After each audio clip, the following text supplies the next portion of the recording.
It appears we are almost ready to depart. It's a pity we didn't have a bit more time to spend on spellcasting. I presume you've been practicing the spells we worked on. I have, Professor. Well, I'm quite sure I've never seen anyone take so quickly to a second-hand wand. You'll be a force to be reckoned with when you get your own. Thank you, Professor Fig. I appreciate you working with me before the term begins. Oh, Eleazar! George, glad my rather cryptic description of our location did not thwart your finding us. I've apparated to more vaguely defined destinations than this. Though I confess I may have miscalculated slightly on my first try. Gave quite the fright to some theatre-goers in the West End. It's been much too long. When I received your owl, I must say I...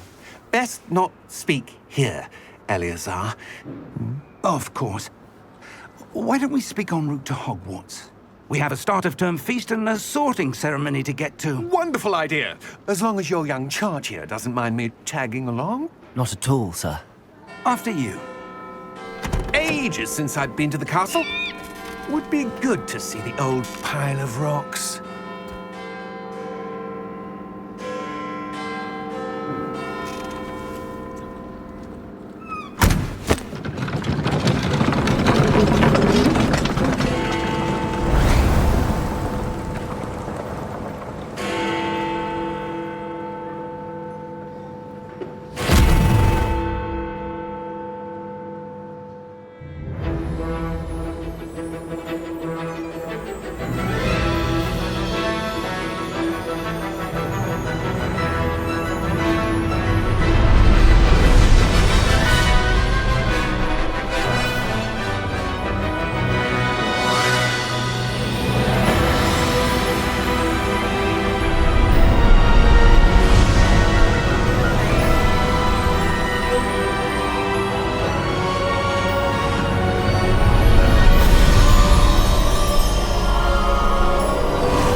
Before you left for Scotland.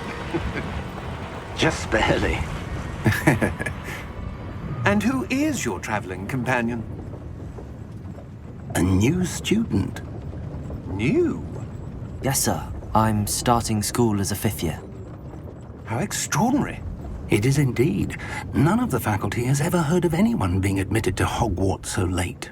Nor have I. Of course, as the other 5th years will have been honing their magical skills for 4 years now, the headmaster asked if I could get our new student up to speed a bit before the term begins. Well, you couldn't have asked for a better mentor. Professor Fig is not only an exceptional teacher, he's also a remarkably intuitive and gifted wizard. Mr. Osric is prone to flattery. I dare say it's one of the reasons he's risen so far at the Ministry. Have you seen this? I have. Opinions differ as to how great a threat Ranrock really is. Although I've yet to convince my colleagues at the Ministry, I believe he is a significant threat. And it was your wife, Eleazar, who alerted me to his activities months ago. Miriam? How? She wrote to me about Ranrock before she died, wondering what the Ministry knew about his activities. Before I could respond, I received this. It was the last thing she sent me, Eleazar. It came to me via her owl, but with no correspondence. I can only assume That she had to get rid of it quickly, to keep it safe. presumably from Ranrock. I cannot open it. Whatever magic protects this is powerful indeed. It looks like goblin metal. That symbol. What's that glow? I don't see a glow. Nor do I.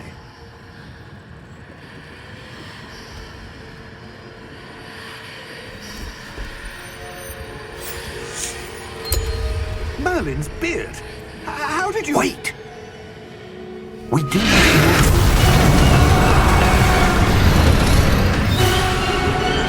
Hang on!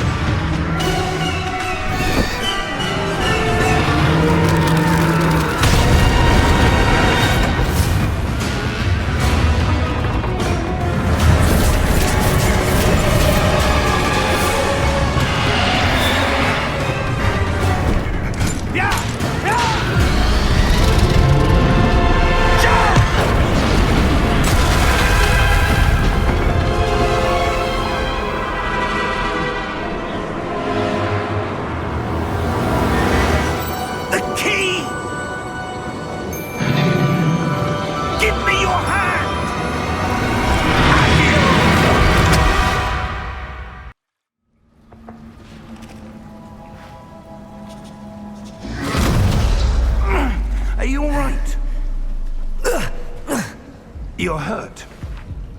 Perhaps a bit. Take this. It's Wiggenweld potion. That stuff will right you in a second.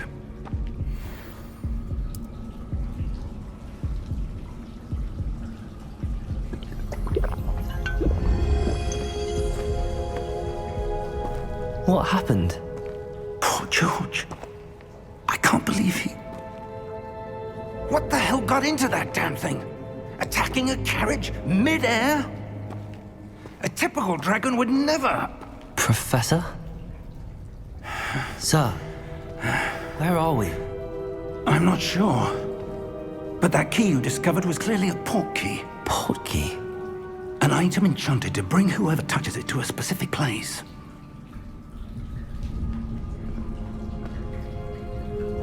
I'm feeling better, sir, if you'd like to look around a bit. I would. But stay close. We've no idea who created this port key. Or why.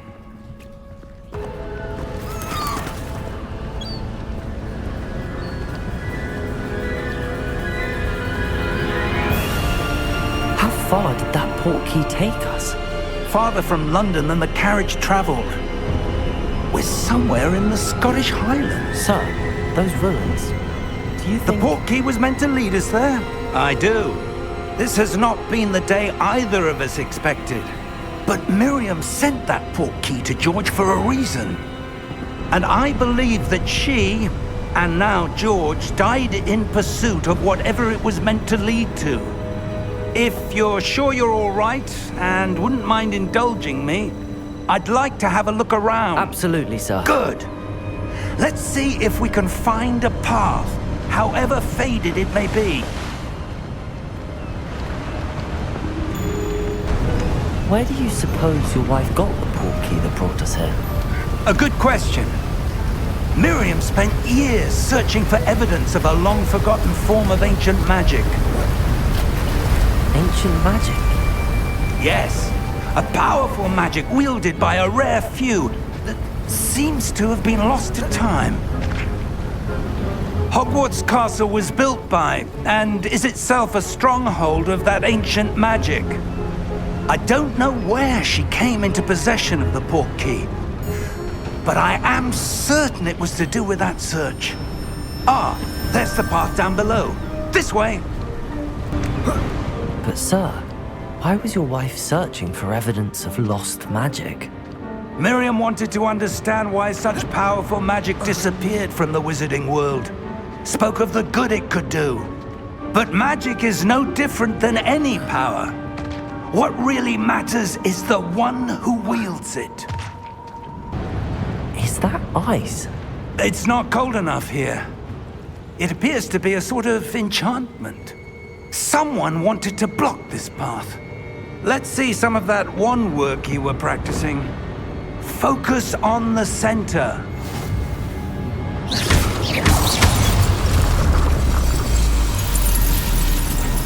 Excellent!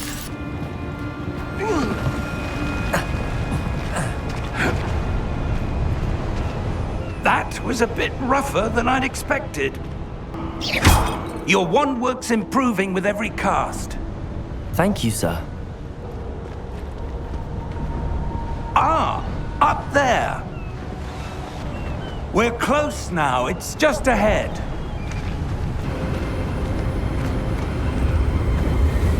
Steady yourself. Reparo!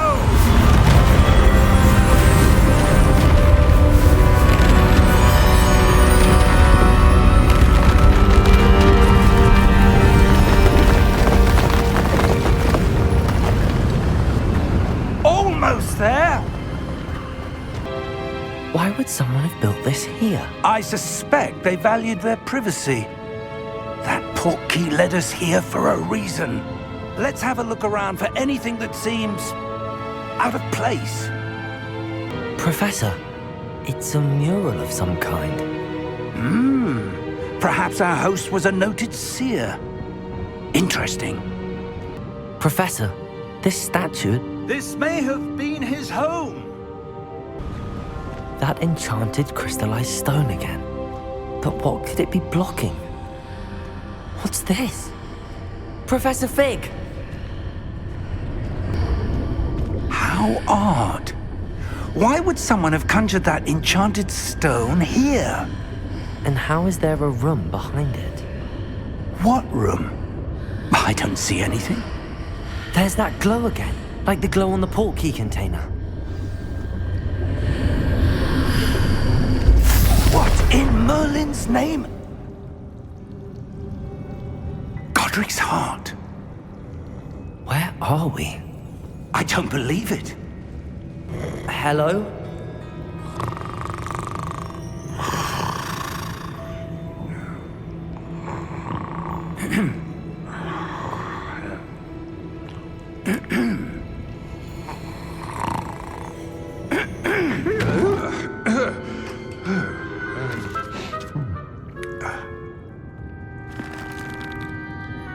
It can't be.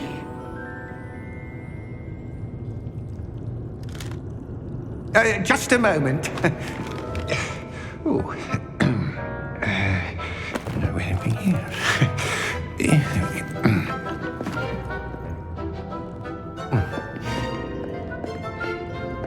Welcome to Gringotts Wizarding Bank.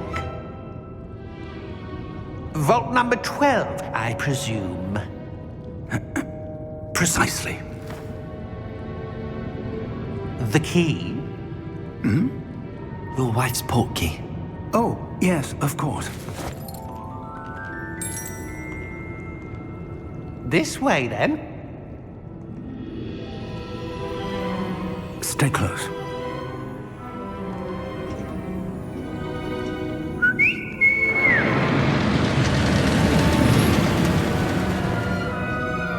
After you.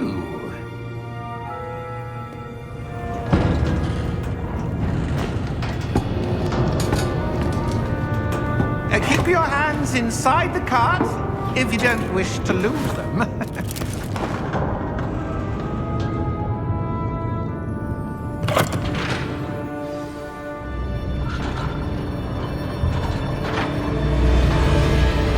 How many vaults are there in Gringotts? Hundreds. In fact, you'll see quite a few on our way to vault number 12. As we speak, we're just beneath the main lobby. The vaults you see now are the newest. Are private entrances to the bank common at Gringotts? They are most uncommon. Only one with great wealth or power, or both, could have arranged for such a service. You'll want to take a breath. A what? That waterfall washes away all enchantments. It's a security measure. Experienced the thief's downfall before, have you? Heard of it? These are the lower vaults that we're passing now. How deep are we going? Vault number 12 was commissioned shortly after Gringotts was founded over 4 centuries ago. It resides in the deepest part of the bank. Settle in. We've quite a distance to go.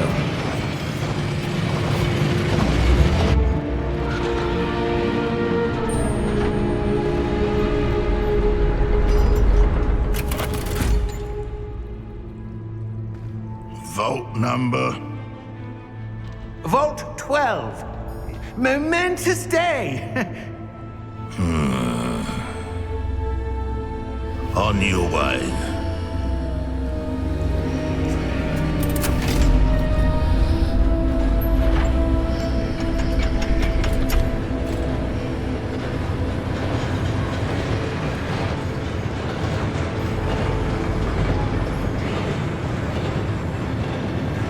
Professor, the armband that guard was wearing was glowing. Like the glow you saw on the portkey container? No, darker. I saw that same glow on the dragon's collar. Yeah, what was that? We were just wondering about that goblin back there. He watches over the oldest section of the bank. Rare anyone goes there anymore.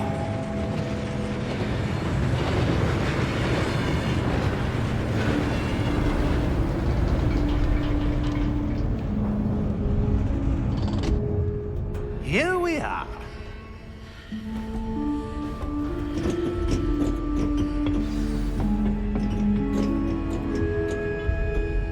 When was the last time this vault was accessed? A goblin has been stationed at my desk for hundreds of years.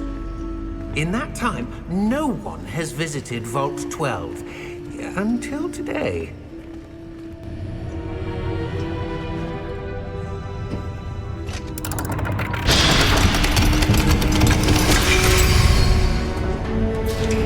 Vault 12. Thank you for your help.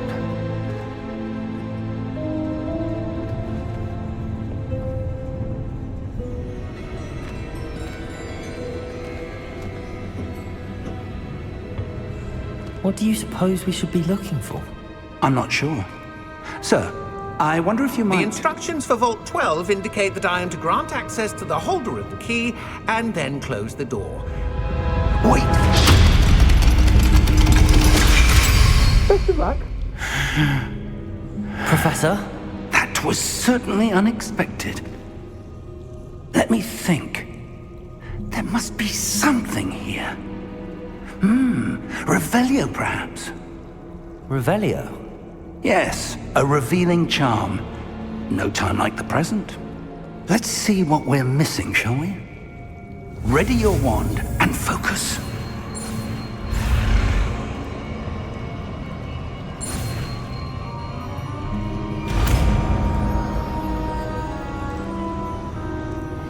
Revelio. There! I saw something. Move a bit closer and try again.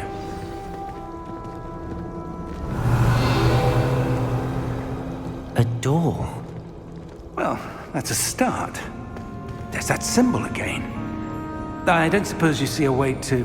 I do, Professor. That symbol has the same glow as the one I saw on the port key container. If what you can see reveals the way forward, then I dare say we are about to discover the secret of this vault. Lead the way.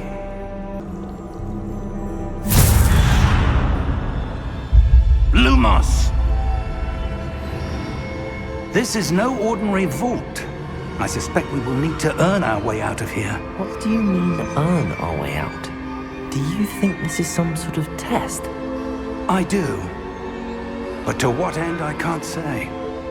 Stay close. There will be no disapparating if things go poorly. Not out of Gringotts. I see something up ahead. What is it?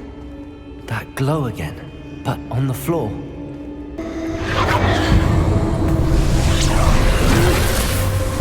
Lumos! What happened? When I moved towards the glow, it suddenly seemed as if the ground was swirling about. Are you all right? Yes, sir, I'm fine. You seem to have caused the floor to change. That statue? What statue? I see some sort of statue, but only as a reflection in the floor. Revelio! I presume this is what you saw reflected in the floor. It is. The reflection's still there, but the statue's positions don't match. Wait, when you moved, the reflection turned in the direction of the light. Perhaps you should cast Lumos.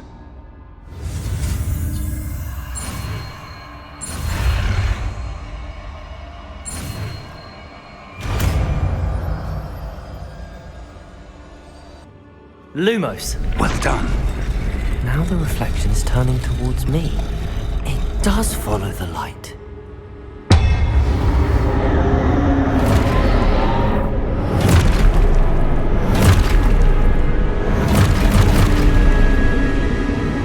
Look out! Protego! Accio! Descendo! Levioso! Deposo!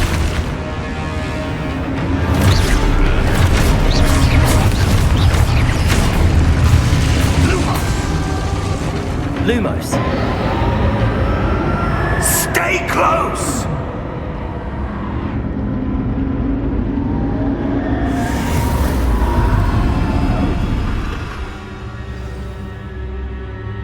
Professor!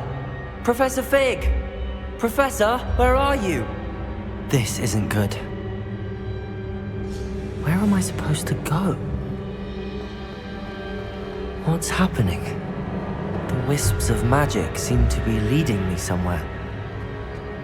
Ah, that's where they're leading me. That glow again.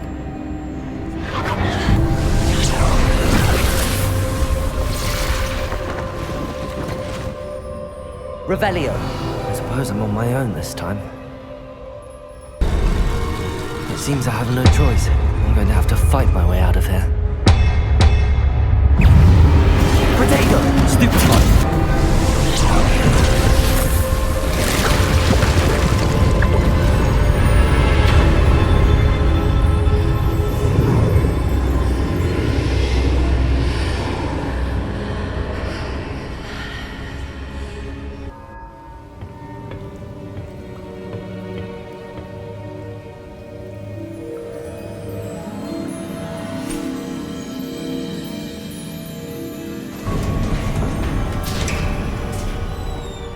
There you are.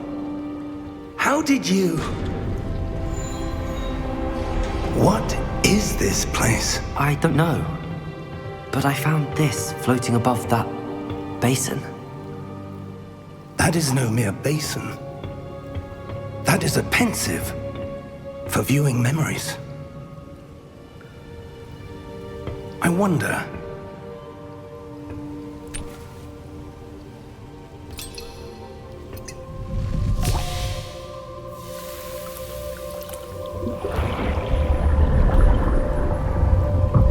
Follow my lead.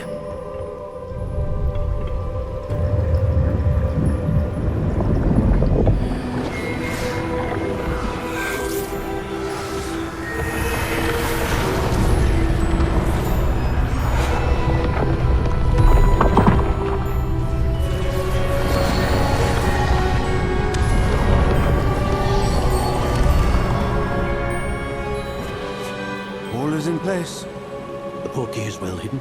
Perhaps too well. I wonder if the path we've created... May be impossible to follow. It will only be impossible for one who cannot see traces of ancient magic as I can. Your ability to see what others cannot will not be enough, Percival. We are entrusting the one who embarks on this path with powerful secrets, with knowledge others will do anything to obtain. Yes, and if we are correct, Charles, the witch or wizard who completes the trials will have proven themselves worthy of that knowledge, and the responsibility that accompanies it. We've done all that we can.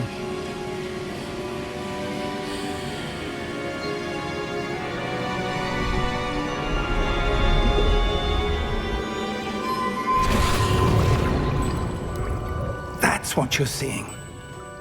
The glow that surrounded them. Yes, sir. Astonishing. Can I see magic? Traces of an ancient magic, to be precise. The magic that Miriam had always believed existed, but could never. Miriam, and perhaps George, died in pursuit of knowledge that has been dormant for centuries. And you, it seems, are the key to understanding why.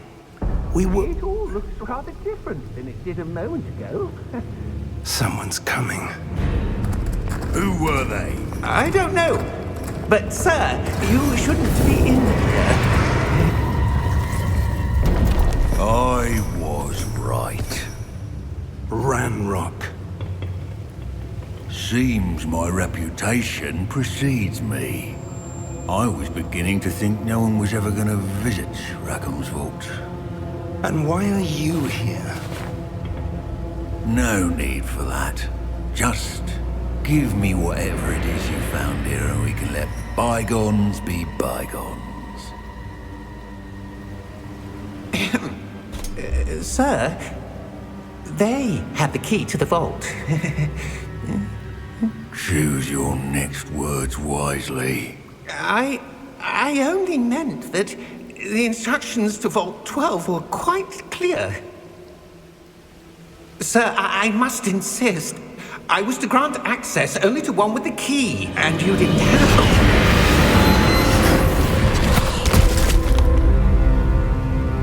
I have no patience for traitors. Now, where were we? I'm not giving you anything. Well, perhaps your young friend here will be more helpful.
Are you all right? Fine, sir. I've never seen so powerful a goblin. He seemed wholly unaffected by my magic. Where are we? It can't be. It seems those who set up the pensive, the locket, and the path to both wanted someone with your ability to end up here. Come. We have a sorting ceremony to get to.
Oh, good.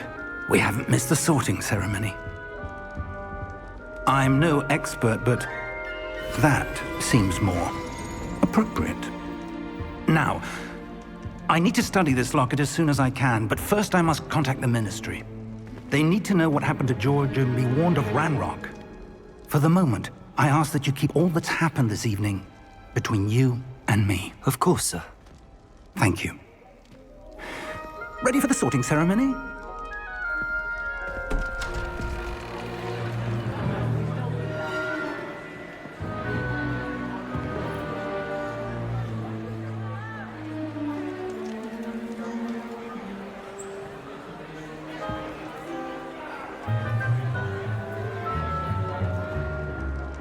Phineas, Nigellus, Black. Prepare yourself to meet the headmaster. Fig, nice of you to join us. The sorting ceremony's over. There were complications. Complications? It seems the goblin problem has... Enough! Goblins. I've no time for rumors, Fig, and I'm rapidly losing whatever patience I had left. If you're lucky, we might still be able to get you sorted this evening. I'll be in touch.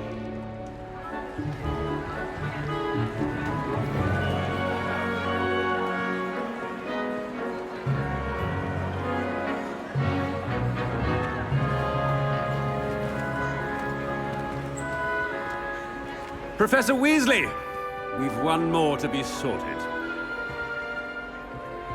Welcome. You're just in time. Have a seat.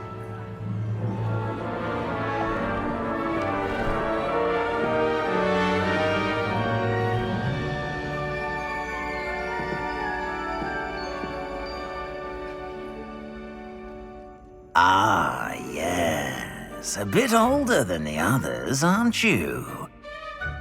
You come here with preferences and preconceptions.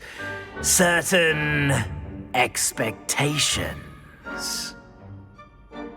I'm looking forward to meeting my professors and learning all I can at Hogwarts. Indeed. Hogwarts has much to offer a dedicated student. And what you learn in class will prepare you for challenges outside the classroom as well. I wonder... I detect something in you. A certain sense of... what is it? Is it ambition? I may seem single-minded, but it is important to go after what you want from life. Interesting. You've recently learned that you possess a rare ability. I detect a growing sense of ambition, an eagerness for power. Perhaps you belong in Slytherin.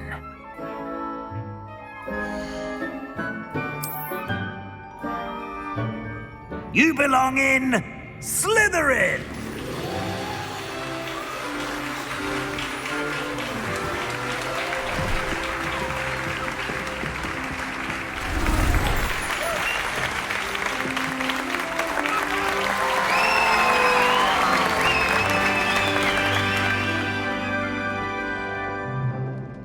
Oh, and one more thing.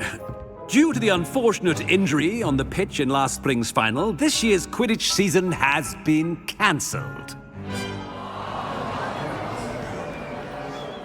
Enough! It's not as though I've banned flying altogether, but don't tempt me.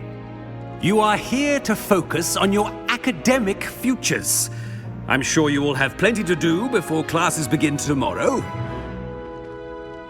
I said, I'm sure you all have plenty to do before classes begin tomorrow.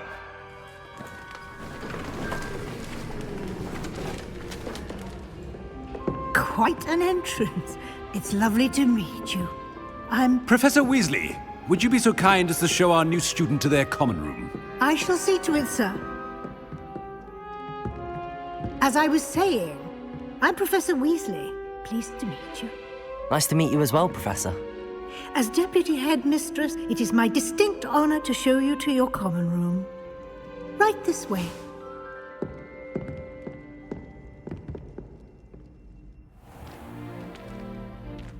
It's quite uncommon for a student to begin as a fifth year. It may be a bit of a challenge, but one I'm sure you're up for. I can be quite resourceful. I suspected as much. This is the entrance to the Slytherin common room. In order to enter, one must simply speak the correct password. Aspiration. Very well. Aspiration.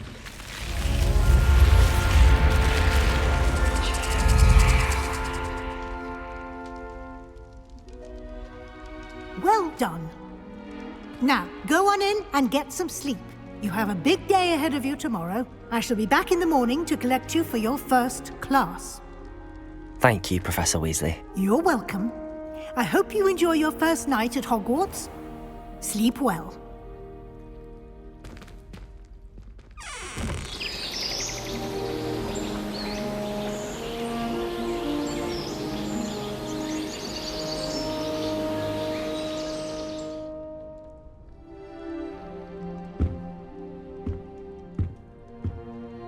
Looks like everyone's gone. Better head to the common room.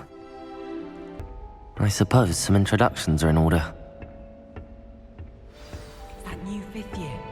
Must be different, starting Hogwarts in your fifth year. Wonder where they're from. They're lucky they didn't end up as Dragonfleet, like that poor man from the Ministry. Did you see the way they just waltzed in at the end of the sorting ceremony last night? Can't imagine starting a new school this late. A little room, everyone. Let them through. Can I help you? 'Ah, you're the new fifth year. I'm Sebastian Sallow. Welcome to Slytherin. Thank you. Not everyone has a ministry escort to school. He was a friend of Professor Fig's who merely joined us for the ride. Still, impressive. Dreadful way to go, poor fellow. Glad you and Fig are all right. It was dreadful, certainly, but quite an experience nonetheless. Interesting perspective. How did you and Fig manage to escape? It's all still a bit of a blur, to be honest. Didn't mean to press. You just get yourself settled. We can talk more later. What book were you reading? A spell book I picked up. Has a few interesting things, but not exactly what I was looking for. I'm sure you'll find out soon enough. But not every spell you may need can be found in our assigned textbooks. Are you saying some spells aren't taught at Hogwarts? Which ones? Seems I may have met a kindred spirit. That is a conversation for another time. It was good meeting you. Good luck today. Ugh, not going to move there, are you? Here, watch this. Don't say I didn't warn you. Checkmate. Told you. You should have listened to me. Ah, I know who you are. You're the new Slytherin, the one who barged in with Professor Fig last night. Interesting tactic on your first day, taking all the attention away from the first years. I'm Imelda, by the way. Shame I wasn't with you in Fig. I could have lured that dragon away. My skills on a broom are legendary. We handled it. And I think you're underestimating the nature of a dragon. A broom would have been kindling. Ha, not the way I fly. Perhaps one of these days I'll show you a thing or two about flying. I can teach you more than Kogawa ever could. Speaking of which, I'd like to get in some time on my broom before classes. Are you a keen Wizard chess fan?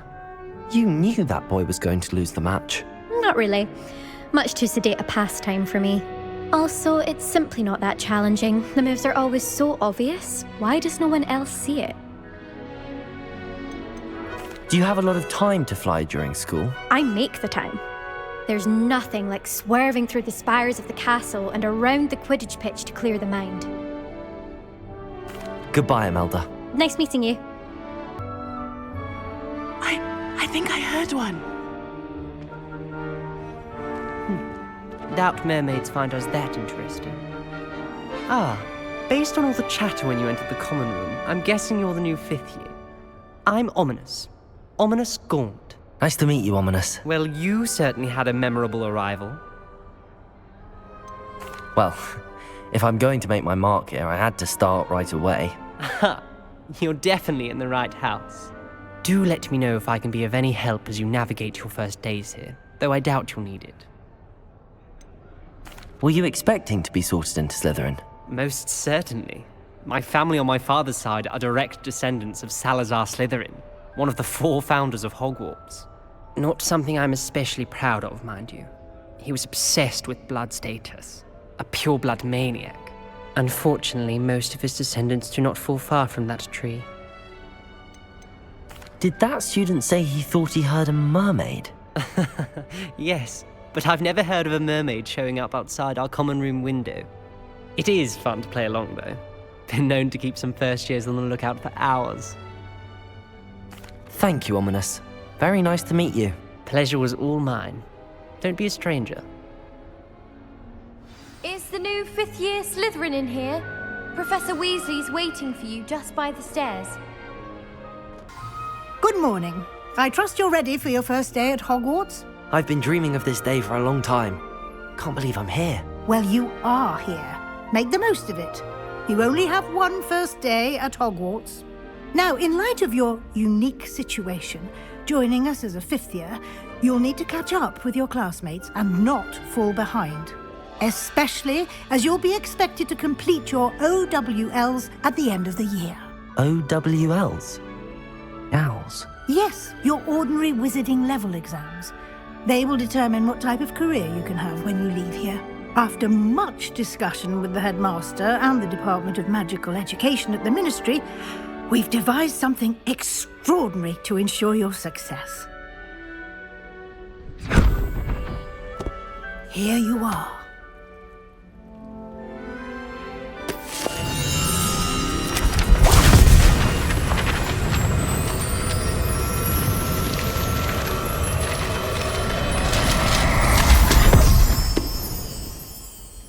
What is it? It is a wizard's field guide. It will help you to keep track of what you are learning so that you master all that's expected of a 5th year. You would be wise to take full advantage of this exceptionally valuable resource.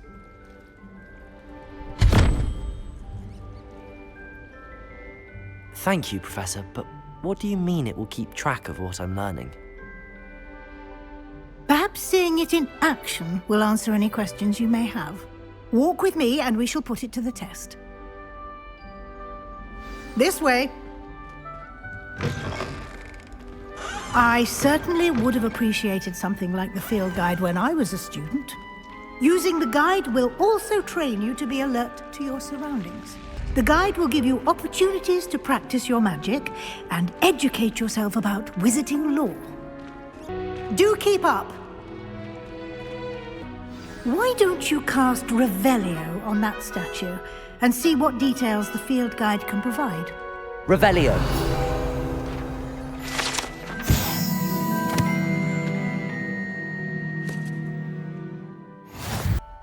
Clever, isn't it? Keep your eyes open for more opportunities like that, inside and outside of the castle. Ah, good timing. Perfect opportunity to show you how to use flue flames to get around a bit quicker. Your field guide contains a map of the castle. Open it up and find Central Hall. And here we are. Quite the time saver. These stairs lead directly to Central Hall. You can get almost anywhere in the castle quickly from Central Hall. Always something happening here. It's the heart of the hive, our King's Cross station, so to speak. That should be all for now. You'll be expected to attend both Charms and Defense Against the Dark Arts classes today. And I'd like to be sure you get to Hogsmeade as soon as possible to replace the supplies you lost on the way here. What will I learn in Charms class? Exactly what you might expect. Spells, charms, jinxes, all terribly useful. I think you will enjoy Professor Ronan. He's a clever and entertaining wizard, and a talented teacher. Can you tell me more about the Defense Against the Dark Arts class? Defense Against the Dark Arts, as the name implies, focuses on how to defend oneself against the evils that lurk beyond these walls. A mastery of Defense Against the Dark Arts is required for those who aspire to become Aurors. Fortunately, we are lucky to have the ever-gifted Professor Hecat in charge of our students' education in that regard. You mentioned Hogsmeade, Professor. Hogsmeade is the only all-wizarding village in Britain and is home to an array of shops and pubs. You should be able to find all of the school supplies you require in Hogsmeade. You will also, I imagine, enjoy many a butterbeer there with friends in due course. Thank you, Professor Weasley. A lot to absorb on your first day, and you have much to learn. Happily, your professors have agreed to create additional assignments for you outside of class. You'll be up to speed in no time. Judging by your adept use of Revelio earlier, I'd say Professor Fig succeeded in at least showing you the basics. He did, Professor. He's been terribly vague as to the events preceding your arrival, specifically about what happened after that awful dragon attack. My suspicion is that there's more to the story than a search for belongings and an extended trip up to the castle. We did take a bit of a detour on the way here. Ended up exploring some ruins and... I shouldn't say more. Exploring ruins? Well, I presume Professor Fig has his reasons for keeping the details to himself for now. Speak of the devil, Professor Fig. Your ears must have been burning. Oh? Yes. You seem to have provided our new 5th year with a solid foundation in the basics of spellcasting. Ah, I'm afraid I can't take all the credit there, Professor. They've a rare aptitude for magic, it seems. Well, I'm just glad you both arrived in one piece.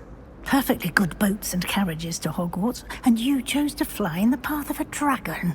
I wouldn't say I chose the dragon's path, Professor.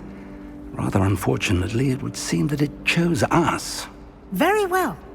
Enough chit-chat. I need to get to class myself. Might I rely on you, Professor Fig, to explain the details of the field guide's map? Of course. Thank you. Good luck today. And remember to use your field guide. It will be invaluable to you. And invaluable to me, as I'll be using it to keep up to date on your progress. Yes, Professor. Come and find me in my classroom after you've attended both classes today, and I'll explain more about those assignments I mentioned. And we'll see if we can't get you to Hogsmeade for those supplies. It's good to see you, Professor. And you. I was hoping our paths would cross today, before you immersed yourself in studies. Did I hear you and Professor Weasley talking about exploring ruins? Yes, sir. But I didn't tell her anything else about our travels here. I will say, I think she suspects we're not being entirely forthcoming. Yes, well, Professor Weasley is a brilliant and astute witch. It was right to keep the details to yourself for now. We don't know where this path we've embarked upon will lead. It may require a bit more flexibility with your time than she would approve of. And she may feel obliged to share details with the headmaster that would be better left between us. Understood, Professor. Good. Now, as capable as you are, I believe the ability you possess obliges you to be well-trained. Happily, you have the benefit of an exceptionally skilled team of witches and wizards to guide you. Speaking of guides, and so that I may avoid another not-so-subtle reproof from Professor Weasley, why don't I show you the clever enchantment we included in the field guide's map? Unfold it and have a look. The map is enchanted to help you find your way. This will be incredibly helpful. Thank you. Now, sounds like you've quite a day ahead, what with classes and a trip to Hogsmeade for supplies, including your own wand. You'll enjoy Mr. Ollivander. He's an exceptional craftsman and a good friend. I shall reach out when I have more information about our mysterious locket. For now, focus on your classes and pay attention. More than your owls may hinge on the magic you are able to master within these walls. Professor Ronan tends to go on a bit. We sometimes have to remind him to finish the lesson. Some of us don't necessarily want him to get back to the lesson.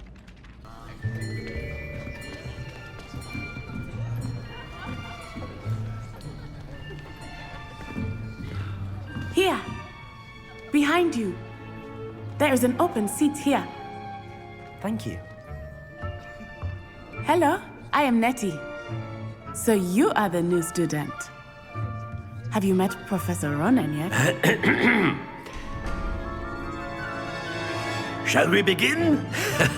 Welcome to Year 5 of Charms. Now, this will be a crucial year in your education on the art of charm work. But I am confident that we will take hold with the passion and rigor requisite of such a challenge. Right, now, everyone, please open your textbooks to page 517. But before we begin, can anyone here tell me the difference between the incantations of the color change and growth charms?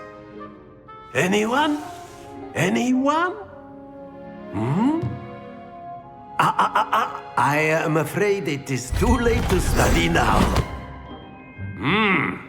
My, the summer months must have really taken a toll on you all. By the looks of it, you all spent your holidays practicing Obliviate on one another.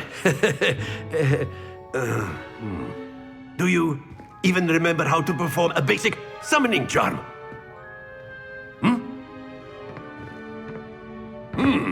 Well, it seems that we are in dire need of review. Everyone get into pairs and take positions on opposite sides of the classroom. Now let's put those textbooks to use as the blunt objects you so believe they are, and take turns summoning them out of one another's hands. Only one book will be needed per partnership, Miss Dale. Thank you. Get into place now.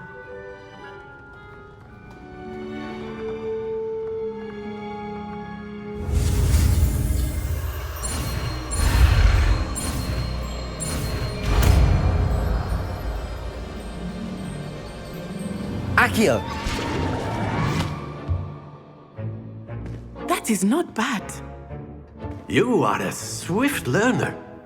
I see a lot of potential, but remember, potential is nothing without practice. Keep at it. You might just rival Miss Onai here.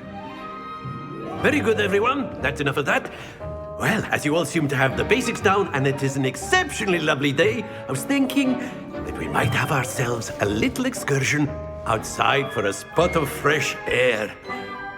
After me!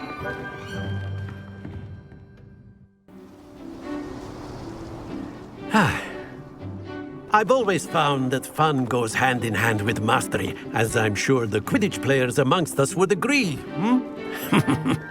So, what better than a bit of sport to put our prowess with the summoning charm to the test, right?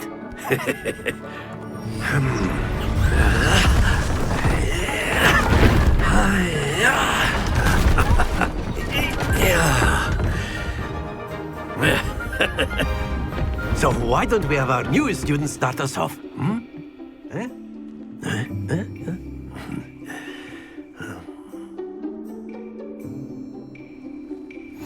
Very simply, cast Accio on one of the spheres and relinquish your charm at the last possible moment.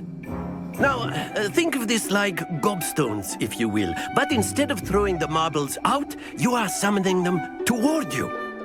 The trick is to pull the sphere as far as possible, but not a bit more, or it'll fall, yes? Now, I could keep talking about theory all day, but practice is the best professor. Show us how it's done. Accio. Very good.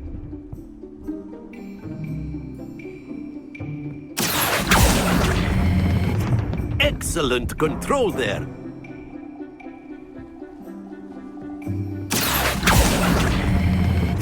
That's it!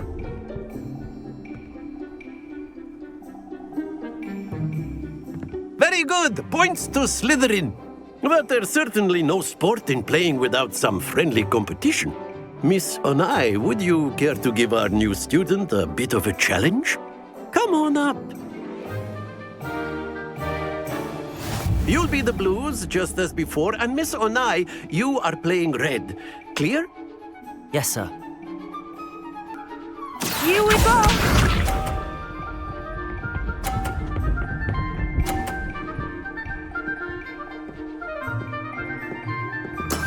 That is how it's done.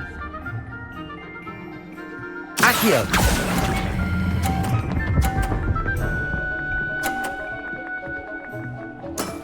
Very good! Be sharp.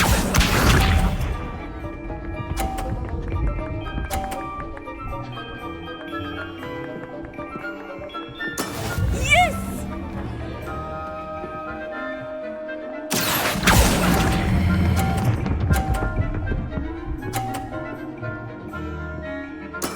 Well done. Let us see this.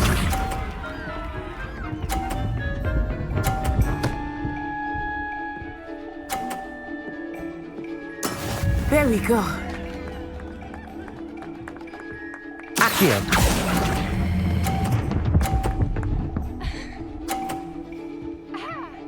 A perfect score. Remarkable.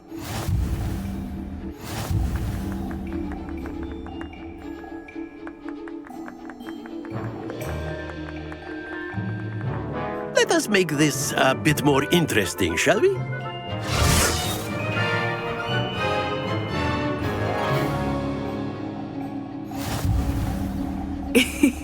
I think we are well past interesting at this point.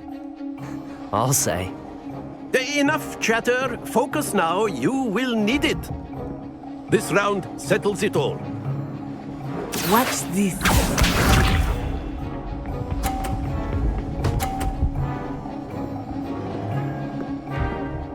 Phew. Accio.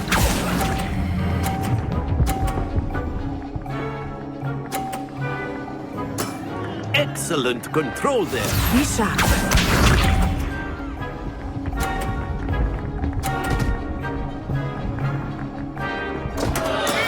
I thought I had that.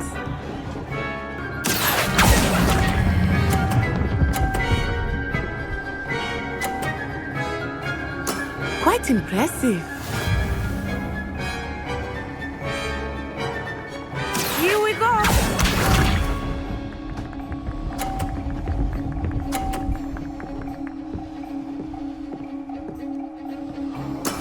That is how it's done. Accio!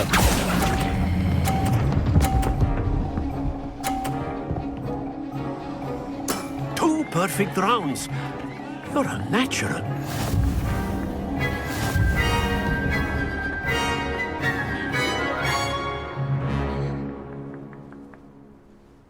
Very good, both of you. Well done. Class is dismissed. Gather your things on the way out.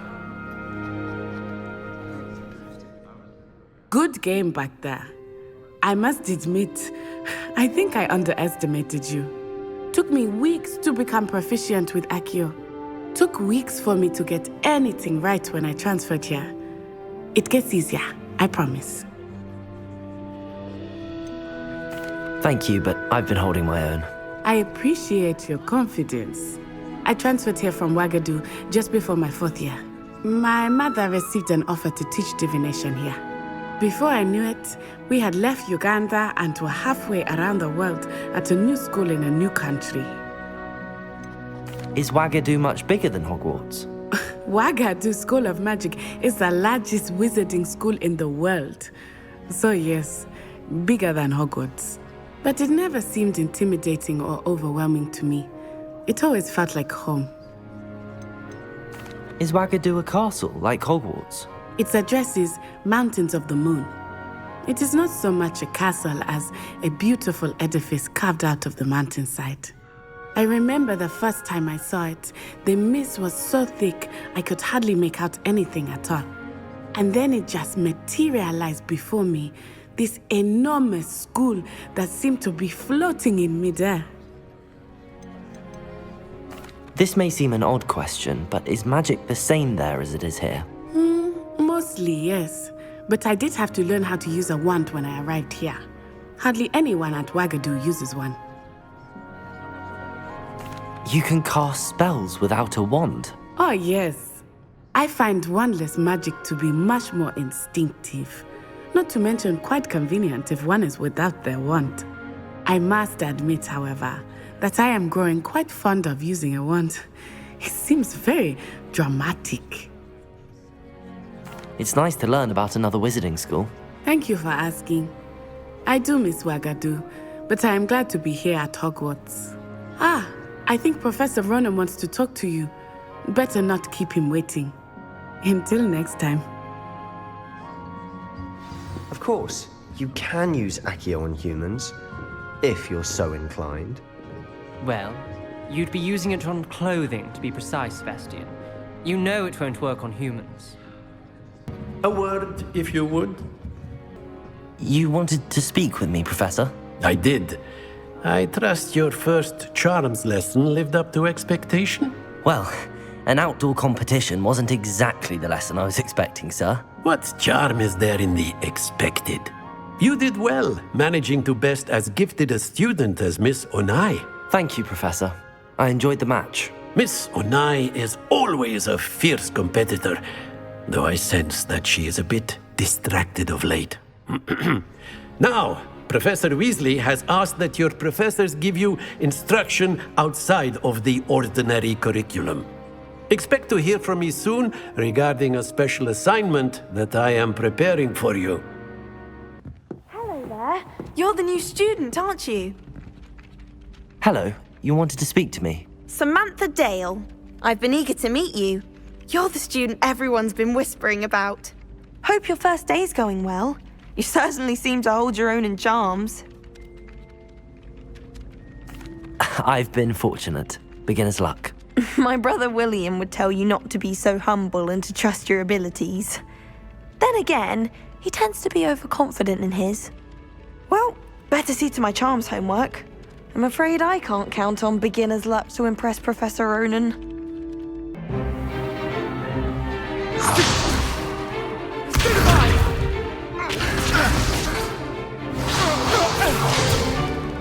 Is that all you've got? Levioso! Professor Hecat! Perhaps you'd be good enough to blast each other to pieces in your own time. I get new students every year, but I only have one Hebridean black skull. It was a token from the Great Poacher Raid of 1878. No doubt you've heard of it. Now, you may be asking yourself how an old woman like me single-handedly took out the largest poacher ring in eastern Wales and lived to boast about it. Knowledge. To the wise, age matters very little. Today we will review a spell that has saved me from death at the hands of dark wizards more times than I care to remember. Levioso. Levioso? A levitation charm? Levioso! A surprised opponent is a weak opponent. Care to defend yourself, Master Pruitt? No? One thing I've learned as an unspeakable is the value of simplicity, especially in the heat of battle. Now, let's practice what we've just learned, starting with something small.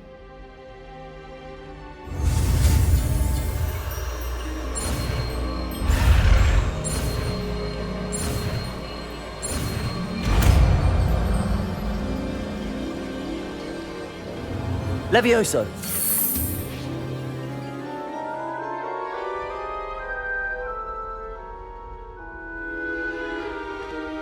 Now, let's try something a little larger.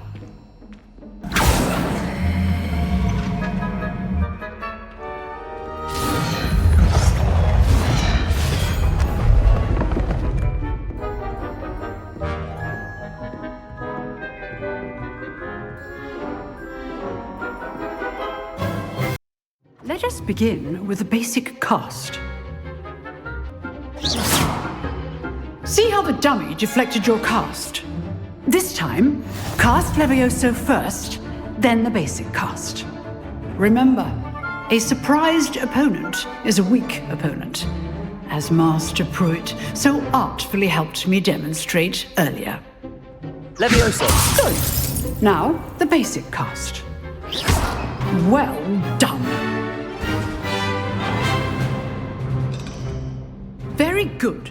But the best way to practice is by dueling. We'll start with you two.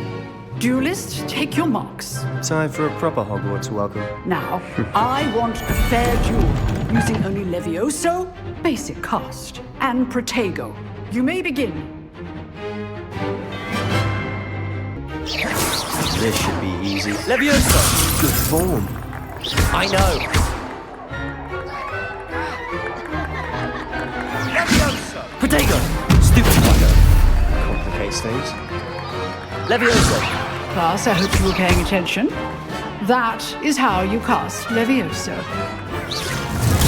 Stupid one! Stupid one! Lucky. Nothing lucky about it. This can't be your first duel. Let's just say I'm a quick learner. All of my students were this adept. Protego! Use the basic cast when your opponent's guard is down. Not bad for a beginner. You give as good as you get.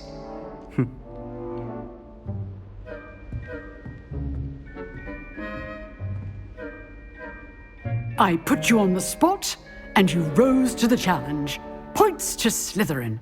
Thank you, Professor Hecat. Glad to have the opportunity to practice. If what I've seen today is any indication, we can expect great things from you.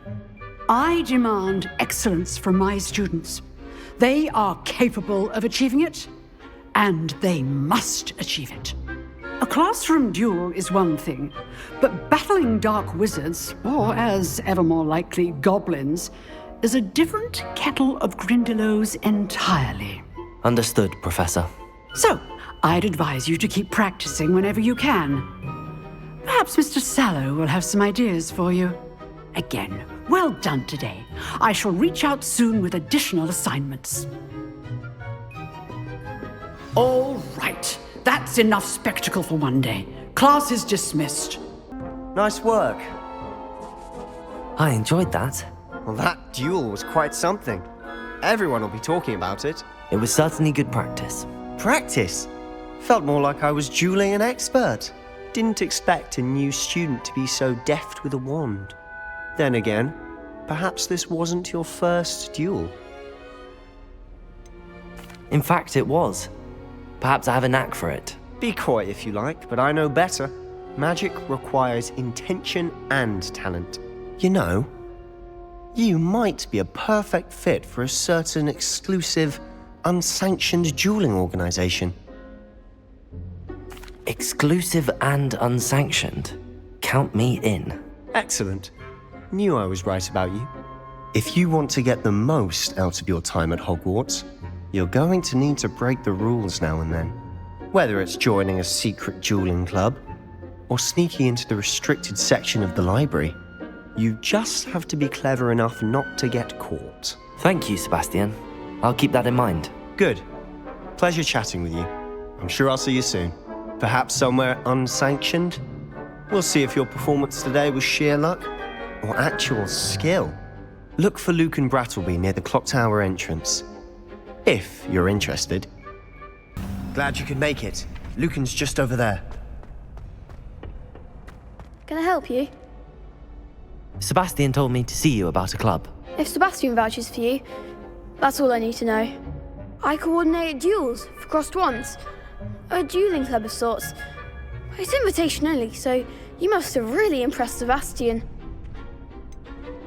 I seem to have a knack for dueling. Then you've come to the right place. How does cross wands work exactly? You show up, I match you with other duelists, and whoever is still standing in the end wins. It's our way of determining the school's greatest duelist once and for all. And to liven things up, the winner is awarded a prize. Interested? Of course. Dueling's an entertaining pastime. I agree. Besides, in crossed ones, you can duel with a partner if you like. Your first time I'll pair you with Sebastian. Next time, you'll need to bring a partner along, or duel alone. So, care to step into the ring? Get me in the ring. Spectacular! Let the fireworks begin!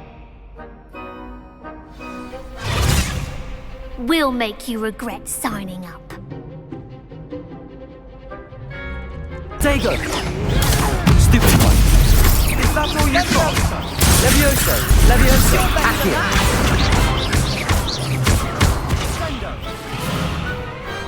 I could never duel like that. Nice work! Sebastian wasn't wrong about you. There's strong competition ahead, but keep this up and you could be the next school champion. Brilliant. Count me in. I shall. Now, it takes time to organise these duels, but check with me later. I may have something lined up for you. Again, congratulations on your first crossed wands victory. Well fought. Hope to see you back here again. Next time you need a partner for crossed wands, don't hesitate to call on me. What about the room, Professor? I was thinking the same thing, Deke. Perhaps you could help. Oh, excuse, Deke. Ah, there you are.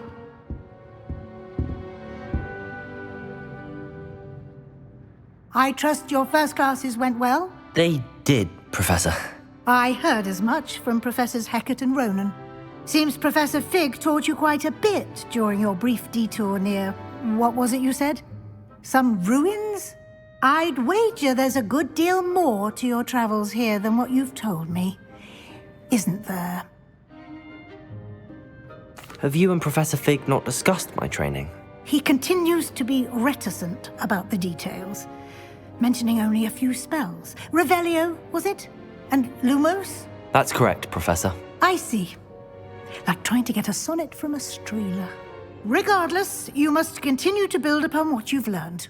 In that regard, I've asked your professors to help hasten your progress with some extra assignments. Professor Ronan did mention something about that. In fact, Professor Ronan will meet you outside momentarily to assign your first one. Now, regarding the trip to Hogsmeade I mentioned earlier, we've arranged to replace the supplies lost on your way here, including seeds, potion recipes, and spellcrafts. Thank you, Professor. And Mr. Ollivander will connect you with the perfect wand. You've managed your classes well with a borrowed wand, but you'll find the magic you cast with your own wand to be far superior. Can you tell me more about the potions shop, Professor? J. Pippin's Potions stocks a wide array of potions ingredients, although they rarely sell recipes. Professor Sharp asks that they have a couple of particular recipes on hand for you. I've never heard of a spellcraft before, Professor. What is it? A spellcraft is a recipe of sorts used when conjuring objects. I shall explain more about them when you begin working with transfiguration magic. There's an Ollivander's in Hogsmeade. There is. Most people are familiar with the shop in Diagon Alley. We're fortunate to have someone like him nearby. Mr. Ollivander is a genuine craftsman and highly skilled wand maker. I would trust no one else to pair me with a wand. I'm eager to get to Hogsmeade. Very well. I'd like you to make your first visit to the village with a classmate. Help you get your bearings. Perhaps Sebastian Sallow or Natsai Onai. I've noticed you spending time with them. I'd like to go with Sebastian. Glad to hear it. Mr. Sallow is a capable young wizard, and he knows the area. He'll keep you well clear of any of Victor Rookwood's undesirables en route. Rookwood? A rather unsavory local. Best to avoid him and his associates, including his right hand of sorts, Theophilus Harlow, if you can. Once you've finished Professor Ronan's assignment, your friend will meet you at the castle doors. No time to waste. The sooner you complete your work, the sooner you can enjoy a butterbeer at the Three Broomsticks. Ah, there you are. You have a new spell to teach me, Professor. Indeed I do, and an exceedingly useful one at that. The mending charm, Reparo.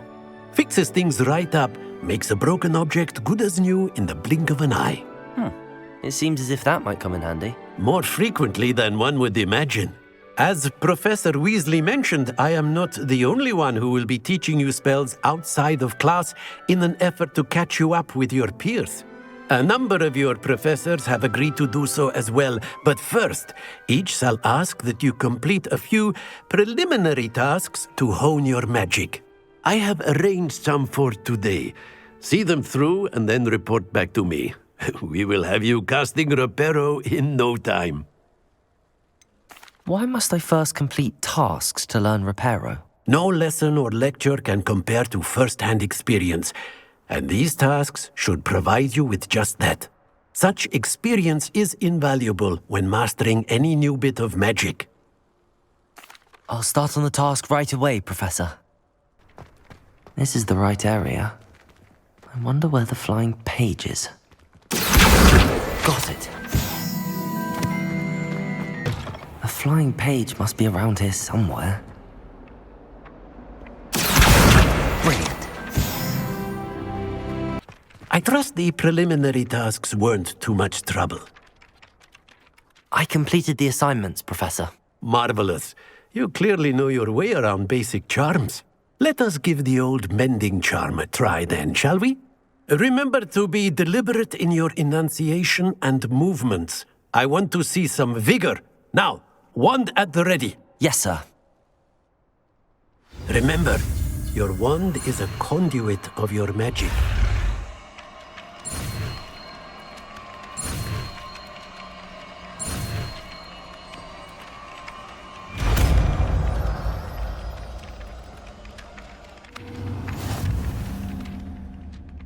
That's it! Very good.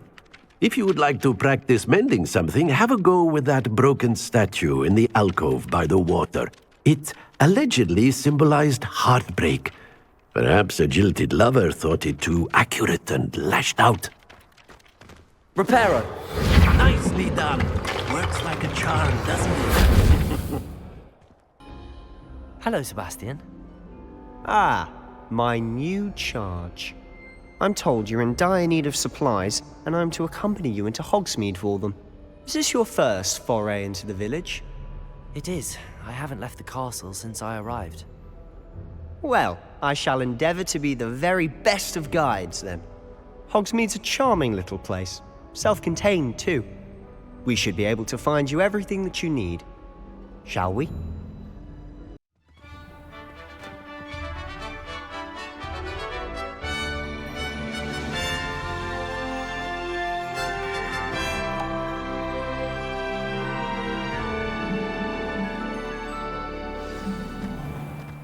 I was glad Professor Weasley asked me to join you today.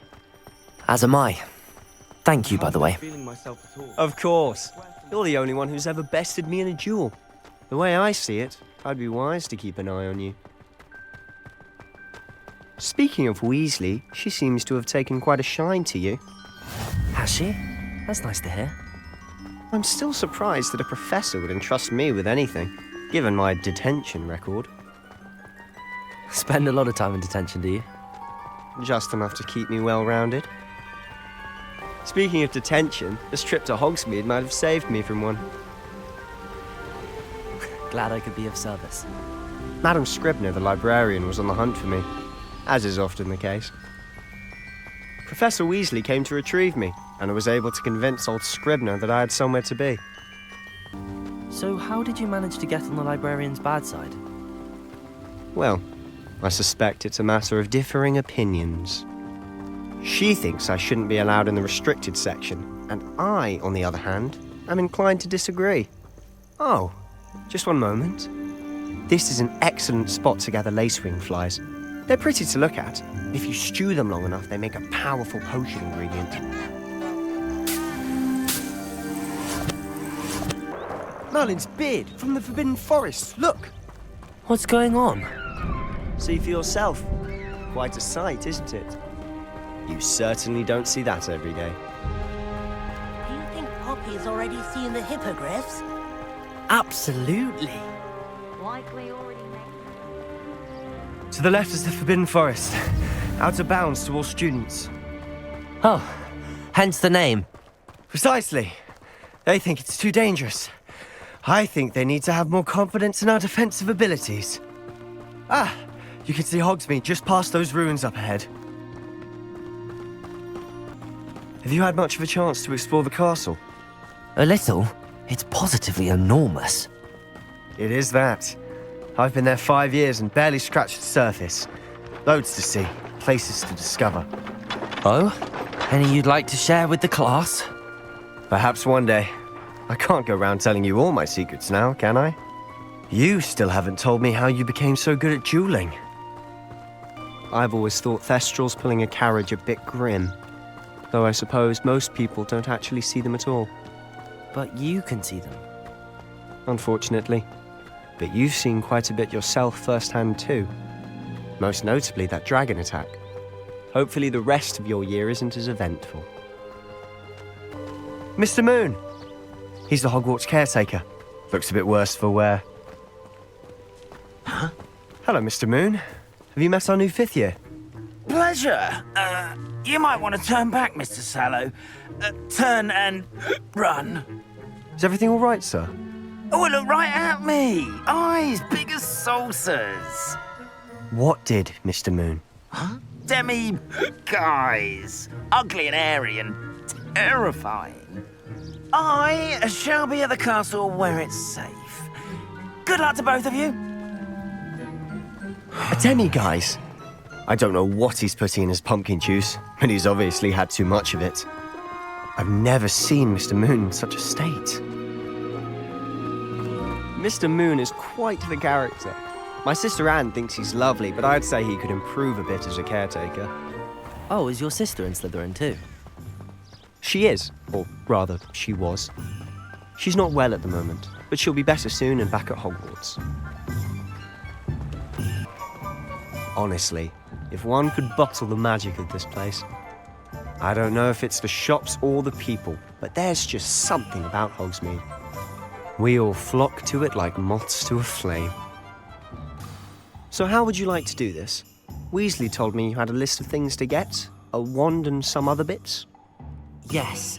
Dittany seeds, some spellcrafts, and some potion recipes. Perfect. Can't wait to see what you do with the new wand. And a short list gives you plenty of time to poke around the village. I just have to pop into a shop to find something for my sister. Let's meet up in the town circle when you're finished. Remember, have fun. It's Hogsmeade. Merlin's blooming beard. Not again. I'll be right with... Ah, it's you. Just a moment, please. Hello, sir. I'm looking for... For a new wand, yes. It's about time. Yes, about time? Well, you're our new fifth-year student, are you not? Oh, what am I saying? Of course you are. Gerbold Ollivander's the name.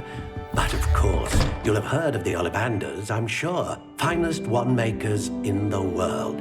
It's a pleasure to meet you, truly. Now, come with me. Let's find you the perfect wand, shall we? No, not you. Yes. Powerful core. 10.5 inches. You might do. Here, give this one a try. Well, go ahead, swish. How odd. Once more, come on, really swish it. Oh dear.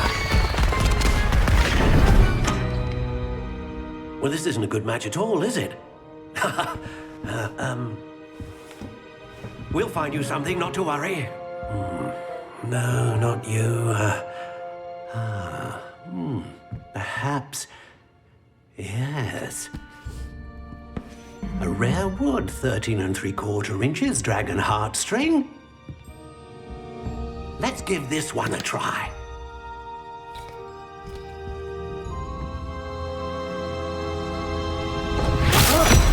Oh, goodness. Looks like it's back to the shelf for you. This is proving to be trickier than I had anticipated. How perplexing. Where are you? Perhaps you? There you are.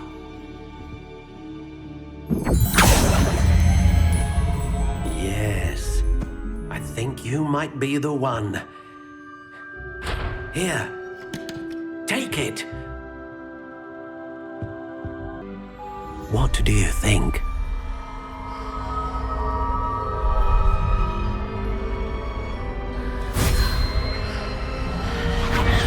Extraordinary. Another wand, another beginning of a bright and magical future.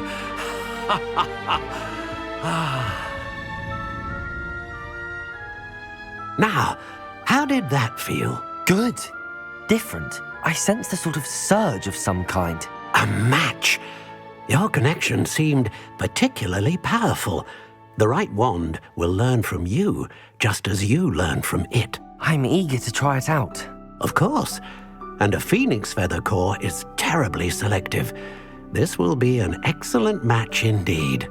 And the bond between you and your wand should only grow stronger. Do not be surprised at your new wand's ability to perceive your intentions, particularly in a moment of need. That sounds wonderful, Mr. Ollivander. I'll let you get to it. Do come and see me again if ever I can be of further assistance. Pardon me, sir. I'm here for the spellcrafts Professor Weasley ordered. Matilda's student. I thought I might be seeing you soon. I am the proprietor here, Thomas Brown. I take it you've had a conjuring lesson then? I'm afraid I haven't yet, sir. But you will soon enough. It is magic at its purest, creating something out of nothing. Of course, it is not without complexity, but that is where my spellcrafts come in.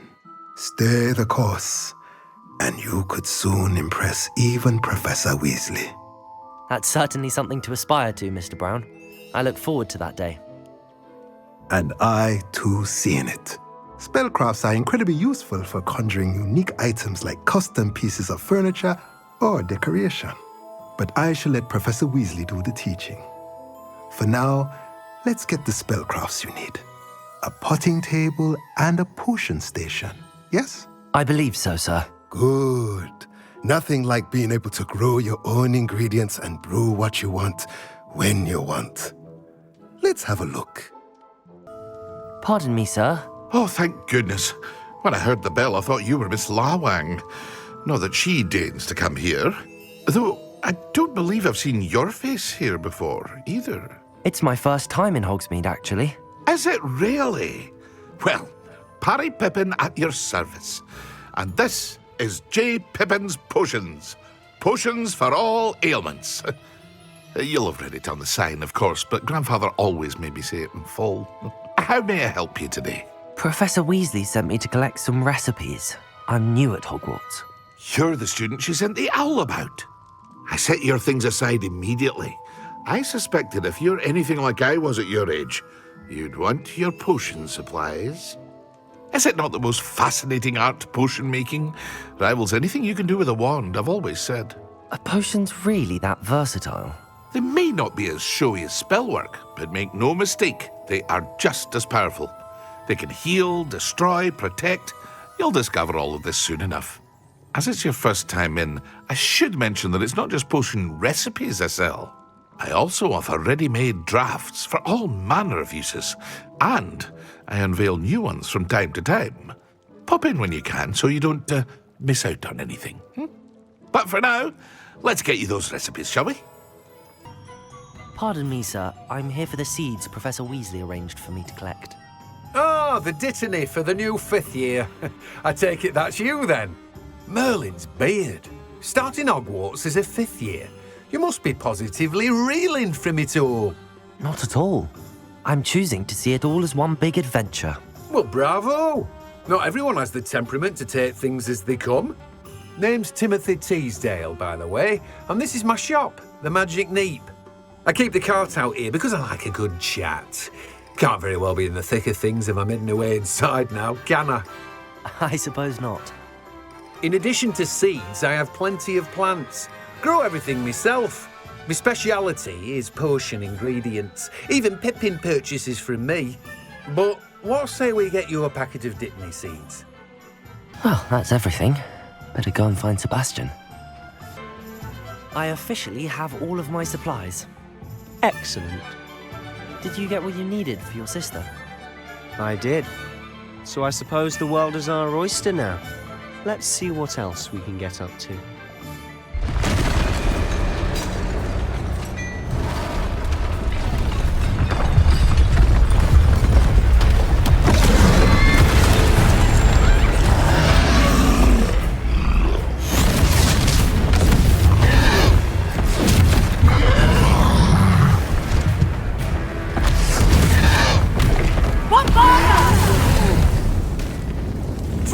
From the building! Away from the village!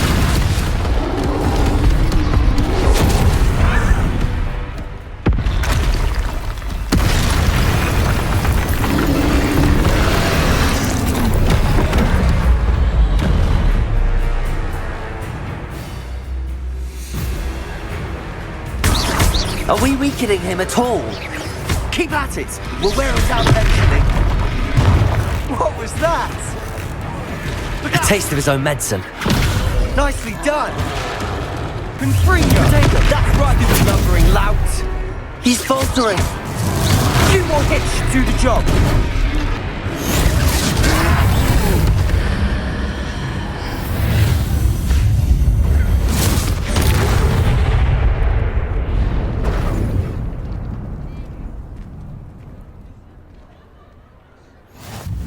Goodness!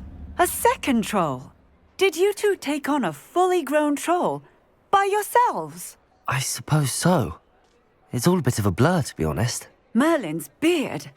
Are you all right? We are, and we were glad to help. I'd say help is a bit of an understatement. Nerve like that. The makings of an aura, if you ask me. If you are unharmed, perhaps the two of you wouldn't mind helping me put a few things back to where they were. Of course, officer. Singer. Officer Singer. And thank you, again. Reparo.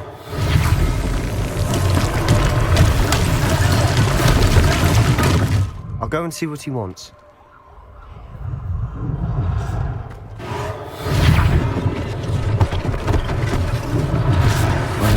for Officer Singer to worry about.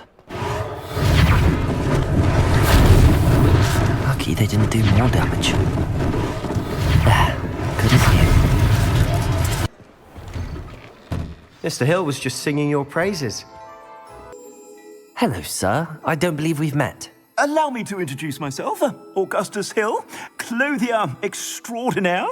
I should like to thank you for your remarkable bravery in fighting those trolls, and not to mention your help restoring Hogsmeade to its rightful state. I was happy to help. Frankly, you deserve an Order of Merlin. But I can offer you something much more useful.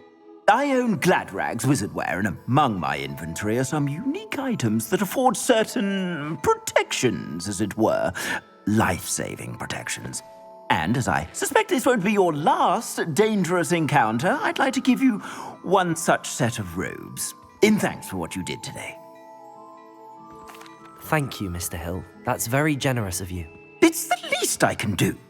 Now, let's try this on for size, shall we? I'd say we've earned a butterbeer or two, wouldn't you?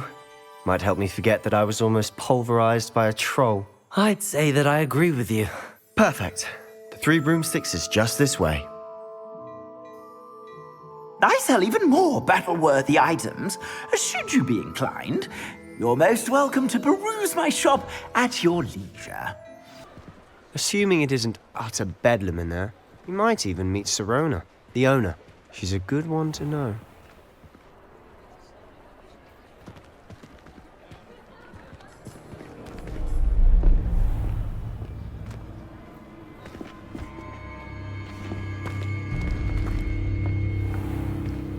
You said you could get to the child when they came to Hogsmeade. That all you needed was a distraction. I gave you a distraction. I just watched a student take down your distraction. Who's this child? What are you not telling me? All you need to know is that if you cannot get to the child, then you have no value to me.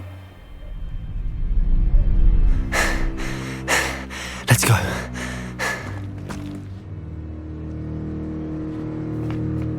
Did they see us? I don't think so. What was that goblin doing with Victor Rookwood? Ranrock is working with Rookwood. The goblin from the Daily Prophet. I knew I'd seen him somewhere. Quickly, let's get inside the 3 broomsticks.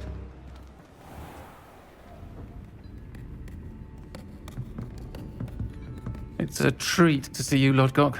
I shall let you know if I hear anything. Thank you, Sirona. You be well.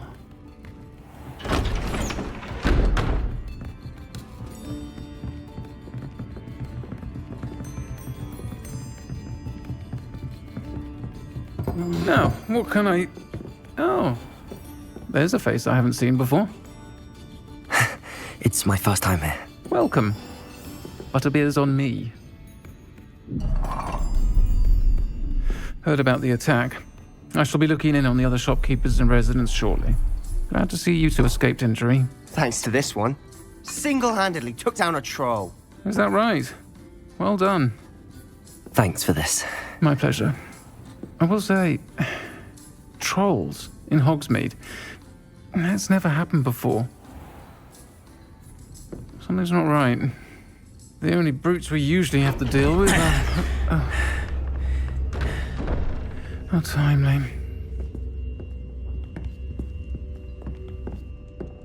Was that Lodgok I saw leaving just now? Your clientele's not what it used to be, Sirona. Not to worry, Victor. Once the 2 of you leave, the caliber of my clientele will greatly improve. I wouldn't do that if I were you, Theophilus. Come now.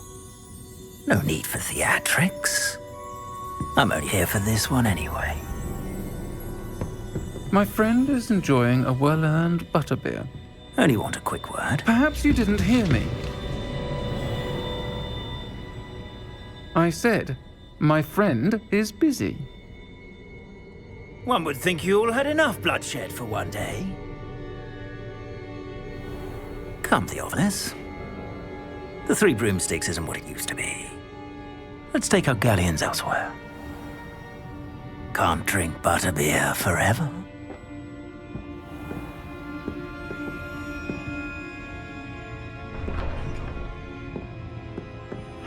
seems you've made an unfortunate enemy. Watch your back. Rookwood and Harlow are worse than any troll you might encounter. Trolls? Ranrock and Rookwood? What are you not telling me? I promised to tell you everything, but it's perhaps best I do that later. And on that note, I think we should head back to the castle. I'm certainly glad Sirona was there. Told you she was one of the good ones. I can see that. She didn't seem at all intimidated by Rookwood and Harlow. I think you'll need to tell me why Victor Rookwood has you in his sights. But we can talk later. For the moment, we should return to the castle. Professor Weasley's certain to hear about the troll attack soon if she hasn't already. Don't want to risk another detention for getting back after hours.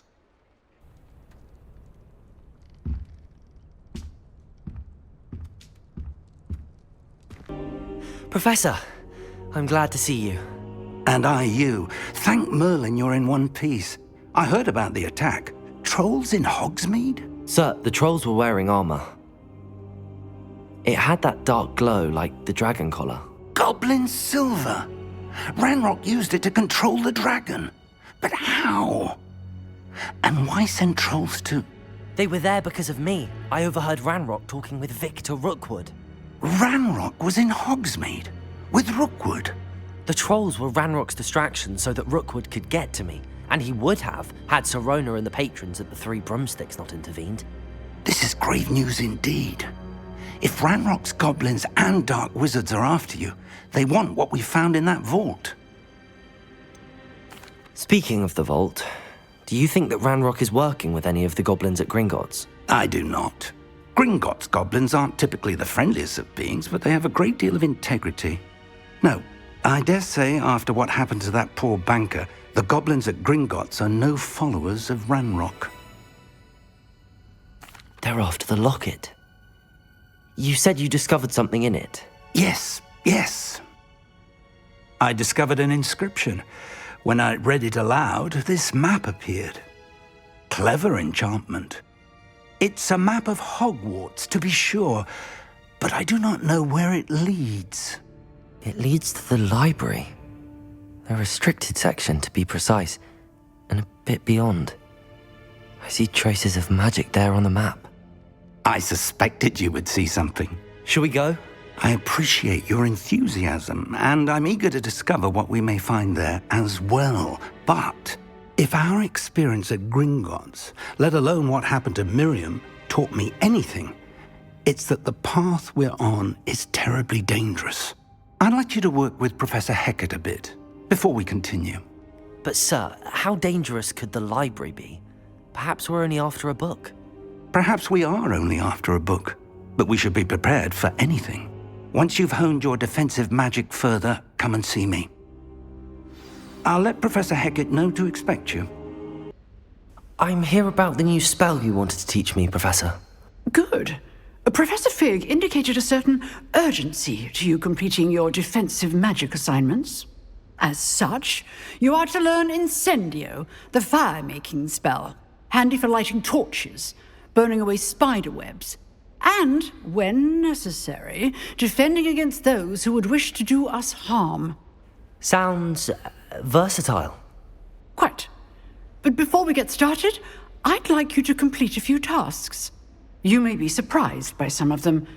Astonishing how much students don't think their professors know. When you're finished, come and see me. Then we shall begin working on Incendio. You know where to find me once you've finished. Hello, Lucan. May I use the training dummy? Of course. I'll fetch it and give you a list of combinations to practice. Ready to have a try now? That would be wonderful. Be sure to cast all your spells before the dummy lands. If you need to stop practicing before you finish all of them, let me know. Accio.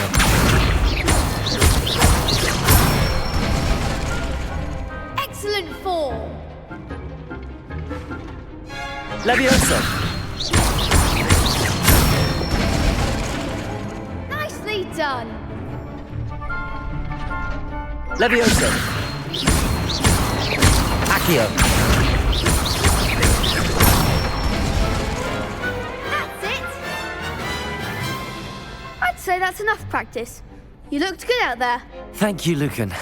I say better to discover one's weaknesses during practice than during a duel. You'll be a fearsome challenger now. Hello, Lucan. Is the next round of Cross the Wands all set? Why, yes it is. I've got a great match lined up. Ready for another round? I'm ready. Let's do it. Brilliant. Are you dueling with a partner? I'll be dueling solo. Then let's get to it. Ready to get thrashed? Apologies in advance. Levioso!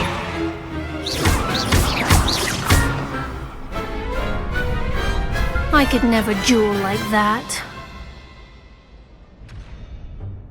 Bravo!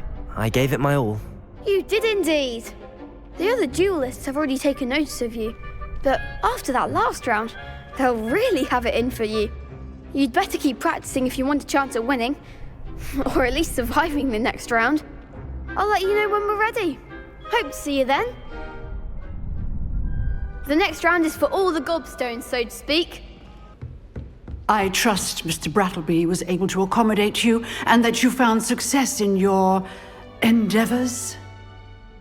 I finished all of the tasks you gave me, Professor Hecat. Glad to hear it. Then you should be ready to learn Incendio. Should be, Professor. Yes. I'm sorry to say, I visited enough careless colleagues at St. Mungo's to assure you that fire is a fickle servant.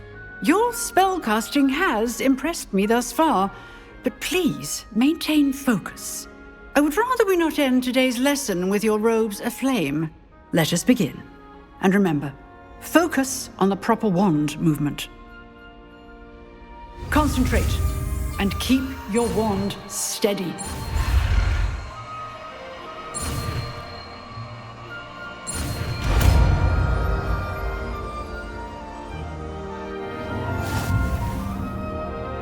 I've set up a few targets for you.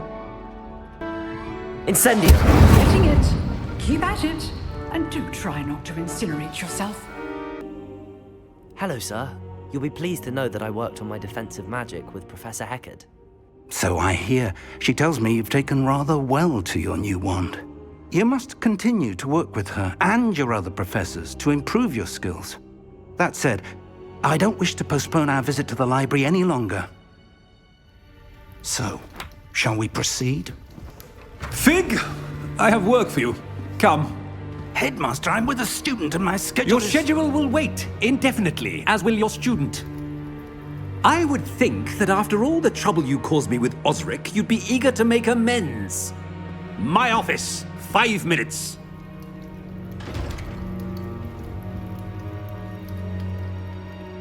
That man is exasperating. Unfortunately, our trip to the restricted section will have to wait a bit longer. But, Professor... We have no choice. It would be unwise to provoke our illustrious headmaster further.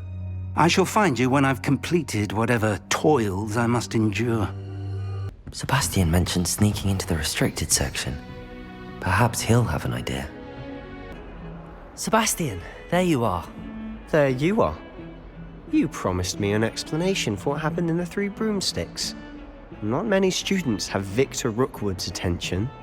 What was that all about? Seems he's working with Ranrock, and Ranrock is after something I found at Gringotts. Ranrock?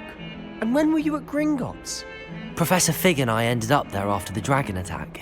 It's quite the tale. Fig had this port key. A port key? To Gringotts? I'm not sure I follow. I barely follow myself, and I was there. Anyway, we ended up in an ancient vault where we found a map. That map leads to the restricted section. You can't be serious. Deadly serious. Professor Fig has insisted that I not tell a soul about any of this. I've probably said too much. Understood. Your secret's safe with me. Whatever it is. Thank you, Sebastian. You mentioned being clever enough not to get caught in the restricted section. And I am. Meet me outside the library tonight, and tell no one. What will happen if we're caught in the restricted section? Detention, no doubt. But a word of caution or two will help. For one, Avoid Peeves, the poltergeist. Aside from wanton destruction of property, he loves nothing more than telling on the likes of us. How concerned should I be about the librarian? Madam Scribner doesn't take kindly to clandestine activities taking place amongst her precious books, so do all that you can to avoid her. She and I have had our entanglements, but I can hold my own against her. You may not be so lucky. Thank you, Sebastian. I'll meet you later.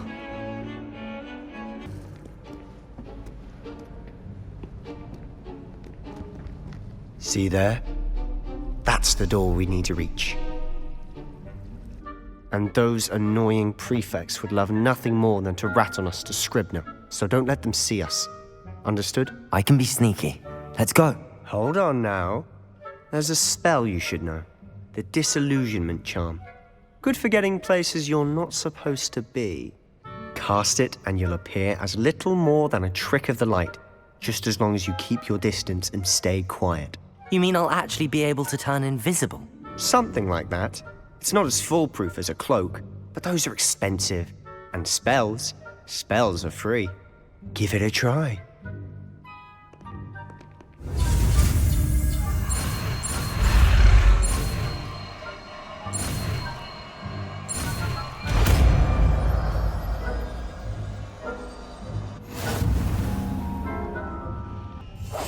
I'll be quieter than a jobberknoll. Blast. The librarian's still here. Quick, behind the bookcase. Damn. You told me the librarian would be gone by now. I said usually, but it'll still be all right. Do you see her desk behind me? The key is in the drawer of that desk. Now, here's what we're going to do. I'll create a distraction to draw her away. You focus on getting the key. I'll meet you outside of the restricted section. Wait, why do we need a key? Isn't there a spell for this? Alohomora. That's how I always used to get in. But the librarian twigged that I knew the spell and cast an anti-Alohomora charm on the lock. So now it's just this key. But don't worry. I said I'd get you in, and I always keep my word. Trust me.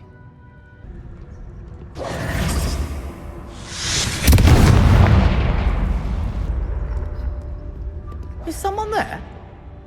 Is that you, Peeves? Good gracious, what a mess!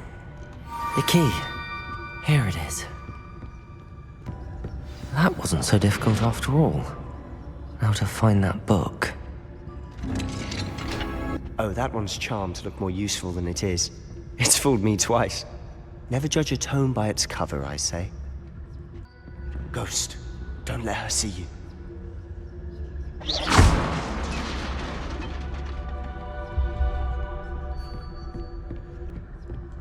Should be in the clip. No need for us to be skulking about. So what is it you've been looking for? I'm looking for a cure to help my twin sister, Anne, so that she can return to Hogwarts. Because Merlin knows everyone else has given up. Why do you think you'll find a cure in the restricted section? Does the Hogwarts matron have nothing that can help Anne? No! We've tried everyone from Nurse Blaney to St. Mungo's. But I can research on my own. No need to concern yourself with that right now. Let's focus on what you're after. Which is what, precisely? I'll know it when I see it. You're being awfully cryptic. Secrets of the darkest arts. I'm impressed. Who have we here? Sebastian Solo and his new little friend. Out exploring where they shouldn't be. Naughty, naughty, you'll get caughty. Peeves, don't you... I'm going to tell, I'm going to tell, I'm going to tell. Oh, blasted Peeves! I've got to stop him, or at least get to the librarian with a good excuse for all of this. Wait, I don't want you getting into trouble for me. I have a way with the faculty when it comes to disciplinary matters. Besides, I like having friends who are in my debt. Now go. Good luck in your search.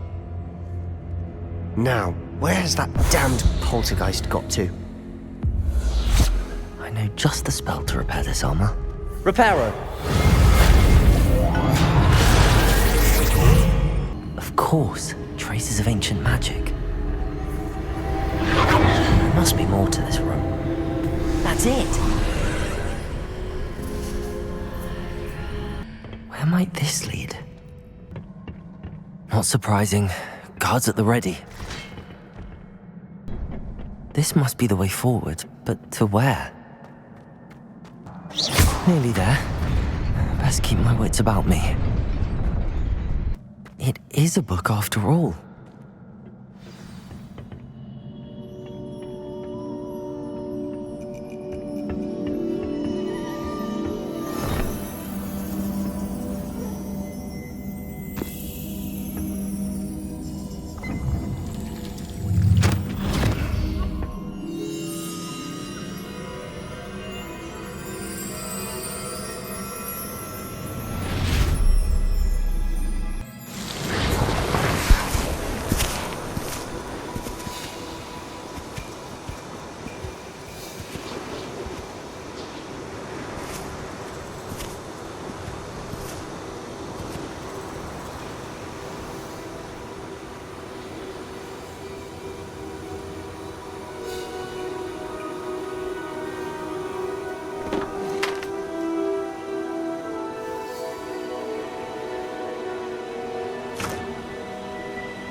You wanted to see me?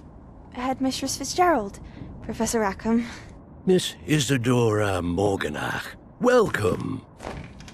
Professor Rookwood, Professor Bakar. We understand that you are adjusting well to life at Hogwarts. I am. I am glad.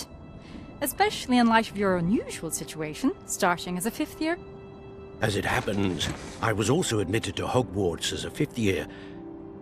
I've never heard of another like us.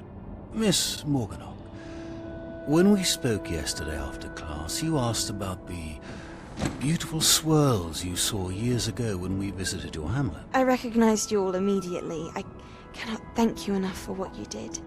We were glad to help. And yes, I did see swirls of magic everywhere that day.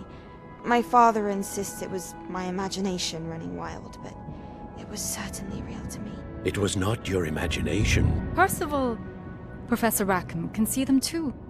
But we have never known of another who could.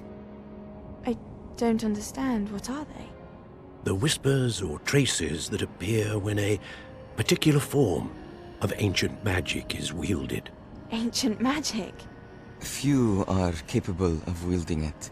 Hogwarts itself is a stronghold of ancient magic. So if I can see traces of ancient magic, does that mean I can wield it too? With the proper training. But let us not get ahead of ourselves, Miss Morganach. Before I can train you to wield such magic, you must first master all that Hogwarts has to offer. A magic this powerful can do great harm in the wrong hands. It must be wielded by a select few. As such, we ask that you not speak to anyone about what we have discussed here today.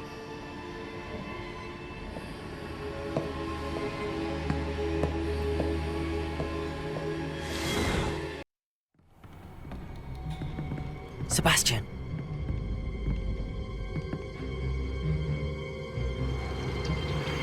Sneaking in the restricted section again! I had thought we were through with this mischief. Clearly detentions are insufficient. I'm afraid I must take this to the headmaster. But that being said, Peeves informs me that you didn't come alone tonight. If someone has coerced you, I would have you tell me. You're a bright boy. Don't waste this. There was nobody else.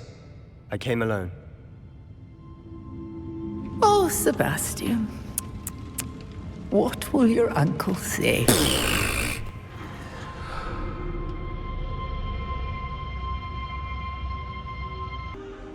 You cannot be serious. Goblins working with Rookwood makes no sense. It is rather unorthodox, to say the least. Unorthodox? It's inconceivable. It's... Ah, Fig. You have a visitor. I'll see what I can find out. Sir, I was able to search the restricted section while you were with Professor Black. It was a book we were after. What? That's... Wait. You accessed the restricted section? But how? Thinking on it, perhaps it's best you spare me the details. Fair enough. In fact, the book was below the restricted section as it appeared on the map. I want to hear everything. First, let's have a look.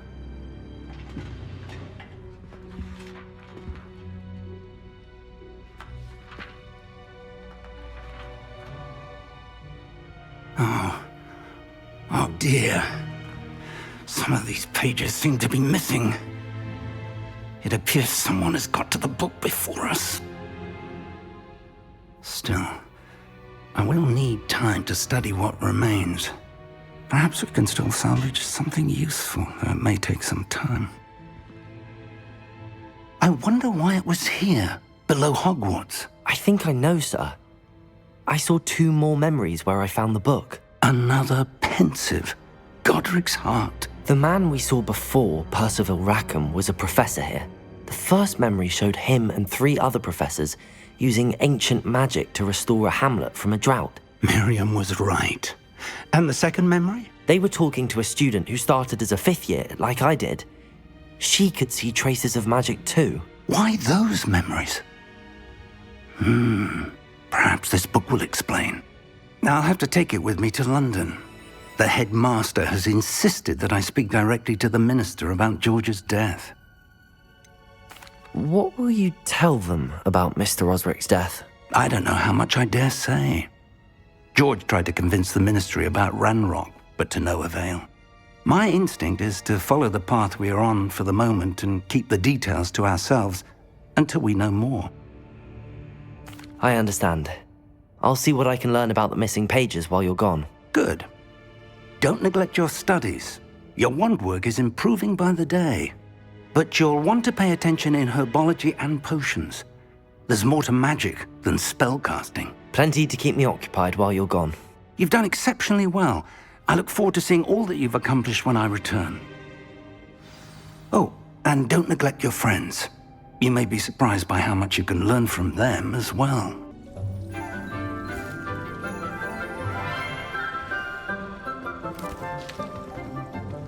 Good morning, Professor Garlick. How wonderful it is to see you again, Lenora dear. Oh, here. You'll need these for today's class. A little treat for your auntie. Oh, hello. Class, please welcome the newest rose in our garden. We do look forward to growing together.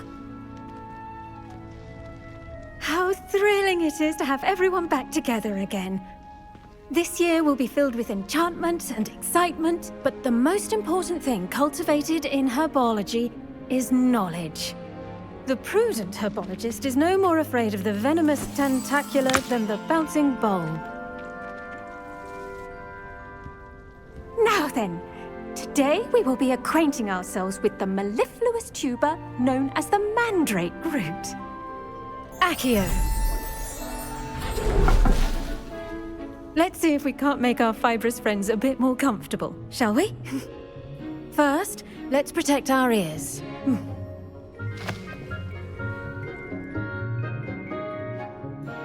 Now, everyone, grip their mandrake by the tendrils and give it a firm tug.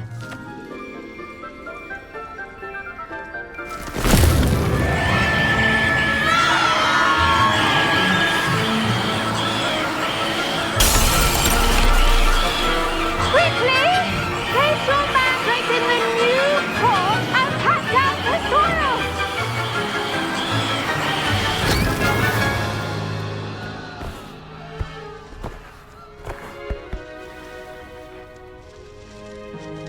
The soil should envelop the root like a warm, dirty blanket, putting the mandrake right at ease.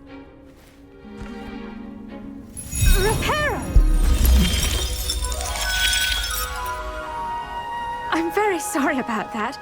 Yours was a bit mature, I'm afraid. All right then, off you go. Splendid work, everyone. Now, for our next task, we'll be planting dittany at our potting tables. You can all get started. I need to have a brief word with our new student. I wonder if hippogriffs like knotgrass. Yes, Professor. Firstly, well done with your mandrake. They can be rather difficult to get a grasp of. Actually, I enjoyed it. I couldn't help but catch your enthusiasm. How kind of you. It seems you're already taking to herbology like a mandrake to fresh soil. Now, as I mentioned, next we'll be planting dittany. Let us find you some seeds. I already have some, Professor. Picked them up in Hogsmeade. You visited the Magic Neep. Wonderful! A prepared student is bound to bloom. I've arranged for you to have your own potting table here in the classroom. It wasn't easy to spare one on such late notice. Plant the seeds there now, and you can return to harvest them later. Even with soil, sunlight, and a bit of magic, they will take time to grow. Dittany's restorative properties make it a vital ingredient in the Wiggenweld potion, as you all should know from Professor Sharp's class.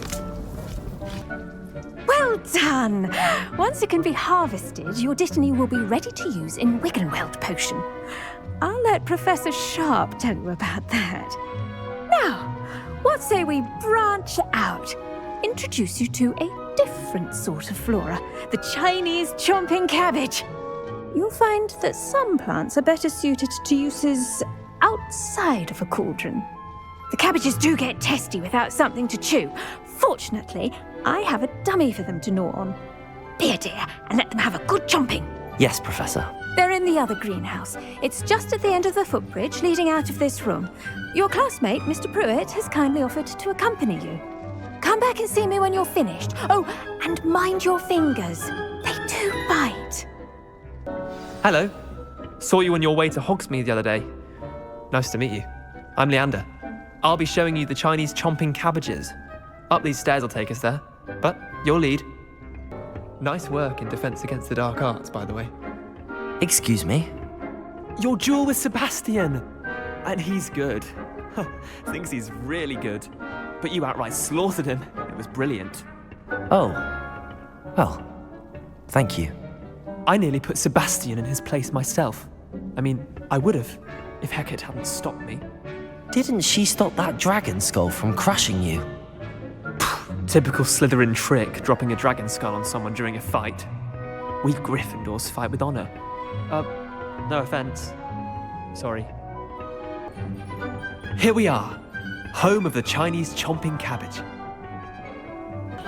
Go on, grab a few of those cabbages. Just mind your fingers. I almost lost a thumb once. Don't worry, Nurse Blaney put it back on. Trust me, you do not want to go through that. Now, see that dummy? Just toss the cabbages at it, and they'll do the rest. Look at that! They'll chomp on anything they can get their mouths on. Mum planted some in her garden last year to keep the gnomes out. Did save her the de-gnoming, but they left her honking daffodils in tatters. Vicious little bastards, aren't they? My kind of plants. Not like stupid booba tubers and bouncing bulbs. The kind of plants that'd have your back in a fight. Not saying you can't go it alone, but, well, imagine that wasn't a dummy. Trust me, Leander. I was imagining it the entire time. You were? I mean, of course, you're, not someone to be trifled with. I see that. Dogweed and deathcap has more of them, if you're keen. Other plants too. Ones your parents wouldn't plant in the garden. You get the idea. Anyway, we probably ought to head back to class. Take your time. I'll see you back in class. And with that helpful reminder as to why we should always wear our dragon hide gloves, I shall end our lesson here. Terribly sorry, Mr. Clopton. I tended to the Chinese chomping cabbages, Professor. Remarkable plants, aren't they? I hope they weren't too much trouble. Oh, don't see any bite marks or missing digits. And good, as you do seem to be quite green-fingered. Oh, I'm eager to see your skill in the soil continue to blossom. Magical plants have so much to offer. I'm eager to learn more. I'm glad. Herbology is a bounteous subject. Tend to your garden, and it will tend to you. Huh. Well, I suppose that's everything.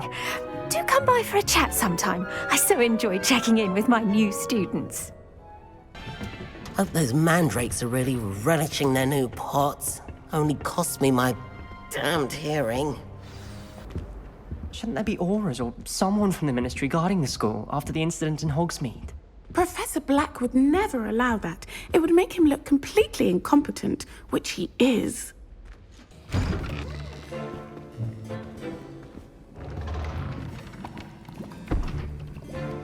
Potions is one of the most challenging and hazardous subjects taught at this school. As fifth years, you will be required to reach new heights of both discipline and intellect. You will begin this term by brewing a Wigan-Weld potion. Mr. Takar, can you tell us why this particular potion might come in handy? Yes, Professor Sharp. The Wigan-Weld potion can be used to sterilize and even heal a variety of injuries. It can heal some injuries, but not all. Points for Ravenclaw. Before today's class is completed, each of you will have brewed a Wigan-Weld potion of your own. You never know when you might need it. Please begin.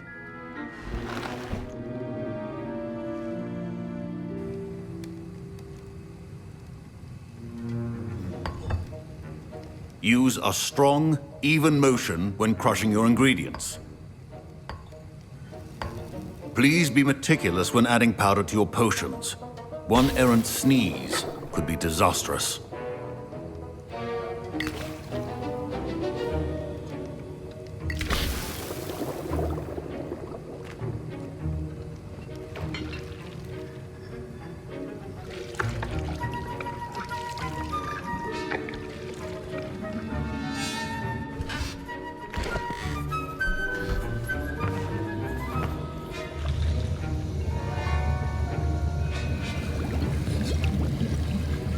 I see most of you have not forgotten how to stir.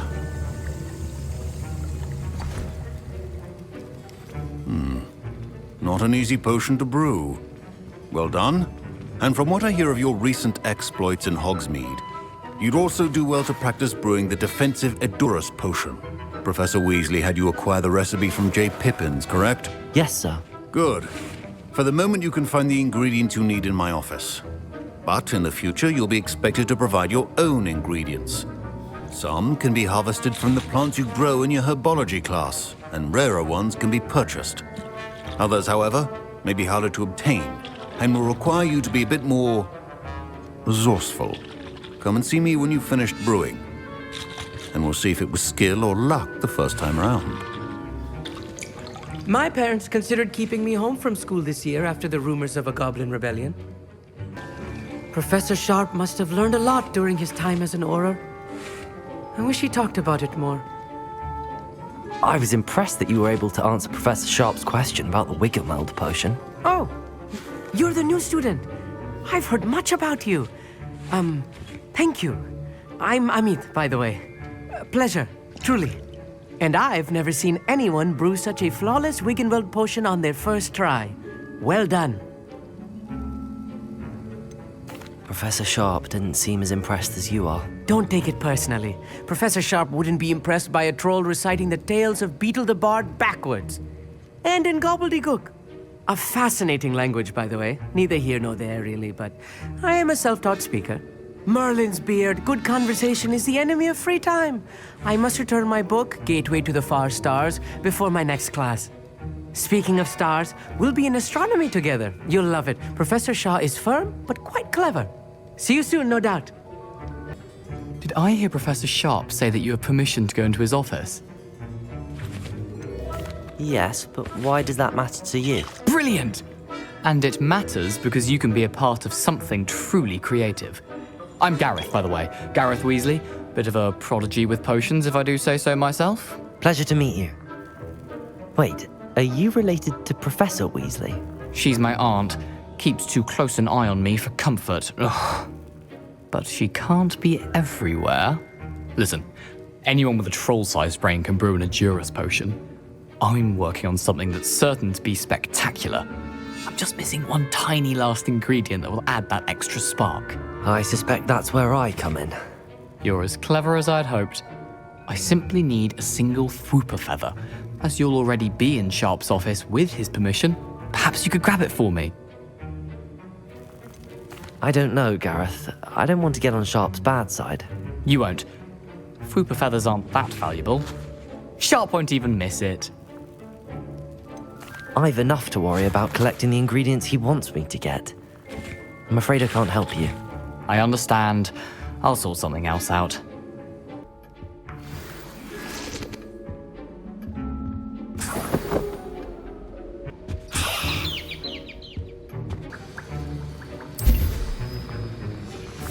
And now we add the mallow sweet, and... That's odd. What's happening? Wait, it's not supposed to... Ah! Get it!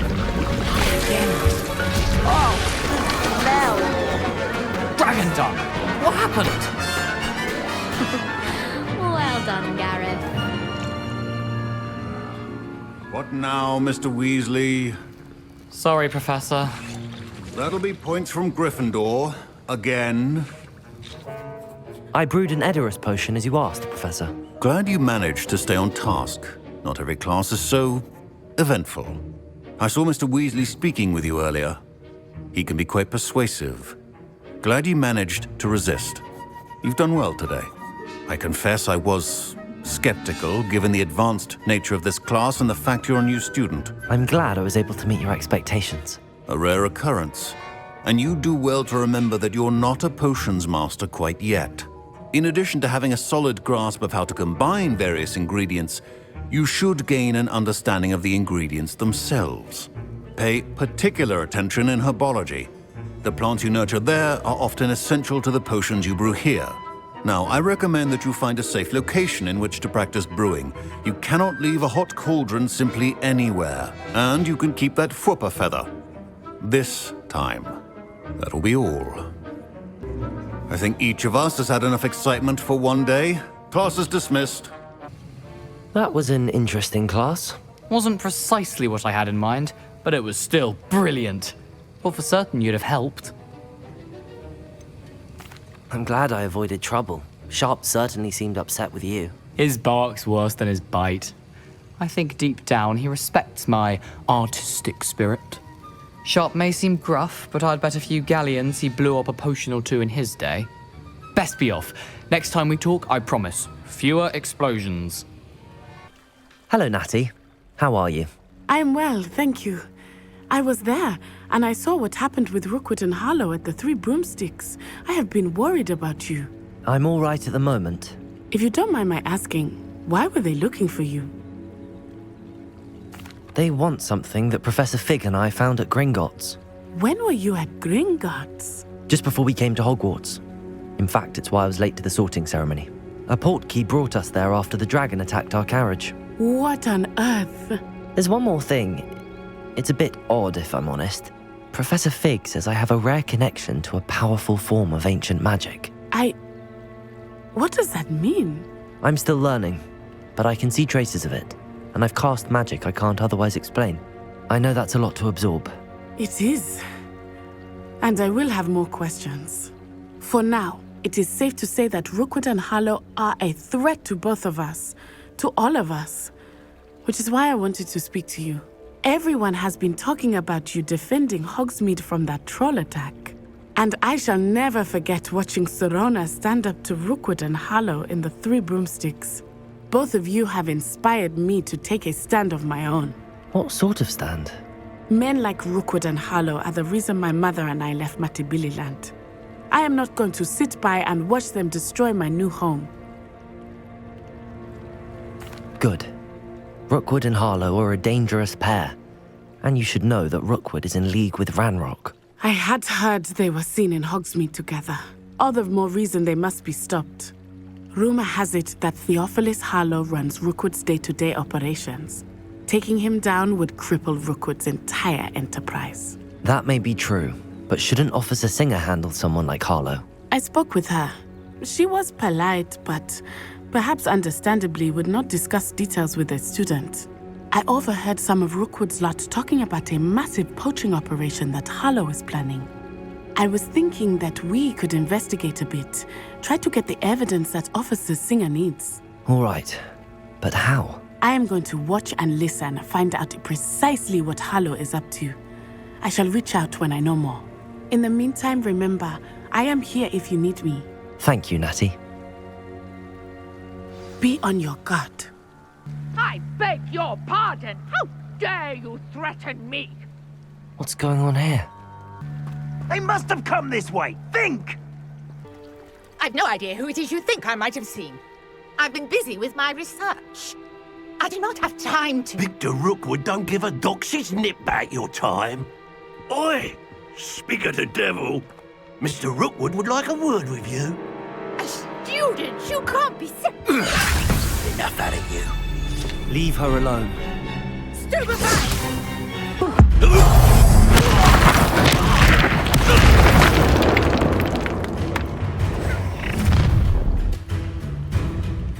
I'll watch the light go out of your eyes. Stupid! I'm not going anywhere with you. Potato! Levioso! Accio! Incendio! What on earth just happened? I've never been accosted in such a manner, and so close to Hogwarts. Are you all right? I am, thanks in no small part to your excellent defensive skills. Care to tell me why two Ashwinders were ready to dispatch me to get to you? Ashwinders? Victor Rookwood's thieves and extortionists, his little cronies. They seemed quite keen on you. It's a long story, but thank you for your help. Well, you've avoided them for the moment.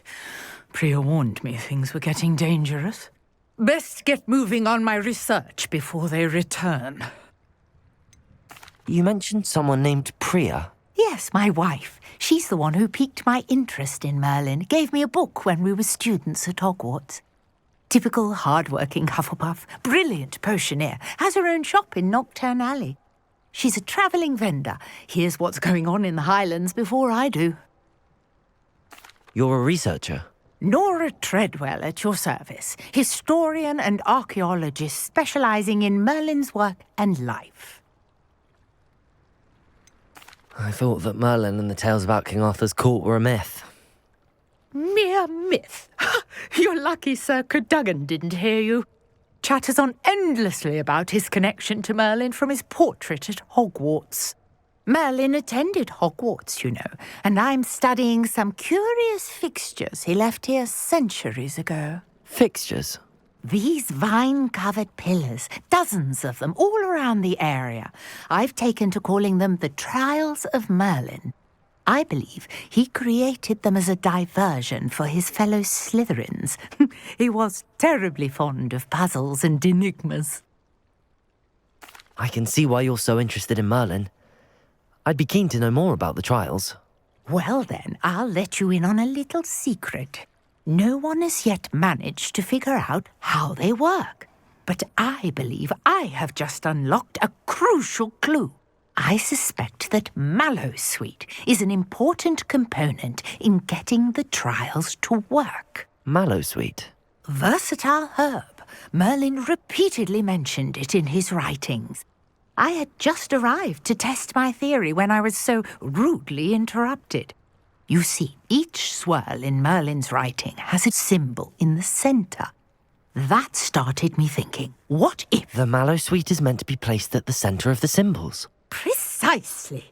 Would you care to do the honours? We can see what comes of our little hypothesis. I brought a trunk chock full of mallowsweet with me. It's just over there by my tent. This trunk? Yes, take plenty, even if you already have some. I have the mallowsweet. Lovely. Now, notice the vines on these pillars here, as well as a stone swell on the ground. Each trial has these features. Place the mallowsweet on the swell, and we'll see what happens.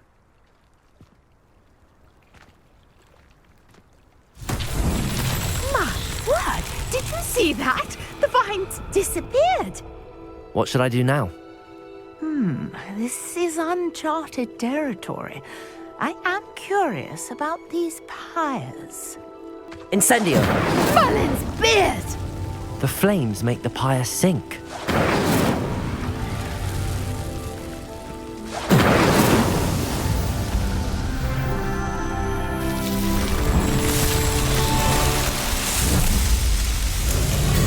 Merlin's beard! How beautiful! What a day. I can hardly believe it. I take it we can call that a success? We can indeed. However, I now have even more questions. How does it work? I must review my notes. I may have missed something. Are all of the trials like this one? Oh, not precisely. Well, I think each has those telltale vines and the swirl on the ground. You should feel free to solve them as you come across them. I believe I have what I need to continue my research. My guess is that each will also require mallowsweet, which you can find in Hogsmeade should you need more. I really must be off. Such a pleasure to meet you. And do be careful out here. Now I've got what I needed, I shall return to the safety of my notes and books. Hello, Lucan. I'd like to practice with the training dummy. Excellent idea. This time will be a bit more of a challenge. Ready? That'd be brilliant. Wonderful. I'll set things up. Remember to cast all the spell combinations before the dummy lands again. If you need to stop practicing before you finish all of them, let me know. Accio! Incendio! Levioso! Excellent form!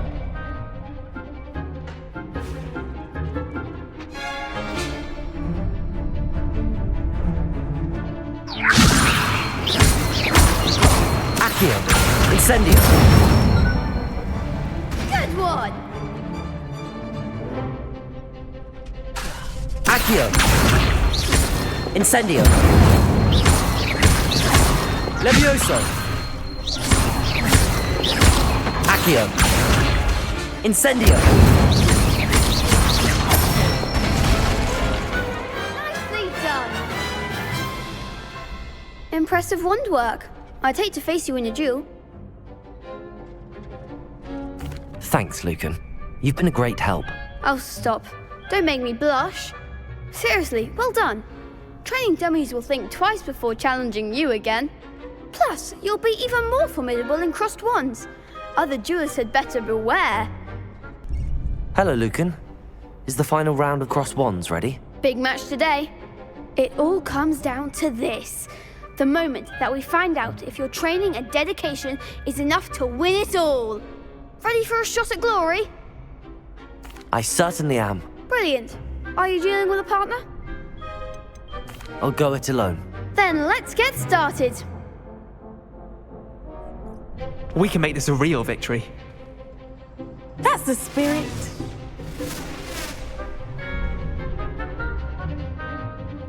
Accio! Levioso! Incendio! Some big hits that round. What a victory! You've won the tournament! That was nothing.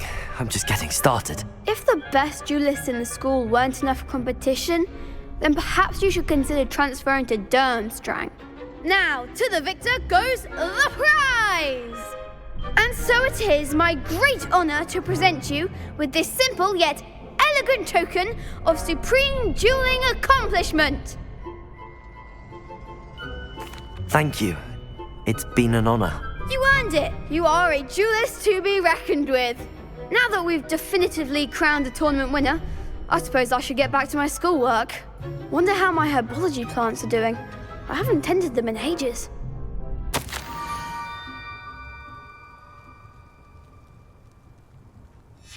Scrope? Who is Scrope?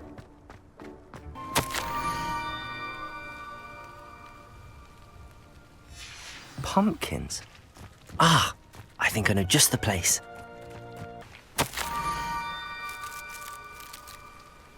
Down to the water's edge. This had better not be a trick.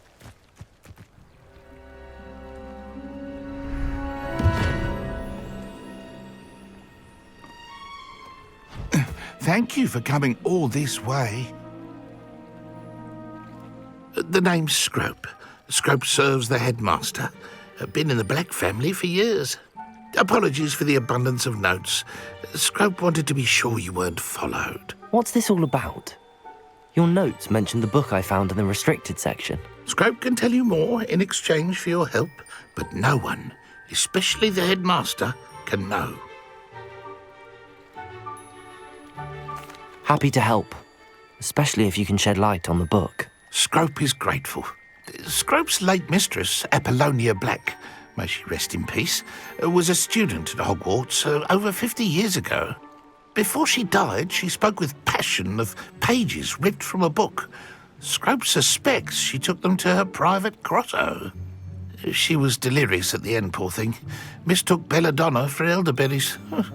Scrope tried to warn her. I'm sorry to hear that. But how do you benefit if I find the pages? Scrope believes that a treasured Black family ring is also in the grotto. Scrope wishes to give it to the headmaster. Apollonia forbade Scrope from entering the grotto long ago. Scrope continues to honour her wishes. Scrope would not dare ask a student for help, but when Scrope learned you were looking for those pages, Scrope thought you might also find the ring. How did you know that I'd found a book and that it's missing pages? Scrope and the other house elves are good at staying out of sight. Scrope hears and sees many things in the castle. Scrope knows how to keep secrets. Tell me more about this treasured ring. It's adorned with the Black family crest. The headmaster would be pleased with Scrope for returning it. How did you injure your ear? The Blacks have a tradition of decapitating their house elves when their service is no longer required. One day, dear Apollonia was understandably frustrated with Scrope and got a bit too eager with a cleaver. Scrope was able to convince the sweet girl of his value and now views this small injury as a reminder of her good heart. It seems this may help us both. I shall do it. Scrope is relieved. Scrope hoped the young Slytherin would be willing to help. Take this toast to the grotto just down the coast and place it on the pedestal there. Good luck. Scrope will wait right here for you. Best of luck finding your pages. And the ring. Why would I need a piece of toast? I suppose that's where it goes.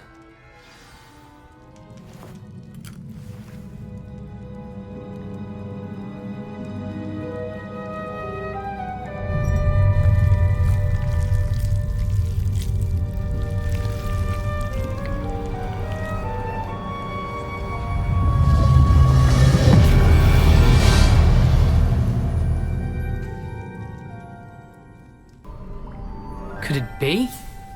A visitor?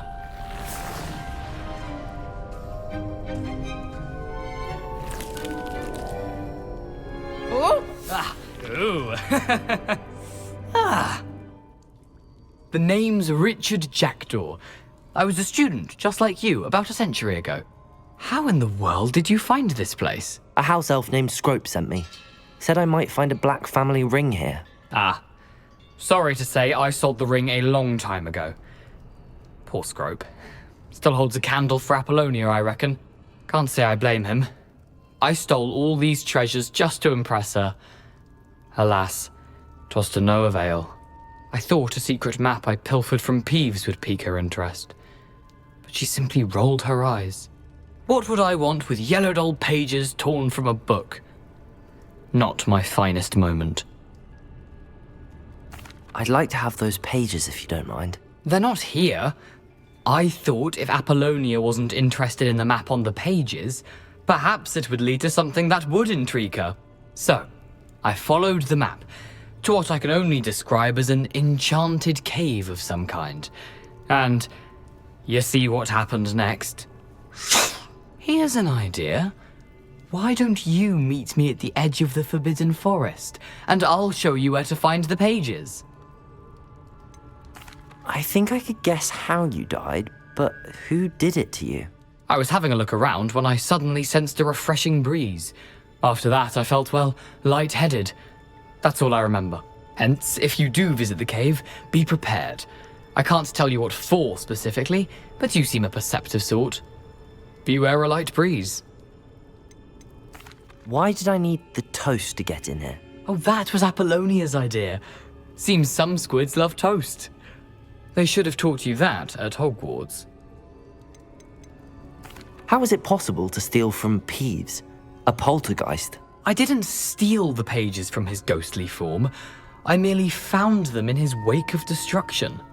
He has a penchant for wrecking things. Books, bottles, suits of armor, whatever's sure to cause the most chaos. He dropped them after a particularly aggressive romp through the library. I suppose if that's the only way for me to get those pages, I'll meet you at the forest. I'm sure the pages are still tucked in my waistcoat. If you don't mind the sight of my decapitated skeleton, they're yours for the taking. Hello, Scrope. Thanks to you, I was able to enter Apollonia's grotto. The toast was the key. I met a ghost there, Richard Jackdaw, who's agreed to lead me to the pages I've been looking for. Phew, that boy was never good enough for Apollonia. Oh, what of the Black family ring? I'm sorry to say that Jackdaw sold it long ago. Sad news indeed. Scrope shall need to think of another way to impress the headmaster. Well, Scrope takes some consolation in knowing that the young Slytherin found what they needed. I did. Thank you again, Scrope. You're a credit to House Elves.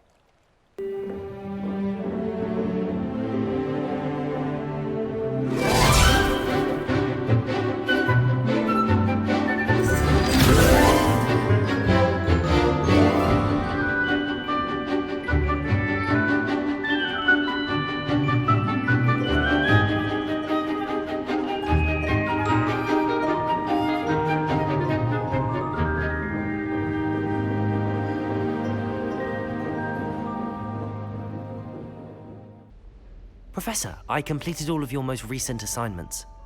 Well done. Then you're ready to learn Expelliarmus. Pay close attention. The disarming charm may often be all you need to defeat the most powerful dark witches and wizards you might encounter. Spellcasting requires a focused mind and a steady wand.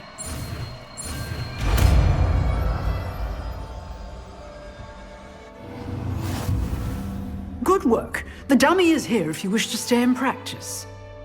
Expelliarmus! You seem to have the right end of the stick, but keep practicing. Expelliarmus may save your life one day. Professor, do you have a moment? I do. What is it? I wondered, did you attend Hogwarts? I did. I am a proud member of Ravenclaw House. Why do you ask? I was curious as to how Hogwarts has changed over the years. I see. Well, the castle itself, as I'm sure you have surmised, is full of surprises. I dare say more than the staircases change around here. As for the students, well, they seem to get more capable every year. Although, we got up to just as much mischief in my day as you seem to now. I used to look the other way at all sorts of roguery when I was head girl. I can tell you, however, that I did once admonish a certain Phineas Nigellus Black for enjoying a sugar quill during a lecture. I hadn't realized that you and Professor Black were, students here together. Appearances can be deceiving. You see, I was once wounded by time itself. Time itself? I never would have imagined such a thing. Ah, well, it was the risk I took with my prior position. You may or may not have heard that I was an unspeakable at the Ministry for years. An unspeakable? What does... As you might suspect, I cannot speak about what we did. Suffice it to say, the job was not without its hazards. Now, I hope I've satisfied your curiosity for the moment. You have. Thank you for speaking with me, Professor. Keep up with your wand work. One must always be prepared for mischief, both inside and outside of the castle. We meet again, Richard Jackdaw. I suppose I shouldn't be surprised to see you. It took the cunning of a Slytherin to track down these pages. Well said. Now where do we go from here? Follow me. I shall lead you as far as I can, but I fear I may remain a tad reluctant to revisit the scene of my demise. Keep your eyes open for a bird bath. When you find it, say intramuros. I think it's Latin. Or Greek. As you can imagine, I never paid much attention in school. Shall we? Aside from the bird bath, anything else I should look for? Indeed. A few landmarks. A stone bridge, a waterfall, and, if I recall, a lake. You'll see. You've been very helpful. Thank you. Surprising how much of this is, rather unfortunately, coming back to me. Yes. You know, the closer we get, the more I'm remembering. Probably best I leave you to it. Simply stick to the path and keep a sharp eye out for that bird bath. Adieu. Is that Latin? Or Greek? The waterfall. For a thief, Jackdaw's surprisingly as good as his word. Something oddly solemn about this place. Such regal creatures, stags.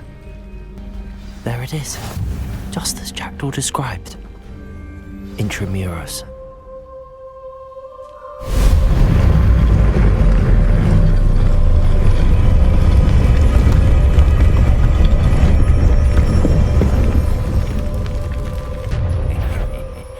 Aren't you a little far from home? Ranrock knew you'd eventually lead us to whatever it is you're hiding. Potato! Stupid one! No risk those loyalists will report back to Ranrock now. Let's see where Jackdaw has led me. I wonder how big this place is. These rooms must have something to do with opening this door.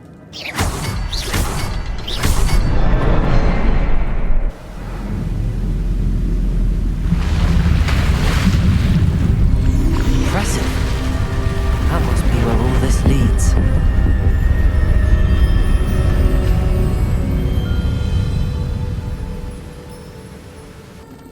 Someone didn't want casual visitors down here. I wonder if any of my spells will help me through this. I'm glad Richard Jackdaw left a little something behind for me, but where could he be? Another puzzle. Well, if Jackdaw could solve this, so can I. Perhaps the next symbol is hidden somewhere.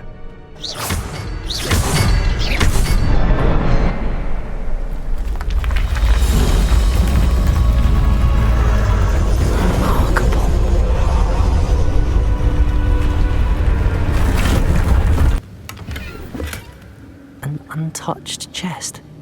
Jackdaw wasn't very thorough in his search of this cave.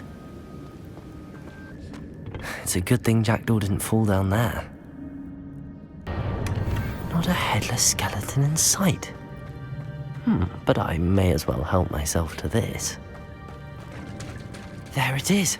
The bridge, it's almost complete. More spiders. These can't be all there.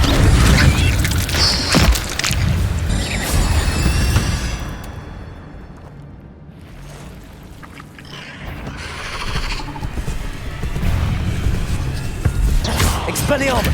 Farewell, monster. I can only imagine how the spiders have multiplied since Jackdaw came this way.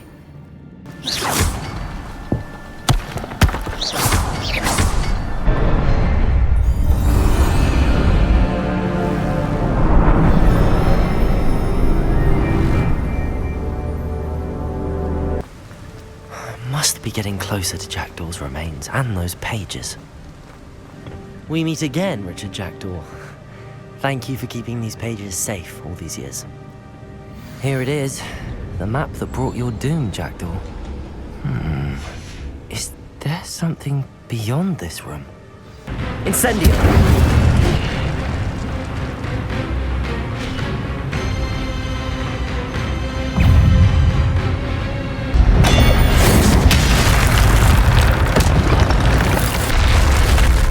What? That's unnerving. What's happening? I've seen this before. In Gringotts and the restricted section.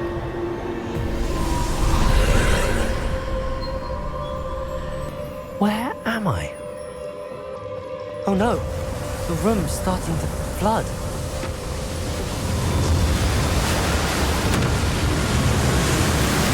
How am I being protected? What sort of magic is this?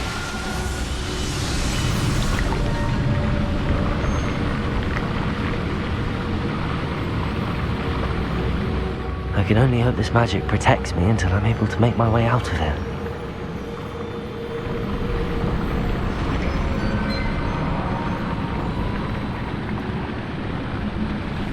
What is this place?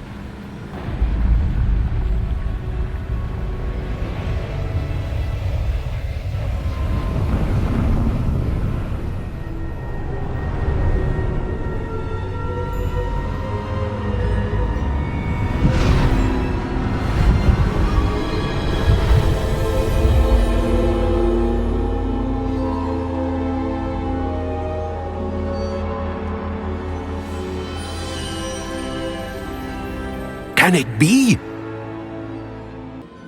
It's you. Has someone finally found our map chamber? I recognize you from the Pensives. You're Professor Rackham. I am indeed. I must confess that I am surprised to see someone so young standing before me. I'm the same age that you and Isadora Morganach were when you started at Hogwarts. You've paid attention, and might I presume you share our ability? To see traces of ancient magic? Yes, sir, I do. As you have likely realized by now, our ability gives us a unique relationship with all forms of magic. We can access expressions of magic that few others can. Opportunities will arise that allow you to sharpen this rare talent. Do not squander them. I won't, Professor. Thank you. We have much to discuss. But first, a map found in a certain book led you here. Place the book on the pedestal. I don't have the book with me, sir. That is unfortunate. I'm afraid we must pause our conversation until you return with the book. I'm a bit confused, sir. Why is this room called the map chamber? I assure you that all will be clear once the book has been placed on the pedestal. The statues and carvings in the house on the cliffside, those are of you. Are you a seer? I am. Did you know that I would be here? I cannot say more at present, except to say that your presence here does not entirely surprise me. Very well. I'll retrieve the book right away. Good. We shall speak again once the book is in place. I found the pages and the map chamber. Why would I need the book? I'm back at Hogwarts. I wonder when Professor Fig will be back. I did promise him I wouldn't neglect my studies while he was away. Suppose I have enough to distract myself with till he returns with the book.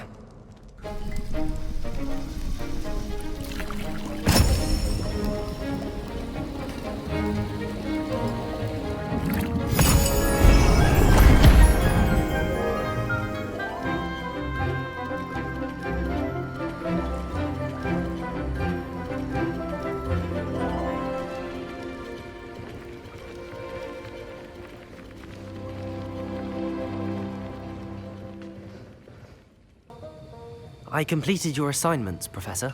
Good. You should be ready to learn Depulso. Let's see what you can do. Concentrate. Do not let your mind wander.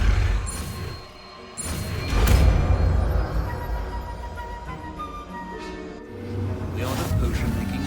You've got it now. If you'd like to practice, and I think you should, perhaps best not to go flinging your classmates about the halls. I suggest having a go at the enchanted books here. Depulso! Well done. I'm glad to see that you seem staunchly determined to master your spellcasting. Professor, I saw an aura badge on your desk. May I ask about your time as an aura? Observant. I suppose I could indulge you for a moment. Spent years tracking down reprobates who dealt in artifacts of dark magic origin. That sounds positively exhilarating. Exhilarating? It was at that. While it lasted, at any rate. I enjoyed a great deal of success as an aura. However, success can make one complacent if one's confidence is not tempered by humility. One overstep in battle changed everything. May I ask what happened? Yes, well, I suppose it's a matter of record. My partner and I had tracked a suspect to a harbor in Scarborough, trying to smuggle shrunken heads of all things. I had deduced that he was working alone. I was mistaken, and they knew we were coming. From the moment we stepped onto the ship, well, I barely escaped with my life. My partner wasn't so lucky. I suppose being an aura is dreadfully dangerous. I'm sorry. It is at that. But survival is not guaranteed for any of us. Pay attention. And not just within my class. This is what I must impress upon you all. A potion and a poison may be a mere breath apart, until you consume the wrong one. Well said, Professor.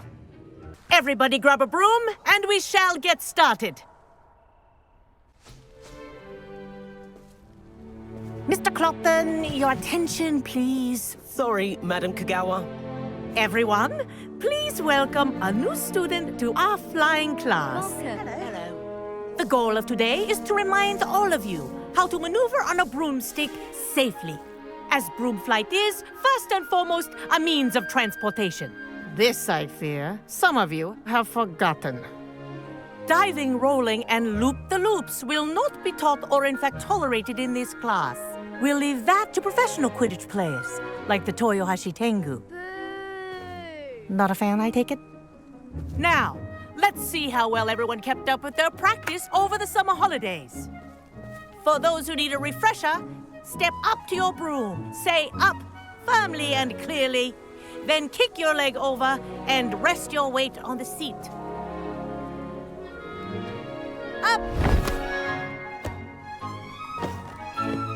Thank you. Now, your turn. Up! Up! Up, you stupid ratty school broom! Up!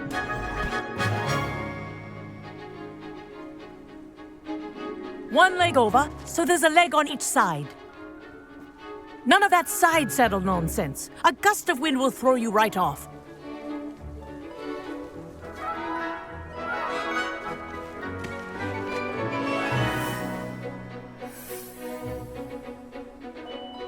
And if you hear my whistle while you're in flight, ground yourself at once. Good. Now, for your first lesson, fly through each ring in the courtyard. Do take care. The brooms are school property. I want them returned in one piece.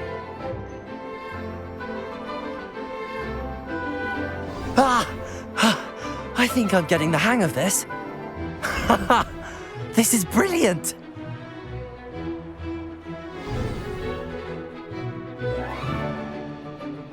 Well done. Now that you're acclimatized to your broom, let's see how well you manage with a more advanced exercise, shall we? This next set of rings will take you around the grounds for more of a challenge. What a view! Hello! Nice day for a flight! That wasn't too bad. Ah, the old boathouse. Wish you could have experienced crossing the lake as a first year. Whoa, our aquatic resident likes to make an appearance once in a while.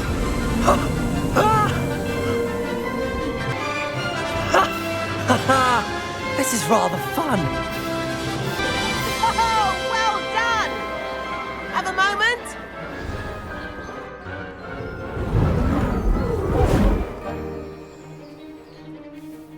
I say, I watched you fly through those rings. You seem to handle yourself on that dusty school broom well enough. I'd imagine you're ready for something a bit more challenging. But I'm getting ahead of myself. We haven't properly met. I'm Everett Clopton. Am I right in suspecting that a Slytherin like you might be interested in making an escape from class? Kagawa seems strict. I wouldn't want to get into trouble. Kagawa won't even notice. Besides, a bird doesn't learn how to fly by staying in the nest. Follow me. The tour is about to begin. Follow closely now. Right now, we're flying over the Transfiguration Courtyard. Lovely as ever. Let's hope the headmaster isn't having tea by the window today. Nice to get above it all, isn't it? Ahead of the gardens, the Hufflepuff common room windows just peek out. Bit claustrophobic for my taste. How is Everett flying so quickly? Here's something handy to know. Lean forward for a burst of speed. Helpful if you need to escape a tricky situation. Now that's more like it.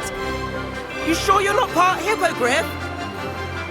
There's the famous bridge. Think of all the magic holding it up. I mean, look at it. And the owlery. That's a bit of solid architecture, isn't it? Flying tips and a jaunt around Hogwarts. This is quite the tour, Everett. That's Kagawa's whistle. This concludes our tour. Best hurry back. Looks like she's already dismissed class. Better hurry and hand in our brooms. Dismount here. And where have you two been?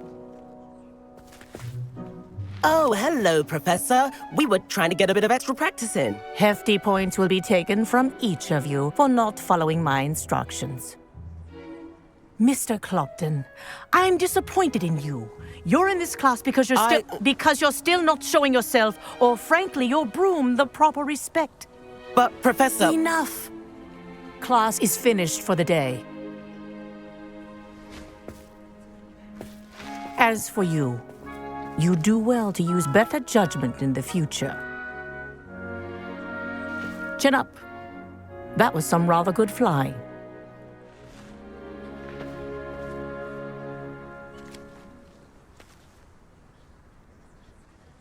Sorry about that business with Kagawa, but you have to admit, those views were worth it. Perhaps, but we did get in trouble, and Kagawa could hold it against us. Rotten luck, that. I didn't think she'd see us. But it's no matter. You seem at home on a broom. Bet if you had a fancy model, you could fly laps around Imelda. She's Kagawa's favorite. I could show her a thing or two if I had my own broom. Hate having to return the school broom after class. Perhaps I have to purchase a broom, then? If you can, you should. Wish I could. I recommend visiting Albie Weeks at Spintwitches in Hogsmeade. He's always looking to test new models. I'll keep an eye out for you in the sky. Madam Kagawa, about what happened in class. No need to discuss it further. Losing points for Slytherin should serve as a deterrent against future escapades. Now, Professor Weasley has asked that I teach you a few additional spells, so please keep an eye out for an owl from me. You're also welcome to drop by any time with questions. Professor Weasley?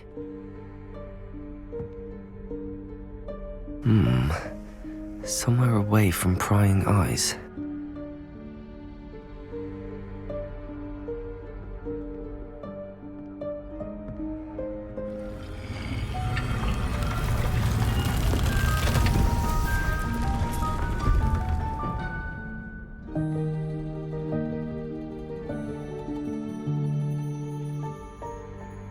Forgive me, the headmaster stopped me and I... Merlin's beard. I see you've wasted no time. Well done. Shall we? Off to you, Professor.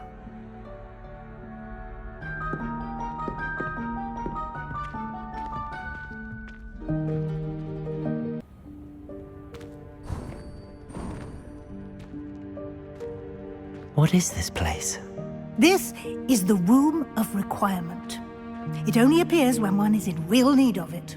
Ordinarily, a student might stumble upon this room entirely by accident. If ever. I'd only planned to suggest to you how to find it by walking past that bit of wall, focusing on what you need. But you've managed to reveal the room on your own. While I'm here, we should take advantage of the moment. Now, where is Deke? He must have sneaked past and gone ahead. Deke, Professor. The house elf I was speaking to in my classroom your first day. Thought he might help you use the room once you've found it. There's no chance I'm clambering over this mess.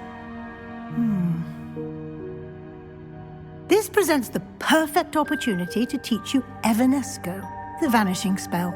You can cast Evanesco to vanish certain objects, such as these chairs and other things here in the room. I suggest you practice the wand movements first, then you can clear the chairs away.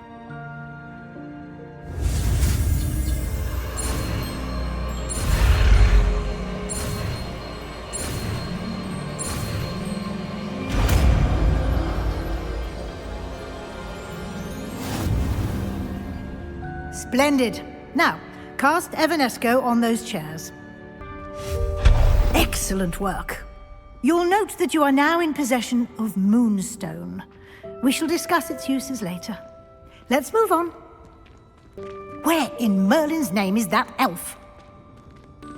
Is that... Goodness! My old school bag. I wondered where that had got to. Can't believe it's still here. I'll just take a quick look at this. Give you an opportunity to explore on your own until we locate Deke. Yes, Professor. Dear me. Can't you keep it down? Some of us are trying to rest. Hope this isn't as precarious as it looks. An intruder! Stop them! No, not... that's not helpful, you worthless pile of tin! How does anyone other than a house elf manage to get around in here? What was that? Was that a golden snitch? Perhaps you should summon your wits and find out. I hope that house elf can find us in here.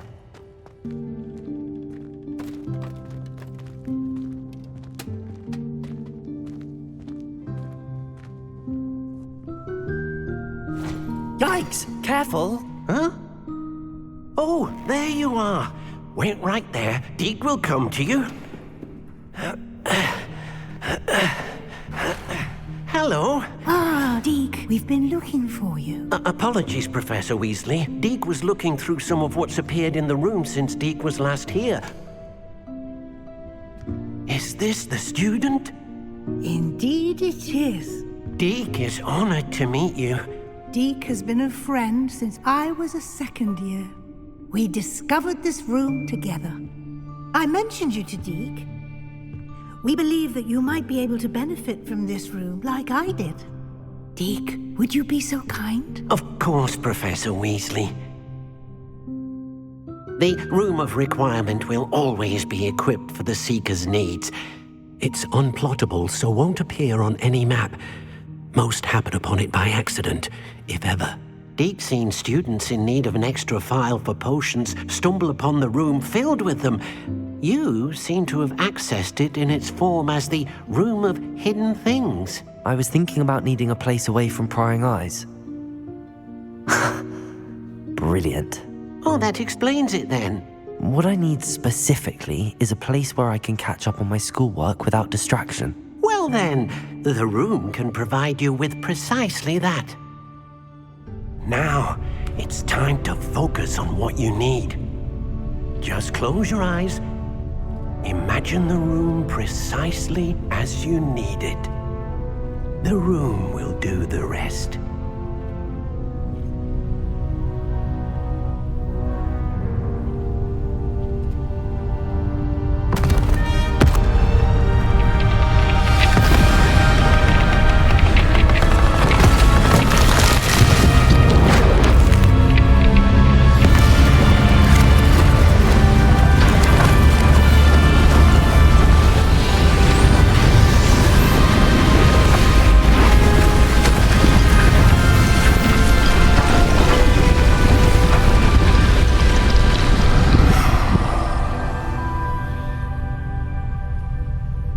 You've given yourself quite a canvas to work with.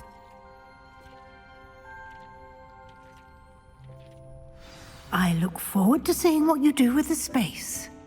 Ah, and it seems the room has provided you with a desk of description. Excellent.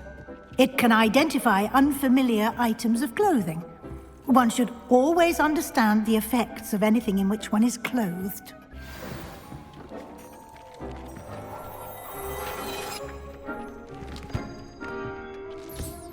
You'll find plenty of items of clothing that need to be identified. The desk will be an invaluable resource. I imagine the desk of description will come in handy. It will. I hope you'll take advantage of it. Now, I'll give you a brief lesson in conjuring. The room might not provide everything you need on its own. Conjuring? Yes, the magic of creating or conjuring objects. I'll teach you.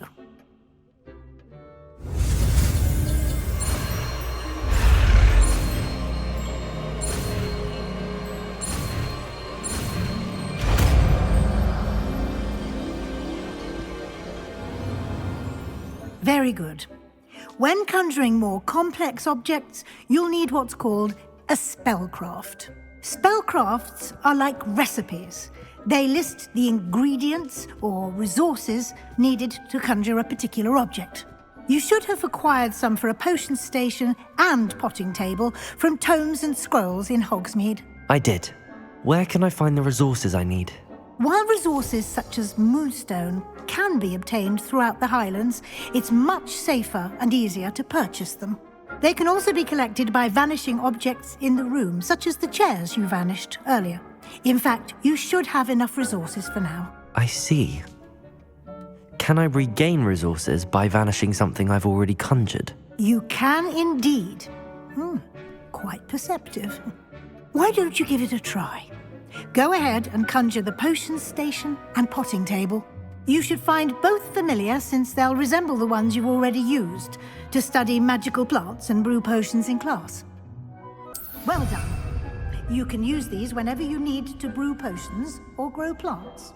Presuming, of course, you've collected any seeds or potion ingredients you need in Hogsmeade or outside the castle grounds.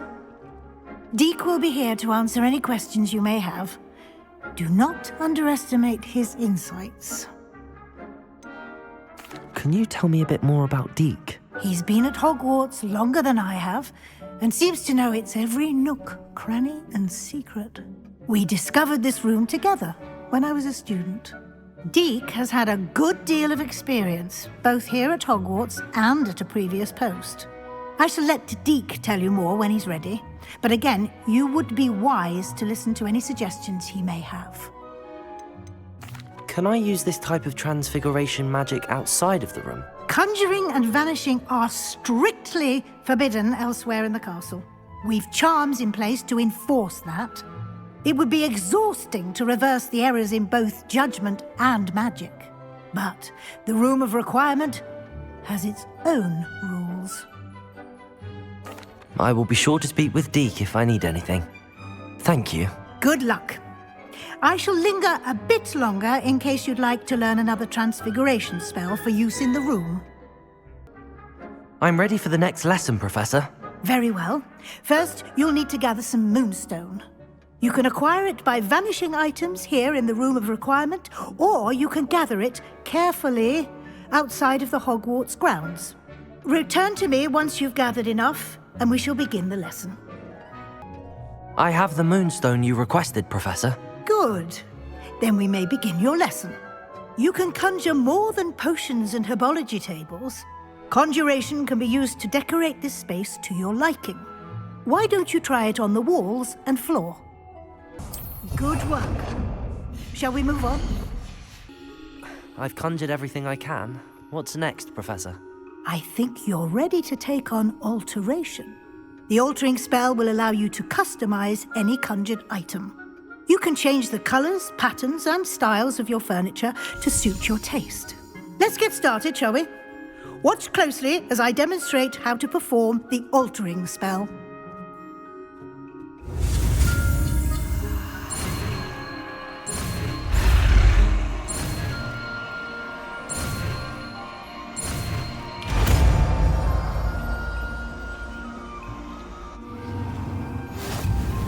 Just aim your wand at any conjured item and perform the altering spell to customize it.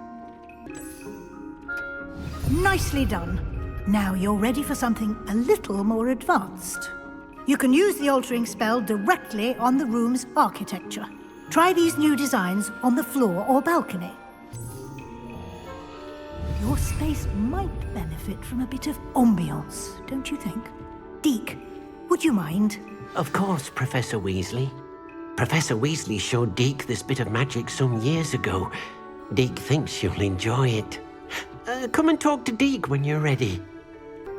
Professor Weasley said I should ask you about changing the room's ambience? Of course. What sort of overall look most appeals to you?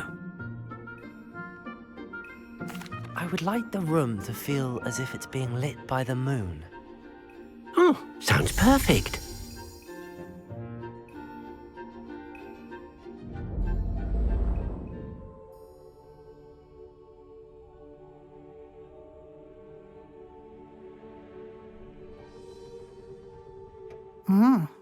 Quite a difference. Of course, you needn't keep this style if you don't like it. You can always ask Deke to change it back. Now you have learnt a good bit about alteration. Thank you, Professor. The room is full of possibilities. Indeed. No matter how much time I spend here, the room always manages to surprise me.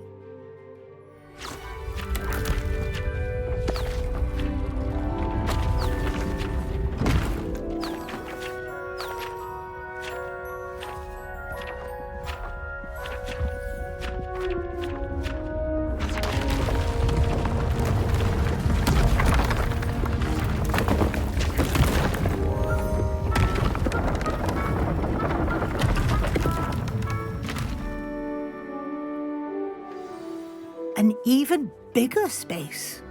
How did that happen? The room equips itself to your needs. It must have sensed that you needed more space to practice spellcasting. If you'd like to customize the space further, you can use these spellcrafts. You'll find more of them both inside and outside the school. Thank you, Professor. I shall keep an eye out. Good. I'll leave you to it. This is your space now. Use it wisely. Sebastian, it's been a while. It has. Glad you received my owl.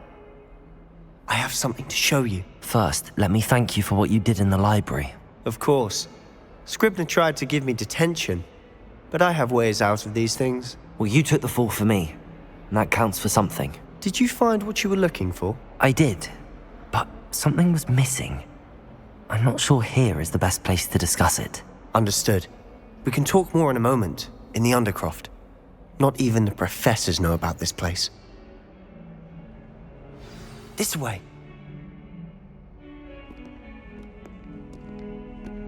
There's a secret passage just here. It's well disguised.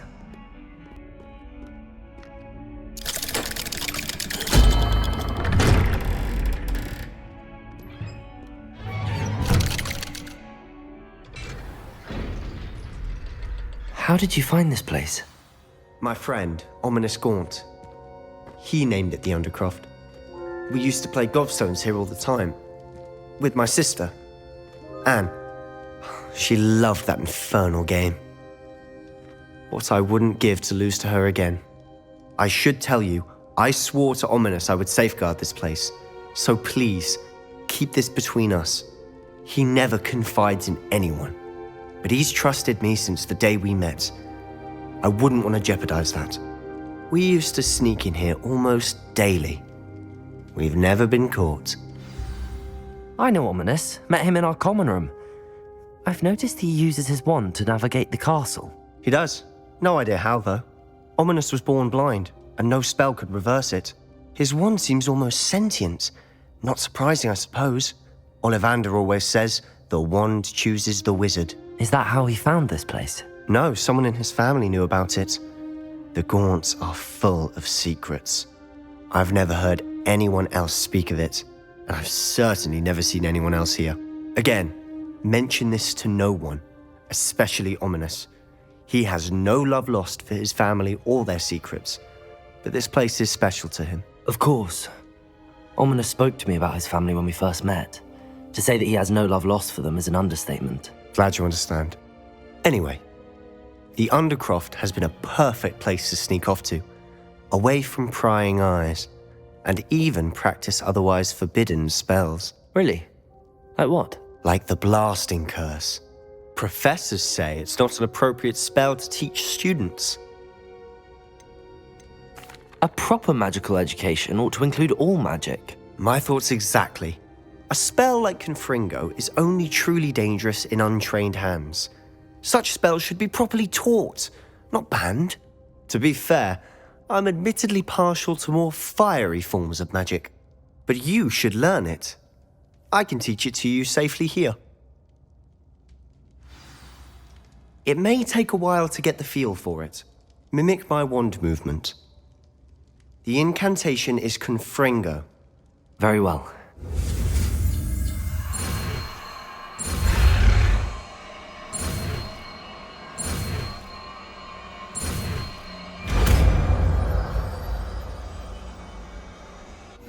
You're getting it. Ready to actually try it out? Stick to the targets, though. Best to keep the Undercroft intact. Have a go at those candelabras.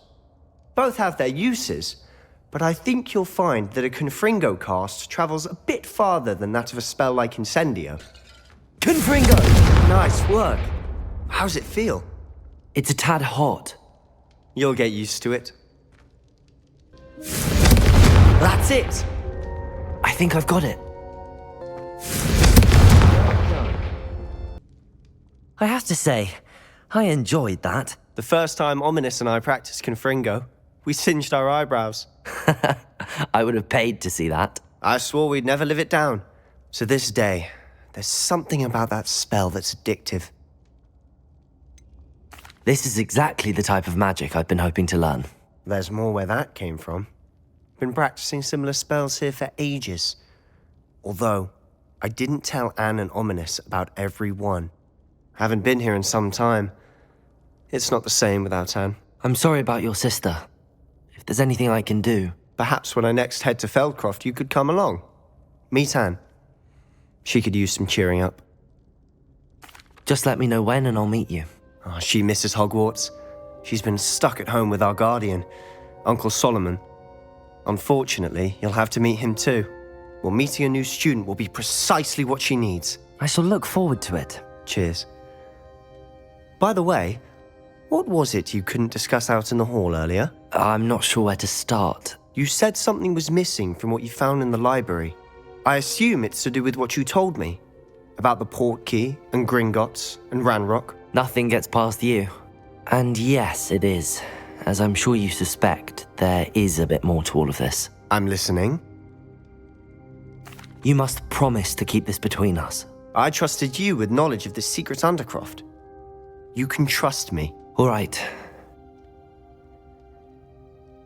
I can see traces of ancient magic. Ancient magic? I don't know what I was expecting you to say, but it wasn't that. What does that even mean? Honestly, I'm not entirely certain.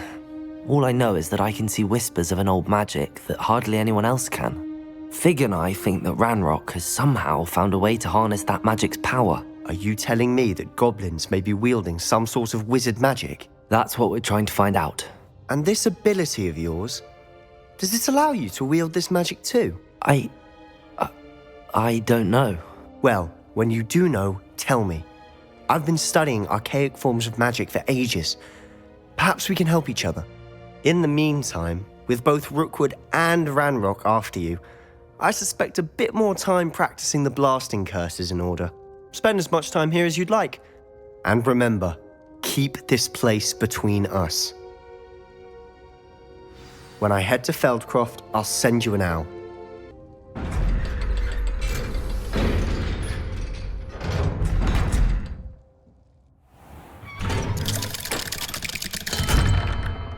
Hello, Sebastian.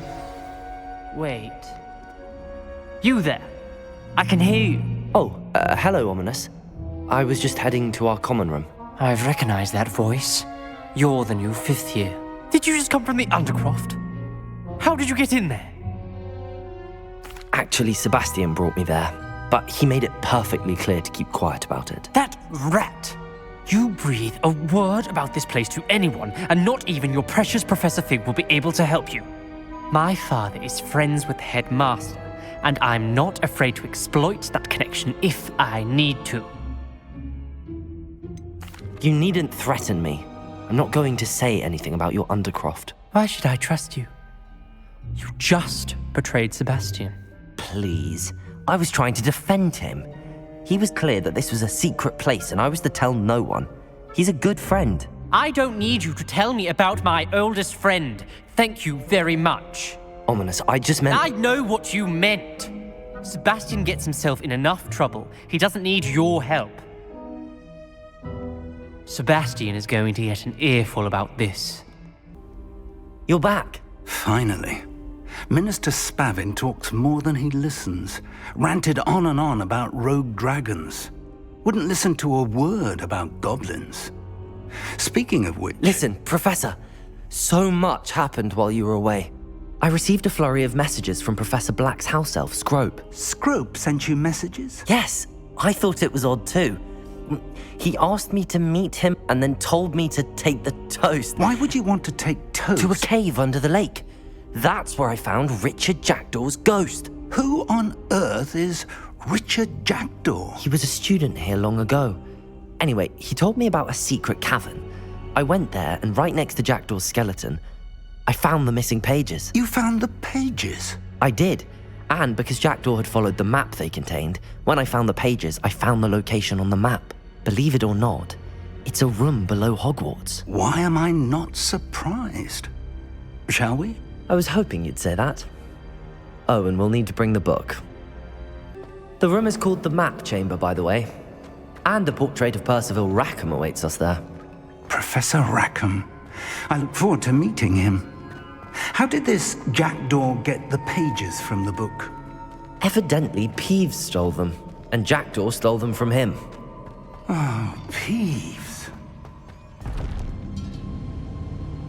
To think it was beneath us all this time.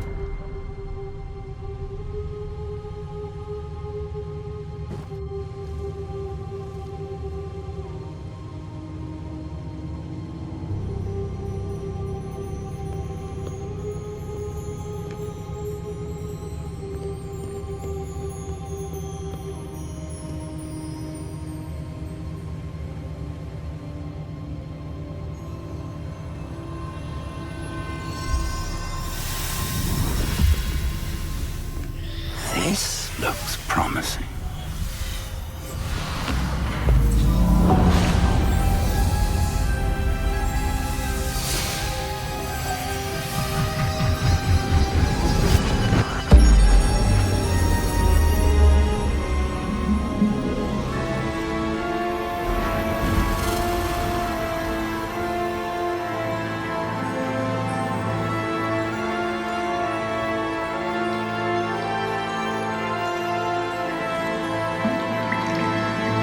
Map.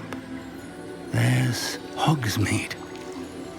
And over here, the Forbidden Forest. And, of course, Hogwarts. It's magnificent.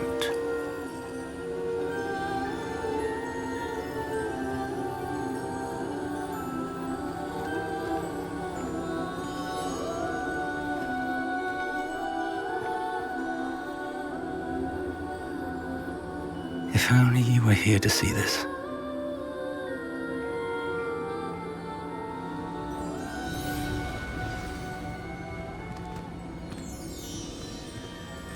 Hello, Professor Rackham. We've placed the book on the pedestal as you asked. And this is my mentor, Professor Fig. How do you do, Professor Fig? And you, my young friend, see now why you needed to return with the book? I do. I also see why you refer to this room as the map chamber.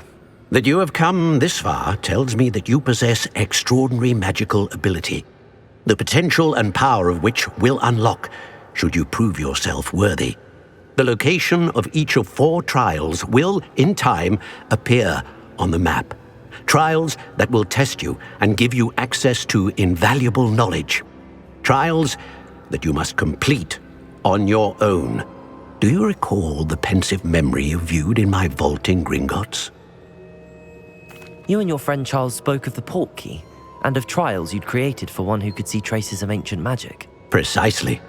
Charles is another of the keepers, a designation we gave ourselves centuries ago, in light of the knowledge that we have been bound to keep hidden.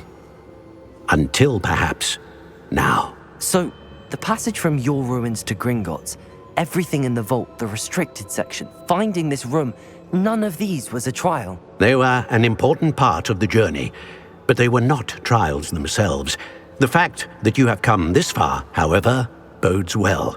The trials were designed to ensure that the power and knowledge we have kept secret for so long does not fall into the wrong hands. They will test your abilities, both innate and learned. But of equal importance, everything you witness as you complete the trials will inform what you choose to do with all that we share. You will need patience. The trials have much to teach you. It will take time. I'm afraid we don't have the luxury of time. We have waited this long, Professor Fig. Surely a few more. Respectfully, sir, while I do not know the secret you keep, I do know that our young friend here has seen traces of a powerful dark magic being wielded by goblin kind. And we encountered an uncommonly powerful goblin wielding such magic as we prepared to leave your vault at Gringotts. We may already be too late. This is grave news indeed. Young friend, do you trust Professor Fig? I do. Then, in the light of your considerable skill and all you have already accomplished, we shall begin. You will find the location of the first trial marked on the map below you. Whilst Professor Fig may assist you in locating the trials, they may be completed only by one with our ability. Shall we have a look?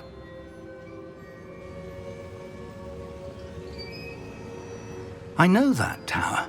It's not far. You may have seen it yourself. It looks familiar. Perhaps your young friend is more well-traveled than you might think. As your mentor, the least I can do is go ahead to make sure it is safe. Join me as soon as you can. You said that you know that tower. What can you tell me about it? Not much, I'm afraid. I've passed it dozens of times. It's north of Hogsmeade. My recollection is that it seems abandoned. Clearly, however, the tower conceals more than meets the eye. I'll find you at the tower as soon as I can. Until then, be careful, and do not tell anyone where you're going. We're not alone. We are not. Ranrock's loyalists. Around a dozen I can see, but could be more. Can't we apparate past them into the tower? We could, but we've no idea what's in the tower. More importantly, however, I'd like to know why they're here. They've set up camp just ahead. I suggest we investigate a little before doing anything else. Let's go. Well, this isn't ideal. No, it isn't. This way. And I'd suggest we use the disillusionment charm here. No sense in announcing our arrival. Quickly now. Confringo! I suppose we could charge right into their midst. Protego! Stupefy! Orders. Directly from Ranrock.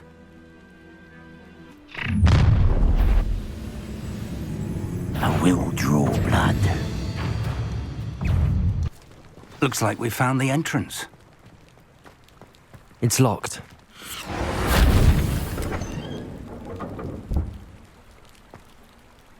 An unlocking charm. Very handy. No time now, but if you don't learn it soon enough, we can work on it back at the castle. Someone was an avid reader.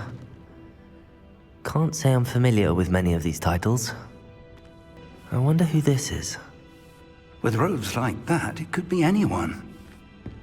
I imagine these brooms have been enchanted for centuries. Never seen an enchantment last this long.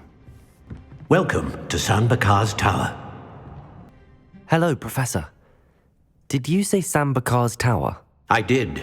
Professor Bakar is a keeper you have yet to encounter. I'm glad to see that I was correct in presuming that we would meet again soon after our last encounter. Though I surmise, based on the commotion I heard, that you did not have an easy time getting to me. We did not, Professor. We encountered goblins outside the tower. That goblins were aware of my vault is disquieting enough. But if they have also made a connection to this tower, then the threat may be greater than I thought. All the more reason for us to move forward. Downstairs, near the entry, a reservoir of ancient magic, like those you've seen before, has been unlocked. Commanded to access a doorway. I'm afraid I cannot say more. As Professor Fig cannot join you, he and I will, in time, see you back at the map chamber. Remember what you see. We're going to need to understand how Ranrock's loyalists knew about a tower that once belonged to a keeper. For the moment, however, you've more important things to set your mind to. A reservoir of ancient magic, I believe? Yes, sir. Then I shall leave matters in your increasingly capable hands. That said, be careful. I will, sir. I'll see you back in the map chamber. A reservoir of ancient magic, downstairs, near the entry.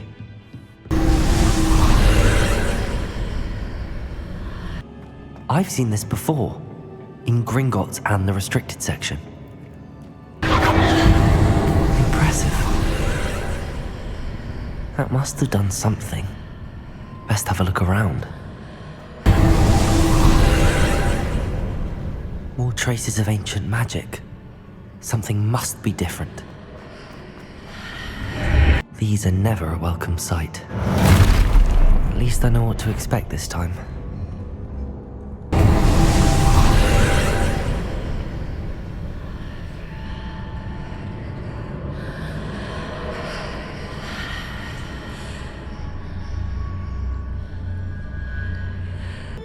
More statues.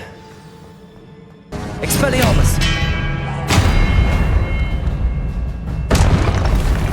Not making this easy on me. Seems I ought to explore this archway from both sides. I'll never get used to these floors. Don't like the look of this.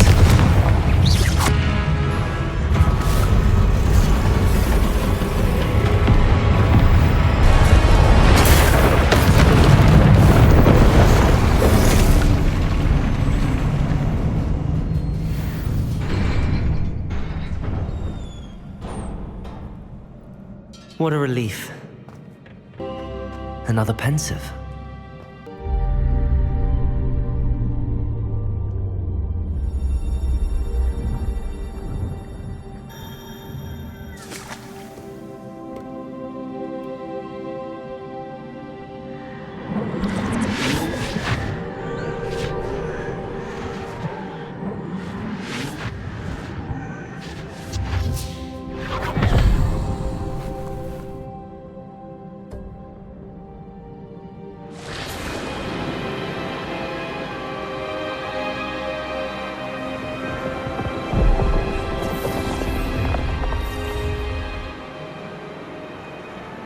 Your ability to transfigure the world around you is remarkable.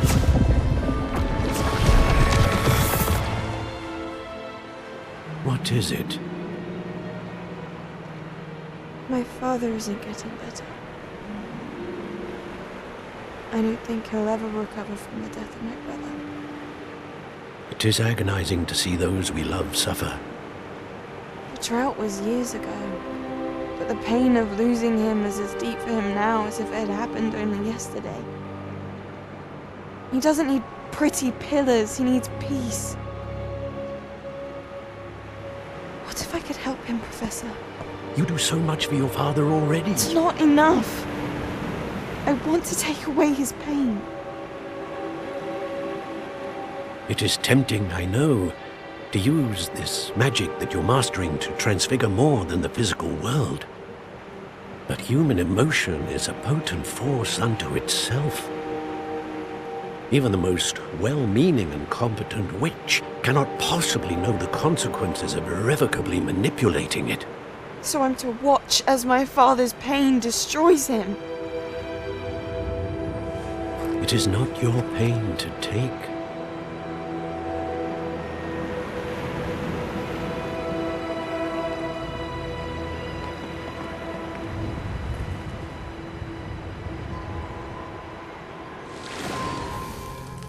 Every year, a student sees something sillier than I could ever imagine in their tea leaves. Oh, Miss Morganach, welcome back to Hogwarts, Professor. That's going to take some getting used to. Professor Rickwood? I was so pleased to hear that you had accepted the position of Defense Against the Dark Arts, Professor. Sit, Isadora. Tell us about your travels. I was actually hoping that you and the others might join me at my home this evening. There's much I'd like to share with you. That would be delightful. We shall let the others know. Very well. I shall see you then.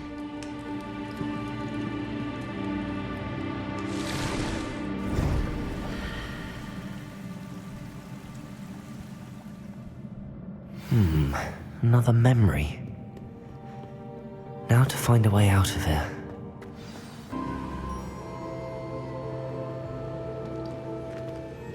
What have we here?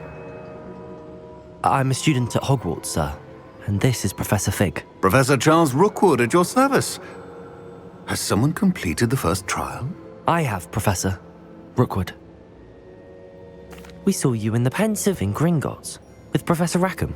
Indeed. So, you found the portkey to access Professor Rackham's vault, and you deciphered the map within the locket you found floating above that Pensive. I did. I found something that I can't identify floating above the last Pensive. Ah, yes. You will find a similar artifact in each trial. You must take care to keep them safe. You will need them to complete the journey we have set forth for you. Once you have them all, we will tell you what to do with them. Very well. Are you able to tell me anything about the next trial? Before you proceed, I would like to speak with Charles regarding the urgent situation involving the goblins. The goblins?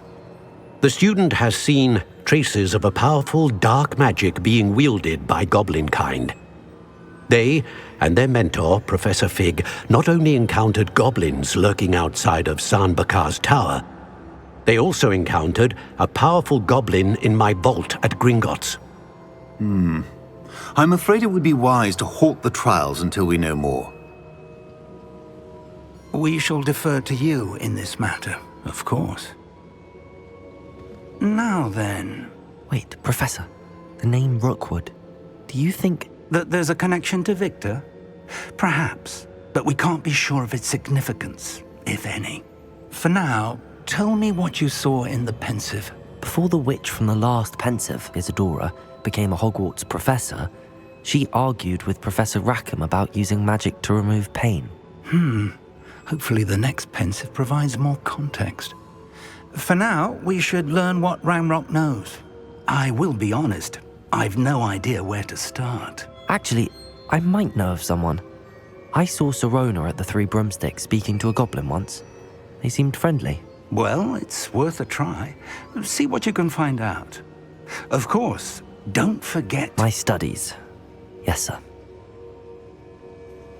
Before you go... Professor? Have you encountered swirling traces of magic in the world? Aside from those along our path? Not that I recall. What are they? Evidence of the Keeper's efforts to manipulate the power of ancient magic during our time. If I am correct, and I usually am, you should be able to use them to inform and enhance your own magic. Thank you, sir. I will look out for them.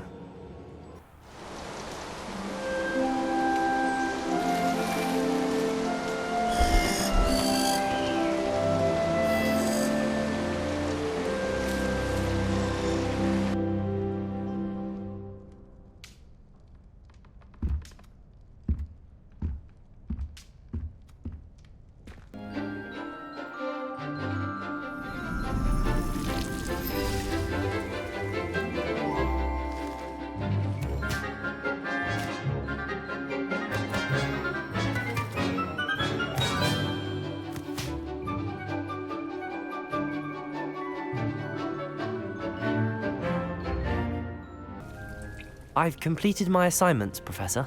Pleased to hear it. Professor Weasley will be too. I'll be sure to let her know how well you're coming along. Thank you, Professor. Professor Hecat tells me she taught you Levioso, so you should be ready for a more advanced levitation charm.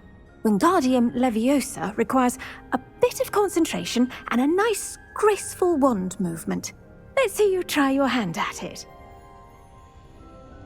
When executed correctly, you should be able to pick up boulders as though they were sprigs of sneezewort.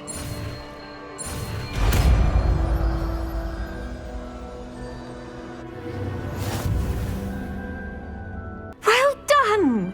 Feel free to practice Wingardium Leviosa here in the greenhouse. I've set some crates out for you in the next room.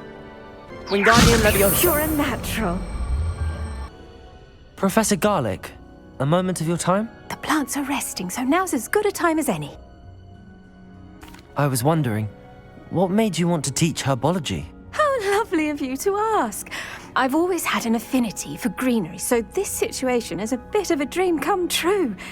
After graduation, I was thrilled to be asked to step in for my old herbology professor. He'd had a slight accident, you see. Oh dear. A shame for him, but it worked out well for you. Well, he never cared, really cared for the plants, and they could sense it. Oh, you'd be surprised how perceptive a plant can be. At any rate, the trouble began one day when he cut into a wigan tree. Unfortunately for him, its leaves were hiding a bowtruckle. You may recall the marvellous creatures that resemble a twig.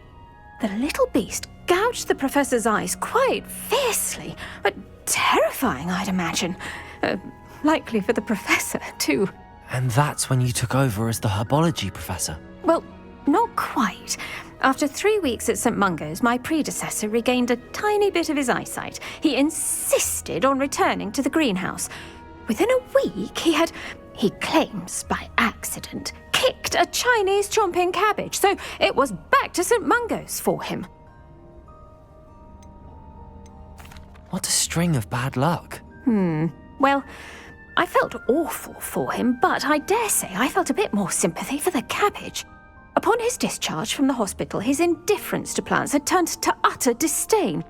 He lost what little patience he had left with a particularly temperamental venomous tentacula and, well, his resulting leave of absence continues to this day. I'm glad everything worked out as it did and that you're the herbology professor now. Very kind of you to say. I do love these gardens and helping my students grow. Lovely speaking with you. Have a wonderful day. Oh, and remember, be kind to your wigan trees. Hello again, Mr. Moon. Oh, I was hoping to see you again, my young friend.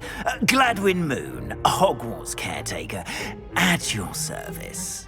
First, please allow me to apologise if I seemed a bit unsteady when we last met. I'm afraid I had a rather disconcerting encounter. Although I hear your visit to Hogsmeade was even more eventful than mine. I suppose you could call it eventful. I certainly wasn't expecting a troll attack. Oh, of course not. From what I understand, the village was lucky you were there. In fact, my recent visit to Hogsmeade is the reason I was hoping to bump into you. I could use your help with something. Do you see that curious statue over there? Watch what happens when that light changes from day to night.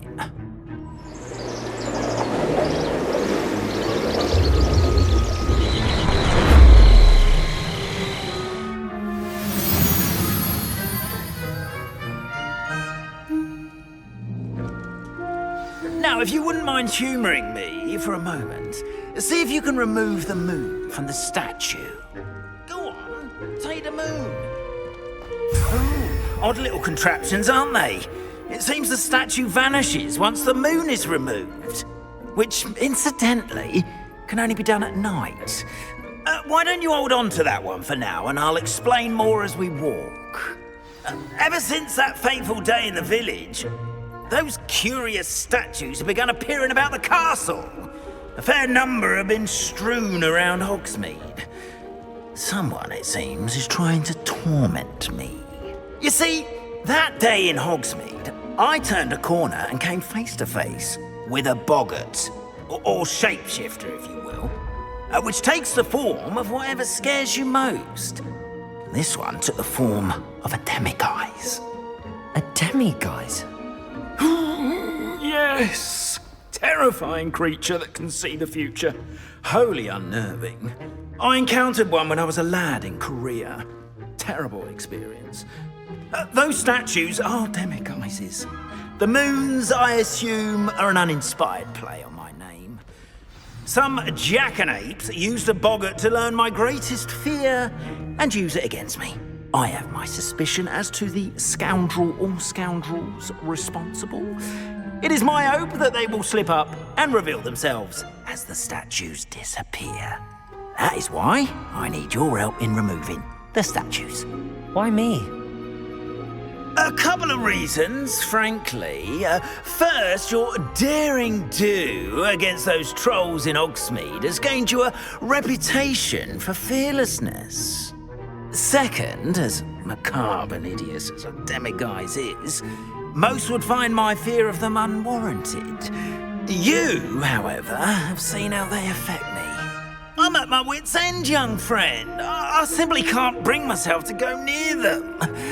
In fact, I know of two statues right here in the faculty tower. Perhaps you could start simply by removing them, so I can go about my evening duties. I'd be glad to help you, Mr. Moon. Oh, I knew I could count on you. First, you know how to cast a disillusionment charm, correct? You'll want to do that before wandering the tower at night. Next, you'll notice that the door is locked. However will you get in? Alahomora, that's how. But what about curfew? Curfew? Oh, tosh. I sense you're a bit like me when I was your age. Oh, the school was my oyster. And I took advantage of it. Oh, everyone loved me for it. Oh, those were the days. Now, you'll find one statue in the prefect's bathroom and the other in the hospital wing. Good luck. Oh, and thank you.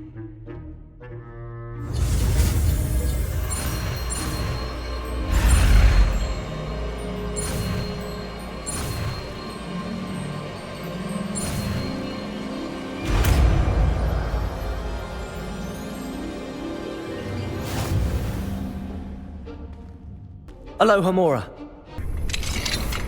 Well done! You're in. Remember, use a disillusionment charm so no one claps eyes on you.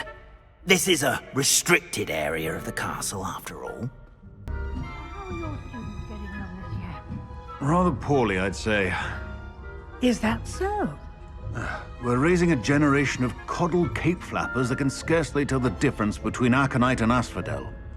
Yes, well, it's still early. Perhaps they'll improve. You say that every year, Matilda. This must be the prefect's bathroom.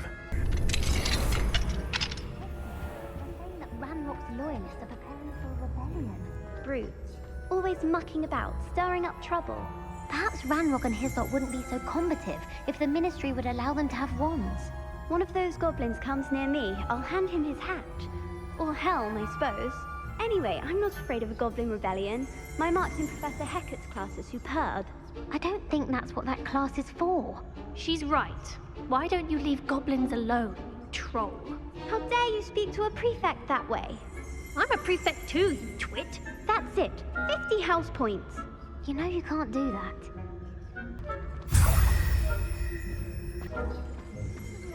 In the hospital wing on account of my venomous tentacular. Not at the moment, no. Plenty of other perils and pitfalls to send them my way, though. Well, I suppose I should begin my rounds now. I suppose Professor Black knows best, but it's being cancelled. Huh. I had planned to bet a few galleons on Hufflepuff this season. Hufflepuff? Not Ravenclaw? I know when I see a winning bet, and Ravenclaw would not have been that. Not this year, anyway. I'm partial to Hufflepuff myself. What was that? What was what? I thought I heard something. Perhaps not. Anyway, I had high hopes for Hufflepuff. I was finally going to learn the Quidditch rules. It's a majestic sport. Encompasses the whole of the human condition. Oh, how's that? Well, all of the teamwork and flying about and the golden snitch. Rather a lot like life, isn't it? Oh, I suppose I should pay closer attention in the next match, if there ever is one. I suppose you should. Hello, Mr. Moon. I have the moons you asked me to collect. Oh, goodness! You're as fearless as I'd hoped. An excellent start. If we can collect more, it may shed some light on who's behind all this. Of course, I first suspected Peeves. He drove the previous caretaker, Rancorous Carp, to an early retirement with his intolerable buffoonery. But that does not explain the boggart in Hogsmeade, does it? No. I am determined, with your help, to discover the identity of my tormentor. It's definitely intriguing. I'd like to help you solve this mystery. You, my friend, are a gentle person and a scholar, and I have something to offer in exchange for your assistance. Now, remember, the moons are only retrievable at night. Thus, I encourage you to use a disillusionment when necessary. How many statues are there to find? I don't know precisely, but I've spotted dozens. Seems they're everywhere I look. You have your work cut out for you, if you were to ever unravel their meaning. You mentioned offering something in exchange for my assistance? I did.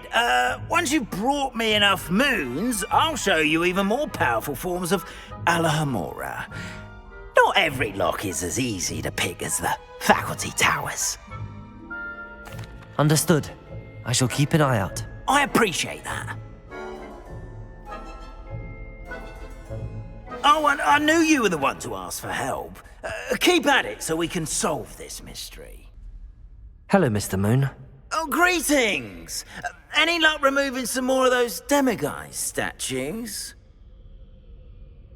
I actually have some moons for you. Oh, my mind feels lighter already knowing those statues are gone. I did promise to show you how to improve casting Alohomora once you'd brought me enough moons. With that knowledge, you'll be able to break open even stronger locks. However, we don't yet know who's behind these statues. Still plenty of the foul things lying in wait to torture me. Oh. If you bring me more moons, I'll show you how to cast the most powerful form of Alohomora known to wizard kind. At least known to me. Keep looking for those moons, You'll save my sanity and we may get to the bottom of whoever's behind all of this. Hello, Mr. Moon. Oh, greetings. Any luck removing some more of those demiguise statues?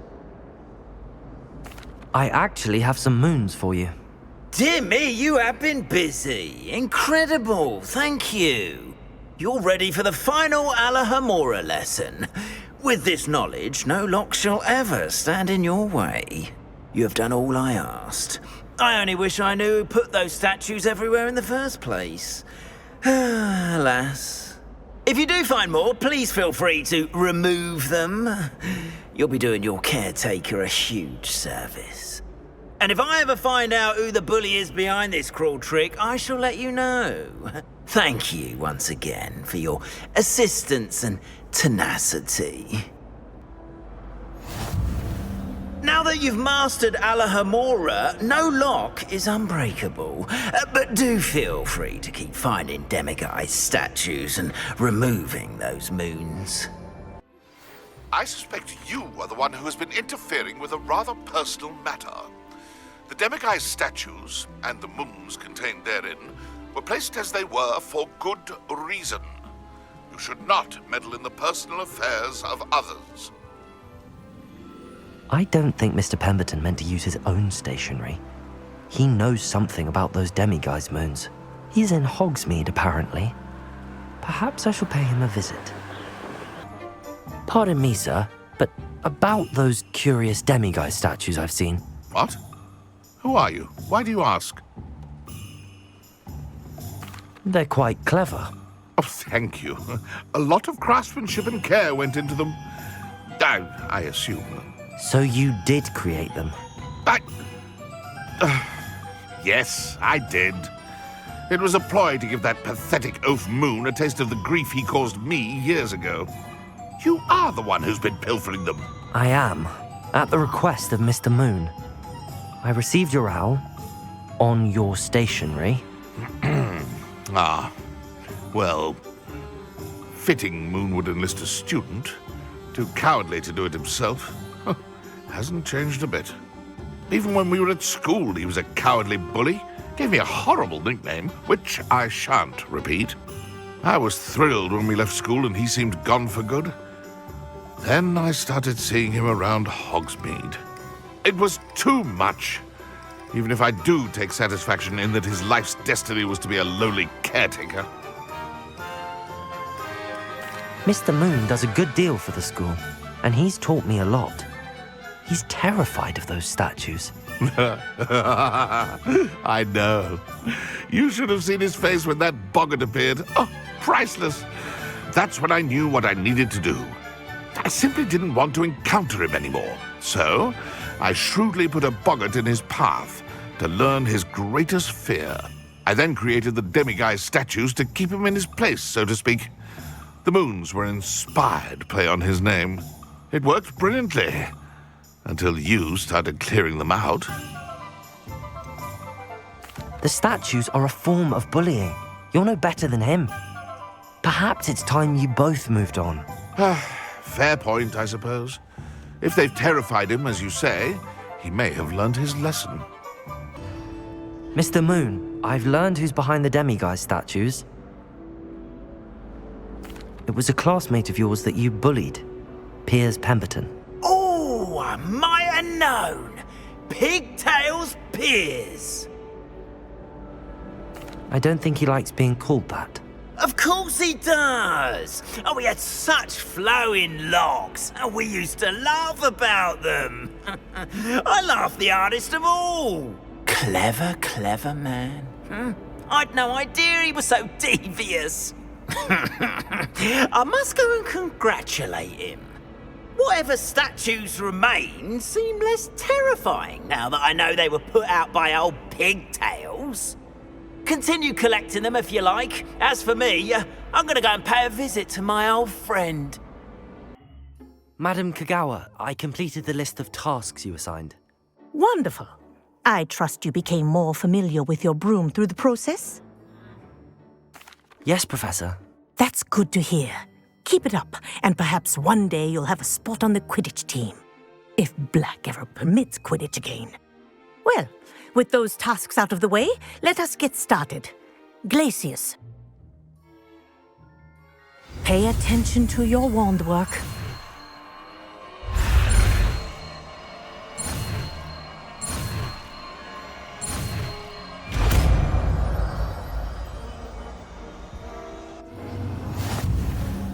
Well done.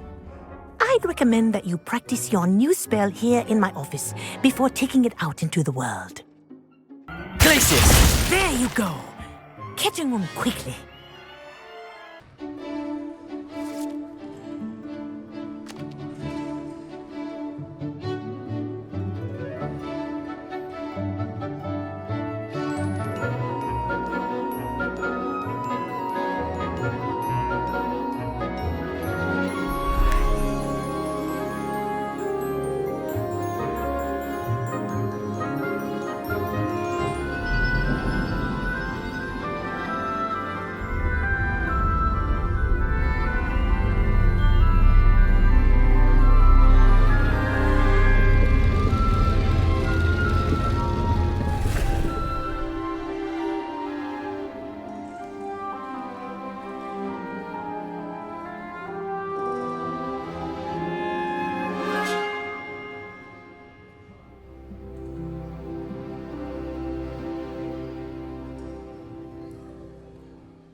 I've completed all of my tasks, Professor Onai. Very well done.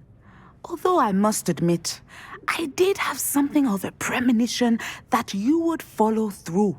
Now, as you have no doubt sharpened your perception by completing my assignment, I am curious, based upon the knowledge that one's present and even one's past may reveal traces of what is to come. What do you see in your own future? I see good things. After all, the future's mine for the taking, and I shall take what I must. The future is not etched in stone. It can be carved out by those with very strong wills, and you do seem to possess one. But this talk of tomorrow should not divert us from your present success. I shall inform our good deputy headmistress of your exemplary performance.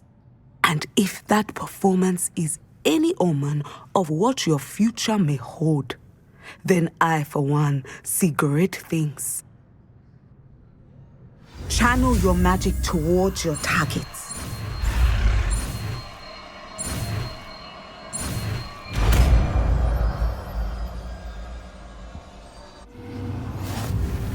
You have it!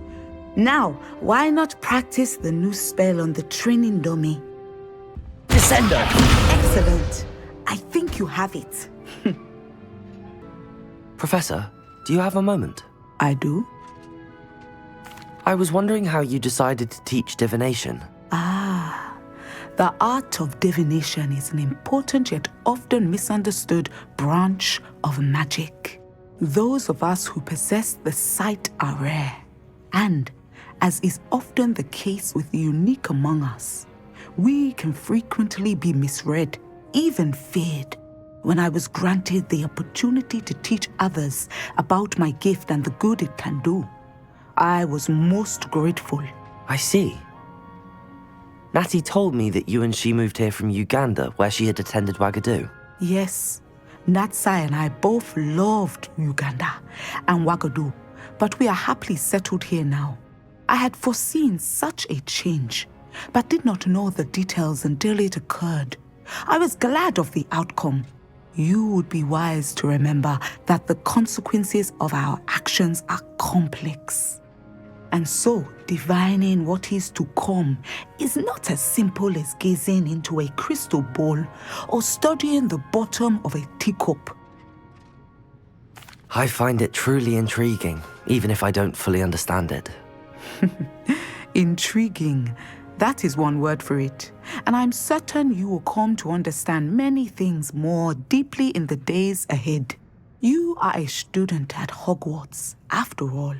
It cannot have escaped you that we in the Wizarding world are forever navigating the seemingly inexplicable. Of course, Professor. Now, I know that we both have places to be. Not because I have the sight, mind you, but because I am a professor and you are a student. I have enjoyed our conversation. I finished the tasks, Professor. Well, well. I trust you are meticulous in your efforts. After all, shortcuts only ever lead to shortcomings. Yes, sir, of course. Good.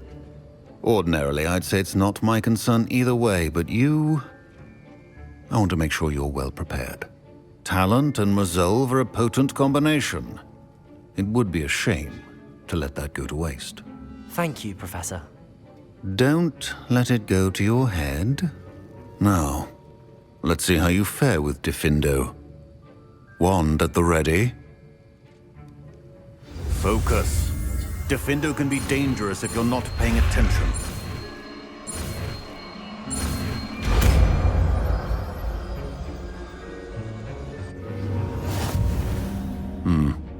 Very good. It seems you have a grasp on Diffindo. I would encourage you once again to practice here in the classroom, for your sake and that of everyone else. Diffindo! It's a pleasure to have a student who actually heeds instruction. Professor, do you have a moment to speak again? You do realize I have classes to teach. Very well. How may I assist you? Why did you leave your position as an Auror to come to Hogwarts? Perhaps you haven't heard the myriad rumors they think I don't hear. Was it due to a particular interest in potions? I am in fact an expert in potions, however my interest was not the reason I came to Hogwarts. I would still be an Auror today if my injury hadn't precluded it. The Ministry was all too ready to keep me on. Buried under parchment, of course, helping run the Auror recruitment program. But if I'm meant for a life confined to a desk, well, I might as well share my expertise, while searching for a way to heal my blasted leg. And the Hogwarts Library is not to be underestimated. You're seeking to heal the damage done to your leg? As I said, lest you think for a moment that fear played any role in my departure, allow me to enlighten you. It was not fear, but fate that steered my hand. I'll not let fear dictate my future either. Well said. However, it's worth noting that fear can be a great motivator, and that one must conquer it. Indeed, sir. Thank you for your time. And I do hope you find a cure for your injury. Yes. Well, I'm certain you have an empty cauldron waiting for you somewhere. Yes, Professor. Of course. Professor, do you have time to chat? I always have time for my students. How may I help you? I wondered if I might ask how long you've been teaching at Hogwarts. Well, it's been what now?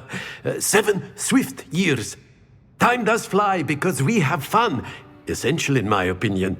An eager, positive, and confident mind is the most open to knowledge, I find. Some of the professors may not agree with your approach.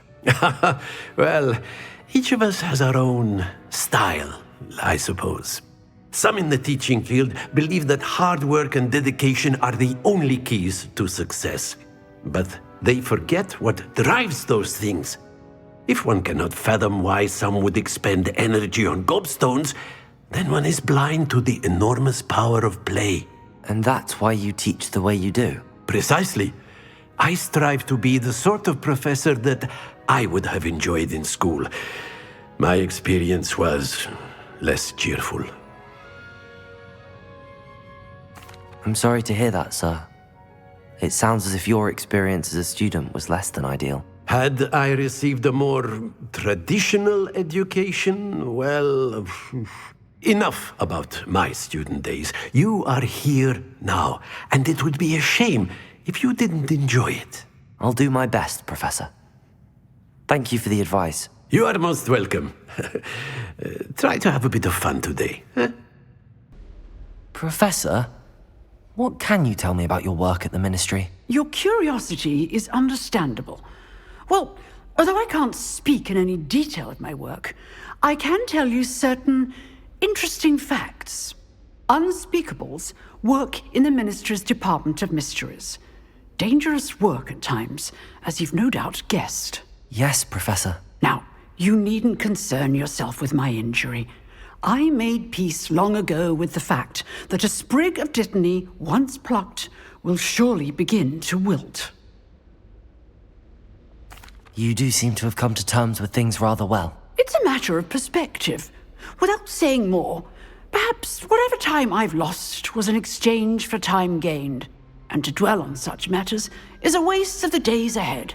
At this point, no magic permits us to travel back in time. Perhaps one day. Yes, I can tell you that my years at the Ministry were well spent. And I'm as happy to be at Hogwarts now as I was to be in the Department of Mysteries years ago. If I may, Professor, I'm also happy that you're here at Hogwarts now. Kind of you to say. Speaking of time, perhaps yours would be best spent honing your defensive wand work. Yes, Professor. I've finished the activities you assigned me, Professor Garlick. Wonderful! I hope you gained a greater appreciation for the flora in our lives. I am forever enraptured by it. Just yesterday, I spent hours pruning my self-fertilizing shrubs and flutterby bushes. Didn't realize how long I'd been at it until the sun began to set. Well, if there's one thing I love to see more than my plants thriving, it's one of my students doing the same. Now, ready to learn Flipendo? Chin up, keep a light grip, and it's all in the wrist. let's see you give it a go. You will want to focus with this spell. Nothing as mortifying as knocking back a colleague when all you wanted to do was move a few parts. Wonderfully done! If you'd like to practice a bit more, you're welcome to do so here in the greenhouse. Just mind the plants, please. Flipendo! Look at that! You're a natural. Professor, I was wondering where you're from. What's your background? Oh, how nice of you to ask. Well, let's see. I grew up in London, right on the Thames. That sounds lovely. All the sights and bustle of a city. To some, yes. I used to dream of living in the country, but it wasn't until I came to Hogwarts that I felt truly at home.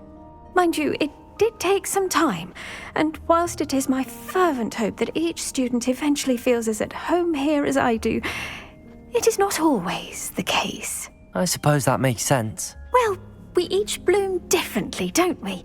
Some of us, like Devil's Snare, thrive in the shadows, whilst others crave the attention of a bouncing bulb. And we each grow and thrive according to our own plan. Oh, I was terribly nervous when I arrived at the castle. You see, as a child, I knew nothing of witches or wizards. You can imagine how astonished I was to receive my letter from Hogwarts. I spent a good deal of time alone in either the greenhouse or the library my first days here. I'm sorry the other students weren't more friendly. Oh, but I've given you the wrong impression. On the contrary, I was shown great kindness. In fact, a 7th year took me under her wing during those first days. She remains one of my dearest friends. How fortunate. I was indeed. I dare say you'll find that the friends you make here at Hogwarts will last a lifetime. Now, I'd best get to my recent delivery from the Magic Neep. Mr. Teasdale promised me quite an assortment of seeds this week. Lovely to see you. Reporting back, Professor. Assignment's all finished. Well done. Shows good discipline. Wisdom is a golden snitch, as they say, and you're proving a skilled seeker in that regard. Let us practice our Restore Momentum. A charm, incidentally, created to stop quaffles from plummeting straight to the ground during a Quidditch match. Precise, deliberate movements.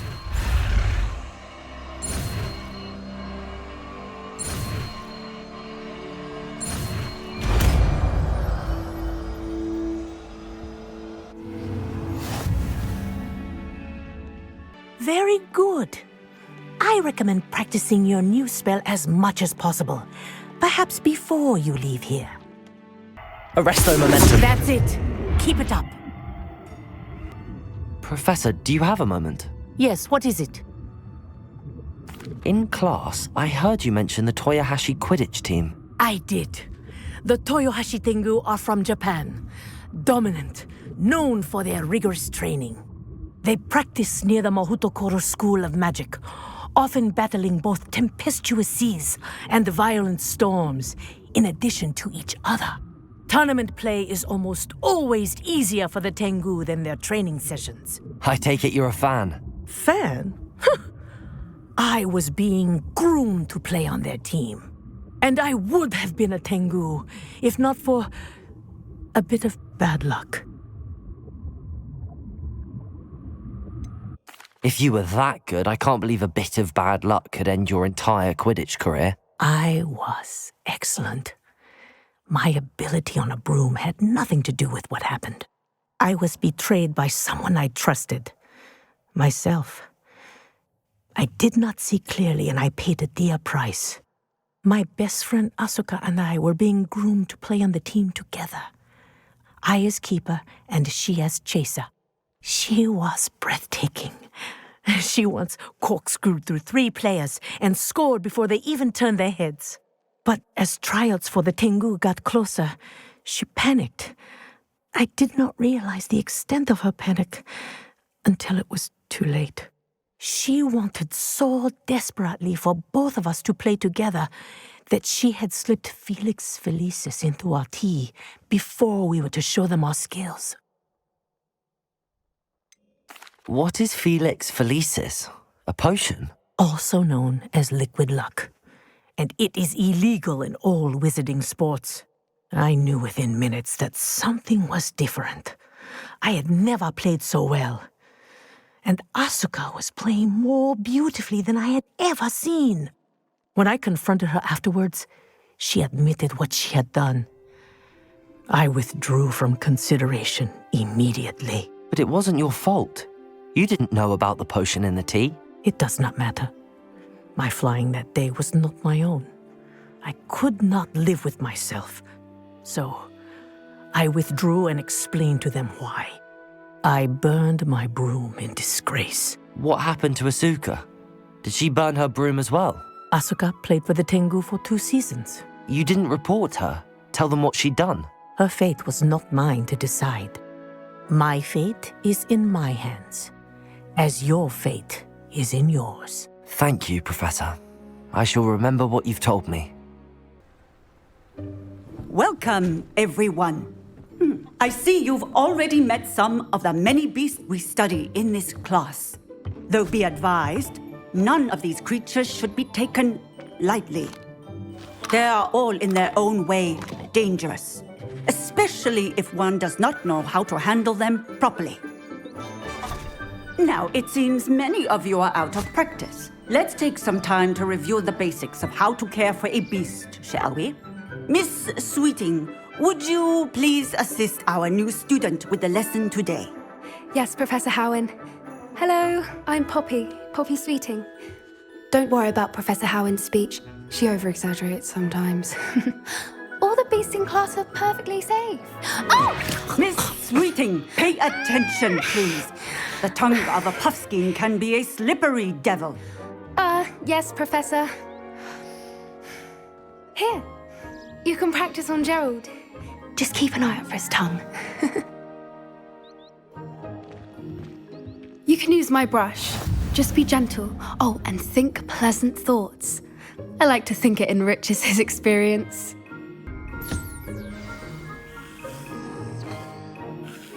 That's lovely. I'm sure he feels much better. I think he might be hungry. Would you mind giving him some beast feed? What do you suppose the pellets taste like to Gerald? Pudding, I like to think. I think we can safely say that Gerald likes you. That's good news. He seems very nice. He is. Kindness is one of his best qualities, right after ambition. And cleanliness. Good work, everyone.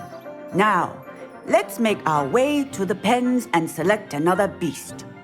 And please, do be careful as you feed and groom them. Miss Sweeting, why don't you show our new student to the Neasels in the farthest pen? This way. The Neasels are over here.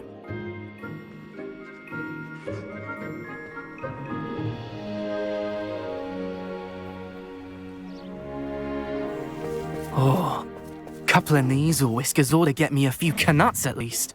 Enough to buy something from Honeydukes.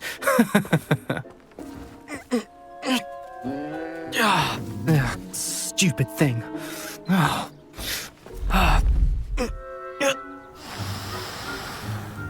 What in Merlin's name are you doing? Tuss, peculiar Poppy. Worried about a worthless little rodent. Her name is Persephone! Her name is Persephone! That's really not funny.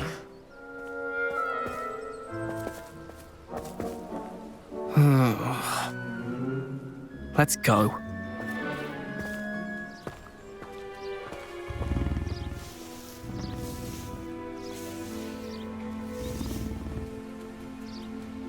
Those two don't belong anywhere near this class. Poachers in training. Persephone was onto them instantly. Thank you for your help. Let's carry on. Feed and brush the Neasels just as you did with Gerald.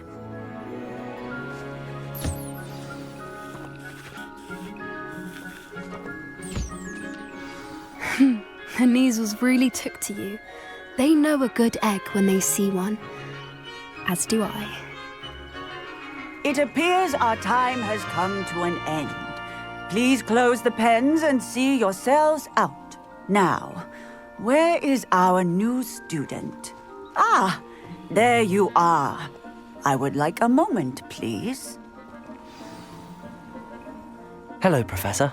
You wanted to speak with me? I did. How did you find your first beasts lesson? It was wonderful. I believe I'm really going to enjoy this class. Good. You seem to understand that when beasts are properly controlled, they can play a vital role in our lives.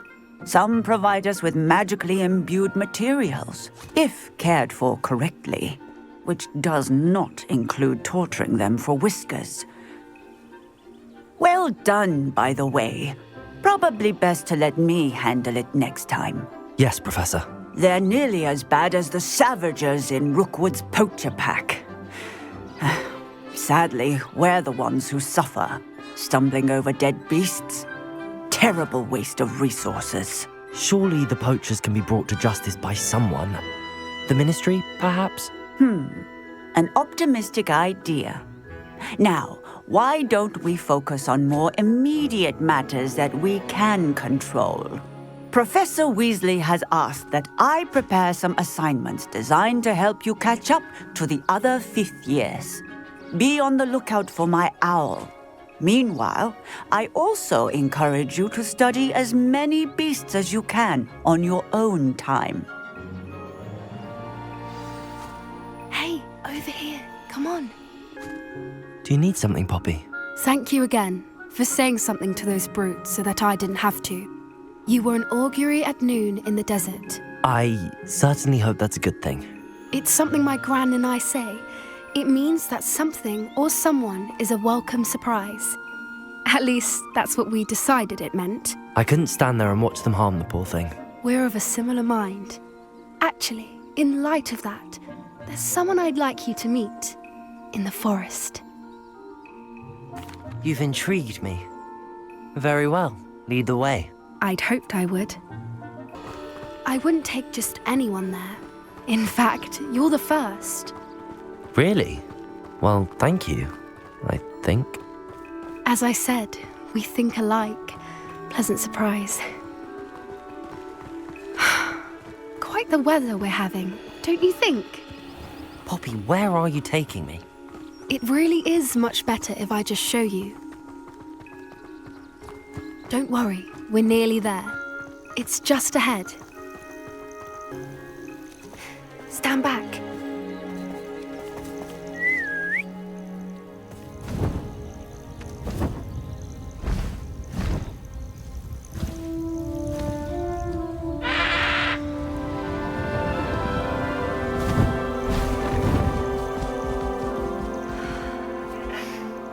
Please meet Highwing. Isn't she just magnificent? Go on, introduce yourself to her. But be careful. You must always show hippogriffs the proper courtesy before you approach them.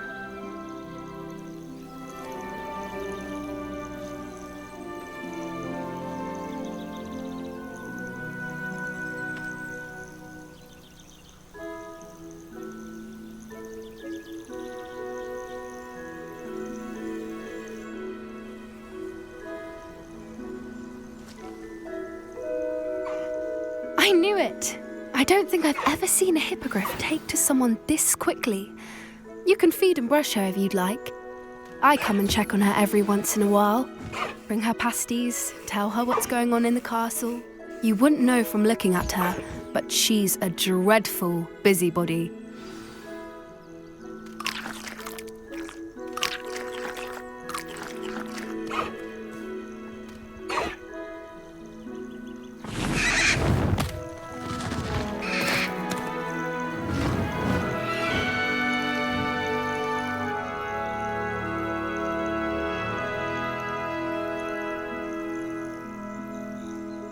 So, what did you think of Highwing? I thought she was brilliant. Can't believe you introduced me to her. I suspected you two might get along. Are you the reason students have been seeing hippogriffs flying above the Forbidden Forest? Perhaps. Did you know that once you earn a hippogriff's trust, they'll always be there for you? I've seen it firsthand with her. How exactly did you and Highwing cross paths? It's a longer story, but I rescued her from poachers a few years back. Got her to safety and, well, she was fine until recently. You may have noticed that poachers are something of a problem in the area, so I worry they could get her again. And I might not be there next time. Professor Howin mentioned the poachers as well. She seemed to imply that we couldn't rely on the Ministry to help. I don't often agree with Professor Howin, but on that, I fear she's right. The poachers' influence is growing. I see them every day in the village, lingering, talking to people. They're up to something. I'm just not sure what. That does seem strange. Sounds as if they're planning something. Exactly. I think I'm going to look into it. Find out what's going on, what they're doing. I think that's a fine idea. Information is power. And the more I know, the better I can keep Highwing safe. You seem undeterred. Will you let me know what you find out? Oh, very well. I will. I should be going, but we'll speak again soon, I hope. Hello, Miss Ryan. I wanted to thank you again for your help with Rookwood and Harlow the day of the troll attack. Sirona, please. And I was happy to help. Oh, those two are nothing but trouble. Glad you and your friend were here when they found you. I am too. You were speaking to a goblin here that day? Yes, Lodgok. He's a friend. It seems as though you were on good terms with him. I've known him for years. We met when I was waiting tables here as a student, well before I bought the place. He was cordial enough, but we weren't friends then. His mistrust of wizard kind ran deep. But you're friends now? We are. Hadn't seen him in years when he came in a few months ago. But he recognized me instantly, which is more than I can say for some of my own classmates. Took them a second to realize I was actually a witch, not a wizard. Not all goblins are like Ranrock and his loyalists. Lodgok is as worried as the rest of us about what's been going on. In that case, I'd like to talk with him, about Ranrock in particular. Where might I find him? I assume your interest is to do with the rumors I've heard about Ranrock working with our friend Rookwood. It is. If he's not here, you might find him doing business at the Hogsheade. He's a trusted metal trader. You should mention that we spoke. He can, understandably, be wary of witches and wizards, even ones as young as you. That said, if you're looking for information on Ranrock to help rein him in, you'll find an ally in Lodgok. Have you heard what Ranrock and Rookwood are working on together? Not much more than the fact that they seem to have some sort of uneasy alliance. Friendship between wizards and goblins is rare enough, but between those two, they each want something the other has. I can guarantee it. That said, I fear they're like a two-headed serpent. Both will need to be taken down to stop whatever scheme they've been plotting. You seemed unfazed by Rookwood and Harlow the other day. They don't scare you. They're bullies. Plain and simple. Never tolerated them in my own life, and certainly won't tolerate them going after my friends.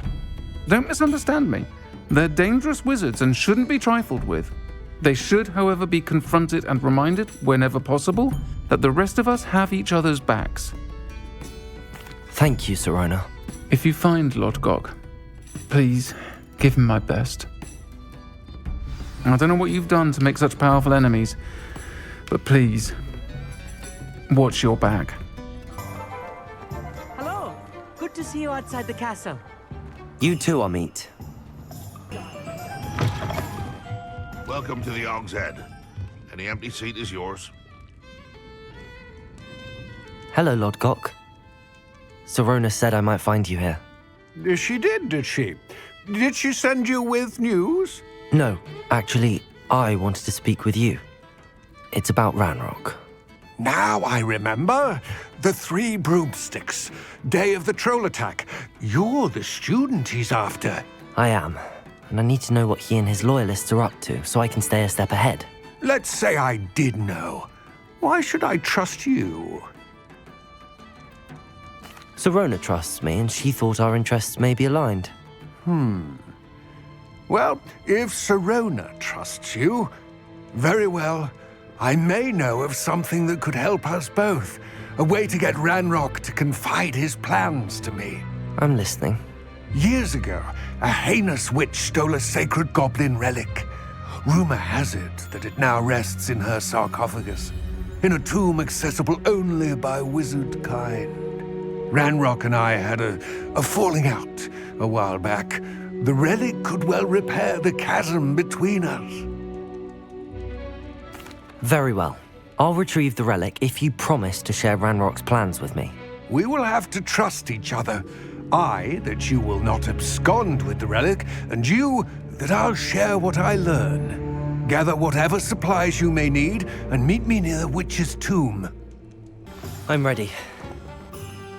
Good. There's no time to lose.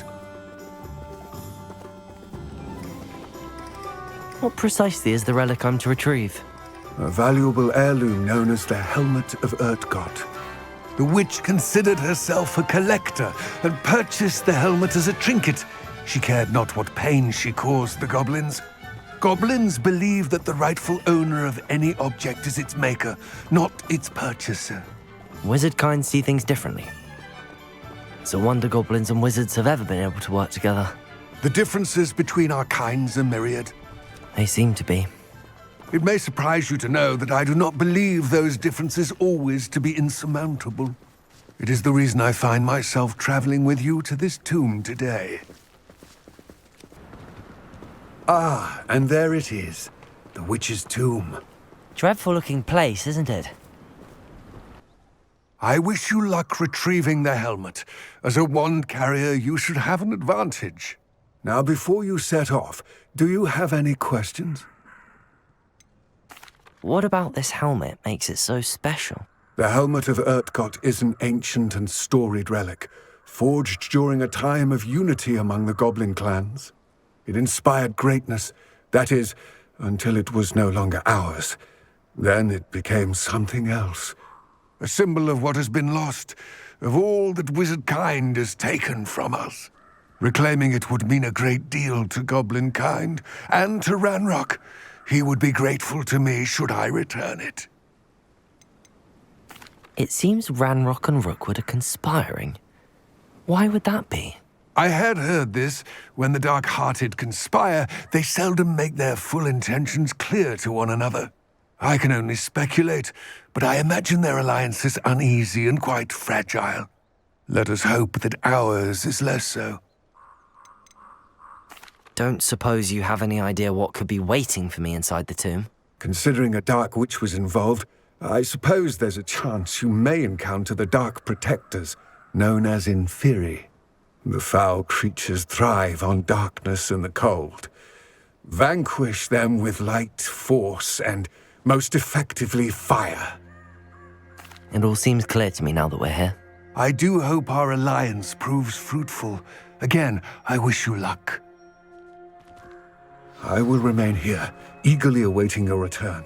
Please, be careful. It's sealed.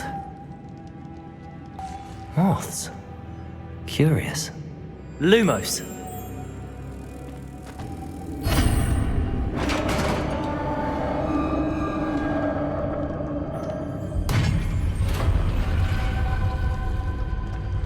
Merlin's beard.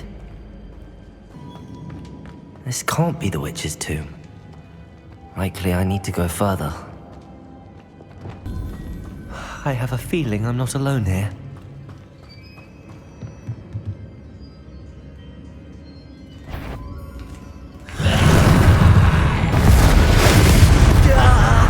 These inferi are horrible.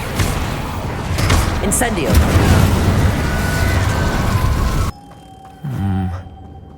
If I could power it somehow, it looks like it could be rotated. Depulso! What's that hanging there? Looks precarious. Down I go. No other way. Oh! The witch's final resting place. Lodgok said the helmet was in her sarcophagus. A dead Ashwinder. Your compatriots must have made off with the helmet. Lodgok won't like this. Better show this to Lodgok.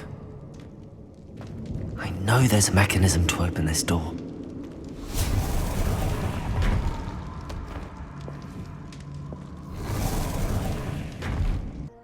Lord Gok, the sarcophagus had been raided. I found no helmet, only a dead Ashwinder. Damn! They got here first! We need to get it before Rookwood uses it to further ingratiate himself to Ranrock. I saw one of their campsites not far from here, but I fear you must go in alone. My fighting days are behind me. I'll head there now. Good. There's no time to lose. Get to that helmet before Rookwood does, or we will lose our chance at any leverage, no matter how small, with Ranrock. To think those wretched thieves have their hands on such a relic. The Ashwinders. Potato! Novice! That's it. This is for Rookwood! I'll watch the light go out of your eye. I retrieved the helmet from the Ashwinders. Well done! This is sure to impress Ranrock. The helmet shines even more brightly than I imagined. The etchings, the contour of the profile, remarkable. It looks stunning, Lord Gok. I see why you wanted it back. You did the thieves a service by recovering it. I know many a goblin who would have killed for it. Ah, then I'm glad to be rid of it myself. Thank you. This should earn Ranrock's trust. I will take it to him immediately. It may distract him from his search. His search? It is merely an inkling. You have impressed me greatly, friend. I am glad that I trusted you. We shall speak soon. Best to keep our arrangement quiet for now. Many will not believe that our aims might possibly be aligned. Deke. Ah, Deke is so happy to see you. Deke noticed this bag in the room the other day. You must need it to help with your schoolwork. Deke has seen one of these before. Deke calls it a knapsack.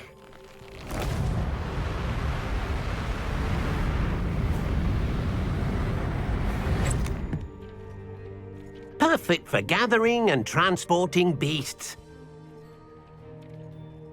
Pleasant little breeze. I have been thinking about something Professor Howard said in Beasts class, that I should study as many beasts as I can on my own time.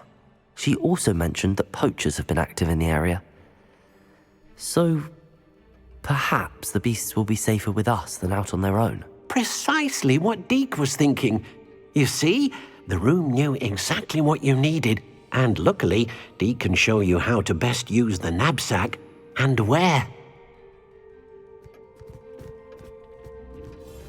Come along then. Our first stop will be beyond the castle grounds. We can leave now, or you can come and find Deke when you're ready to go. I'm ready to learn how to use the knapsack. Perfect! Deke loves an outing.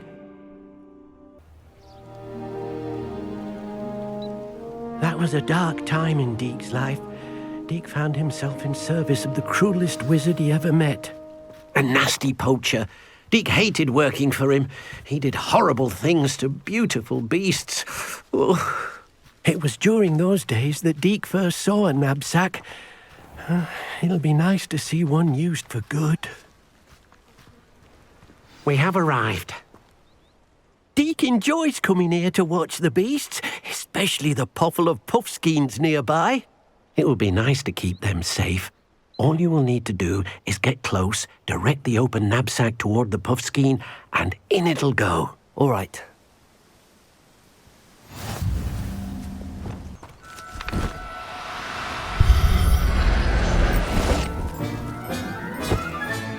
You got one!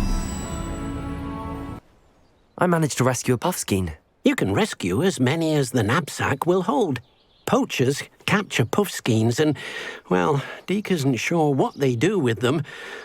Deke is certain they will be safer with you. Now, not all beasts will be as simple to rescue as a puffskein. Deke suggests you next find a beast that can fly. A jobberknoll, perhaps. All right. Where would I find one? Deke knows of some to the west, nesting in a large tree overlooking Hogwarts. But we must be careful. Deke has seen poachers in the area recently. Deke will meet you there whenever you're ready. Hello, Deke. Shall we continue? Oh, good. Deke was worried about you, what with all the poachers in the area. Perhaps we should work quickly. The jobberknolls are just here, in this large tree. If it's helpful, Deke has seen Levioso used to slow flying beasts. Easier to get in close and use the knapsack. What if I can't find any beasts in their usual habitat? Beasts won't stray too far from their homes. Look nearby or simply wait a moment, and they should return. Do you have any advice on how I can rescue more elusive beasts? Levioso is not only helpful when rescuing flying beasts, it can also help rescue beasts that are generally hard to catch. Try using that spell the next time you encounter a small or otherwise elusive beast. Would you mind talking a bit more about what it was like working for your former master? Deke's master was not kind to beasts, or to Deke. He saw beasts only as a source of income, to be used for potion ingredients and labor, and Deke will not say more. But Deke is grateful to be at Hogwarts, where he can help care for beasts and make amends for the things his master made him do. Then I shall go and rescue a jobberknoll. Good luck. Deke will be waiting.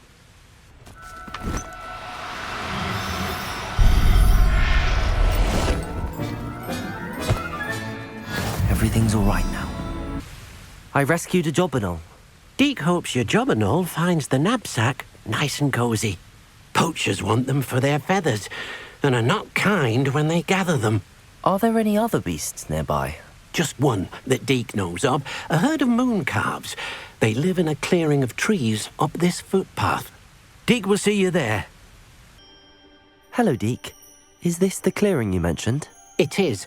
Mooncalves gather near the large tree with the spiral pattern in front, but only under the light of the moon.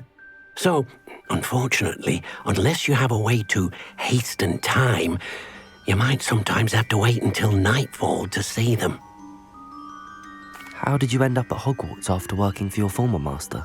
Deke's prior master had no family, so when he died, all of his house elves were relocated by the ministry. Deke was the most fortunate one, as Deke was sent to Hogwarts. Deke's friends were not as fortunate. I shall go and find a mooncalf then. Deke will be waiting for your return.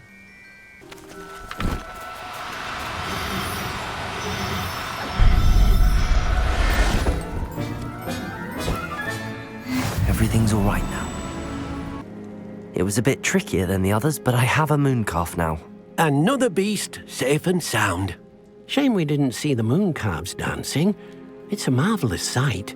Deke supposes you're finished here.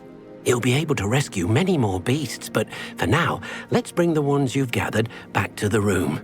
All right. Deke will meet you back in the room whenever you're ready. There you are. Now, we need to show the beast you rescued their new home. But, not enough room to let them out here. Imagine all those beasts running amok. That wouldn't do at all. Perhaps if you focus on what your beasts need, the room will provide.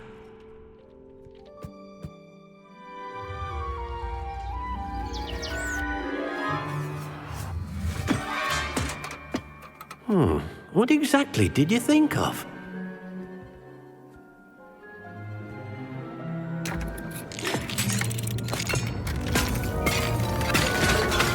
Heavens!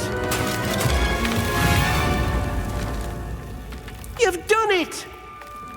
But what is it? Deke isn't sure. Only one way to find out. Meet you inside when you're ready.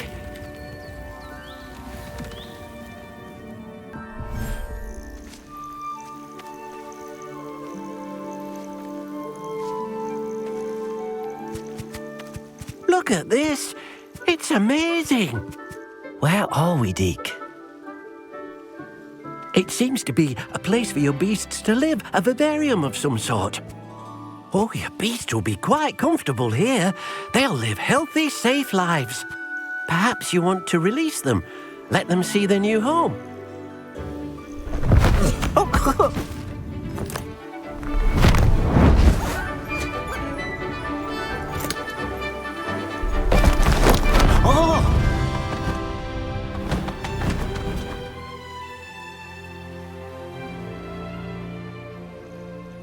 Deke thinks the vivarium will be a fitting new home for your beasts. Indeed. I only hope we'll have enough space for all of them. Deke hopes so too. But if you do run out of room, Madam Peck at Brood and Peck in Hogsmeade will help to find safe homes for them. Any beasts that the room can't hold? Yes, she's well known for helping to care for beasts in need, and she'll give you a fair price for them. Speaking of care, beasts that are well fed and groomed will provide you with valuable magical materials, such as puffskein hair, for example.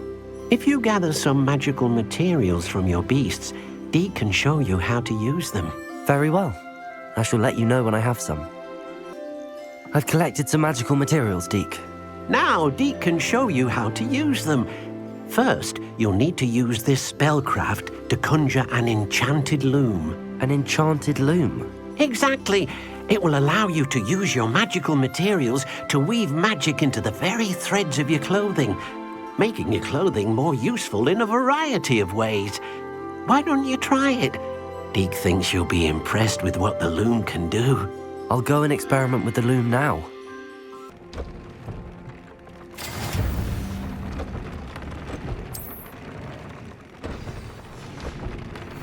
That came out nicely.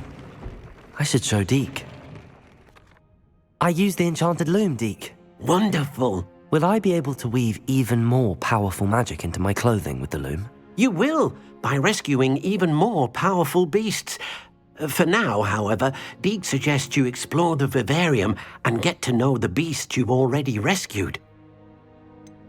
Can I use the loom to enhance any item of clothing? The loom will only enhance clothing of a certain quality. Deke suspects you'll find more valuable clothing as you explore.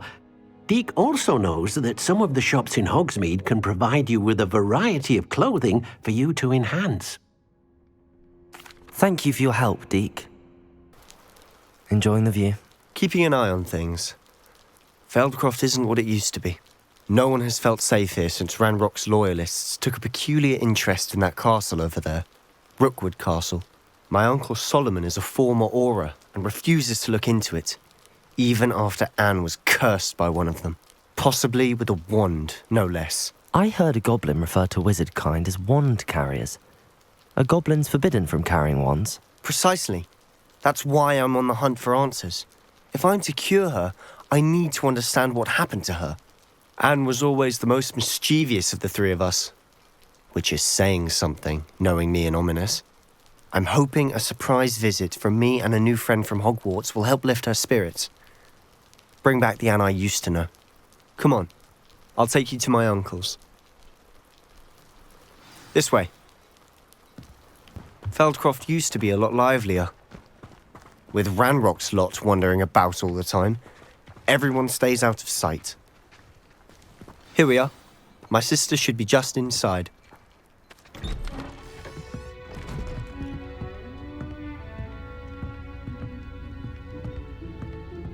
Aha! Sebastian, where did you... Is that what I think it is? We've been over this, boy. Hey. Shrivelfigs cannot reverse a curse. Nothing can. The sooner you accept that reality, the better. But we haven't tried everything. There is no cure! When will you accept that? Never. I can never accept it. Now look what you've done. I'm sorry.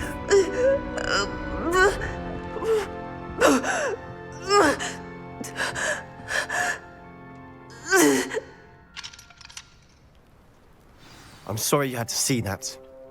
If you don't mind, I just need a moment alone. Poor Sebastian. Not the visit he'd hoped for. Are you all right, Anne? I didn't mean to intrude.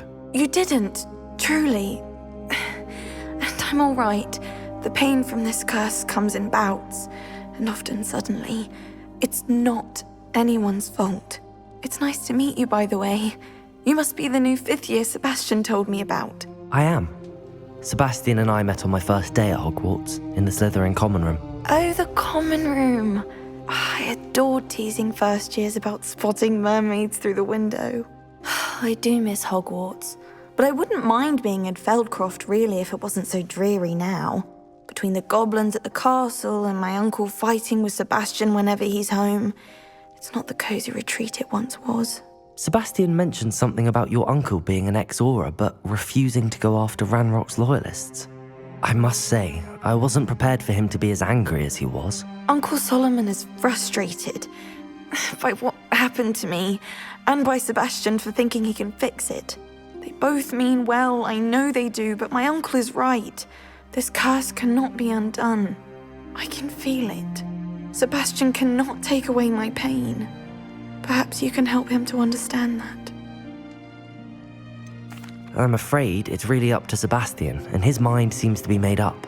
I can only hope he realizes the futility of his search for a cure soon. I'm getting tired. I should probably rest. Thank you for stopping by. I wish you well. That boy will fray my last nerve. Excuse me, Mr. Sallow. Oh, yes, Sebastian's friend. I apologize on behalf of my nephew. He doesn't know when to stop. I was about to check on Anne. Did I see you come from the house? How is she? She's all right. She said she was going to rest. Nothing can be done for her. It could be that you've not yet discovered the cure. Ah, you sound like Sebastian, thinking you know better than the healers at St. Mungo's. Perhaps the healers don't know everything, sir. Sebastian is single-mindedly focused on finding a way to help his sister. If there is a cure, he will find it. Your faith in Sebastian is misplaced. Some sort of dark magic cursed Anne, and the goblins aren't likely to explain themselves any time soon. Giving her hope is cruel. The only thing to do now is keep Anne comfortable and stay out of the Loyalists' way. With all due respect, sir, hope could keep Anne's spirits up. You may mean well, but I know what's best for Anne and Sebastian. They are my stubborn brother's children. Especially Sebastian. If you really want to be of help, you'll make sure Sebastian does what he should do, not what he wants to do. He's no idea the harm he could do if he doesn't stop. I hope you remember what I've said. Good day. I ought to see how Sebastian's faring. Why will he not listen to me? She's my sister. How are you doing, Sebastian? You got a first-hand glance at what I'm dealing with.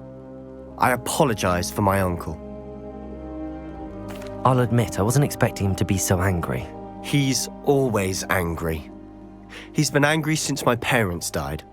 After Anne was hurt, he only grew worse. It's as though he blames me somehow, always calling me my father's son, as if that's an insult. I'm the one trying to help her. He's simply given up.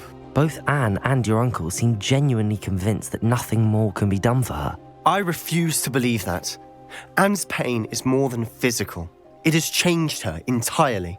I miss my sister. And I'm going to get her back. Come with me. I need to show you where it happened. Ranrock's loyalists are capable of so much more than people realize. They should not be underestimated. All the debris you'll see is from whatever's going on at that abandoned estate. They've been digging for something. Up there, on that plateau, is where they cursed Anne. How much longer are we expected to dig through this rubble? Ranrock knows what he's doing. It's an honor to be a part of it. Only good wizard is a dead wizard in my book. Expelliarmus! You've made your last mistake.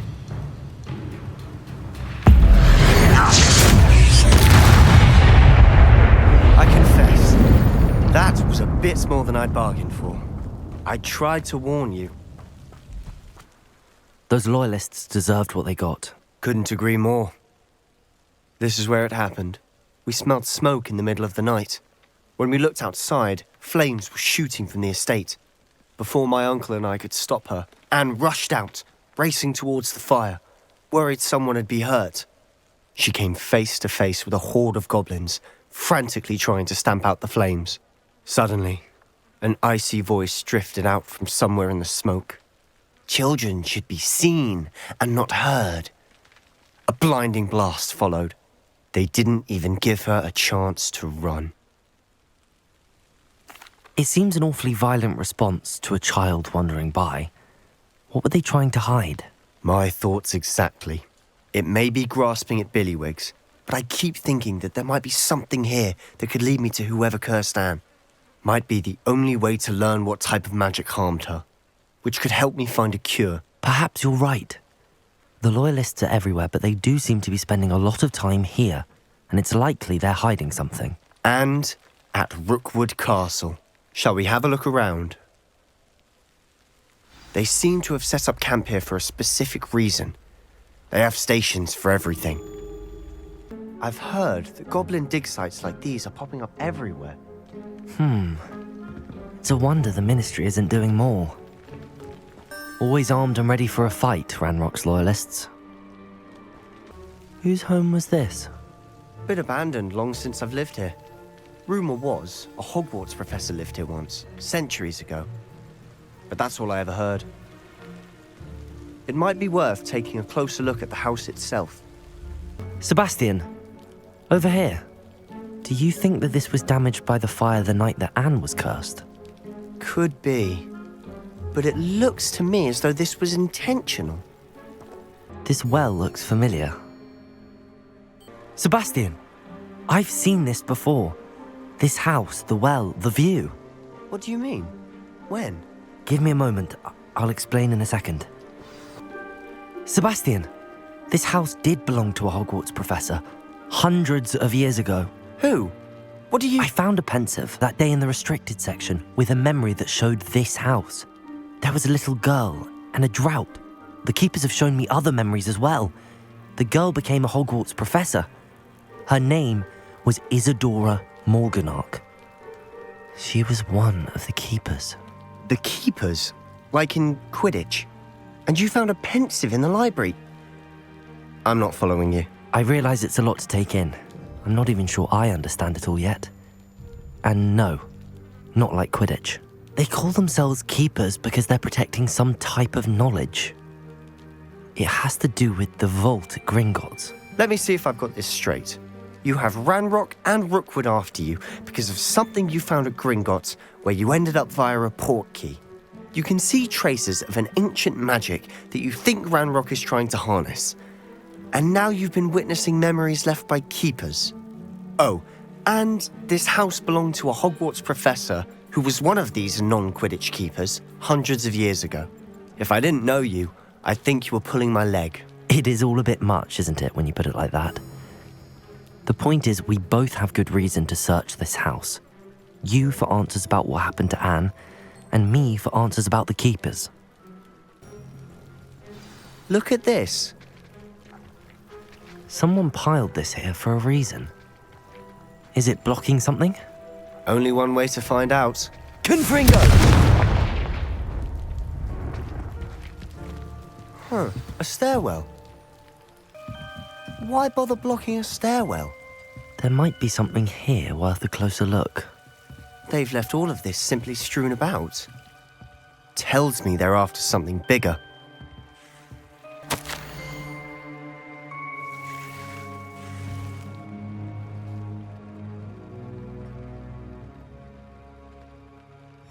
A journal entry of Isadora's.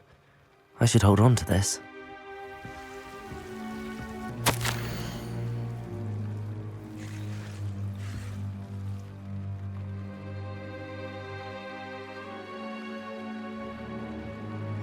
Seems these journal entries are from Isadora's travels. You're not going to believe this. I can see the Undercroft. What? A daydream? Because that happens to me too. I know it sounds strange, but... Honestly, nothing you say sounds strange to me anymore. Fair enough. I can see the Undercroft through this stone wall, as though it's a window. This has happened before. I'm listening.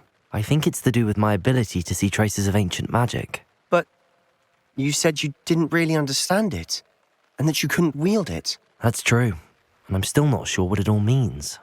What I do know is that my ability allows me to travel through these windows I see. Wait. We can get straight to the Undercroft from here. Ominous will be floored. We can. But perhaps best not to tell anyone else about this for now. Even Ominous. Understood. Well then, invisible, secret, ancient magic passageway? Here we come. I'm tempted to hold my breath.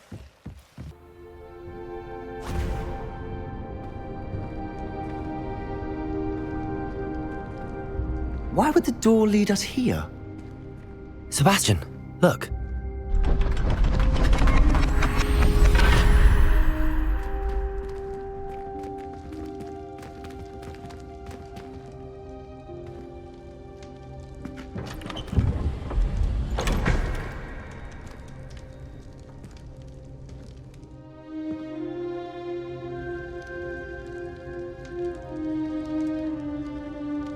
Why hide a triptych here? Seems as if something's missing. A note. Let's have a look. Anything helpful in the note? A rune symbol. I've seen similar symbols used by the keepers. I've been thinking. A keeper lived in that house centuries ago, and Ranrock and his lot have been searching there. You said that goblins may be wielding some form of this ancient magic. Do you think Anne was cursed by ancient magic? I can't be sure, of course, but I don't think so. I didn't see any traces of it around your sister. Very well. But that doesn't mean it's not ancient magic. There's still so much we don't know about it. True. Perhaps this triptych will lead us to answers. Then we'll have to unravel what this all means. But now I need to see Ominous. Don't worry, I won't tell him anything. Did I mention that, apparently, Salazar Slytherin had a secret scriptorium here, in Hogwarts? You did not? Is it connected to our common room? No idea. Ominous just learned of it. I'll let you know what I find out. I had no idea our visit to Cian would unfold into all of this. My head's an utter mess. But I'm glad you told me everything you did. I'll be in touch. Till then. And your reading is the dragon. That's exciting, I suppose. Perhaps you're due for an adventure.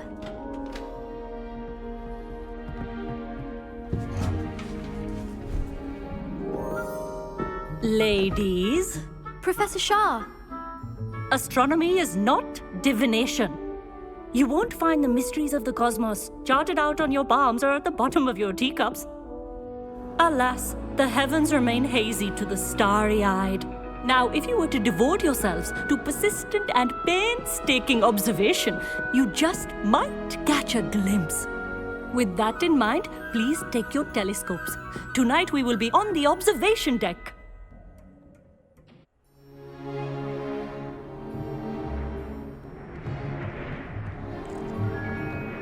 Still don't have your own? You can't be the new student forever, you know. You can share with Mr. Takar.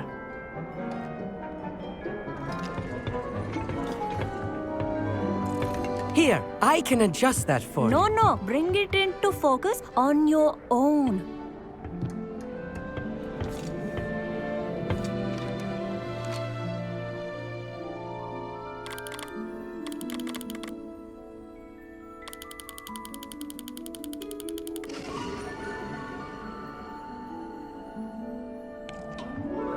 Now, I expect all of you to put in your stargazing hours outside of class. Is that clear? But, Professor, it's freezing out. Mere cold didn't stop the great stargazers of the past. Look only to the astronomy tables they erected throughout the Highlands from which they gazed millennia ago on the very self-same stars above us. Is that clear?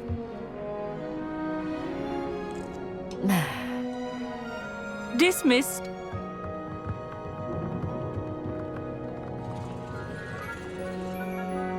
Oh, hello. I'm Amit. We met in potions class. I'm happy to report that we've yet to have any explosions in this class. Oh, hello, Hogsmeade. Nice to see you again. Did I hear Professor Shaw say that you don't have your own telescope? I have a spare one you could borrow for the rest of term. That's very kind of you, Hogsmeade. Are you sure you won't need it? I'm certain. It's my old one. I finally got my hands on the new Celestia Contemplar. You've heard of it, I assume? I mean, of course you have. It's only the pinnacle of all personal stargazing implements. But my old model's not too shabby either. Goblin-cut glass, first-rate optical enchantments. Hate to think such a fine instrument is just collecting dust. Well, thank you, Hogsmeade. Think nothing of it. Anyway, the telescope's in the storage room right underneath us. You can't miss it. I have some, reading to finish on the lower deck. Come find me there afterwards, and bring the telescope. There's something I want to talk to you about. I tried to put off my stargazing as long as I could. Oh, good that did. How am I supposed to find Sirius when my hands are too cold to use a telescope? It's a dog, isn't it? This was his old telescope. Looks practically brand new. Professor Shah, I'm interested in learning more about astronomy. It is increasingly rare to find a student who seeks after things celestial of their own accord. But if you truly desire to chart the courses of the cosmos, you must rid your mind of the terrestrial babble of others. We ourselves are not unlike blank star charts, you know. Empty canvases waiting to be inscribed with all that the universe has to offer. Do you understand? Am I right in thinking you are unimpressed by divination? Of the many other so-called disciplines taught here, divination is perhaps the most feeble, especially in its nonsensical practice of astrology. Do not confuse astronomy and astrology. One is concerned with mysteries stellar and lunar, the other is mere lunacy. You mentioned astronomy tables earlier in class. What were you talking about? Long ago, devotees of the astral arts set up stone slabs across the countryside. They are ideal for studying constellations near and far. For centuries, wizards made use of these astronomy tables for stargazing. Sadly, they have since become mere monuments to the intrepid intellectual pursuits of a bygone epoch. Thank you, Professor. I look forward to stargazing. I am glad to hear it. Should be a stellar night for it. I have the telescope. It's nicer than I'd expected. I would not offer a prospective stargazer a third-rate lunoscope. But there is, something else. Yes, what is it? You remember those astronomy tables Shaw was going on about? It just so happens I've been reading up on them a little myself. And it seems there may be one right here at Hogwarts. I believe we could use it to find hidden constellations. And you need someone to help find it. I do. Are you in? No one from the Gobstones Club will go with me. Said they'd rather get spit at by a stone than... Well, they are cowards. Let us get moving while the stars are still out. I'll show you how to use that telescope once we get there. I promise. No need to convince me. Let's get going. Brilliant. You won't regret it. Shall we?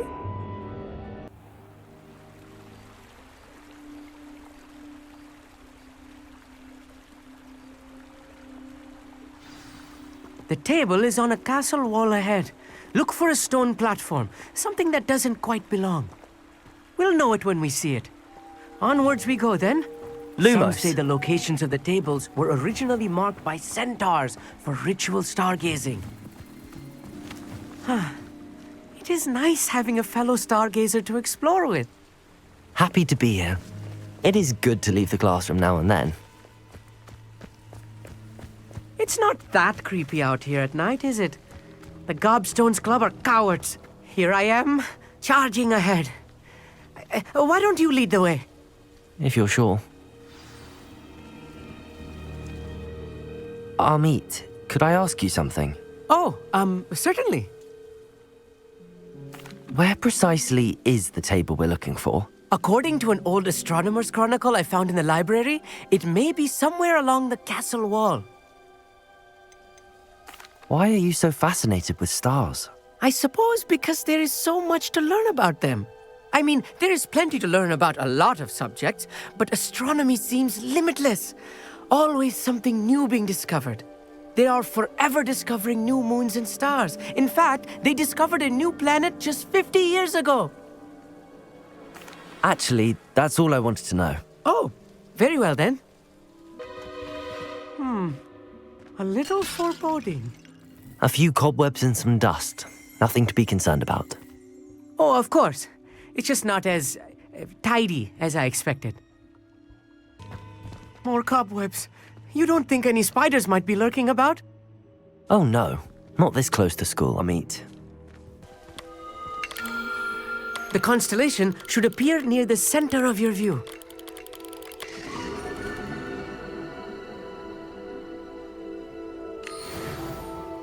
I was right about the tables. They really are gateways to the far stars, just as the book said. And your contribution was invaluable. Rest assured, you shall be credited in my memoirs one day. Thank you, Hogsmeade. I look forward to reading them. And I look forward to writing them. This is only the beginning. You will find more tables like this one throughout the grounds and forest, all beckoning to be discovered by a worthy astronomer. And if I have ever seen one, it's you. Oh, and about my old telescope, don't bother returning it. You should keep it. That's quite generous. Thank you. You are welcome.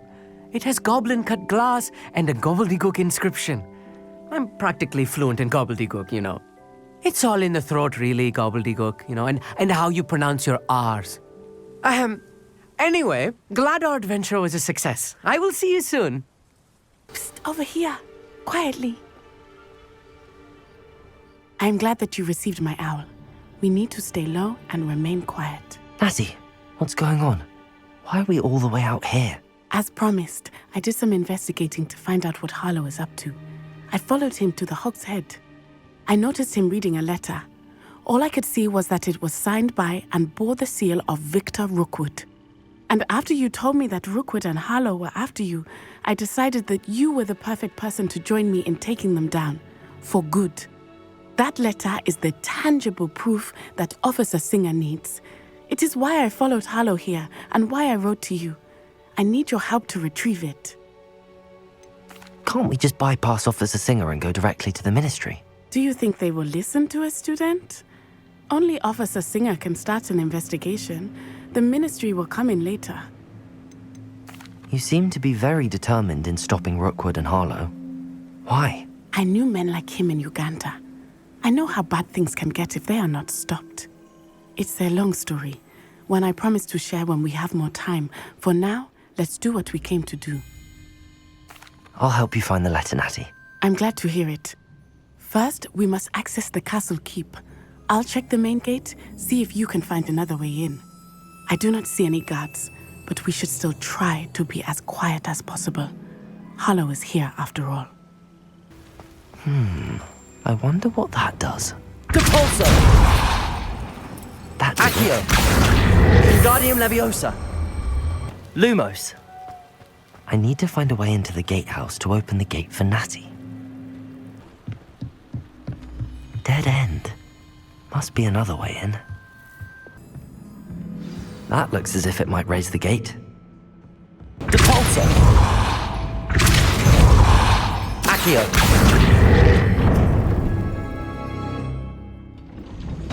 Well done. I will be right up. I knew you could do it. This way. I will get the door.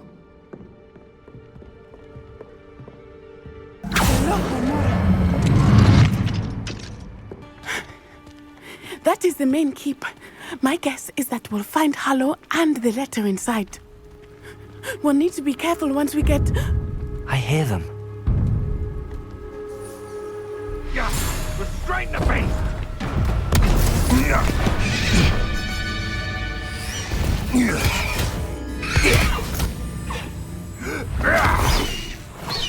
High Wing.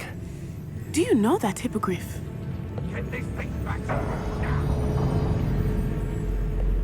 Very well. New plan. I get the evidence and you free that hippogriff. Agreed? This is our chance. Go!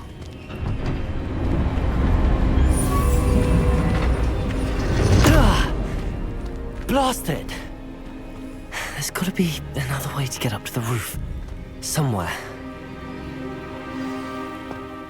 I hope Natty stays out of trouble. Not the safest place to sneak into. I hope Natty's having an easier time of it.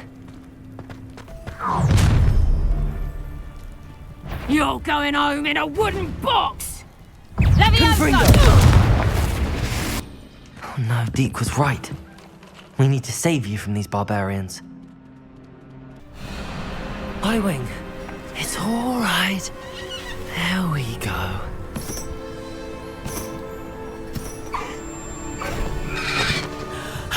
There you are.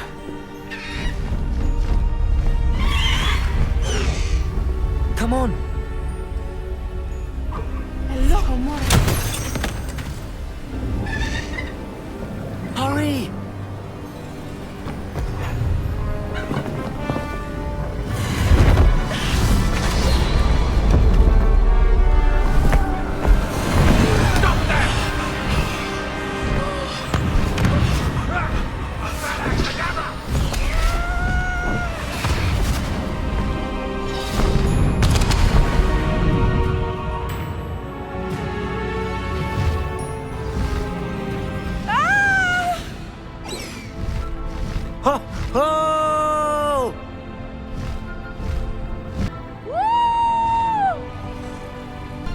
There's the Hogwarts Express. Must be returning from an unscheduled run.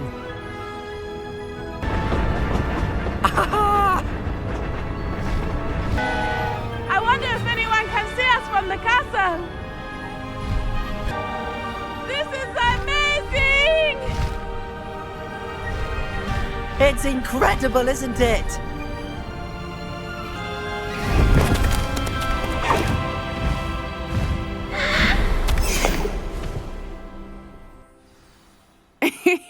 How exciting. It was exhilarating, wasn't it? I wasn't sure we were going to make it out alive.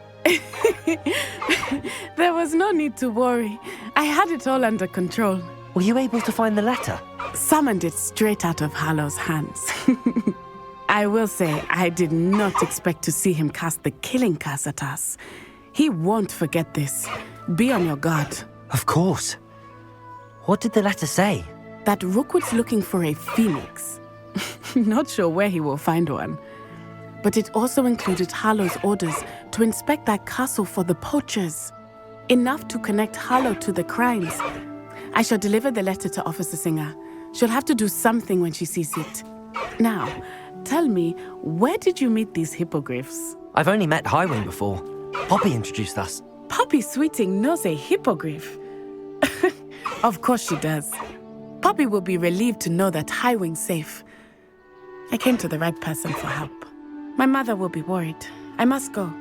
Seek me out soon. I shall have much to tell you.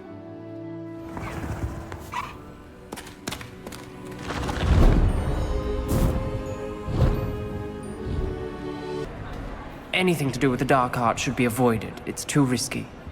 Anything to do with Salazar Slytherin is worth the risk. I can't agree. And I'll not say a word more. I'm sorry. I won't give up. What were you and Ominous speaking about? He's being ridiculous. Apparently Salazar Slytherin had a secret scriptorium here in Hogwarts. Ominous swears it was used for the dark arts, so he wants nothing to do with it. I reminded him that Anne needs a cure. This scriptorium could hold the answers we need. The dark arts do pique my interest. There's more to dark magic than people realize. The Gaunts know this. Better than most. Perhaps I've spoken out of turn. Ominous's family history is personal to him. I'd like to know more about it if you wouldn't mind telling me. I won't repeat it. Very well. But do keep this between us. Ominous learned dark magic from his parents. Are you familiar with the Cruciatus Curse? Crucio, correct? The Cruciatus Curse. Also known as the Torture Curse. Inflicts excruciating pain on the victim. Apparently, his parents and older siblings had no qualms about casting us on muggles for sport. Ominous described the sound of the victims' cries as horrific, so the first time he was asked to cast it himself as a child, he couldn't bring himself to do it. As punishment, his family cast it on him. The anguish was so bad that when asked to cast it again, he relented. I have repeatedly assured Ominous that he did what he had to, but he still hasn't forgiven himself. How horrible. Poor Ominous. He was only a child. He shouldn't blame himself. After that incident, the rift between Ominous and his family only grew. That is until I came along. Every moment he isn't at Hogwarts, he's with us in Feldcroft. Ominous trusts me. And more often than not, he winds up listening to me. I'll remind him of that when I follow up about the scriptorium. Watch for my owl. I'll have news soon enough. I'll make Ominous understand. He'll change his mind. Hello, Deke. Professor Weasley said you wanted to tell me more about the loom. Ah, hello. Yes, about that, Deke has had a thought. He...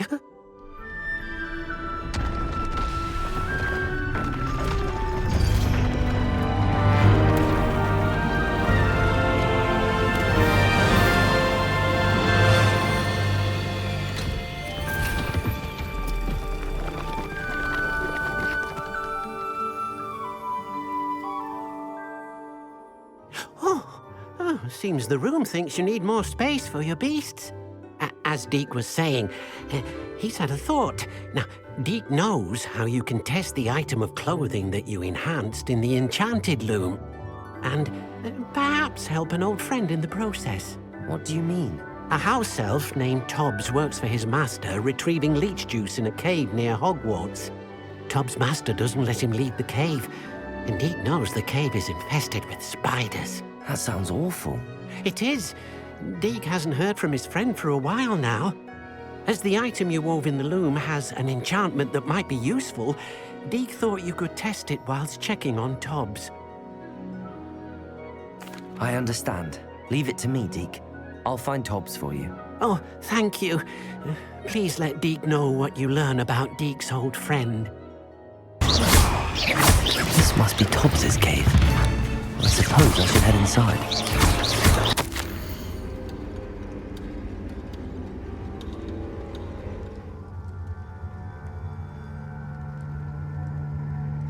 Tobbs's master is awful.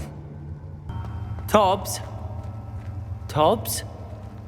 Deke sent me. Are you in here?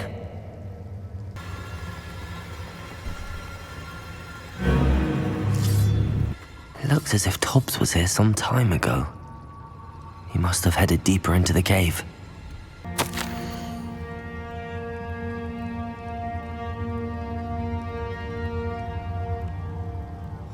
That didn't sound particularly reassuring.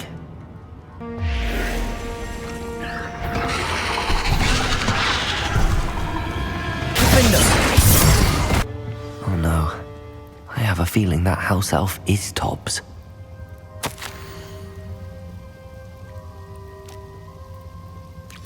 Poor Tobbs. Left here alone with the spiders.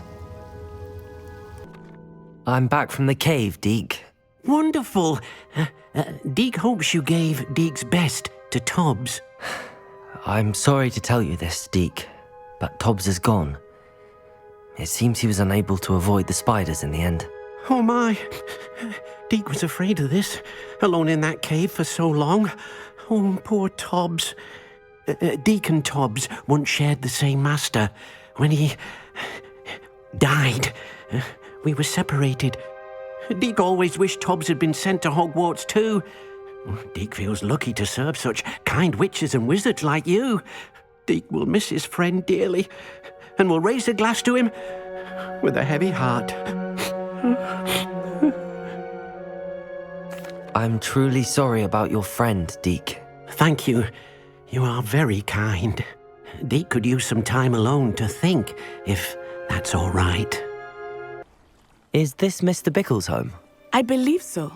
He supposedly has evidence against Harlow. We need to speak with him. Why did he challenge that horrible man? Are you all right? We're looking for Mr. Bickle. My husband is dead. He killed him. Oh, I'm terribly sorry, Mrs. Bickle. Who killed your husband? Theophilus Harlow. I'm sure of it. He's been threatening my husband for weeks and... Oh, where is my son? Where is Archie? I don't mean to be grim, but could Harlow have taken him? Archie's satchel is missing, so he may have left on his own. Hopefully he's just gone wandering, as he's prone to do. I hope he wasn't here when my husband... Do you know which way Archie might have gone? He has a little hideout in the forest south of here. He never wanders far. But if he witnessed Harlow doing something to his father, I'm afraid to leave, in case he comes back home. Is there anything more you can tell me about Harlow? He's Victor Rookwood's second in command. A miserable, awful creature. Vicious and murderous. What reason would Harlow have to kill your husband? My husband had been looking into Harlow's dealings and discovered some of what he's been up to. I begged him to leave it alone, but he was convinced that... We'll find your son, Mrs. Bickle. Thank you. What am I going to do?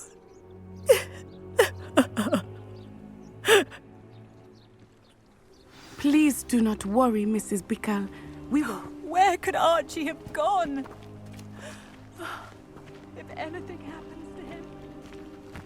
When I took the letter we found to Officer Singer, she told me about Mr. Bickle.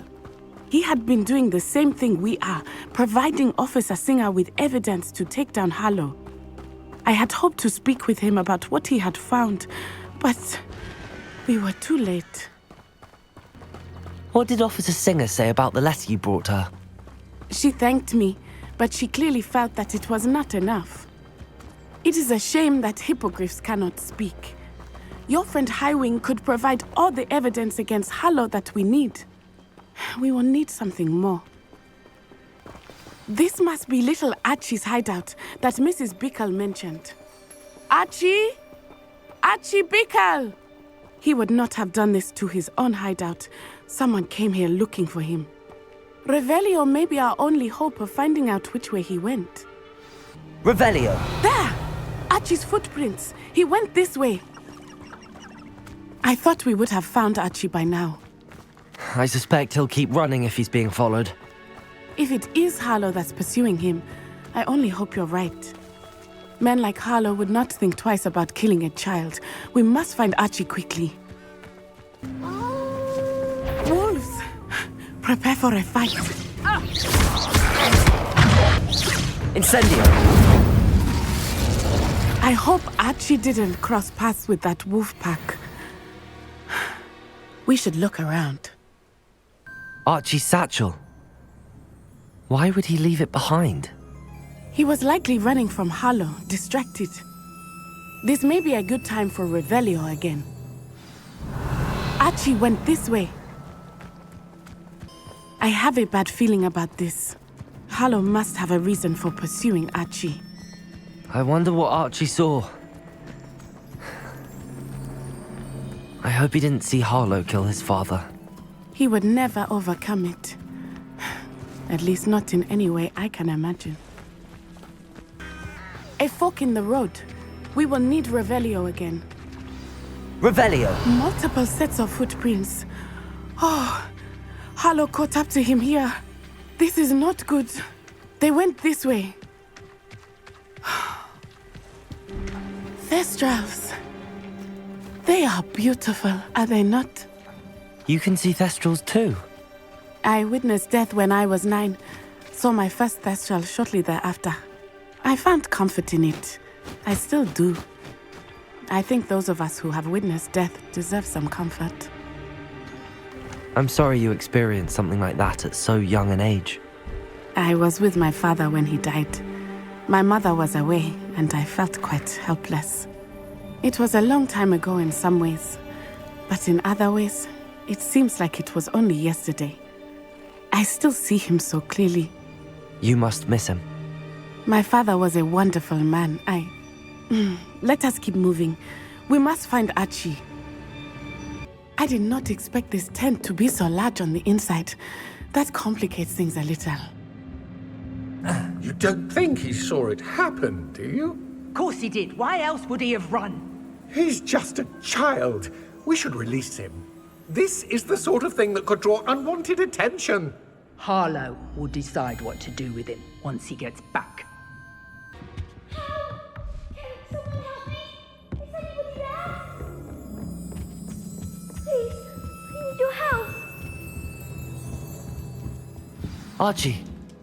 Archie Bickle. How do you know who I am? Your mother sent us to find you. Oh, I'm so glad to see you. Not too loud, Archie. Sorry. We need to get this open. Aloha, Mora. A man called Harlow. He killed my father. We're so sorry, Archie. We won't let him get away with it.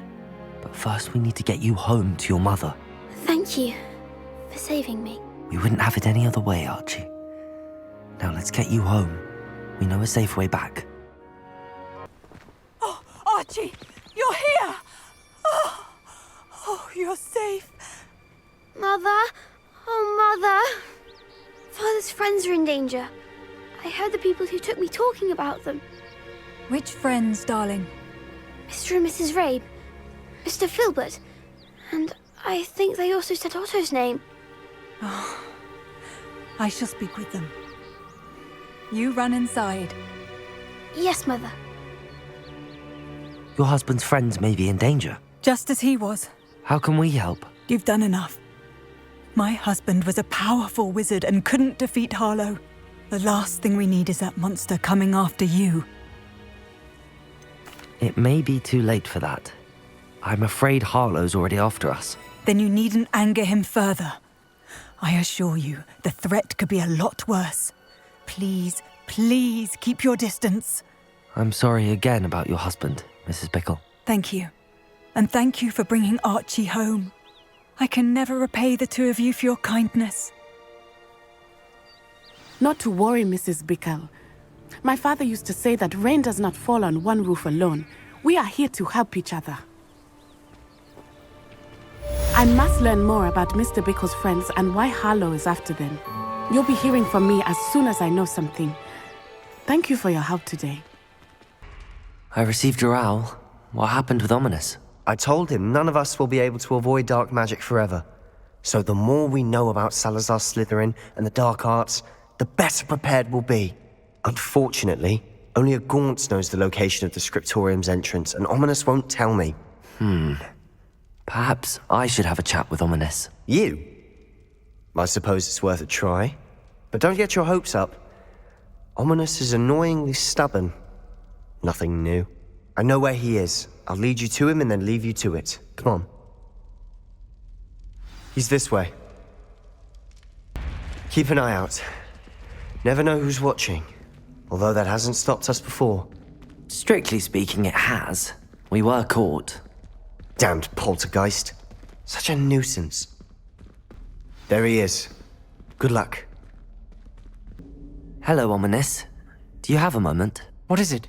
What have you and Sebastian been up to now? Please, Ominous. I confided in you before about what happened with the Undercroft. Sebastian simply wanted me to have a safe place to practice some spells, to try and catch up to the other fifth years. He didn't think you'd mind. I suppose that makes sense. It's just Sebastian's been pestering me lately about something and I'm frustrated with him. Don't tell me he's still going on about, what was it, a scriptorium? He told you about that? He did. We were talking about our house founder and he mentioned it. Wouldn't say much more, though. Yes, well, he seems to think it contains the answer to saving Anne. I think it's likely full of dark magic that is better left untouched. Wait, you've never been inside? Of course not. I only know about it because of my favorite aunt, Noctua. She thought like I do. Didn't agree with the family on the use of dark magic. In fact, She'd hoped to convince my family that there was more to Salazar Slytherin than worshipping pureblood status. She'd heard of this scriptorium and thought its contents might shed some light on him. She even found the secret entrance in this very corridor. She wrote regularly to my father about her efforts to gain access, and then she simply vanished. No one else ever tried to enter. I'm sorry about your aunt. Don't you want to find out what happened to her? Aunt Noctua went down this path with good intentions and lost her life. I don't want the same to happen again. You don't know that history will repeat itself. Besides, you said your aunt thought like you. This could honor her memory, get you answers about Slytherin and Sebastian answers for Anne. Your aunt pursued this alone. We could do it together. I see what you've done here, and I confess, you've convinced me. I didn't think it possible. Very well. I shall tell you what I know. Fetch Sebastian, I'll wait. I hope we don't regret this. Sebastian! Over here! These braziers grant access to the scriptorium.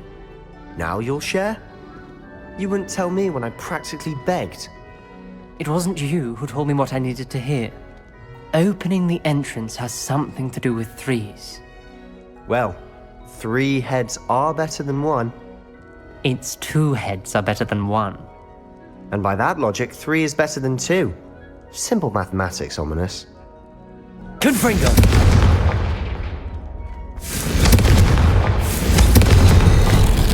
Something's happening. I hope we're ready for this.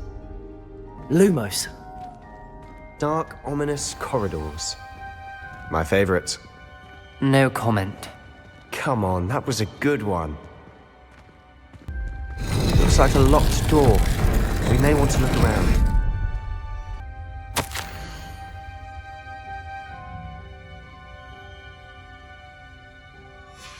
A journal entry, signed by Noctua Gaunt. Gaunt? Ominous. Your family was here. I know. She was my aunt. You knew? And didn't tell me? Ominous. The journal mentions many challenges ahead. That's why I said this could be dangerous. Aunt Noctua kept my father informed until she vanished. Reparo. The rubble formed a relief of a person facing a snake. That must be the voice I hear. You hear a voice? It started when you repaired that relief. I hear a whisper saying, "Speak to me." I'm a parcel mouth. I can hear and speak to snakes. Nearly all known parcel mouths are descended from Salazar Slytherin. I wish all Slytherins could talk to snakes. You might not want the ability to speak parcel tongue. It's often associated with dark wizards. I haven't spoken it in ages, but I'd wager if I speak it now, the door will open. I'm hoping you're having second thoughts. I see no reason we should stop now. It's ironic. When I left home, I vowed to leave the dark arts behind, and yet here I am. Stand back. I can't believe I'm doing this.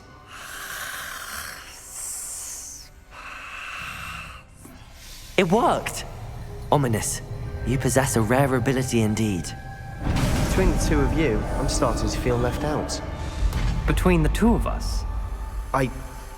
Never mind. There's no clear way forward. Like a maze. Salazar Slytherin most likely wanted this to be difficult to solve. The door we came from, it closed, and there's more than one gate ahead. Then look closely at each gate for clues.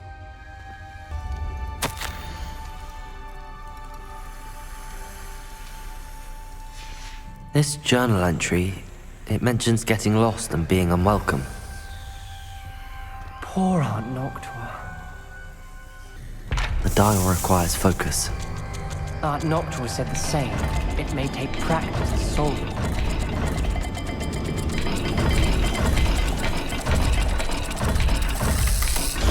That didn't sound good. Salazar Slytherin didn't make this easy.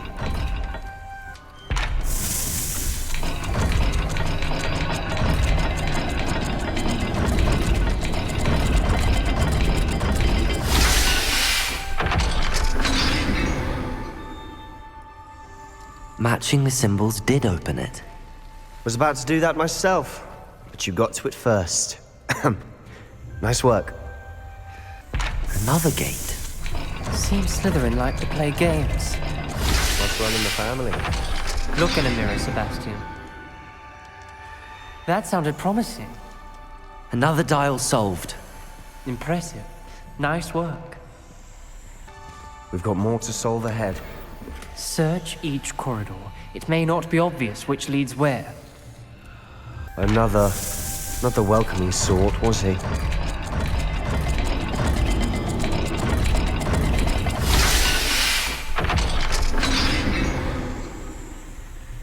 Excellent work. We're another step closer to the scriptorium.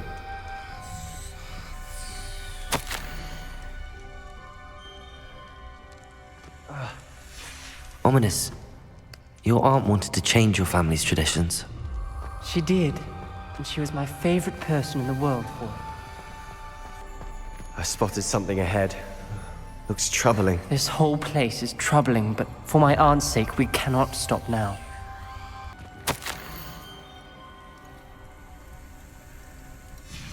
Noctua references painful and arduous challenges, but also rewards. Painful. That's the part I'm wary of. All I heard was rewards. Keep going.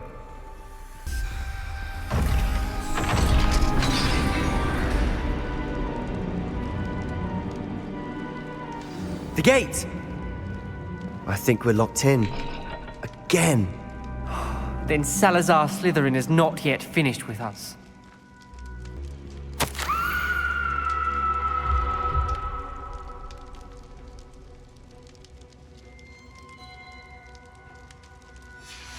Ominous. Her skeleton. And Noctua's last journal entry. She mentions being trapped here, blocked by an unforgivable curse. This is where she died. This is where we'll die. I shouldn't have listened to either of you. Ominous, I'm truly sorry about your aunt. But I know what to do. It's going to be difficult. You said you know what to do. Tortured faces on the door and Crucios etched into the stone. My guess is if we cast the Cruciatus curse, the door will open. That's why Noctua died. She had no one to cast the curse on. Ominous has the most experience with this. He should cast it. You seem to be in Ominous's favor. Will you ask him about this? He does seem a bit cross with you. I'll speak with him. Good. Work your magic, so to speak. Wish we had some liquid luck. All of this could have been avoided. Ominous. I hadn't imagined we'd end up trapped like this. Salazar Slytherin did. He's to blame for many unimaginable things. I overheard you and Sebastian, and I won't do it. The Cruciatus curse is pure torture, I would know. Sebastian told me a little of what happened when you were young. Sounds as if you had no choice. Should have known he would have told you. And one always has a choice. I'm as guilty as the worst of my family. Unforgivable curses won't work unless you really mean them. I had to want to cause pain, and for that I shall never forgive myself. That spells the reason I have no family left. You and Sebastian will need to sort out another solution. If you cast Crucio, you will regret it forever. What do we do now? Ominous is not going to cast the Cruciatus curse again. Ridiculous! As if dying in here is a better option than casting a damned spell. It's up to us. I can teach you Crucio, or I can cast it on you. Wait, you didn't say you knew how to cast Crucio? Because I'm not sure I do. Ominous knows that, yet he's left us no choice. I don't yearn to follow in Noctua Gaunt's footsteps. I think I can cast it if I have to. I want to learn the curse, and I think it's best if I cast it on you. Very well, if that's what you want. To perform the spell, raise your wand, point it at me, and firmly declare, Crucio. Hold on as long as you can.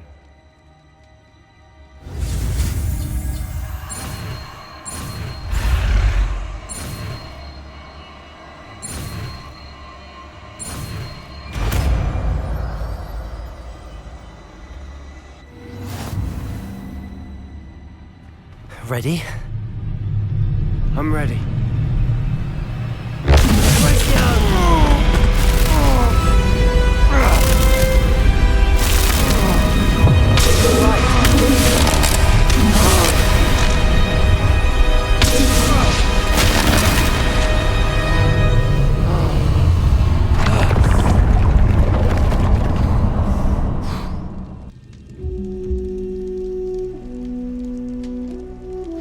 Are you all right?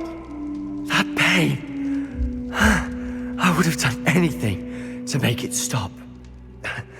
But I'll survive. Let's keep moving. We made it. We found Salazar Slytherin's scriptorium. I can't believe we're here.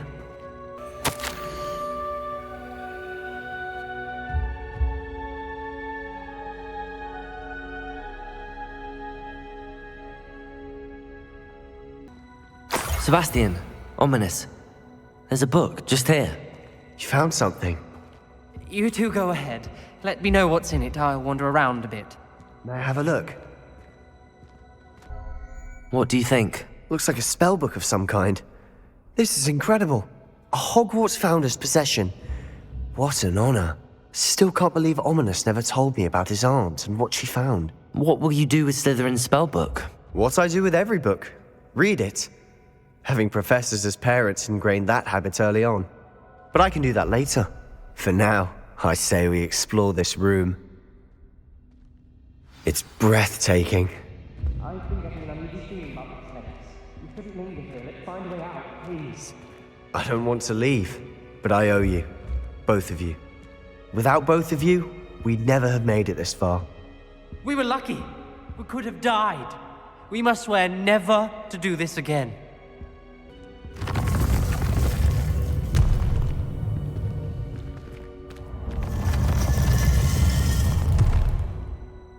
I see a way out.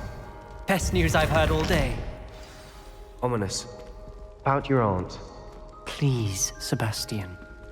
I meant what I said before. We swear, right now, never to engage in anything to do with dark magic again. Understood. I'm truly sorry about your aunt, Ominous. I suppose after all this, I am grateful to know what happened to her. Thank you. You would be wise not to underestimate this student. Their aptitude for magic is beyond anything I've ever seen, and I've been teaching a long time. It is a joy to have such a student. It can be. There you are.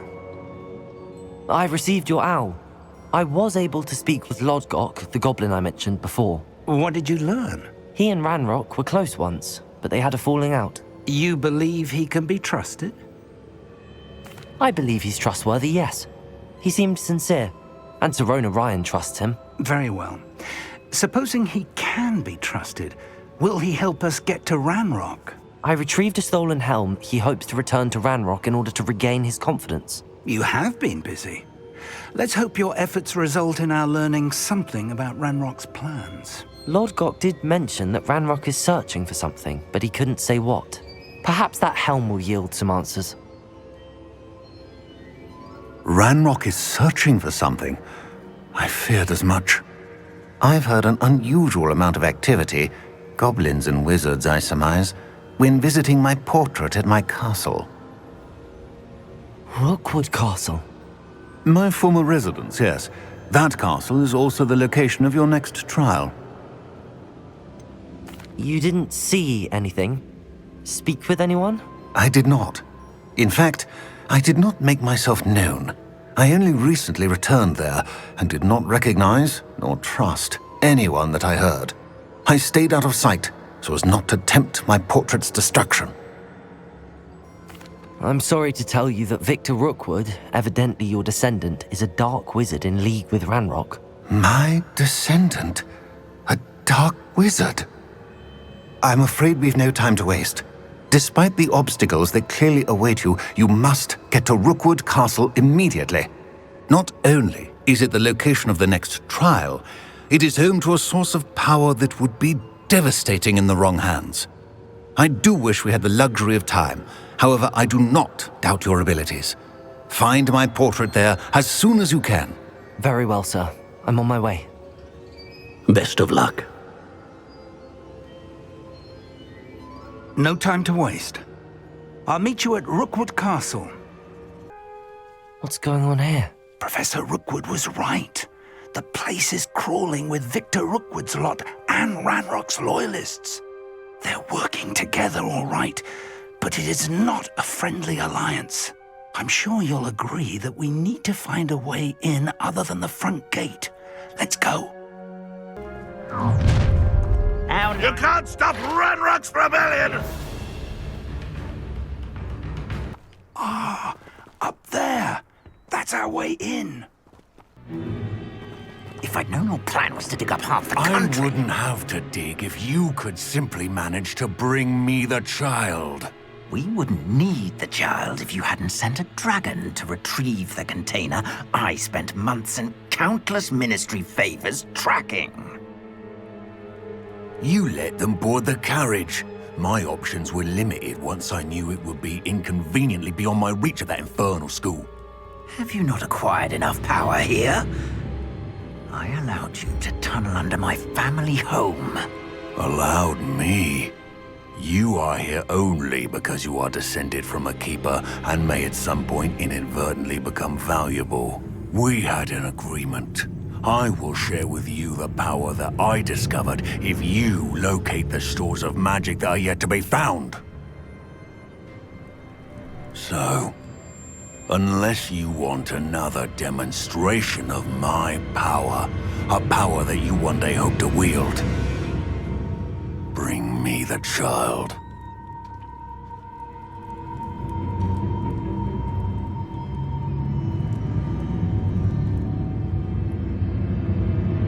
We already knew they were after you, but now we know they're digging for stores of magic. And Ranrock knows about the Keepers. Yes, I caught that too. Professor Rookwood said that you'd understand more once you complete the next trial. Let's get into that castle. Any special word you want me to pass on to your mum?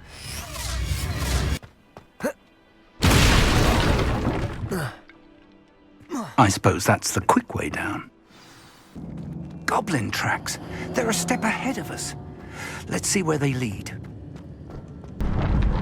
This must be it.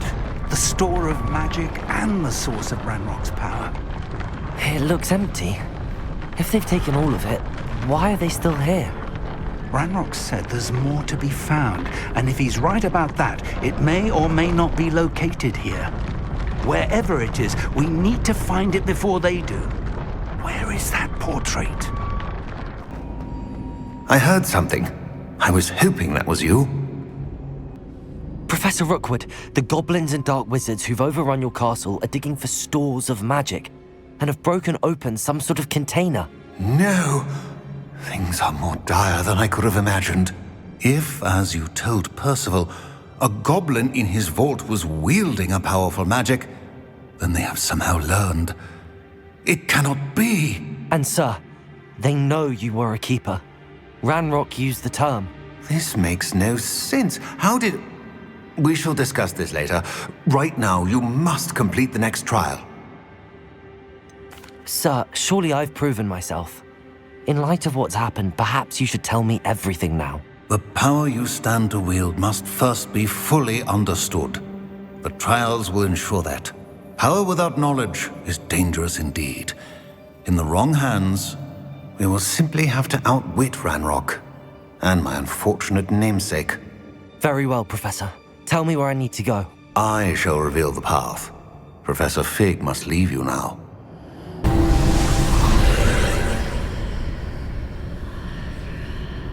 I would join you if I could.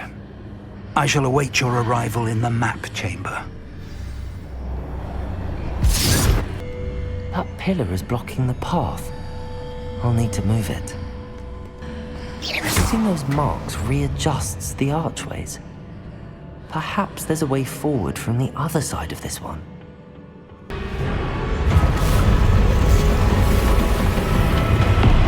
Confringo!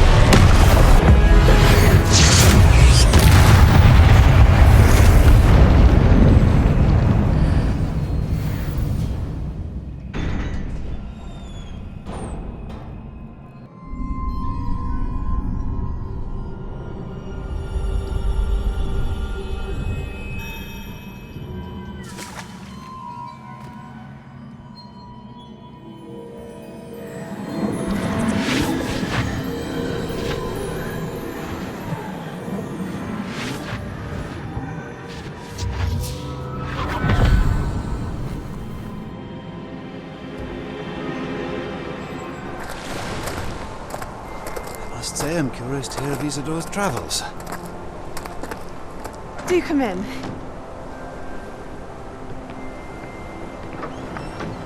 Please, have a seat. Isadora, we are all most intrigued to hear. We're ready. I've something to show you. Father, these are my colleagues from Hogwarts. Father hasn't spoken since my brother died. On my travels, I confirmed that which I've always believed. That we have the power to take away pain.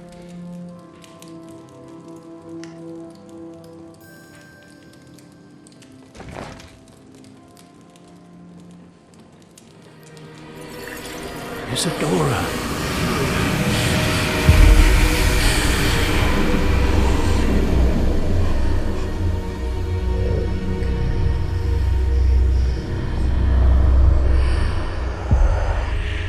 What have you done? I took his pain.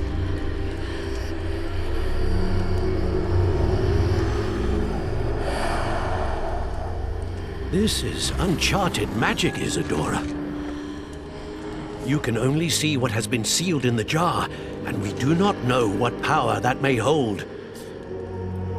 But the traces of that magic are different from what I've seen before. Thank you.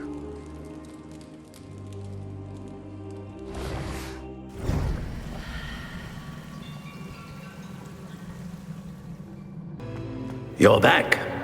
And in one piece, no less. It is good to see you again.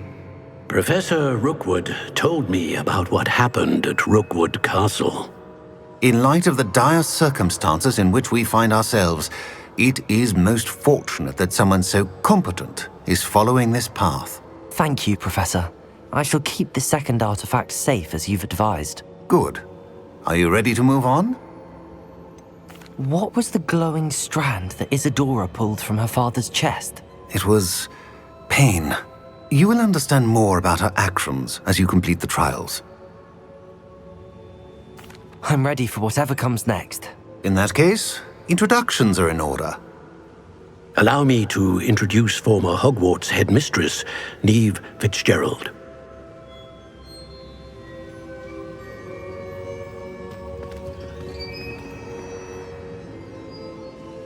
How do you do? I must say that I was not entirely surprised to learn that a student had been completing the trials. I've always believed Hogwarts students capable of anything they set their minds to. Thank you, Professor. It's a pleasure to meet you as well. I am certain that you are more than capable of completing my trial.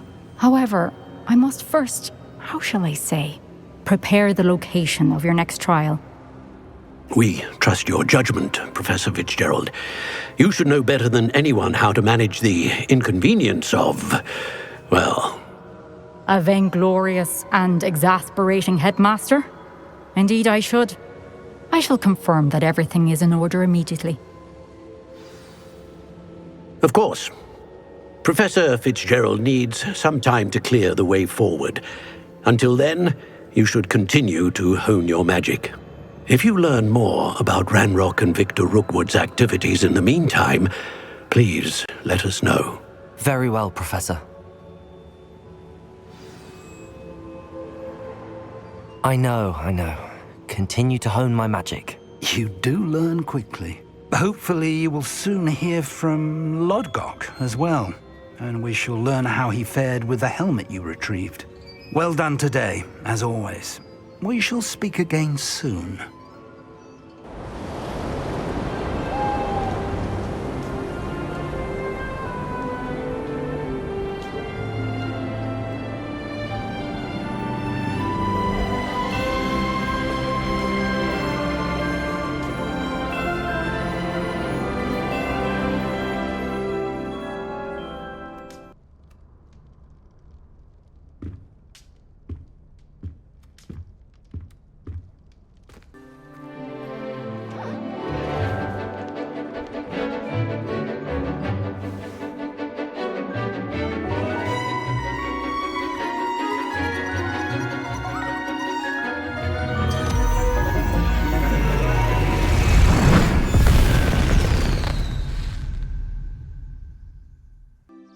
I completed your assignment, Professor. I'm ready to learn Bombarda now. Good. Now, this spell comes with a caveat. It should only be used when necessary. The exploding charm, as you might suspect, can hurt people. Use caution when casting it. Is this something we should be learning in school? Better for you to learn it in school, where we can instruct you properly as to its use. Now, you must be precise in your wand movements. We don't want you blowing your hand off. Go ahead. Nice and steady wand movements. Remember, the exploding charm is highly volatile.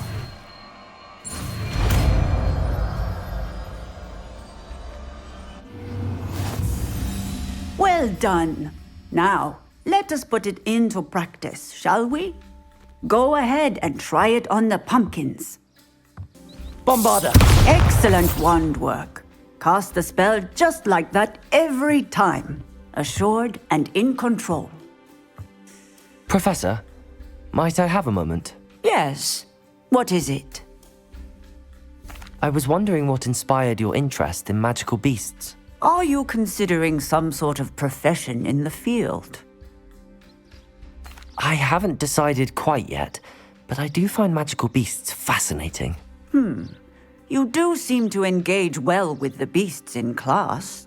I believe that when choosing a path, particularly of a scholarly nature, one must take into account both one's enthusiasm for a particular subject, as well as how one may best serve the students to whom one is obligated to both inspire and teach. Of course, Professor.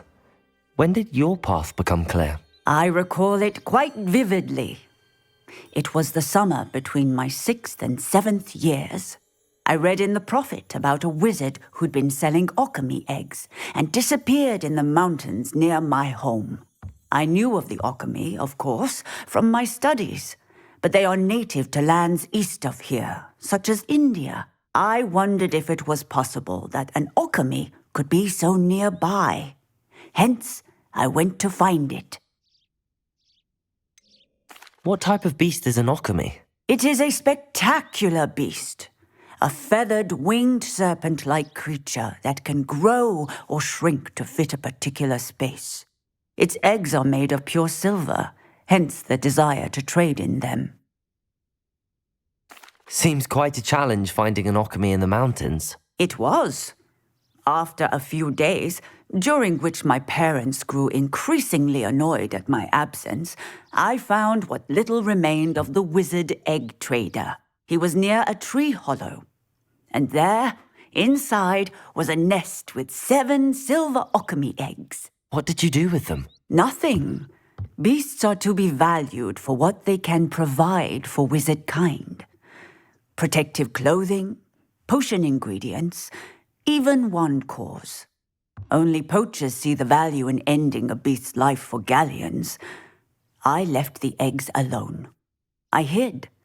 And moments later, the beast flew right over my head. Breathtaking.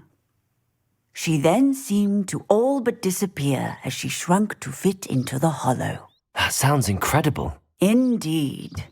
I knew in that moment that I needed to understand all that I could about beasts and ensure that wizard kind learned to benefit properly from them. Now, I trust that I have answered your question.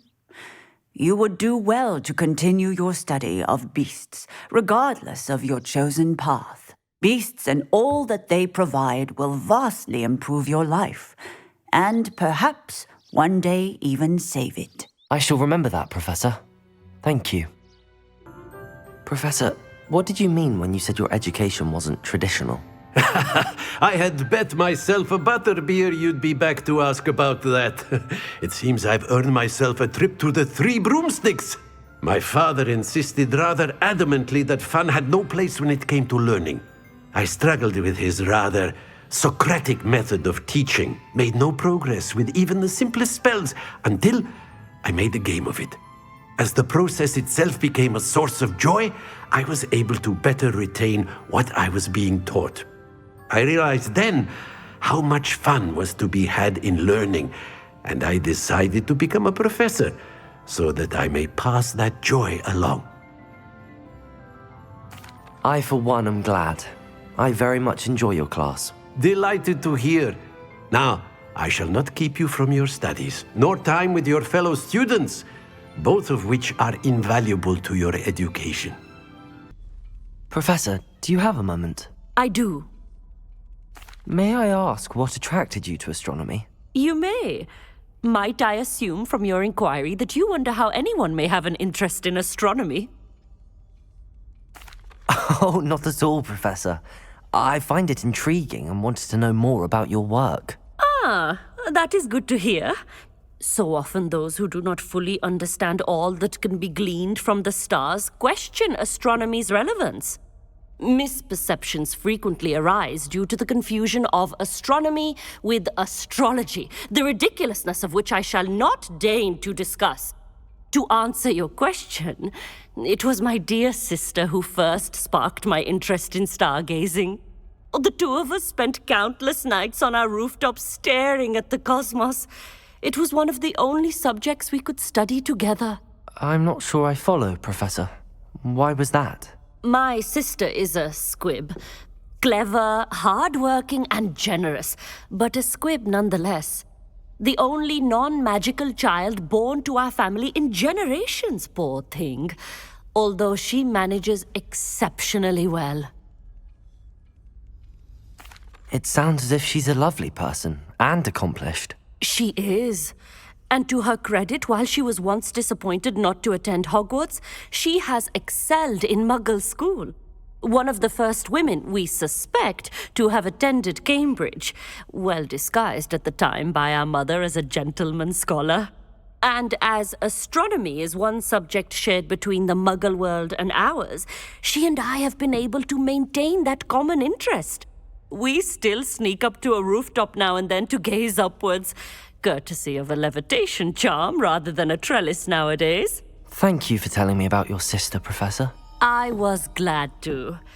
It is good to be reminded of all that one can accomplish when one embraces who one is. Now off you go.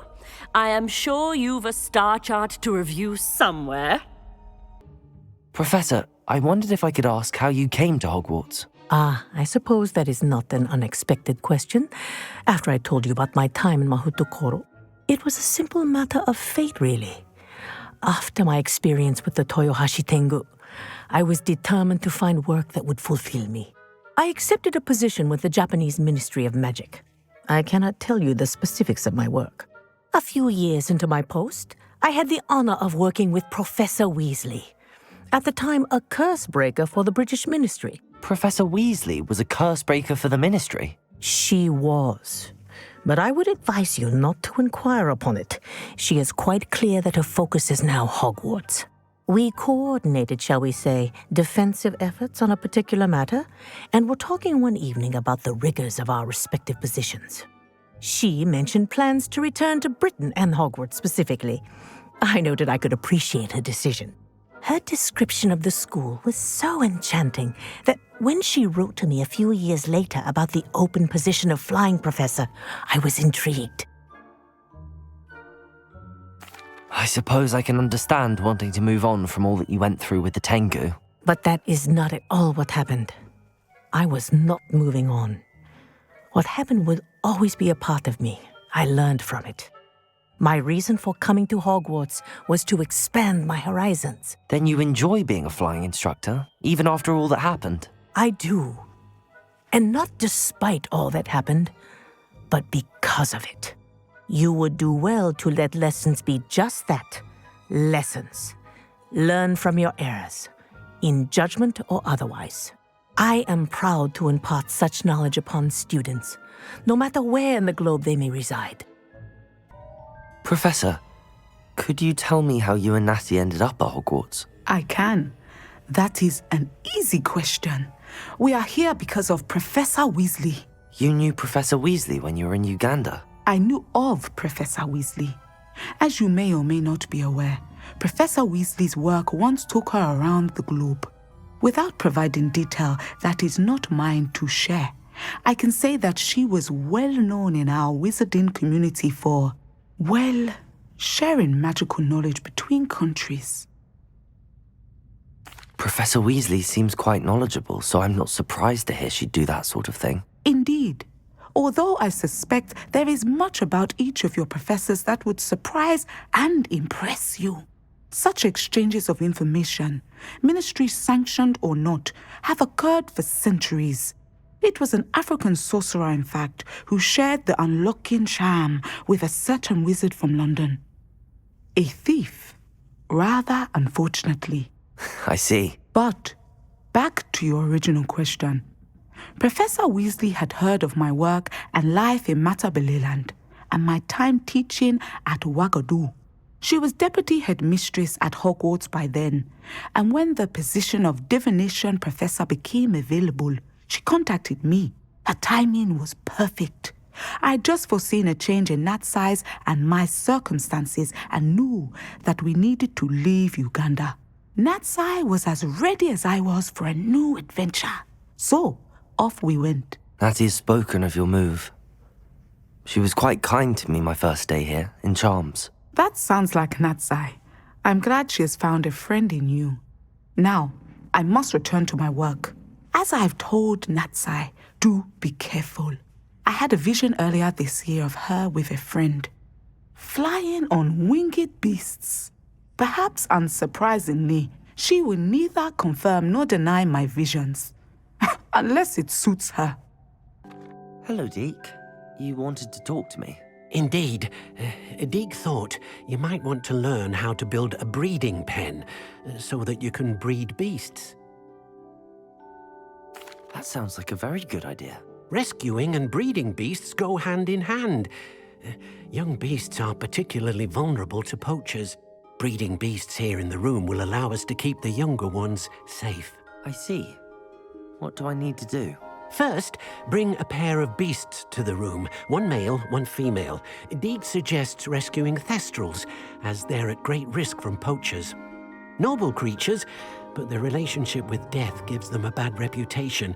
They're prized by poachers for their tail hairs. I've seen thestrals before, but where would I find a pair of them nearby?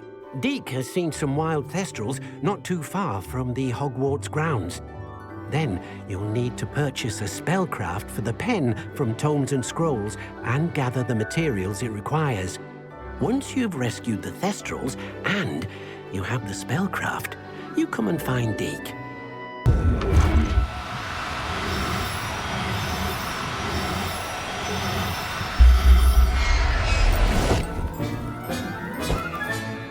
Now I can conjure a breeding pen in the room. Best get back to Deke with the thestrals. I've rescued the thestrals and bought the spellcraft for the pen. Excellent! Now, to breed your thestrals, simply release them into the same vivarium in which you conjure the pen. Then use the pen to start the process. Come and see Deke when you're finished. I shall. I wonder where I should conjure their pen.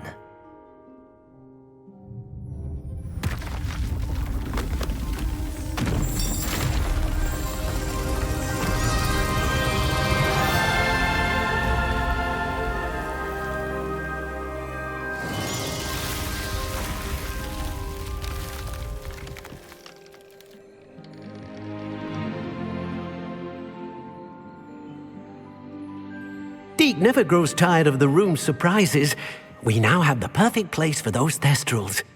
Please let Deke know once you've bred them.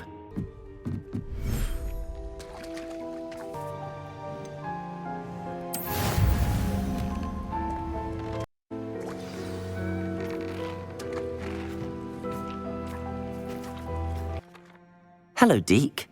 You'll be pleased to know that a little thestral was born. How wonderful to have more thestrals in our world. Such misunderstood beasts. I'm sorry that we can both see thestrals, Deke. Deke is privileged to see such majestic beasts, but sometimes wishes Deke couldn't. Deke is to blame. What do you mean, to blame? Years ago, Deke's master ordered Deke to help him capture a phoenix, the rarest of all beasts, that master had spotted high on a cliff. The phoenix was the most beautiful beast Deke had ever seen. Deke begged master to leave her be. When Deke hesitated to climb up the cliff as ordered, Deke had to punish himself.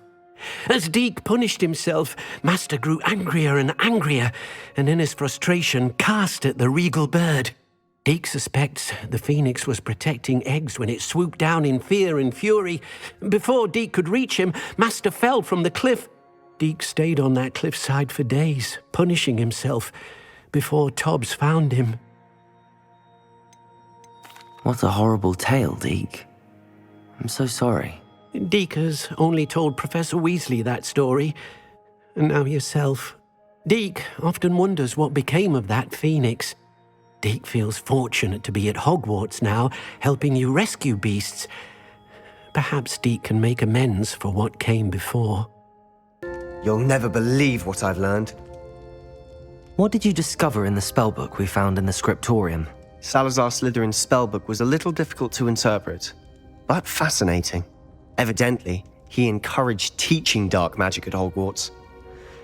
Neither the Imperious Curse nor the Killing Curse was unforgivable during his time. He believed students should be prepared to use dark magic when necessary, not to fear it. That's why we had to use Crucio to gain access to the scriptorium. He didn't want his knowledge shared with anyone who was afraid of the power of dark magic. It was hard to do, but casting Crucio was our only option. And I'm glad we did it, because in the spellbook I also found something else. References to a lost relic, which, from what I can tell, grants the holder the power to reverse dark magic curses. And you think this relic might be able to save Anne? Precisely. I plan to search for this relic, but I don't think we should tell anyone. Especially Ominous. He wouldn't understand. We need to tell him. He's the reason we found the book, and he deserves to know what you've learned. You've seen how he frets about the dark arts. I promise I'll tell him when I found the relic. When I know more, I shall send an owl. And don't feel sorry for Ominous. Keeping this to ourselves for now is for his own good. I'll decide what's for my own good. Ominous, we were just about to get some air. Care to join? You're a liar, Sebastian. I heard everything. You swore you'd never engage in anything to do with dark magic again. No, I didn't. I said I understood you wanting that. I'd never swear to give up on finding a cure for Anne. You don't know when to stop, do you? I know when not to stop. Leave this alone, Ominous. I'll be on my way. I am not letting this go. Ominous, Sebastian meant well. I appreciate you telling Sebastian not to keep this from me, but going after that relic is not a good idea. Sebastian doesn't even realize it, but he's as irresponsible and reckless now as his parents were years ago. It's why they died. I knew his parents died, but I never heard what happened. Mr. and Mrs. Sallow were professors. Spent nearly every waking moment in the cellar library. Noses buried in books. Anne and Sebastian were upstairs when it happened. They heard a sudden crash and ran downstairs, but it was too late. Their parents had crumpled to the floor. A defect with the lamp in the cellar caused the room to fill with an undetectable toxin. Sebastian and Anne were helpless. They had no magic yet. What a horrible story. It is. That's why I can't understand Sebastian's recklessness. I've practically lost Anne. I cannot lose Sebastian too. Please avoid anything to do with that spellbook. Those references in the book seem promising. Everything to do with Salazar Slytherin seems promising until it's too late. I hope Sebastian pursues this no further, but if you think he might, please let me know. It would mean a lot. Is Highwing all right? Natty told me what the two of you did. Highwing's fine. I'm keeping an eye on her. She's safe, Poppy, I promise. Good. Whatever the poachers are up to, I want Highwing far from it. You said you had news about the poachers, and that some of it had to do with me. It did.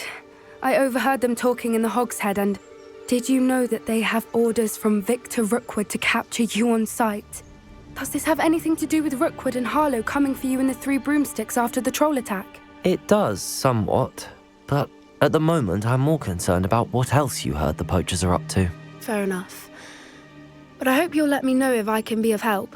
especially after what you did for Highwing. Does the name Horntail Hall mean anything to you? I'm afraid not. Why?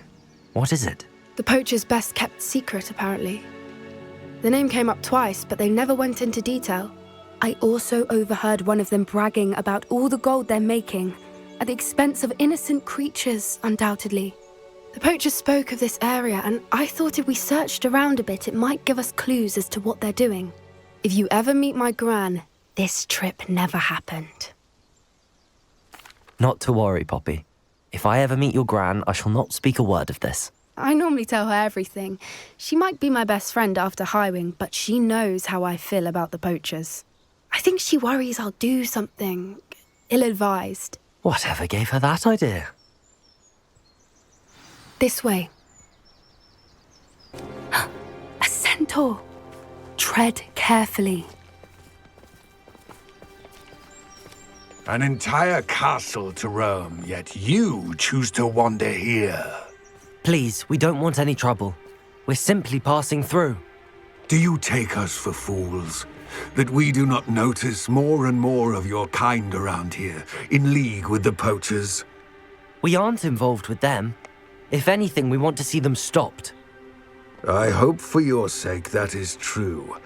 Our kind is swiftly losing patience with the poachers and those they work with. He was certainly a charmer. That could have gone worse. Centaurs aren't exactly fans of wizard kind, and the poachers aren't helping matters. But why would he think that we had anything to do with poachers? I did notice the poachers talking with a few villagers in Hogsmeade. I'm not sure why. Perhaps that's why the centaurs are suspicious.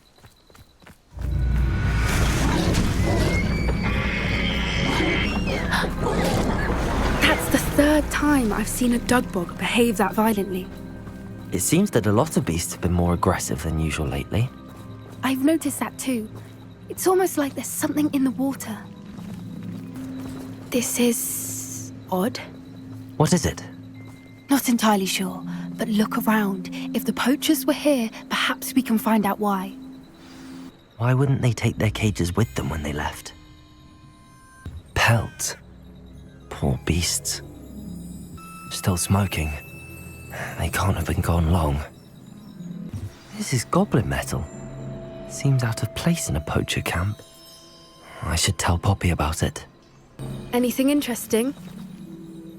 Poachers were here. All sorts of evidence. But I found something else. It's goblin made. I found goblin armor. Let's keep searching, but carefully.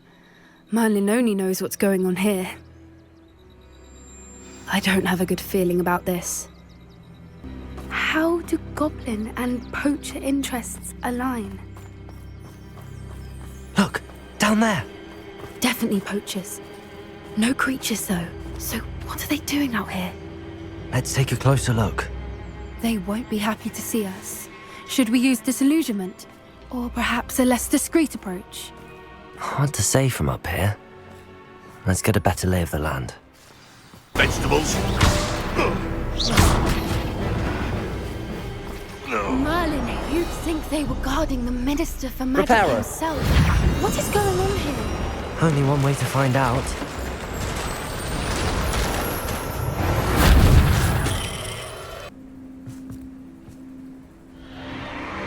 What in Merlin's name? Are those dragons?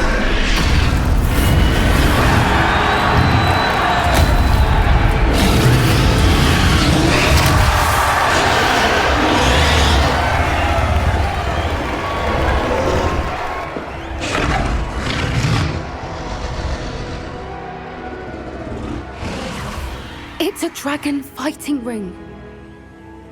This is Horntail Hall. The name makes sense now, and the secrecy. No wonder the poachers were in Hogsmeade so much. Likely taking bets and spreading the word, given how crowded it is here.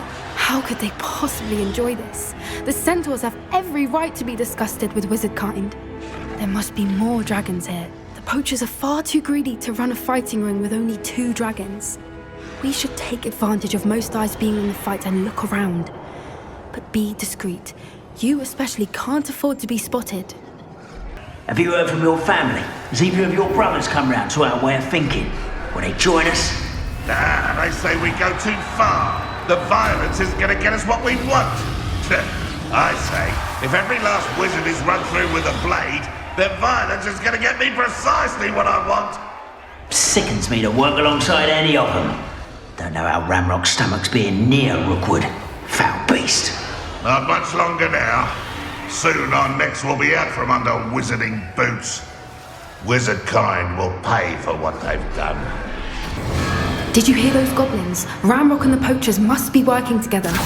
Poppy, something's going on behind you. What's going on down there?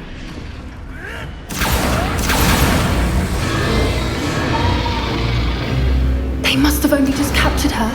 She's putting up quite the fight. Not a fair one, though. Not with her chained up like that. Let's even her odds, shall we? Look, they've got a dragon egg. Hebridean from the looks of it. We can't leave it here, not with the plans they likely have for it. Hello, Hamora.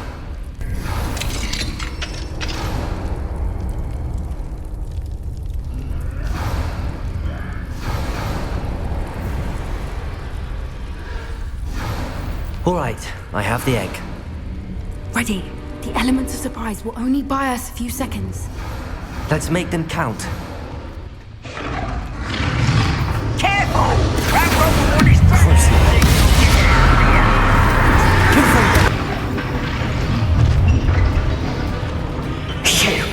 You're the one we're looking for, and you brought a friend. We don't have time. We need to free her now before more show up. Accio.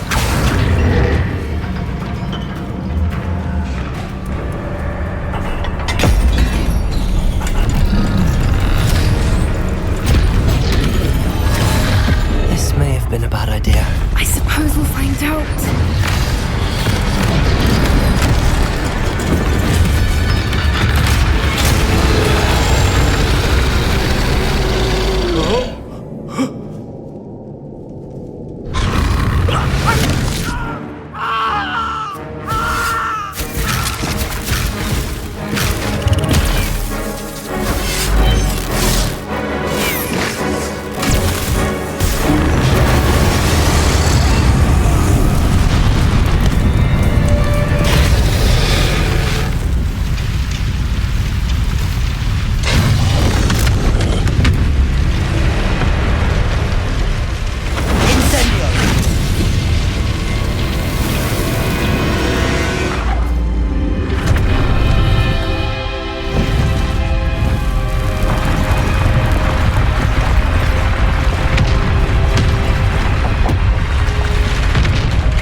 This way!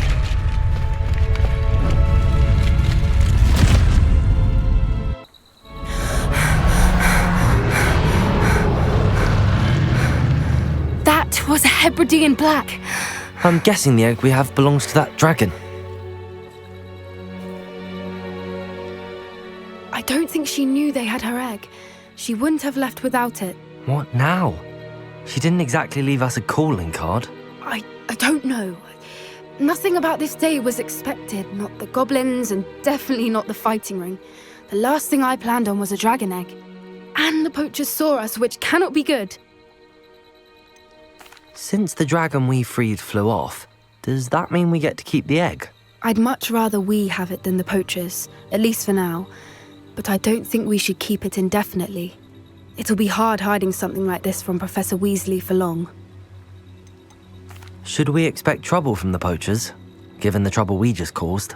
It would be foolish not to expect it. They're not a forgiving lot. I'm sorry to say that you likely have a larger target on your back now because of what we just did. We aren't helping ourselves standing here. Let's get to safety. We can sort this out later. You're right. If there's anything the poachers are good at, it's tracking their prey. And right now, we're it. Be careful, won't you?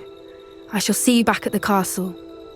That book Professor Weasley asked me to find should be around here somewhere. Looking for the book Intermediate Transfiguration? Professor Weasley asked me to, get something from that book. May I have it? Did she now? I'll give you this book if you humour me by answering a few questions from my quiz. Quiz? Some people call bits of knowledge trivia. I would argue that no knowledge is trivial. Hence, I have created a small quiz, just for fun, focusing mainly on the lore of the wizarding world.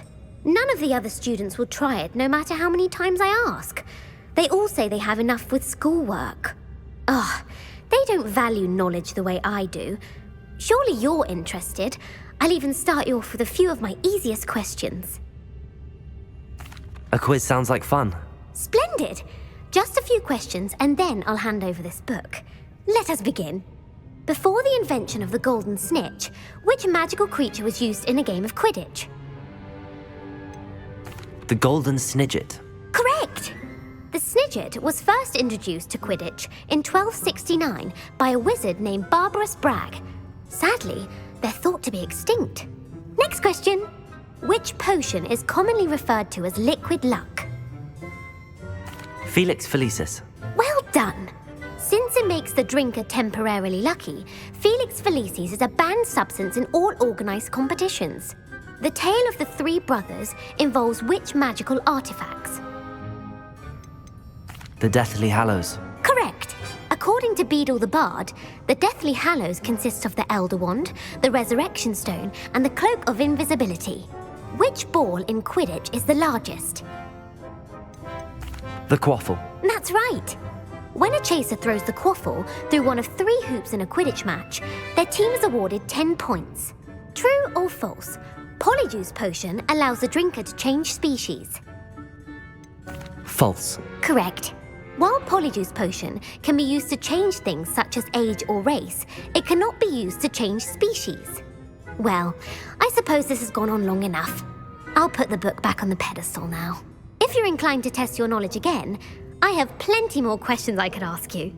And I won't be giving you any more easy questions either. The next ones will be more difficult. I'm sorry. I don't have time for a quiz at the moment. Let me know if you change your mind. I put the book back on the pedestal for you. Revelio ought to make quick work of this. Revelio!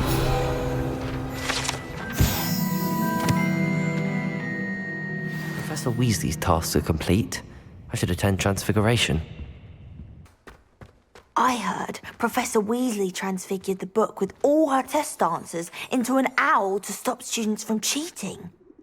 Taking owls a bit too literally, if you ask me.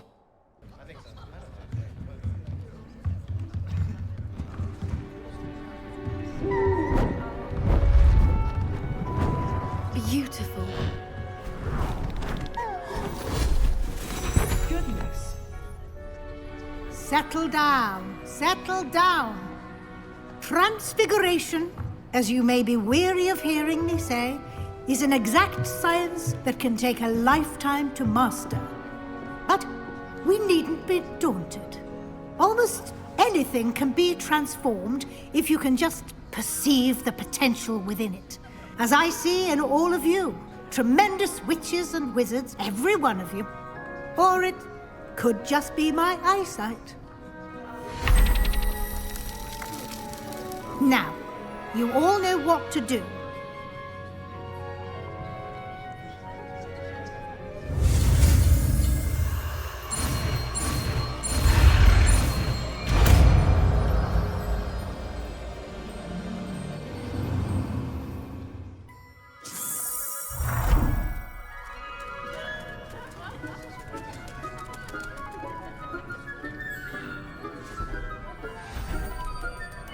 Beautifully done.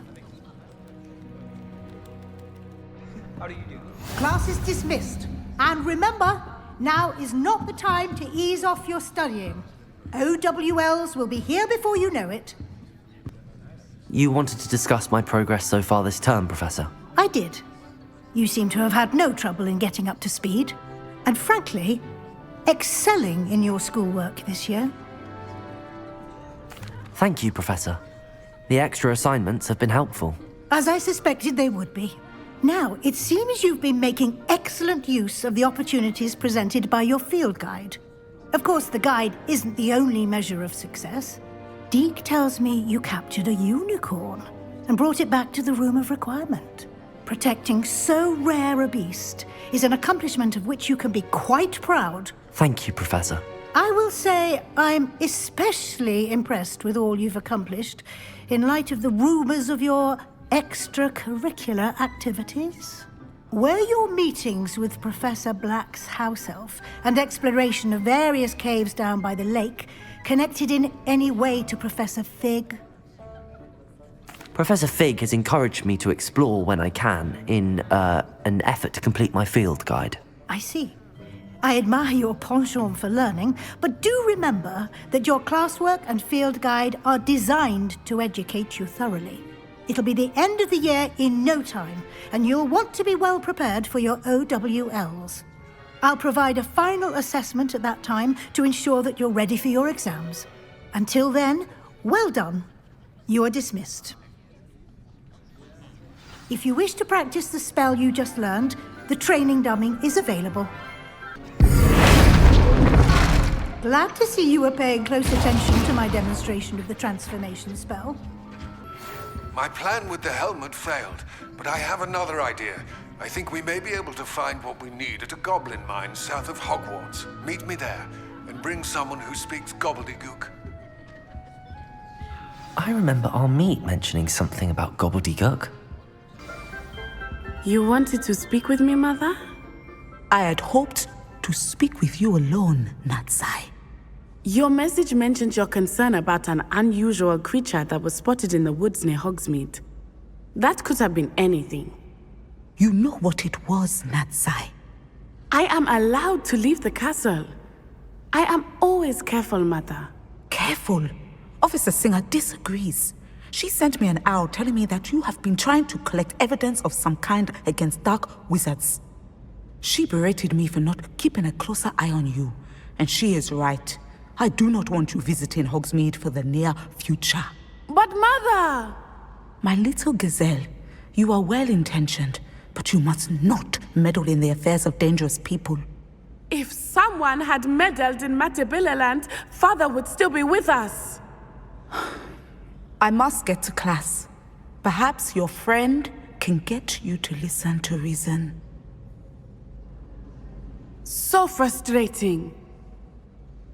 She never listens to me. She called you her little gazelle. Is that a term of endearment where you're from? It is specific to me.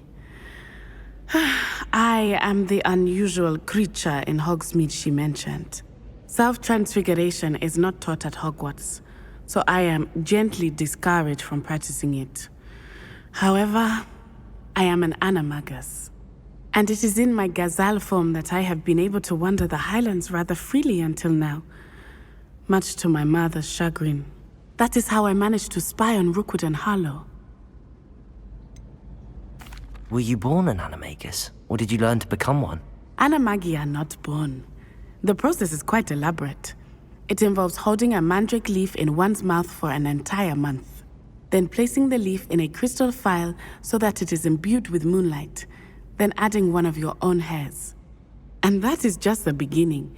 Self-transfiguration is common among students at Wagadu, but Professor Weasley considers it much too dangerous to teach at Hogwarts. Can you choose what form your animagus will take? Oh no, a person's animagus form is determined by their personality. My mother is convinced that my form is a gazelle because I adapt well to any situation. I believe it is because I can sense danger and keep my wits about me. How does it feel to transform into an animal? Well, the first time it can be a bit unnerving. I felt a kind of searing pain and a strong double heartbeat. But it gets easier the more you do it. I no longer feel any pain, and I must say, I find a sense of comfort in the double heartbeat. And I love being able to view the world from a different perspective. Now the nickname makes sense. What an extraordinary ability to have. It is. I love transforming, but Mother is less enthusiastic about it. She says that no creature, especially one as rare as a gazelle, should be bounding about where poaching has become so prevalent. She claims that she has foreseen tragedy befall me in my gazelle form. But she has used her sight to control me too many times. I no longer believe it. We're making good progress. We can't quit now. I agree. I have never considered quitting, even for a moment. You could have fled the moment you discovered that Rookwood, Harlow, and Ranrock were after you, but you did not. I choose to act as you have. I must deal with Rookwood and Harlow, not hide from them. My mother cannot know where I am all the time. Thank you for being here during that rather awkward conversation. Hello, pardon me. Hello there. Was there something you needed? Hello, I was wondering if you would be interested in having your own shop and a house elf to help you with it. Penny's the name. Penny's mistress is selling this shop, and Penny is most eager to start working with the new owner. It might surprise you to know that Penny can sell practically anything. Oh, it would be wonderful to have a place to sell things and someone to help me. You'll be able to give Penny almost anything that you want to sell. It will be no work at all for you once the shop is up and running. If you want the shop, and Penny hopes that you do, you should talk to Penny's mistress as soon as you can. Her name is Cassandra Mason. Why is your mistress selling the shop? And you?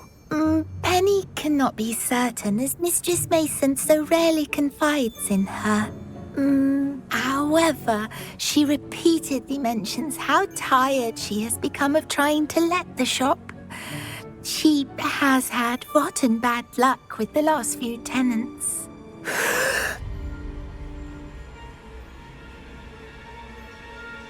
Are you all right? Are you holding your breath?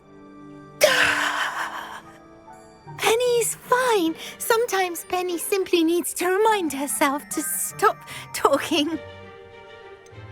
What kind of things would I be able to sell in the shop? All kinds. Anything from essence of Disney to mooncalf fur.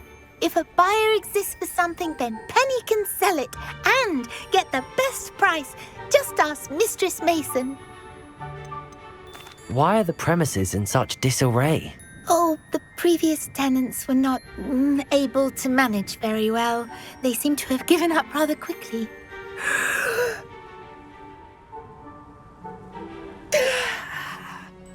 Penny is perfectly capable of helping clean and repair, so the shop will be ready for business in no time. How is it you're so good at selling? Seems unusual for a house elf. Oh, before he died, Penny's previous owner, Master Mason, trusted her to do all sorts of things to help him with his shop. Penny supposes it is a bit unusual for a house elf to possess such skill, but Master Mason commanded it, and Penny was happy to oblige. Master Mason was a wonderful master. All right. I shall go and find Madam Mason. Oh, this is splendid news indeed. You won't be sorry. You can find Mistress Mason at her home on the north edge of the village. Penny does hope she gets to work with you. Hello, Madam Mason. I understand you have a shop to sell. Why, yes. Yes, I do. Are you interested? Yes, I am. I've always wanted to own a shop. How marvellous. I think you will find my terms quite generous. But, and do please forgive me for asking, don't you think you might be a tad young to own a shop? I have a knack for this sort of thing, if I do say so myself. If I can meet your terms, I hope that you'll sell to me. Well, I reckon you have the confidence needed for such a venture. And of course you'll have Penny to help you. That elf could sell tea to a troll. I assume she told you she comes with the place. She did indeed. I like you. Tell you what, I shall sell you the space for an exceedingly fair price. I think you might just be shrewd enough to make a go of it. An exceedingly fair price for a shop and an elf. What's the catch? Ah, you are wise to be wary in business dealings. No catch, really. I simply ask that you allow me to do you the favour of buying the shop back, at a discount, of course, should your efforts fail. The last thing we need here in Hogsmeade is for one bad apple to spoil the barrel, if you get my meaning. Ha! Your faith in me is overwhelming. You're sorely mistaken if you think I'm going to fail. There's that confidence again. And, of course, I wish you every success. Do we have a deal? What precisely do you mean, should my efforts fail? Honestly, I only mean that if for some reason you're unable to keep the shop going, I could help you cut your losses. That's all. But, as you've implied, the odds of that happening are remote. The shop seems to be in an ideal location. Why has no one purchased it yet? It is indeed. But I've just decided to sell. I've grown weary of being a landlady. My late husband was the one with a passion for shopkeeping and business in general. You'd be wise to take advantage of this opportunity before the offers start rolling in. It looks to be rather a mess. Why haven't other tenants been able to make a go of it there? As you've no doubt considered, running a shop is not as simple as those less savvy might think. The new owner, however, will have something that previous tenants did not, the benefit of Penny's particular prowess. Her assistance will make all the difference, I should think, in both getting the shop ready for business and ensuring its success. It does sound intriguing, but I need to consider my finances first. I'll come and find you if I'm interested. Very well, but I won't be able to keep the shop available for too long. Madam Mason, about the shop. Yes? I've decided I'd like to go ahead and purchase the shop. I have to say I'm impressed. You are a remarkably resourceful student. I am indeed. And brave. You won't be sorry. Give me the money and I shall get the paperwork filed immediately. Wonderful. Shall I head directly to the shop? Please do. Oh, one more thing. Since my husband died, I've not been able to bring myself to retrieve some of his personal items. They're in a chest at the back of the shop. Penny has the key. As you get organised, I would be terribly grateful if you could help an old widow and gather his things for me before you open for business. I wish you the very best of luck in your endeavours. Penny will meet you there. Well, I've done it, Penny. The shop is mine. Oh, Penny is so pleased. Penny was hoping you would be the one to purchase it. I'm glad you're here to help me. Goodness, what a kind thing to say. Penny will do all that she can to make this a success. There is much to do.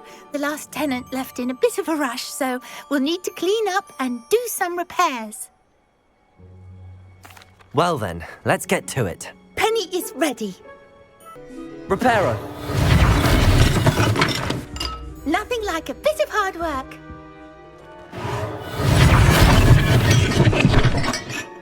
This will surely be the most successful shop in Hogsmeade.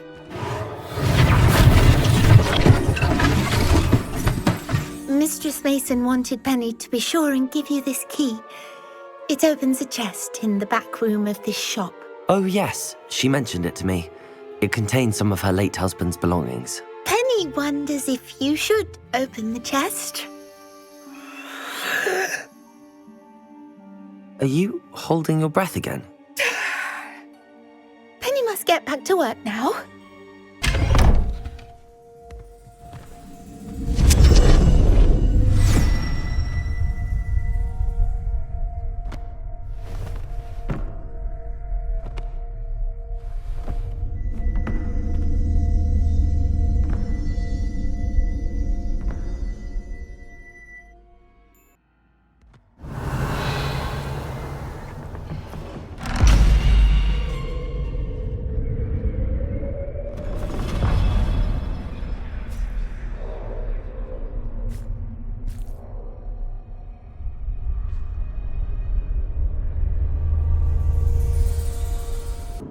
That's odd.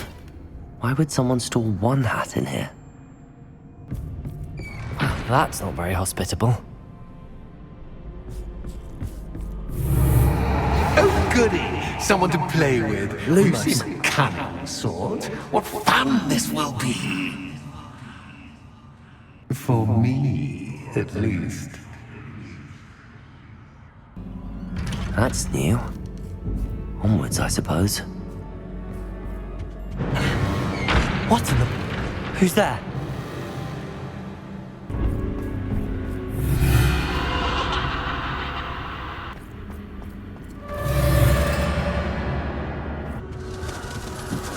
That's lovely.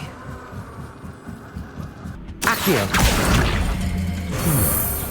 Seems as if I should hang something there.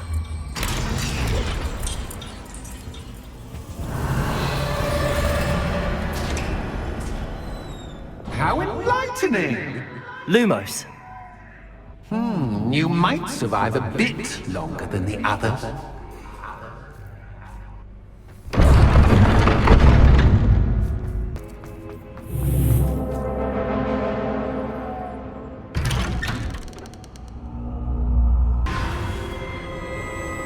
Oh, you've come so far, so quickly.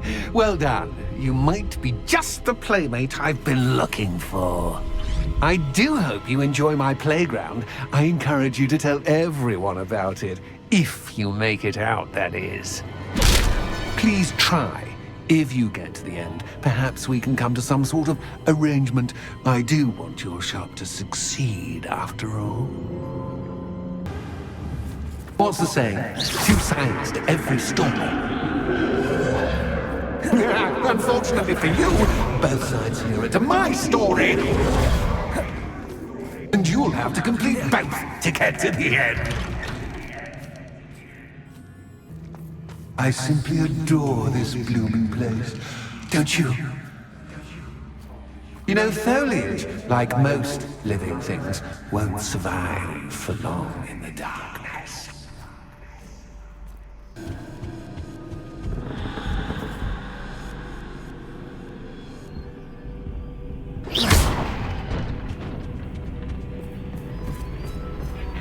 Oh, I'm afraid of the dark.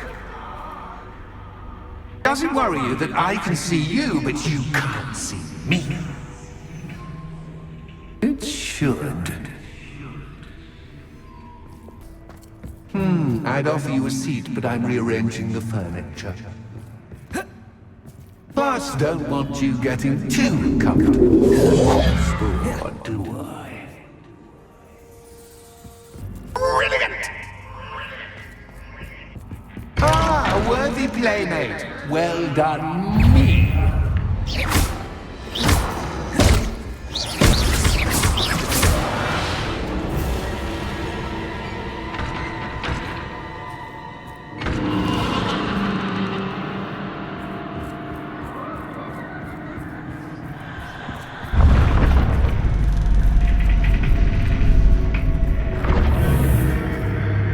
Lumos.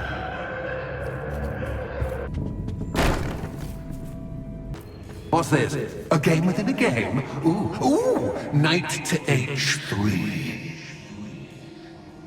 Nighty-night!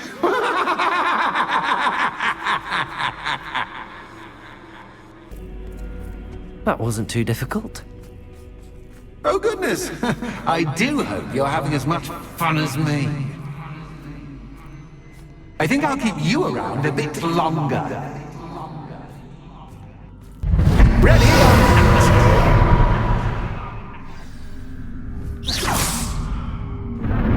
Time to raise the stakes, so to speak. Where shall I put this? Catch is CapCut, but I mean, Confringo! Now that should get your attention. Well, this has been fun. Much to do, much to do. See you in a bit.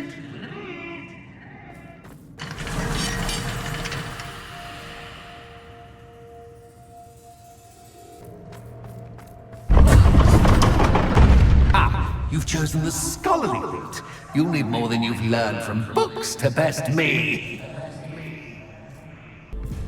It's always good to have a different perspective on things.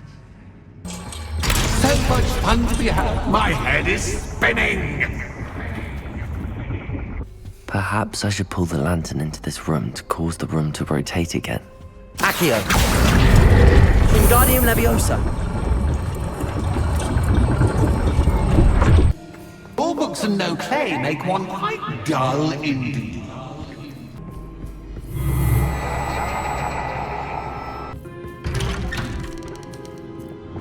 Lumos.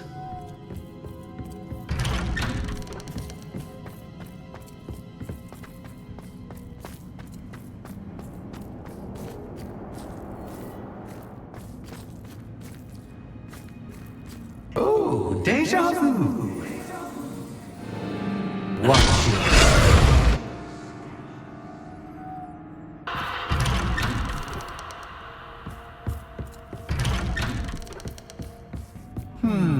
Running in circles, are we? Perhaps you should retrace your steps.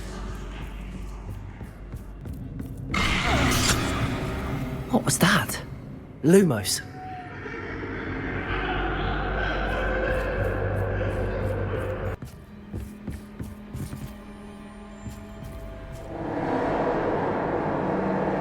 Lumos.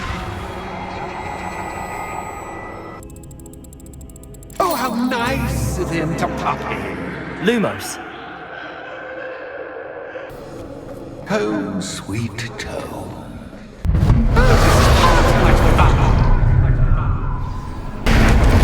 Now that gets your attention. Well done. I'll give you a moment to collect yourself, if you can. Ta-ta for now.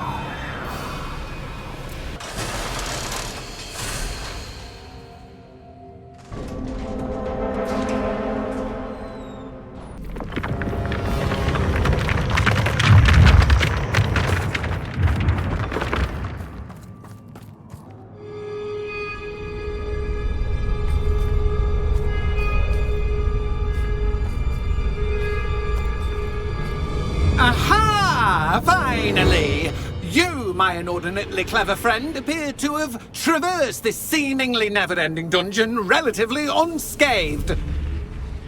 And now I suppose you'll want to go. Everyone leaves me, usually in a straitjacket, never to return. I'm starting to take it personally. I'm tired of having no one to play with. Ooh, tell you what, I'll make you a deal. If you can match wits with me now, and agree to give me unfettered access to the shop for, say, 1 day a month to have a little fun, I'll sign a contract.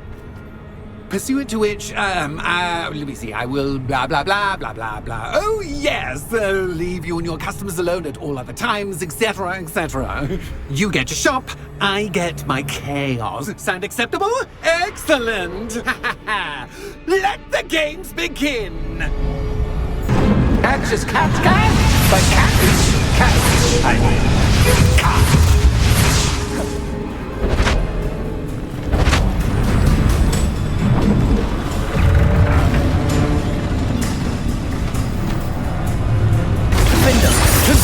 Bombarda.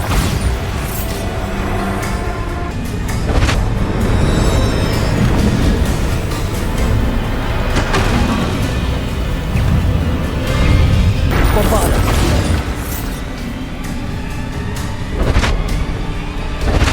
Just once, try seeing things from my point of view. Defender. Confringo.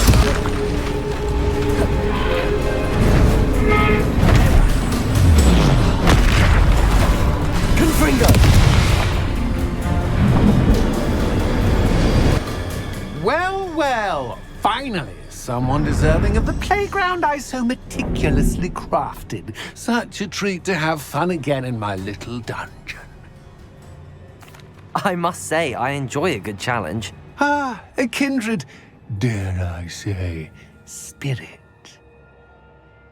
So, about the contract. I am a poltergeist of my word. Just to be clear, what does this agreement entail, specifically? Pay attention. You guarantee that I can have my fun at least one day each month without fuss. I let you work the rest of the time, mostly in peace. Why would you enter into such an agreement? Much as I love banging about the place, it's no comparison to seeing customers' faces when I bonk them on the heads with a chocolate frog. One doesn't really understand the value of an audience until one is without it. Very well. I shall agree to your contract with one small addendum. Hooray! No more of this unsatisfying banging about all day in a pitiful void. Wait, did you say one small addendum? I did. In order that I have a successful shop with lots of customers, would you agree to causing chaos only after 9 o'clock in the evening?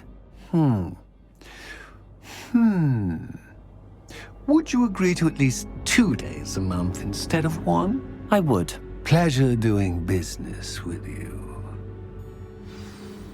You've worn me out. Well done. I had a feeling about you.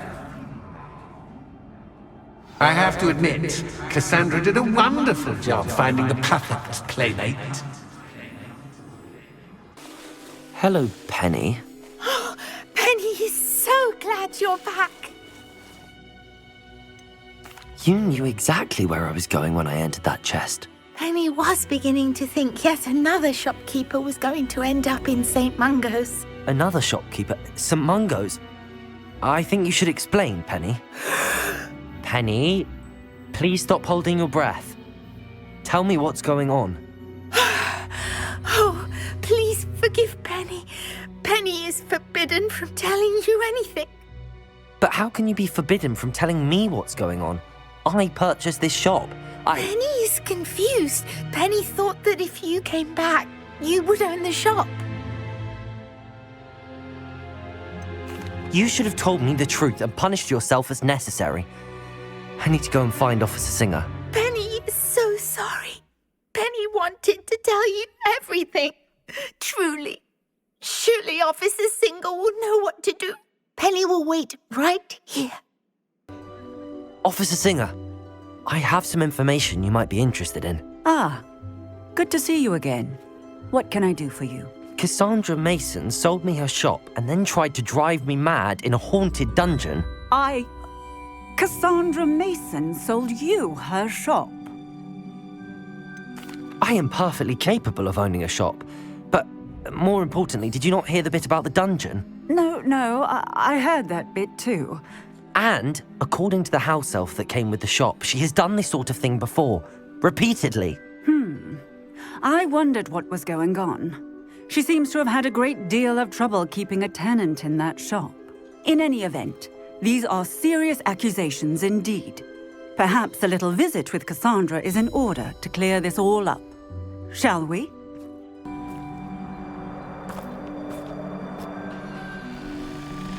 Oh, hello, Ruth. I see you've met my new tenant. Cassandra, it's my understanding that you sold your shop and your elf to this student. Now, they've been telling me some very interesting stories about your business practices. Perhaps you should come with me.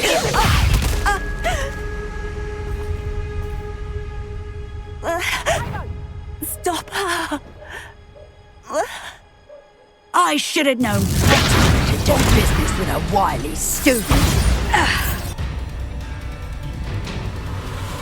What on earth are they teaching you at that school these days? Take her! I should have known better than to do business with a wily student.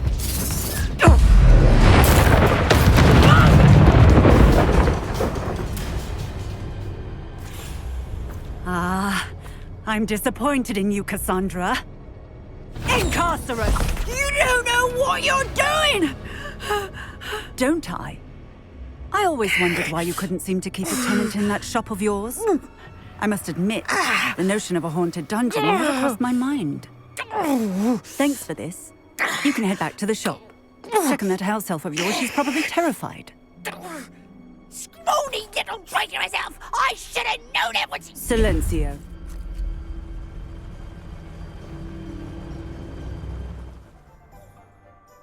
Oh, and not to worry. Cassandra will immediately file the paperwork needed to grant you ownership of both the shop and the elf. On her way to Azkaban. Thank you, Officer Singer. Best of luck to you as the newest shop owner in Hogsmeade. Penny, I have what I hope will be good news. Officer Singer confirmed that ownership of the shop has now transferred to me. Oh, well, that is good news. Penny is so relieved. Penny had the most difficult time keeping the truth from you. Penny promises to work as hard as she can for such a kind new owner. Penny, I found an item of clothing in the dungeon that I'd like to give you. Oh, thank you. Thank you. Penny never thought she would be given clothing and become a free elf. It's my pleasure.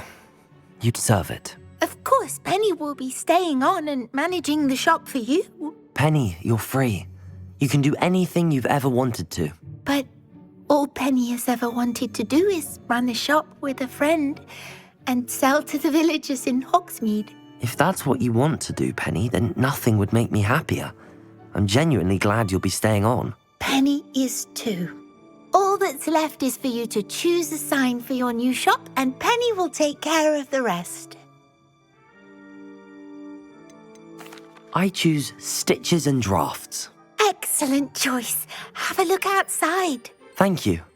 I shall work on collecting items for the shop's inventory. Oh, and Penny, we'll be closing the shop by 9 o'clock every night. Over here. This is a change of pace from our last outing. Don't remind me. The thought of that tent still makes my blood boil. I've been thinking about those poor dragons in the fighting ring. The collars they were wearing, they appeared to be goblin silver. I think a collar is precisely what we found at that poacher camp. I've never known poachers to use anything like that before. The dragon that attacked my carriage was wearing a collar, and Professor Fig was genuinely baffled by its behavior. That attack always did strike me as a little strange, seemingly coming out of nowhere. Surely you aren't suggesting that the collars somehow control the poor creatures? Exactly. Merlin, I don't think the dragon we set free was wearing a collar, but we should check. And if we can find her, we can return her egg. That's a good idea. We need to see this through. I'll start looking into it right away. There was something else that I wanted to discuss with you. I didn't want to press it before. It seems I may have caused you more trouble with Victor Rookwood. Why is he after you? Rookwood is working with Ranrock, and Ranrock is after something I found at Gringotts. Fig had a portkey that led us there after the dragon attack. It's a bit of a long story, and Fig had asked that I not speak of it yet. Goodness. Well, that certainly helps to shed light on what we saw at the tent. Don't worry, I'll guard your secret as if it were my own. I shan't press for more details. In fact, I should probably be going. I'd like to track that dragon down as soon as I can. I'll let you know when I have news of her location. Sebastian, that relic you mentioned... I believe one of Slytherin's students stumbled upon the relic during an assignment to study sarcophagi in this catacomb. From what I read in a report by the student, they weren't permitted to take it with them, so I must assume it's still here. As I mentioned earlier, this relic grants its holder the power to reverse dark magic curses. If it's in this catacomb, I have to find it. For Anne. I need to see her. I'd be interested to know what else the student discovered. Have a look.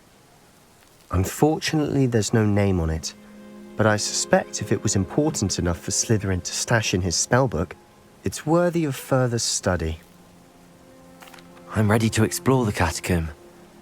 Perhaps we can visit Anne when we've finished. Perfect. By the way, Ominous has been asking about you. You didn't tell him what we were doing, did you? I didn't. I promise. Good. Ominous would be livid if he knew what we were about to do.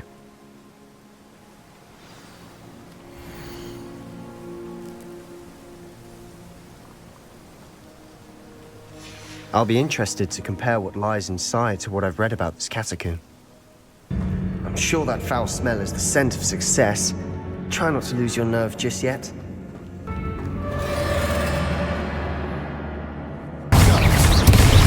Bombarda!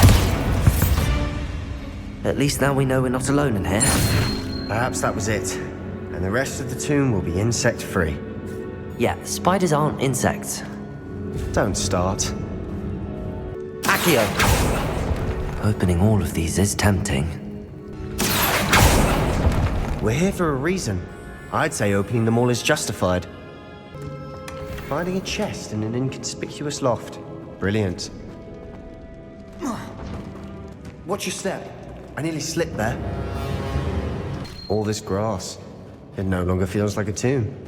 I've read about catacombs that underwent expansion efforts and ran into problems. Often cave-ins. And then were abandoned. Exactly. We'll be fine, though. Now this is the sort of great room I want to be buried in. Surrounded by grandeur. Grandeur and then some. Even an altar with a pile of bones. Lovely. Bones outside a sarcophagus? Seems odd. There's something here by the altar.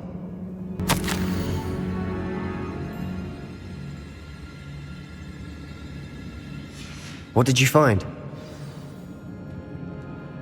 Looks like part of a student's diary. It mentions plans to return for the relic and conjuring barricades using bones. Of course.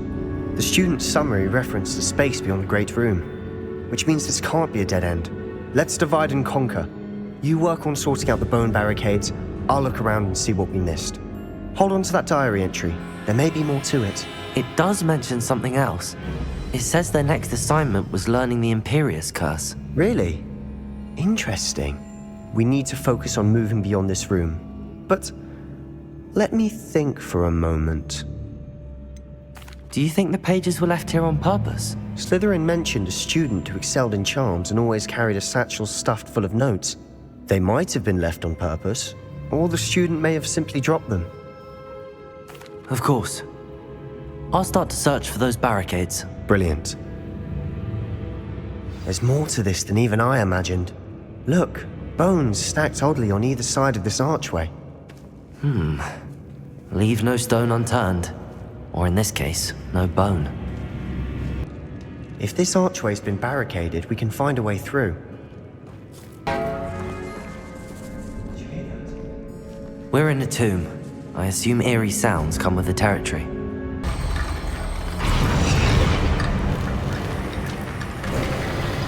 You've done it! I knew we'd get through. I felt it in my bones. Nice.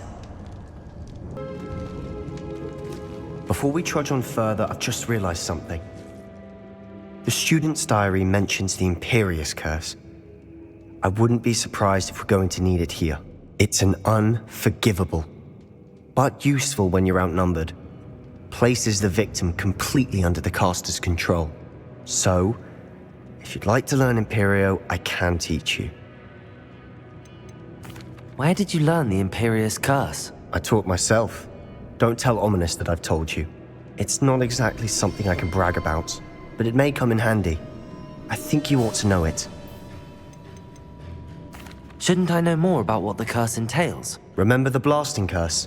Same idea, except when it comes to unforgivable curses, your intention has to be clear. You have to mean it. It's probably wise to know the spell. I couldn't agree more. A spell that could save your life shouldn't be unforgivable. You have a lot at stake. You have an ability that evidently no one's seen for centuries. Focus your wand's movement. It's not an easy spell to master.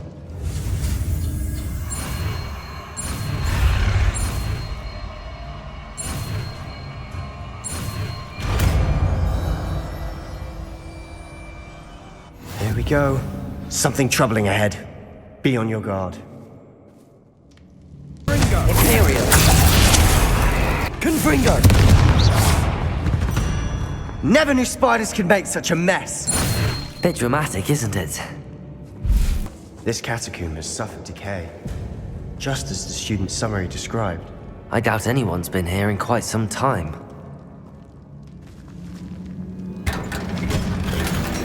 Another barricade. Considering how well you did on the last one, this should be a cinch. How gracious of you. I try.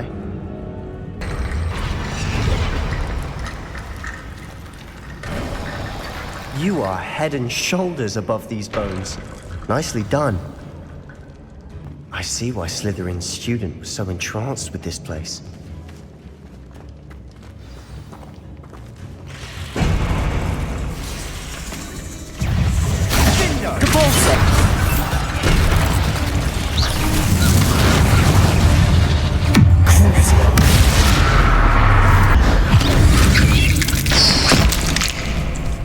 For a moment there, I thought that'd never end. Dead end. Lovely. All that for nothing. Hold on. Don't give up yet.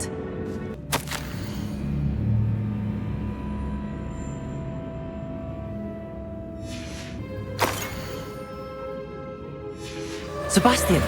The relic! Look! Could it be? The note and rendition of the relic. It matches. This must be where the student left the relic. I can't believe it. After all this, it lines up. We've really found it. What do you suppose is meant by the dark sacrifice required to realize the relic's potential? I have no idea. But we're here for the relic. I'm willing to ignore what the journal entry says. We're taking the relic. Agreed. This is meant to be. For Anne's sake, I'm taking it. Let's get to Feldcroft. I must keep this relic secret, especially from my uncle. Is that ominous? Ominous! The sounds we kept hearing. It was you. You gave me no choice. I had to follow you. Sebastian, please, leave the relic alone. We can find another way to help Anne. I'm sorry, Ominous, but I'm taking it. No, you're not. If you won't put it back, then I will. Hold on, both of you. Sebastian, please, take a step back. Fine, but Ominous knows I won't step back from a fight. Can't believe this. How much did you hear? Everything. I heard you encourage Sebastian to take the relic. Sebastian's done his research. He knows what he's doing. Sebastian makes things sound easy when they could be impossible or dangerous. We need to stop him. And if nothing will change his mind? Something has to. I need your help. Sebastian's right. We need that relic. I'm sorry. My mind is made up. Are you willing to sacrifice your friendship over this? I might be. How could I choose to stand by and watch him do this? What if the choice wasn't yours? You wouldn't be to blame for what happens. What in the world are you suggesting? Imperio? Now that you say it out loud, it sounds absurd. But I have another idea. We allow Sebastian to leave with the relic under one condition. After this, no more. I feel that's what we agreed to in the scriptorium. I'm being taken for a fool. You're not, Ominous. This may be the only way to keep your friendship intact. Let's trust him to know what's best. Fine. If I trust him on this, I'm trusting you too. The dark arts seem harmless until it's too late. Go then. Leave with the relic. I'll not say a word more. I hope I don't regret this. Sebastian, we're ready. What is it? I haven't changed my mind. Ominous has. Let's go. What? Ominous? I'll explain on the way. Come on. Well, what happened back there? Ominous and I found a compromise. Ominous simply needs a moment with you and he'll change his mind. Is that it? I told him we ought to give you this chance. That the relic is too important to ignore. There has to be more to it than that. Tell me. We agreed on what was needed, Sebastian. You have my word. I never wanted to keep all this from Ominous. He just doesn't understand. And I didn't want to worry him all over again. As we were leaving, Ominous wouldn't even acknowledge me. That's not like him. He was troubled, Sebastian. Even though we agreed to it all, it's been a lot to take in. I thought he understood. He knew we couldn't give up. All of this is too important. For Anne. When we get to Feldcroft, I'd rather Anne not know what had to be done to get this relic. She thinks like ominous. It'd only upset her. Oh no, this isn't good. What is it? Smoke, over there, by the hamlet. Feldcroft's in trouble. They're under attack. Let's hurry.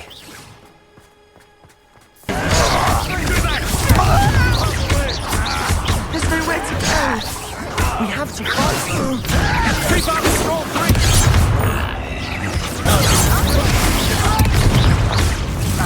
Got it. Bombarda. You're not heavy up. Bring low. Bombarda. We've got them. They'll retreat. We'll make them. Oh, stop provoking them. I'm handling it. I'm handling it.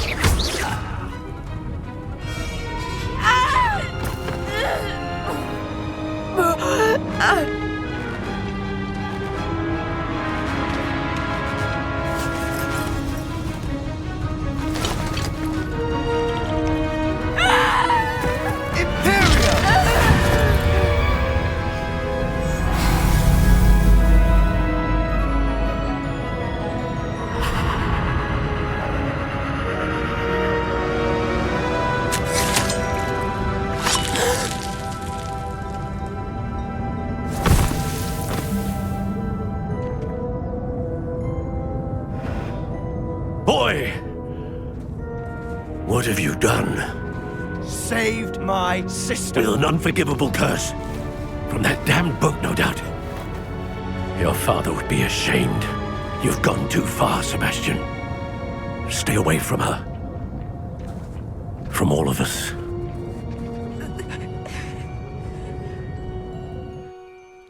What did my uncle expect me to do? The Imperious curse saved Anne's life. That goblin was going to kill her. You did what you had to do. If I have to keep proving that to my uncle, I will. He cannot banish me from my own home. From my sister. It might be best to let him calm down a while. May I speak to him? Perhaps I can help to ease the tension a bit. You may be right. Very well. Probably best if I get away from here for a while. I'll head back to Hogwarts. Pardon me, Mr. Sallow. What Sebastian did was inexcusable. You cannot possibly be about to defend him. Sebastian and I have encountered Ranrock's loyalists before. That goblin would have killed Anne. This family does not resort to using dark magic even against our enemies. What Sebastian did cannot be undone. That you are defending Sebastian's behavior at all tells me everything I need to know. You are as guilty as he is. Sebastian is to come nowhere near Feldcroft, nowhere near Anne. Unforgivable curses are so named for a reason. If I hear that either of you continues down this path, if either of you uses dark magic, I will notify the headmaster immediately. Why, Sebastian? I wish I had better news about your uncle and Anne.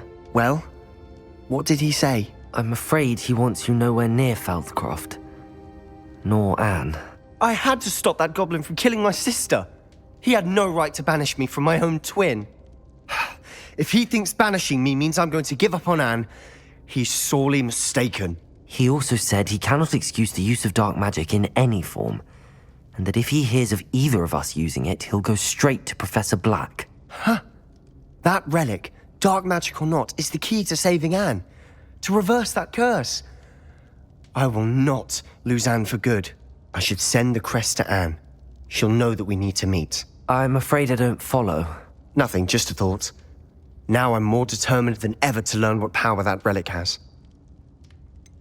What did you mean you'd send Anne a crest so that she'd know to meet you? We just lost our parents, and we were packing up to go and live with Solomon. We couldn't take everything. She was carefully organizing her prized possessions. A box of artifacts she'd collected to do with our family. Jewelry, cards, old photographs.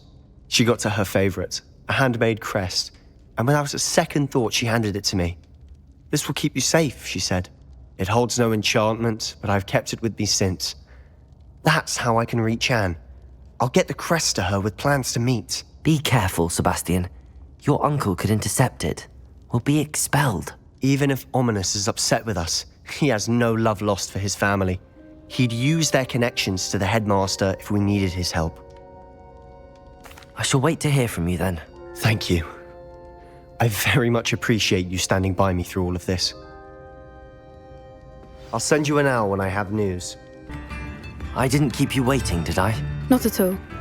I was just at the post office. Gran told me to expect a package, but it looks as if she forgot to send it. She didn't send me an owl this week either. Perhaps she's busy with her research. What was she sending you? Only some feed she's been developing. I was going to give it to Professor Howin for the measles. What kind of research is she doing? It varies from week to week, but it's always to do with creatures. Last week she was studying leg knots in plimpies. What did you find out about the dragon you were tracking? I realised that she didn't know the poachers had her egg, so when she left Horntail Hall, she would have headed straight to her nest. I went back to the tent and tracked her flight.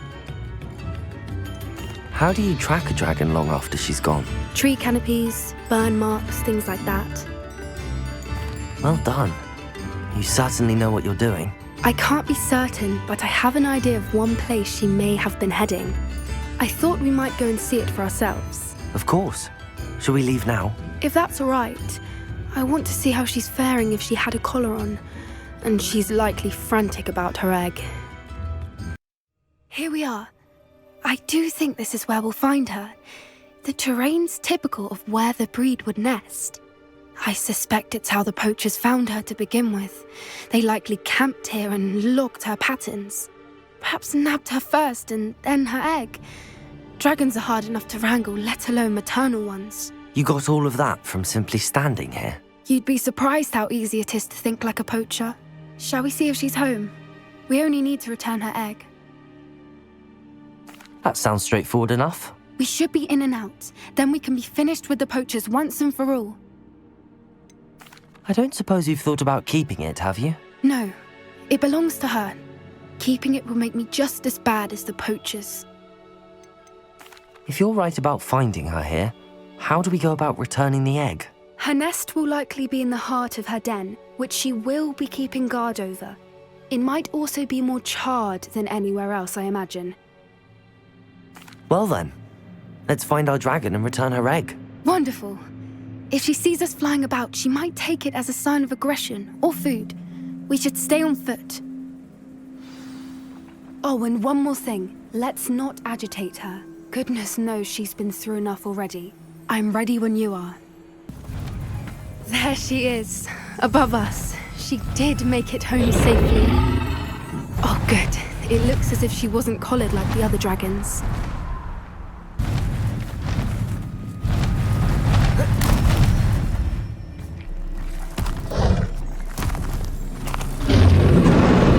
Poor thing must be worried sick, wondering what happened to her egg. For what it's worth, she doesn't seem to have spotted us yet.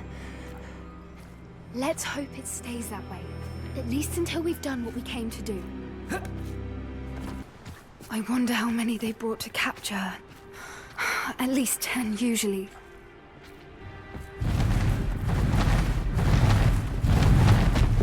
There she is again. She's breathtaking.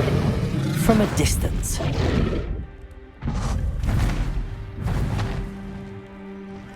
Reparo. Fantastic.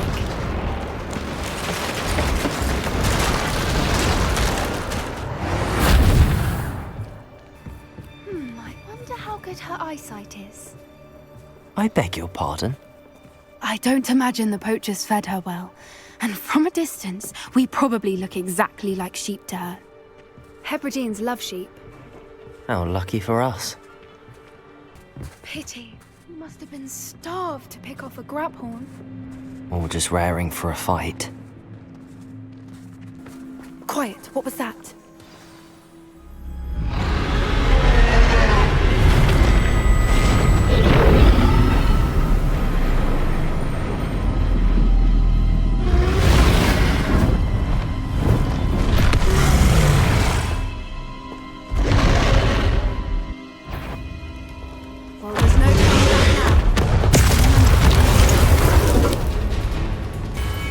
Watch out! It's her domain. She'll make sure we know it. We've just got to make it to the nest. Oh, she isn't making it easy. Not a warm welcome. It's a little too warm, if you ask me. I don't suppose she listened to reason.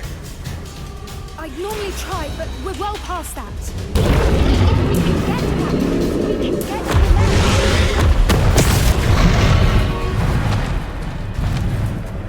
She's leaving! Quickly! Brilliant. There's the nest. We're almost there. Why is every bridge here broken? Reparo.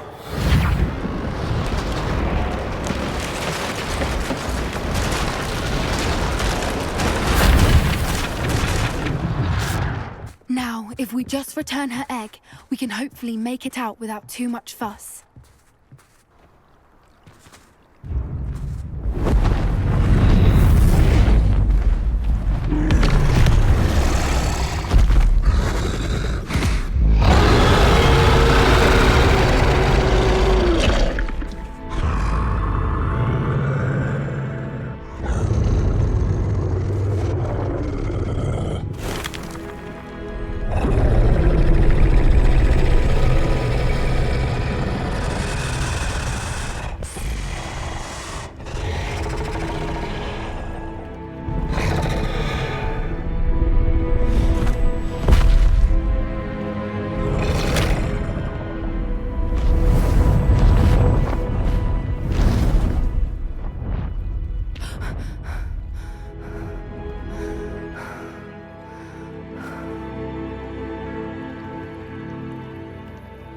That was brilliant!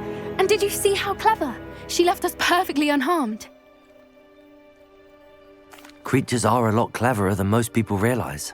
That's what Gran always says. The important thing is that we survived it, and we returned her egg. Thank you for doing this with me. Wouldn't blame you one bit if you wanted to head back to the castle and never think about dragons again. Shall we head back? I'm ready if you are. I am. After our dragon rescue at Hauntel Hall, I half expect to be ambushed by poachers any time I'm not in the castle. Understandable. We did sabotage their fighting ring and steal a dragon egg from them. True. So why haven't they come after us? It's not like them to let things lie. Unless what? Unless they haven't let things lie. Oh no, I can't believe I didn't see it. We need to leave. I need to send an owl. There you are. You were in such a state when you left. The poachers got to my gran. Someone recognized me in Hauntel Hall and they got to her. What do you mean? Is she all right? She's fine, thank goodness. But they were at her house, our house. They assumed I'd sent the egg there.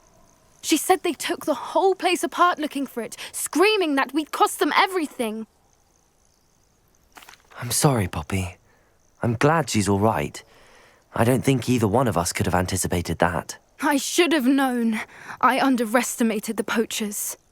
And now another creature's in danger. What do you mean?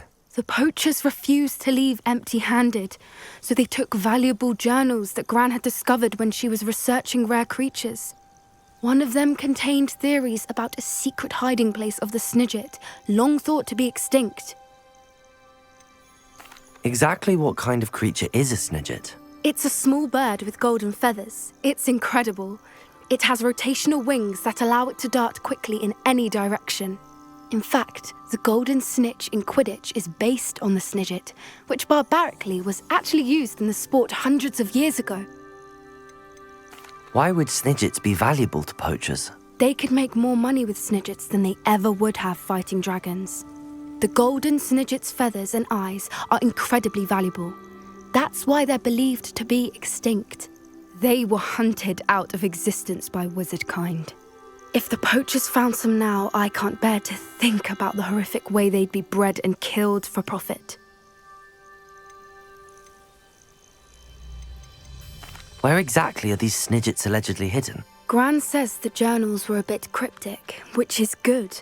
Perhaps the poachers won't be clever enough to find the birds. From what she recalls, the journals only noted that the key to finding them lay in the moonlight. Gran thinks it can be narrowed down to a handful of locations. I take it you aren't going to let the poachers anywhere near the Snidgets. Gran wants me to stay out of it, but I know she's devastated that poachers might go after the Snidgets, if they still exist. We had the element of surprise on our side when we saved that dragon, but the poachers will be watching for us now. We need allies. Others who hate the poachers enough to help us, who value creatures as much Merlin's beard! You're a genius! The centaurs! They'd want the Snidgets protected at all costs. Sounds as if we need to go and talk to the centaurs. We'll need to be careful in how we approach them. Tensions with them are high. Still, I think they may be our only hope. Let me think on it. I'll let you know as soon as I have a plan. Hello, Hogsmeade. Do I recall you saying that you speak gobbledygook? I did. I do. Speak it. Is this to do with the goblin I saw you with in Hogsmeade? It is. His name is Lodgok. We could use your help with something. He's waiting for me near a goblin mine. Would you be willing to help? Of course. How exciting. Well, might this be dangerous? I think he simply wants to show me something that involves gobbledygook. If it helps, he's a friend of Sirona's. Good to hear. Good to hear. If Sirona trusts him, then I feel much better. You said you know gobbledygook, but how well? I've been reading it for as long as I've been reading English. My parents have an extensive library. Once I grew bored with the classics, I devoured goblin writings. I'd tell you some titles, but you wouldn't understand them. Have you ever spoken directly to a goblin? Unbelievably, no. I'm so looking forward to it. Actually conversing in gobbledygook with a native speaker. Cannot wait to confirm subtle bits of pronunciation and tone that may have eluded me, being self-taught and all. Lodgok is waiting. Should we go? Of course. I just want to check the pronunciation of a couple of key terms first. So I will meet you there. A friend who speaks gobbledygook is meeting us. Before he arrives, perhaps you could tell me why we're here? Of course. Unfortunately, presenting Ranrock with the helmet of Urtkot did not have the effect I'd hoped. Because he knew the details surrounding its plunder, he presumed I'd had help from a witch or wizard in retrieving it. How else did he expect Goblinkind to get the helmet back? Seems he has no interest in making amends with you. I'm afraid we do not have the luxury of rational expectation when it comes to Ranrock. Damn Bragbor and his blasted journals. Bragbor? An ancestor of Ranrock's, renowned metalworker. If we are to work together, I suppose I must tell you more. Not long ago, Ranrock sent me to collect a recently unearthed set of Bragbor's journals. They described repositories that Bragbor had been commissioned to build for a group of witches and wizards. What do you mean, repositories? Large, magically fortified receptacles crafted from goblin metal. Ranrock recruited others to help me locate the repositories. We were to search anywhere that was connected to 5 names mentioned in the journals: Rackham, Fitzgerald, Bakar, Morganach, and Rookwood. Rookwood Castle. That is where we began our search. Why does Ranrock care so much about these repositories? He cares about what they contain. For centuries, wizards have refused to share their magical knowledge with goblins. Your kind will not even let us carry wands. Thus, many goblins, myself included, have spent our lives mistrusting wizard kind. Ranrock was convinced that the repositories contained a magical power that wizards wanted to keep for themselves. He is determined to take it for goblin kind. But Here comes my friend Hogsmeade. Probably best to continue our conversation later. Greetings, Lodgok. It is an honor, sir. You speak gobbledygook. Oh, Bacalio. Enough. Please do not tell me that was meant to be gobbledygook. Yes. Perhaps my pronunciation was a bit off. I imagine certain dialects differ. Pronunciation is not the issue. I barely recognize that as language. I trust you can read gobbledygook better than you can speak it? I can, Sir Lodgok. Just Lodgok. Thankfully, we only need someone who can decipher written plans, since I cannot join you in the mine. What written plans? And why can't you come with us? We need some idea of what Ranrock knows or is plotting. I suspect a careless loyalist may have left plans behind. And I'm unable to join you because I cannot risk anyone reporting my presence to Ranrock. All you need to do is not be seen, either by the eye above the enchanted door or a loitering loyalist. What else should we know about the enchanted door? The door will not open while the eye can see you. You and your friend must be invisible to it to gain access. From what I know of wizard magic, that shouldn't be too difficult to achieve. Hogsmeade and I can do this. I will await your return. I shall see you soon. The door is looking at us. Clever.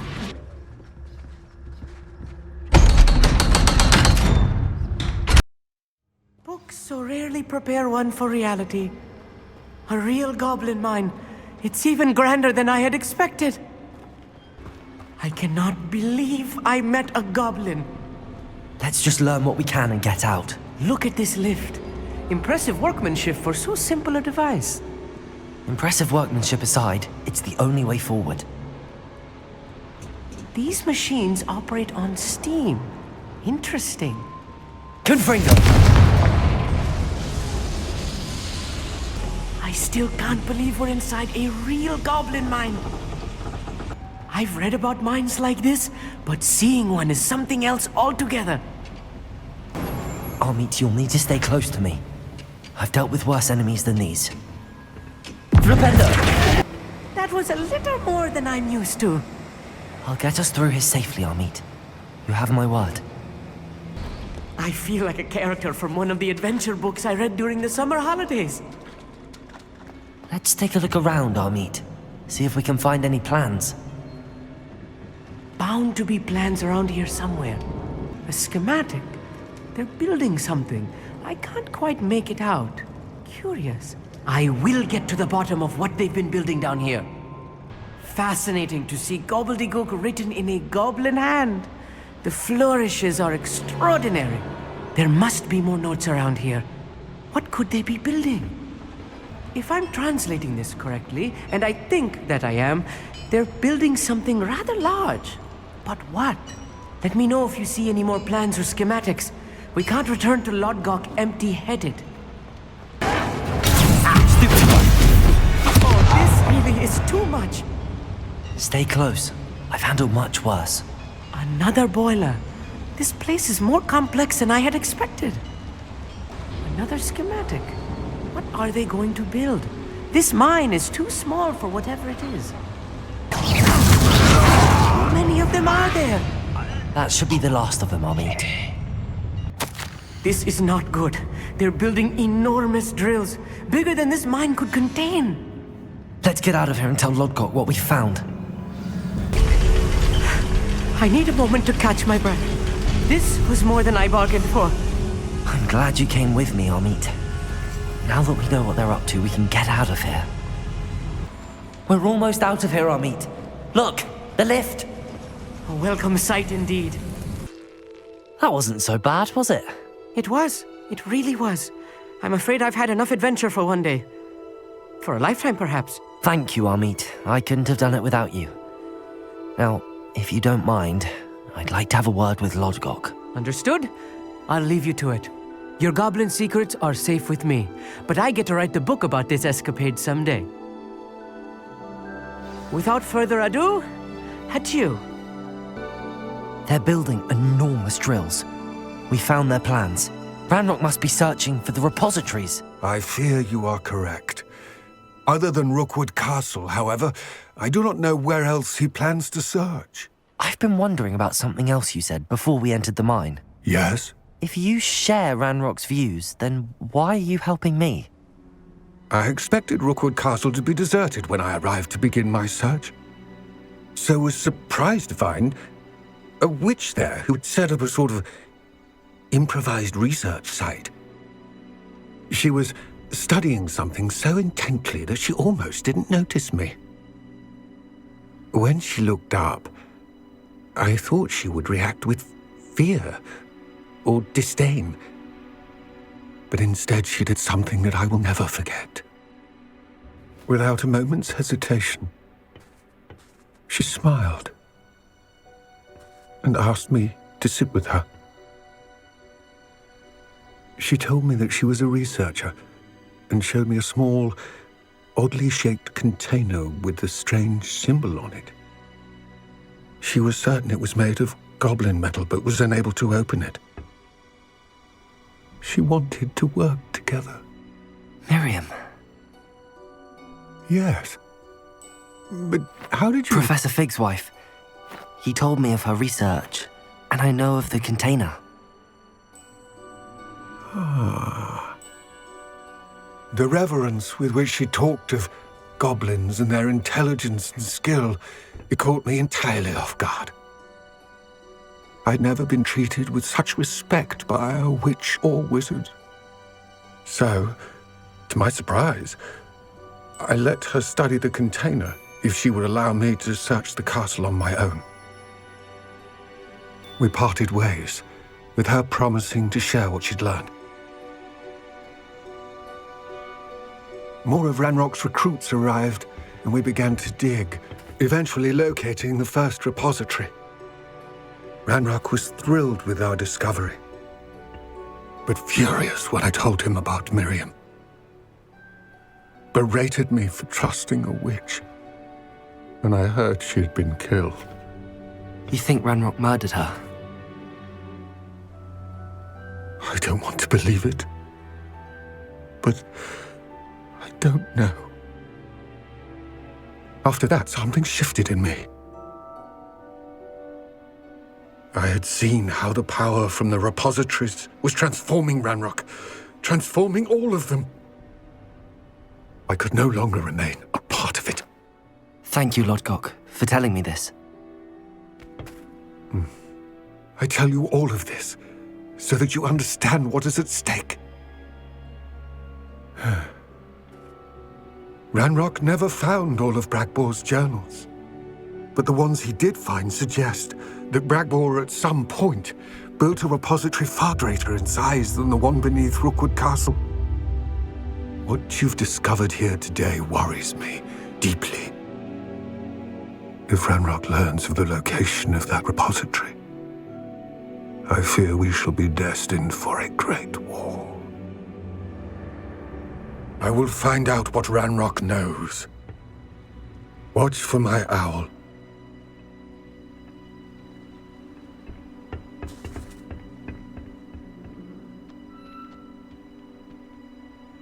I thought my owl might pique your interest. I came as soon as I could. I'd been so preoccupied by all that happened with Ominis and the catacomb, not to mention my uncle's reaction, that I'd almost forgotten what it was that struck me about that triptych. This is the view painted on the canvas that was left on it. That's incredible. You know this area well. And while I was waiting for you, I scouted around and discovered an abandoned mine nearby, surrounded by Ranrock's loyalists. Do you think there's a connection to the triptych? I've no idea, but perhaps they're searching it, the way they did Rookwood Castle and Isidora's Manor. How do we want to handle this? We need to see what they're doing. I say we take them head on. Let's bury some enemies. Very well. And I still have that rune symbol we found on the triptych. If there is a connection, I suspect we'll see that symbol again. After you. There they are up ahead. I'll let you lead. No one enters this mine. Kill anyone who tries. Bombarder! Confringo! We make a good team. We do at that. Once again, we could fight our way through, or be discreet. You know which one I'd choose. Confringo! And the fun is over. Fun is a relative term. It is. And that was relatively fun. For better or for worse, we're in. Didn't touch your helm. But thank you for making me the first object of your This mine looks like a tomb. It was closed after accidents were reported. Now I see why. I don't see any goblins in these webs. Too disgusting for even a spider to prey on.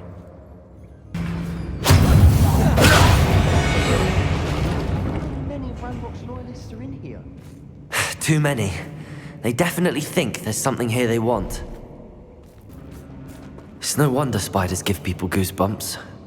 Could be the hairy legs, or the soulless eyes, or the venomous fangs, or any number of endearing qualities, really.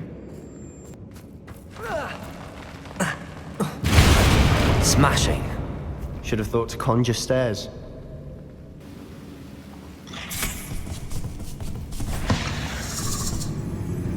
We're making quick work of them. Professor Hecat would be proud. She would at that. Ranrock's loyalists have all but declared war. We've still not seen a single rune symbol. I think we're going to be a bit distracted from runes for a moment. An unwelcome distraction at that. We have another fight on our hands. Why am I not surprised? We're not finished yet.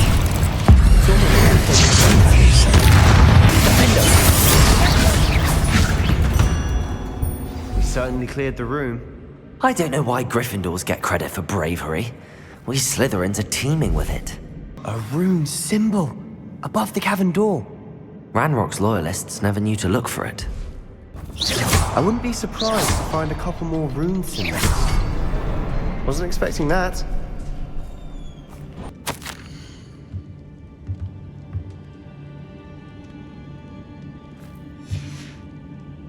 What do you have there? A journal entry by Isadora. Hopefully it will help us unravel more of this mystery. Another passageway. We should search the room first. Sebastian, I think I found something. A canvas piece. Brilliant. Our efforts weren't in vain after all. Still, something about this place feels odd. If the triptych led us here to find this bit of canvas, we can probably assume that Isadora Morganach was here. She seems to have been everywhere.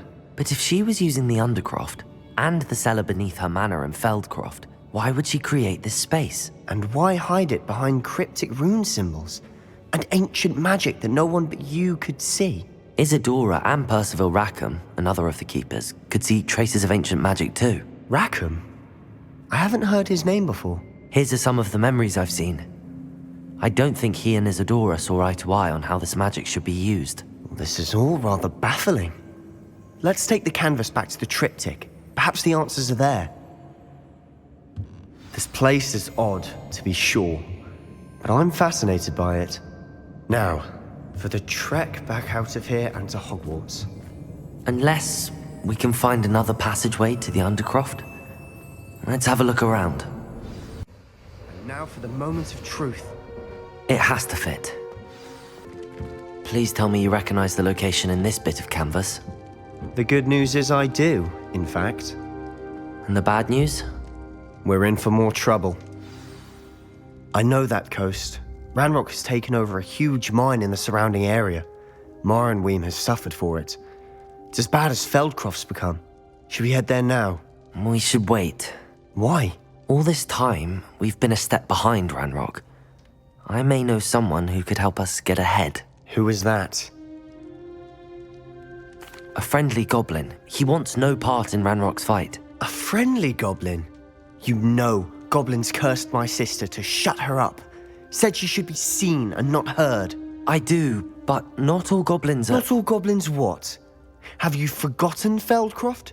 Have you forgotten the mine we just went through? No, Sebastian, I haven't. You're not listening to me. Why would I listen to someone so ignorant? Perhaps your uncle was right about you. You don't know when to stop. Oh, I do know when to stop.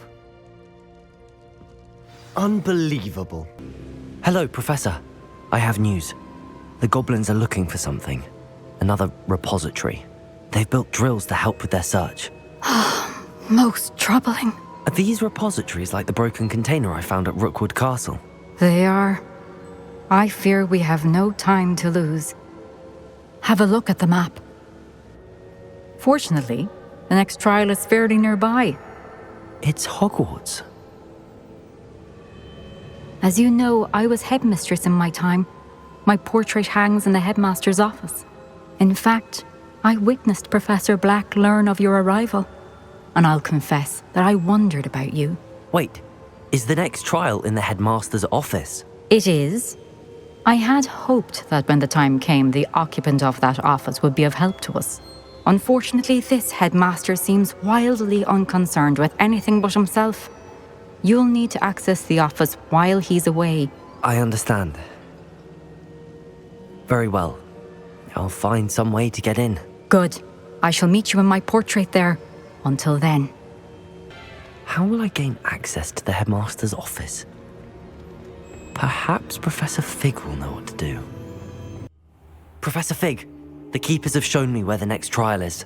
Has something changed? Lodgok and I have learned that the goblins are searching for another repository, like the one we saw at Rookwood Castle, and I discovered that they're building massive drills to help in their search.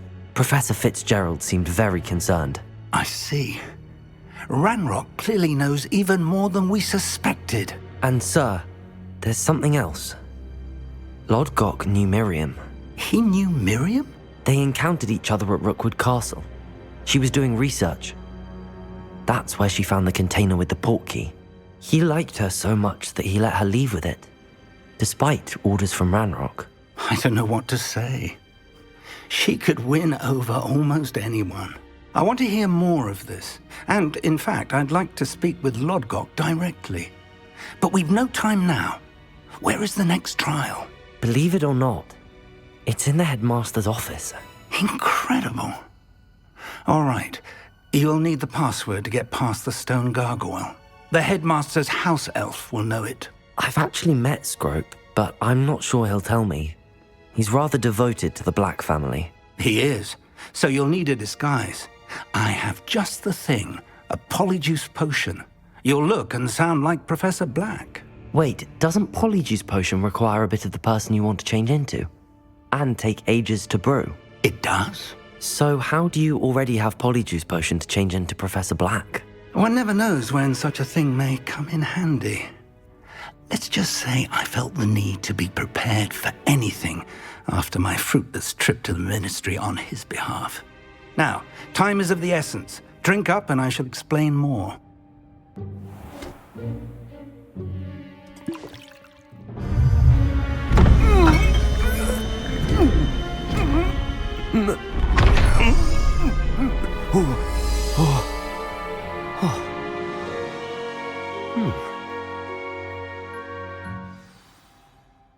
How do you feel?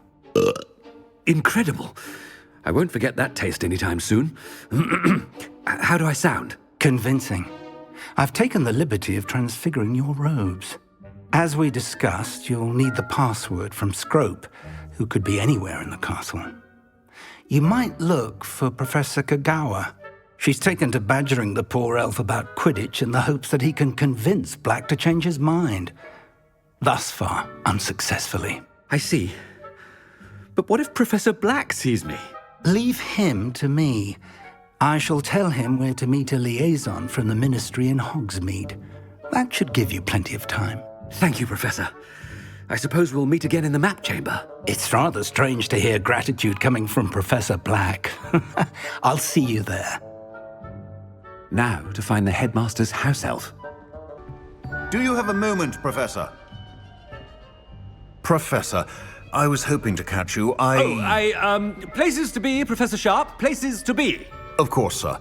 Only, you'd asked me about a particular potion, and I did?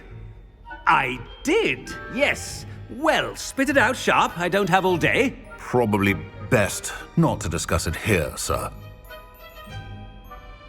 I assure you, Sharp, you may speak freely. Very well. I've brewed the cure for boils you wanted. I can drop it by your office when it's convenient. Of course, yes.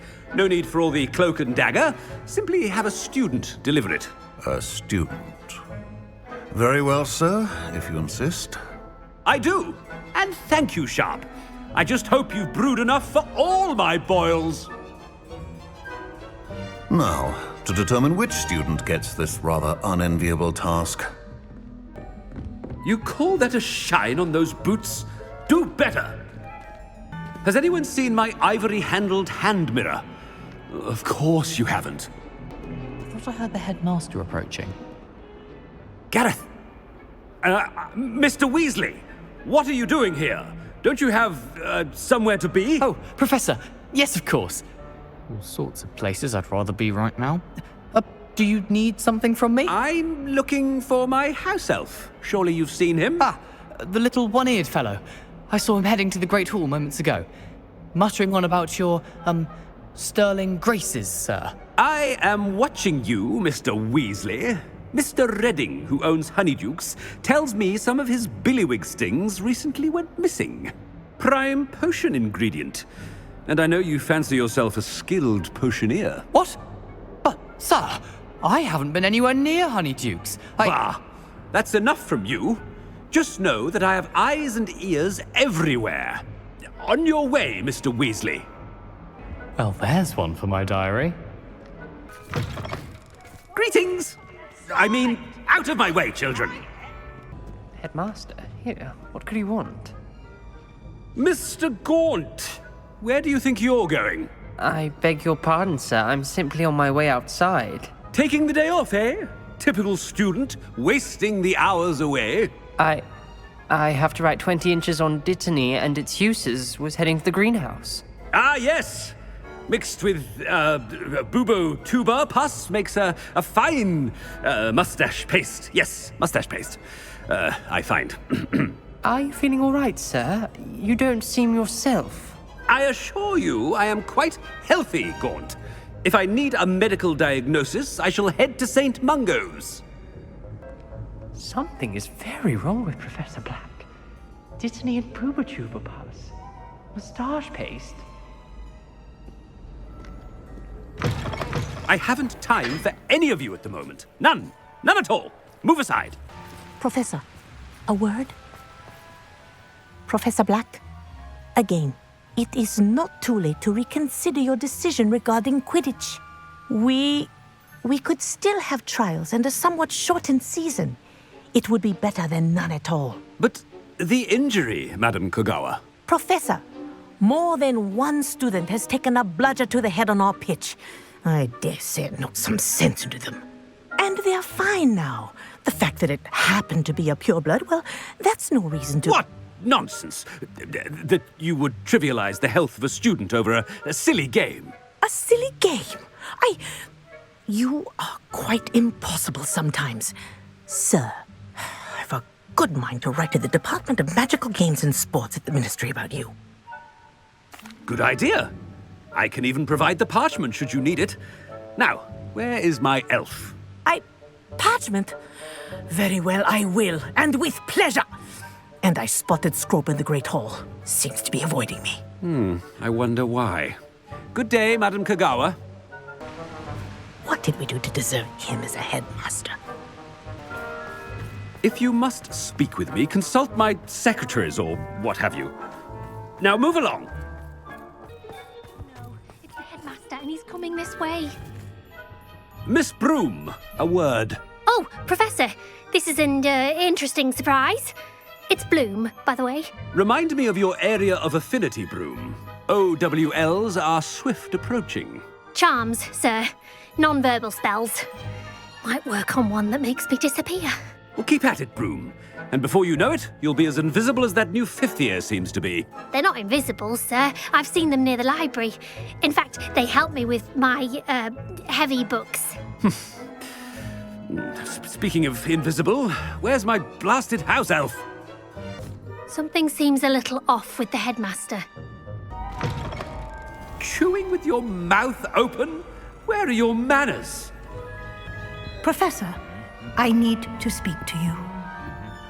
Hello, Professor Black. Ah, Professor Weasley. How delightful to see you. Sir? Since I have you here, I wonder if I might, speak with you about Professor Fig. Oh, very well. I've decided to give him a bit more leeway with his time. Leeway, Professor? Are you sure that's wise? I confess I do worry for his students. He's rarely here as it is. I realize that, and I'd like to keep it that way. I see. But, sir, if I may, I am wary of how much time the new fifth year seems to be spending away from the castle, supposedly on Professor Fig's behalf. I've heard unsettling rumors of their escapades. Everything from sneaking into the Forbidden Forest to confronting Ranrock's loyalists and Rookwood's lot. What? Goodness. You cannot believe everything you hear, Professor. No, you cannot. I mean, I shall keep an eye on Fig. You simply keep doing the wonderful job that you're doing. Simply wonderful. Thank you. But I'm happy to look into... Good. That'll be all, Weasley. I mean, Professor Weasley. Good day. A wonderful job. Leeway for Professor Fig? I shall never understand that. That ought to give Professor Fig some breathing room. As hard a worker as any house elf. Ahem! Attention, students! I hereby decree that the Great Hall be forthwith decorated in the stunning banners of Slytherin. I shall be taking no questions at this time. Or ever.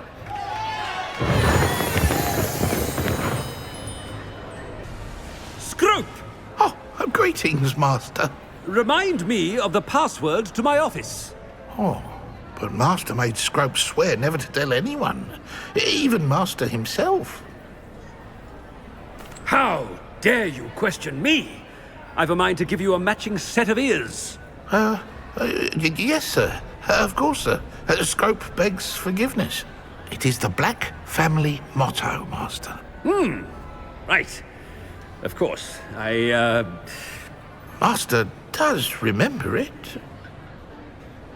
But certainly I remember. It's still stronger together, no? Master has made Scrope laugh. Of course I remember. It's the Black family reigns. Is Master giving Scrope a test? It's purebloods forever, isn't it? Close, Master. Scrope thinks Master is indeed testing Scrope. It is always pure. Obviously. And, of course, as Master knows, in French. Yes, of course. I order you to pronounce it for me. Oh, Master knows that Scrope's French is most pitiful. Oh, very well. Toujours pure. There is another matter, Scrope. I confiscated this filthy diary from a student. It smells of squid and seawater. Oh, Apollonia's diary. That is quite a surprise, Master. What do you wish Scrope to do with this treasure? Rubbish. Whatever you wish, Scrope. It's your treasure. Now, off with you. The polyjuice potion's wearing off. I best get out of sight. Made it just in time. It's wearing off. Fig was right. I can't believe it worked. Now to speak the password to the gargoyle. The gargoyle. That's where I need to speak the password. Toujours pure.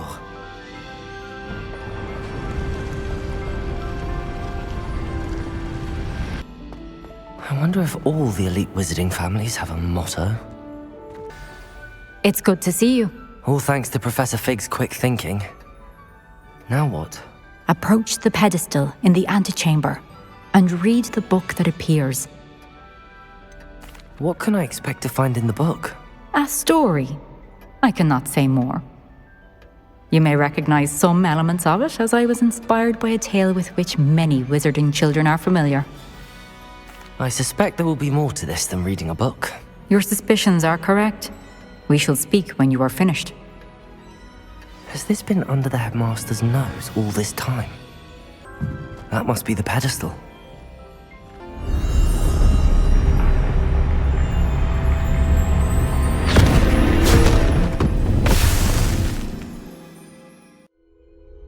Where am I? Professor Fitzgerald? Can you hear me? I am here. In this place, you may call me Neve. You shall be witness to a fable. Pay attention. Things are not always as they seem. You must move swiftly and cautiously. Use the tools you encounter to find me. The first you will need is a cloak. In this place, as in life, death takes many forms. Avoid each of them at all costs.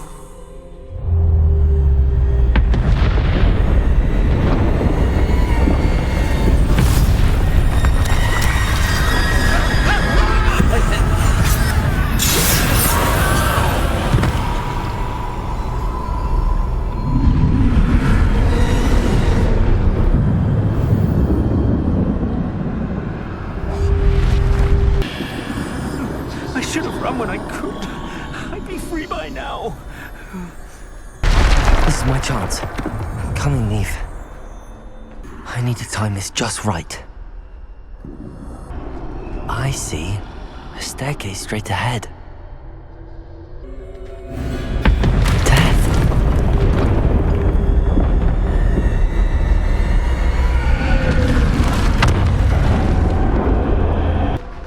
Ladder. Perhaps they won't be able to find me if I go up there.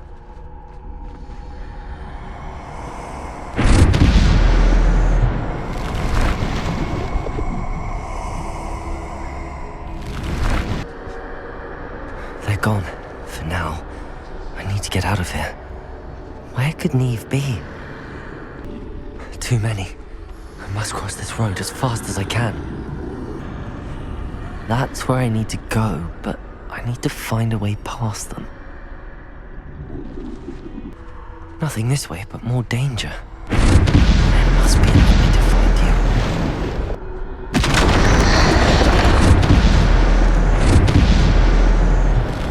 That doorway looks like the only safe way forward. Closed tight. No way but forward, I suppose. Now's my chance.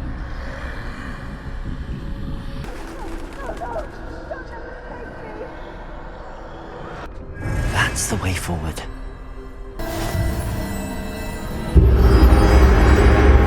Can this be? I think I'm invisible.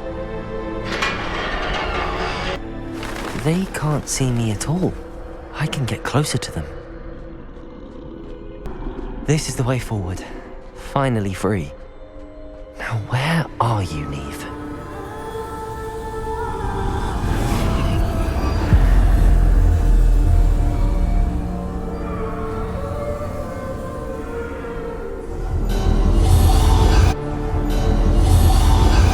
You have outrun death thus far, but have yet to find me.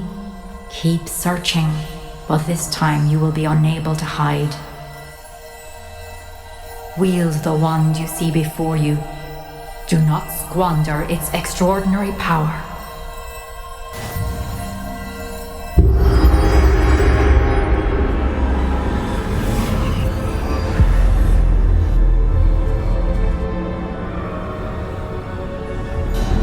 I've never felt such power.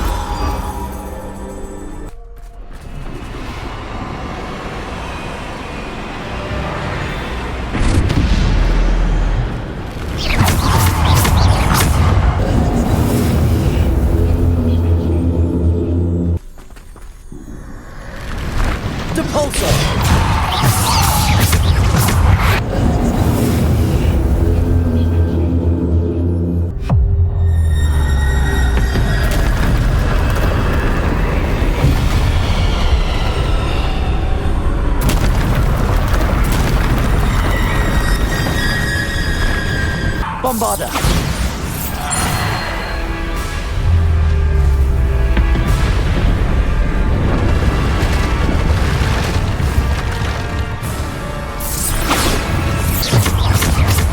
Bombarda!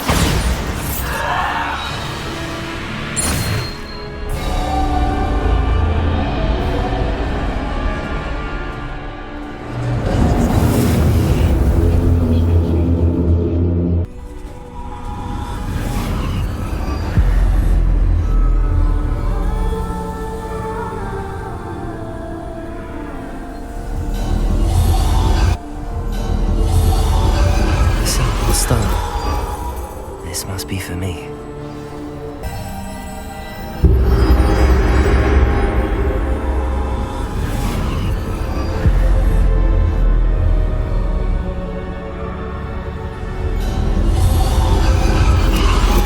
You are far from finished. Pass through the mourners ahead. Nothing is what it seems.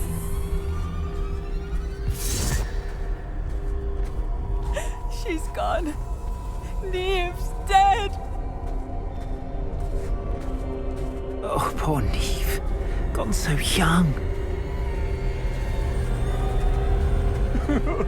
Neve, why? May her memory be a treasure to us forever.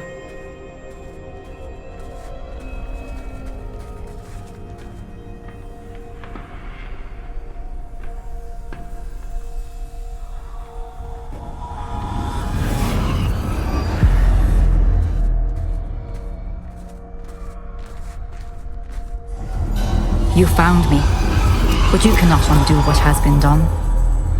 The magic of the stone can only conjure a shadow of my former self.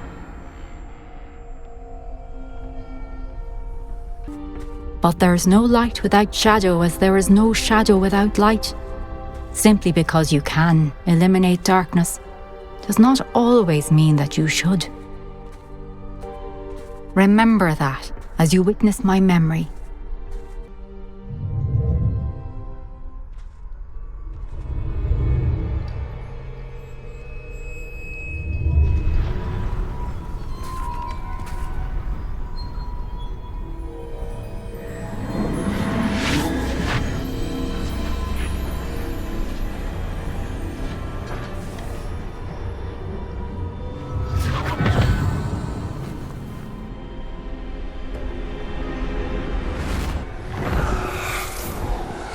Isadora, what you did for your father was remarkable.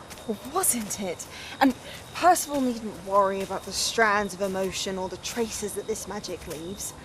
I found a way to contain all of it. You haven't stopped. Goblin Silver. You spoke to a goblin about this. Don't worry, he has no idea what we're containing. We don't know what effect any of this may have. The emotions, the dark traits. You sound like Percival. And as it happens, I do know. It is a source of strength, of focus. Somehow it enhances my ability to wield magic. I don't follow, Isadora. I think we can harness it. Power like this is not to be toyed with. In the wrong hands. You saw what I did for my father. Oh, Neve, imagine the good we could do. Everyone is in some kind of pain.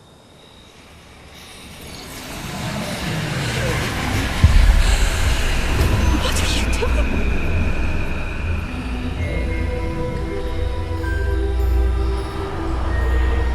Breathe it in. Can you feel it? Oh, Isadora. This must stop. All of it. You've kept this power to yourselves for so long because you fear it. I choose to embrace it.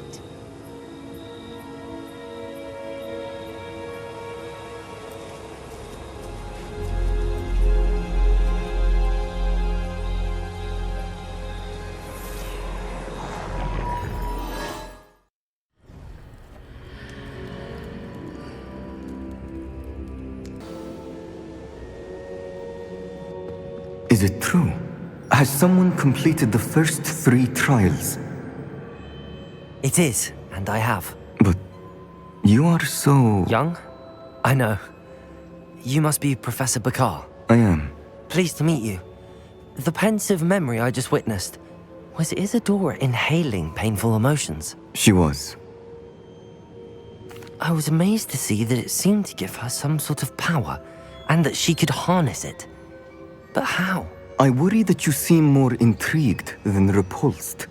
I hesitate to reveal the location of my pensive to someone who, perhaps, has yet to understand the responsibility of power. I can assure you, Professor, I do. In fact, what you don't yet know is that a dangerous goblin called Ranrock has accessed the repository at Rookwood Castle. He has learned to harness the contents of it as a source of immense power. He plans to use that power against wizardkind. We have no time to waste. I see. Nonetheless, the knowledge you shall gain after you witness my memories is too valuable to share without further consideration. I shall require time to confer with the other keepers. It seems we have no choice but to wait, frustrating as it is. I heard what you told Professor Bakar. Isadora was inhaling emotions to gain power? She was. And she pulled emotions, as she did from her father, from Professor Fitzgerald, without permission. Monstrous. What's more, she said that she found a way to store the traces of magic she extracted in goblin silver. The repositories? Possibly. There's something I didn't get a chance to tell you earlier. Ranrock has been digging at locations tied to the 5 names he found in the journals of a goblin metalworker named Bragball. 5 names? The Keepers, and who else? Isadora Morganac? Precisely. That's how he's been one step ahead of us. Gringotts, the Tower, Rookwood Castle. If the Keepers won't tell you where the next trial is yet, I say we at least maintain a watch on Ranrock. Perhaps he'll lead us to more information. Perhaps. I hope to hear from Lodgok soon. I haven't heard anything since I learned of the drills. Oh, and as you've probably guessed by now, your polyjuice plan worked like a charm. I knew it would. I may have done too good a job distracting Black. I had no idea he can't hold his fire whiskey.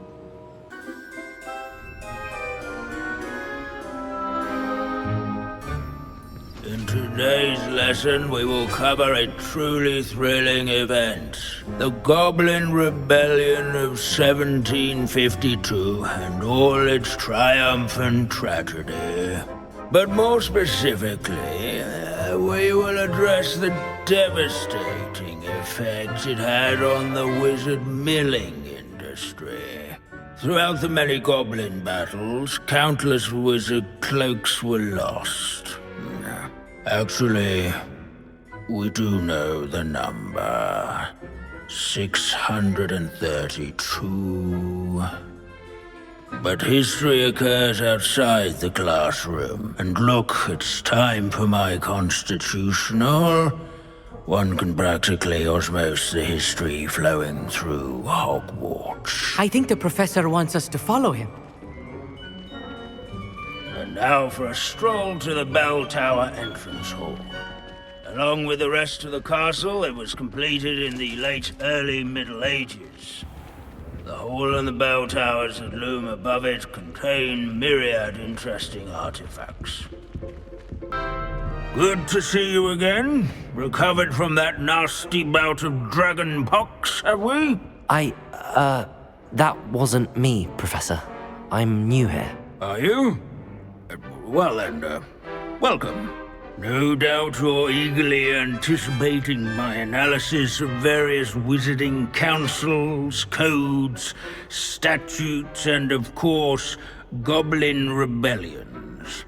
Not all goblins are rebellious. Some venture into wizarding politics, such as Eargit the Ugly. Some are talented artisans, such as Bragball the Boastful. Did you say Bragball? I know that name. Lodgok said he was an ancestor of Ranrock. Well known for his metalwork. I would imagine much of his goblin wrought iron and silver has survived to this very day. Now, where were we? Oh yes. Back to our class topic for today. Grimbold Weft, another notable historical figure. He's right nearby. Curious few find him on display. display here in the bell tower entrance hall. I recommend that all students introduce themselves to this hero of Hogwarts. Grimbleweft was responsible for some of the most important work done in the Goblin Rebellion of 1752, such as sewing buttons on witches' and wizards' coats. Without his quick hand and deft needlework, countless witches and wizards have caught cold during the spring of that year. He never strays from the bell tower entrance hall. Yes, students with a thirst for knowledge would do well to seek him out. Searching for Grimbleweft is so dull. I'd rather be in Beast class. If Grimbleweft somehow helpful for me, stop a hero of the rebellion. Revelio.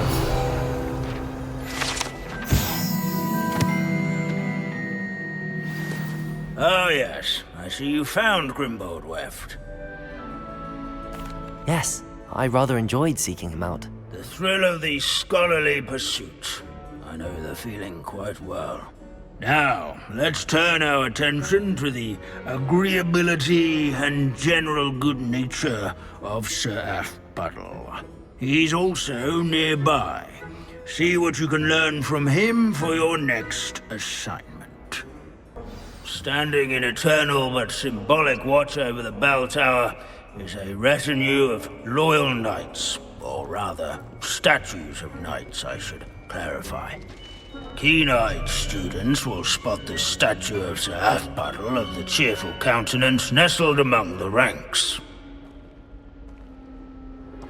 His fame was not won by vanquishing foes in single combat, nor by slaying bloodthirsty dragons, but rather in training yards and sculleries, where his warm and approachable demeanor was celebrated by old friends and newcomers alike. I encourage everyone to make the waving statue's acquaintance. Sir Aphpuddle was the friendliest knight. This is a centuries-old likeness of Pangadon.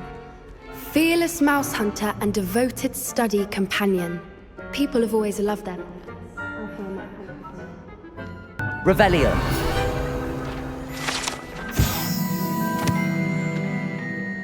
Hogwarts is impervious to the inexorable march of time. Perhaps that is why I admire it so. Professor Binns, I found the statue of Sir Aphpuddle. Ah, well done. Alas, Sir Aphpuddle's affability was his undoing. Died instantly trying to befriend a basilisk. Eye contact is not always to be encouraged.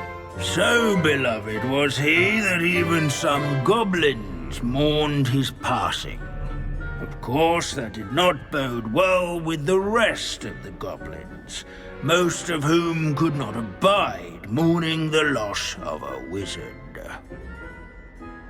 Pity goblins and wizards can't get along. True. But imagine how dull my lectures would be without goblin rebellions to discuss. History does tend to repeat. It is a series of patterns, a thought both comforting and disconcerting. The wise students, such as yourself, will learn from it. History is written by those who do their schoolwork, so they say. Or at least, I like to say that.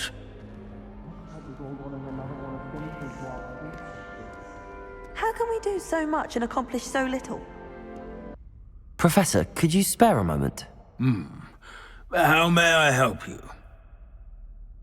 I'm interested in the goblin rebellions of the past. Ah, certainly. Their history is part of our history. In fact, you can trace most goblin rebellions to wizard intervention. More specifically, the laws governing wands and who may legally possess them. The Goblin Rebellion of 1612, for example, arose from goblin frustration over lack of representation on the Wizengamot. It became a terrible, blood-soaked affair. Take heart, though. Our current peace and prosperity shows that violence can be transitory. But Hogsmeade was just attacked, Professor. If I'm not mistaken, and I rarely am, one of the 18th century's rebellions was led by Urg the Unclean. He had been dunked in a pond publicly by a group of young wizards, if you can imagine that. Another rebellion in 1752. The rebellion was so badly mishandled that Minister for Magic Albert Boot was forced to resign. That being said, his replacement, one Basil Flack, lasted mere weeks. Best sort of vindication, if you ask my opinion. Please go on. 2 months into Flack's tenure, bad went to worse when the werewolves allied with the goblins. Quite smartly, Flack resigned rather than deal with their combined forces. Minister Flack was succeeded by one Hephaestus Gore, who quickly quashed the Jewel uprisings with his signature brutality. It is worth noting that many historians believe this punitive response led to even more werewolf conflict. You have noted all of this, have you not? Oh yes, Professor. Please continue. Continue? I take it your thirst for knowledge has yet to be quenched. If you would be so kind, Professor Binns. I rarely find an audience, captive or otherwise, eager to engage in such historical minutiae. I find your lectures quite engaging, sir. Thank you for sharing your vast knowledge. My sincere pleasure. Now, I do believe I should be preparing for my next class. Good day to you. Hello, Deke. Professor Weasley said you had an idea. Indeed, Deke does. Deke knows that you want to learn about all sorts of beasts, and Deke recently heard rumors of a phoenix nest in a nearby mountain. A phoenix nest? I wonder if it belongs to the phoenix gnat he mentioned, the one Harlow and the poacher pack are after. Deke would not doubt it. If Deke has heard of it, surely the nasty poachers have as well, which means it could be in danger. Well, I'd better go and rescue it then, hadn't I? Deke thinks so. So majestic a beast should not fall into such vile hands. Deke is not sure why, but Deke feels that saving a phoenix might help to make amends for what happened with Deke's prior master. Deke hopes that you are able to find the phoenix and bring it to the room where it will be safe. A blockade. Rookwood's poachers are already here. Confringo! I've not seen a trace. You don't think phoenixes can turn to rocks, do you? What? No. Keep looking. You've seen how much a single feather fetches. Just imagine the whole blooming bird. Oh, should have stayed at the castle. We're keeping people out. Pay attention. More poachers. How many are there? The phoenix.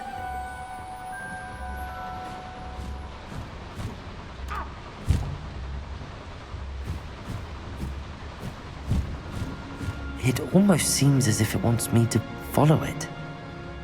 I need to find it before the poachers do. There it is again.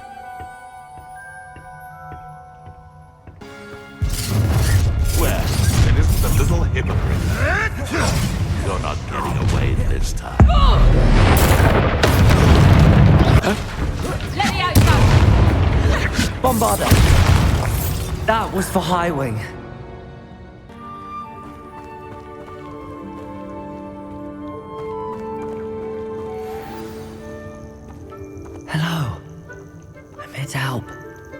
can take you somewhere safe.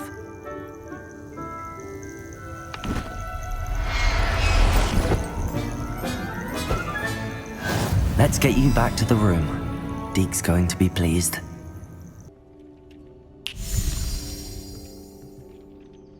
Did you find the phoenix? Yes, Deke. And I rescued it from the poachers. I have it here. It's safe. Remarkable! Well, what are you waiting for? Deke cannot wait to...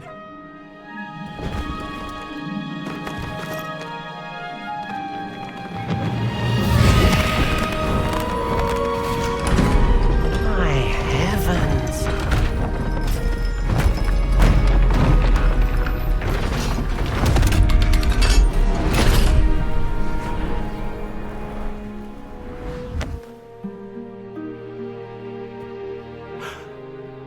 What a beauty!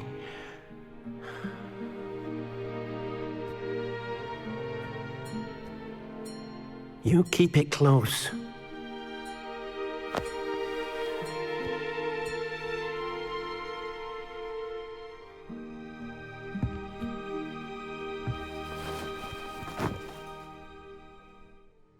Professor Weasley and Deke were right to tell you about the Room of Requirement. Look at all you've done, and how many beasts you've rescued. A phoenix is safe now, because of you. I couldn't have done it without your help, Deke. Thank you. Deke is grateful for the kind words, and also grateful to have been of assistance to someone like yourself. Helping you do such good for so many beasts has given Deke a sense of peace Deke hasn't known in years. Deke will always be here for you when you need him. Sebastian, a lost relic from a catacomb which requires a dark sacrifice. I know how it sounds, but if this can help you, it's worth the risk. Does Ominous know about this? He helped find the scriptorium where we discovered Slytherin's spellbook. Very well. If Ominous will be there, I'll meet you. We don't have much time. Solomon wants to leave Feldcroft. What? Leave? Never mind. You need to stall him. Buy us time, Anne. Please. I shall do my best. I'll be in touch. Solomon can't take Anne from Feldcroft. Where would they go? When would I see her? Sebastian. Don't think I've forgotten about your goblin friend. I haven't. But I appreciate you setting our earlier discussion aside for now. Of course. I can't believe my uncle wants to leave Feldcroft. Anne's going to stall him. She must. We need time. Time? For what? I've learned more about the relic. I cross-referenced Slytherin's spellbook with everything in the library on relics and dark sacrifices. That's when I realized something. I believe the relic will only work inside the catacomb. We just need to get Anne to the catacomb and work out how to make a dark sacrifice. Our biggest hurdle may be convincing Ominous. Anne will only give this a chance if he's on board. And we have to keep all of this from your uncle. If he goes to the headmaster, we could be expelled. Let me handle Ominous this time. As for my uncle, he's not an Auror anymore. What he doesn't know, well, won't hurt us. Do you think your uncle would tell anyone at the Ministry about all of this if he found out? If he found out, I doubt he'd go to the Ministry. He didn't part ways with them well, from what I understand. He won't say, but I believe his strong aversion to dark magic has something to do with his time there. Anne thinks he once decided to fight fire with fire, so to speak, and resorted to using an unforgivable curse in a fight against dark wizards. At least that's what she thought she heard. When he realized what his job had led him to become, he left rather abruptly. So, I'm not sure he'd go to the Ministry to report on his own family using dark magic now. Good luck with Ominous. Until we meet again. I shall let you know when the four of us should meet at the catacomb. Look for my owl. I'm ready to do what's needed to take Harlow down. I know you have a plan. We must gather information from the friends of Mr. Bickle that Archie and Mrs. Bickle mentioned. Agabus Filbert, Otto Dibble, and Mr. and Mrs. Rabe. All right. I suggest that you speak with each of them while I head to the Hogshead. I saw some Ashwinders heading there. And as my mother would never go near the Hogshead, she is less likely to learn of my activities than if I were to wander the village questioning its residents. Where am I to find these friends of his? I do not know about Mr. Rabe, but his wife, Daisy, is often in Hogsmeade, as is Agabus Filbert. And Otto Dibble, he works at Gladrags, so you will likely find him there. What sort of information am I trying to gather from these people? They may know what evidence Mr. Bickle had against Harlow, or they may have evidence of their own. We simply need to know whatever they know. Very well. I'll speak with them, see what I can learn. I knew I could rely on you. We need to know how they are being blackmailed by Rookwood and Harlow. Meet me here after you have spoken with them. Hopefully, by the time you return, I will be able to move a bit more freely. Mrs. Rabe should be nearby. Oh, Isco, what have I done? Mrs. Rabe, I wondered if I might speak with you about Theophilus Harlow. I'm a friend of the Bickles and am trying to gather evidence against him. Poor Joanna and little Archie. And now Harlow has taken my darling Isco. What do you mean? Why? I'm a security guard at Gringotts, and my husband is a curse breaker for them. Harlow approached me about helping him extort my colleagues into giving him treasures from the vaults. And you declined? Of course I declined. Repeatedly. I thought they'd given up, until I came home one night and found my husband gone, and a note affixed to my door with a knife. The note stated that I only had a few days to reconsider helping with some banking needs, and that my husband would appreciate it if I acted quickly. But the help Harlow wants is help that I cannot give, and my dearest Isco is paying the price. Why wouldn't Harlow extort your husband? Isco's job is even more removed from the vaults than mine. He travels the world for the bank.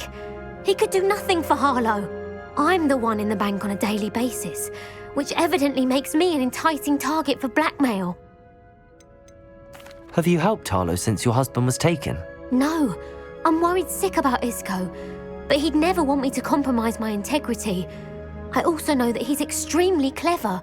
That said, I was hoping he would have escaped by now. It makes me concerned as to why he hasn't. Are you sure the note means that your husband was kidnapped? What else could it possibly mean? Besides, I came home to find that someone had trampled the daisies in our garden. It may sound silly, but those were Isco's pride and joy. He would never have let that happen. Thank you, Mrs. Rabe. Knowing the lengths that Harlow will go to is helpful, albeit more than disturbing. Mr. Bickle was trying to help us, but now he's gone. I don't know what to do. I shall do all I can to get evidence against Harlow, Mrs. Rabe. Very well. Here's the note I received. You must be careful as well. Please don't put yourself in danger.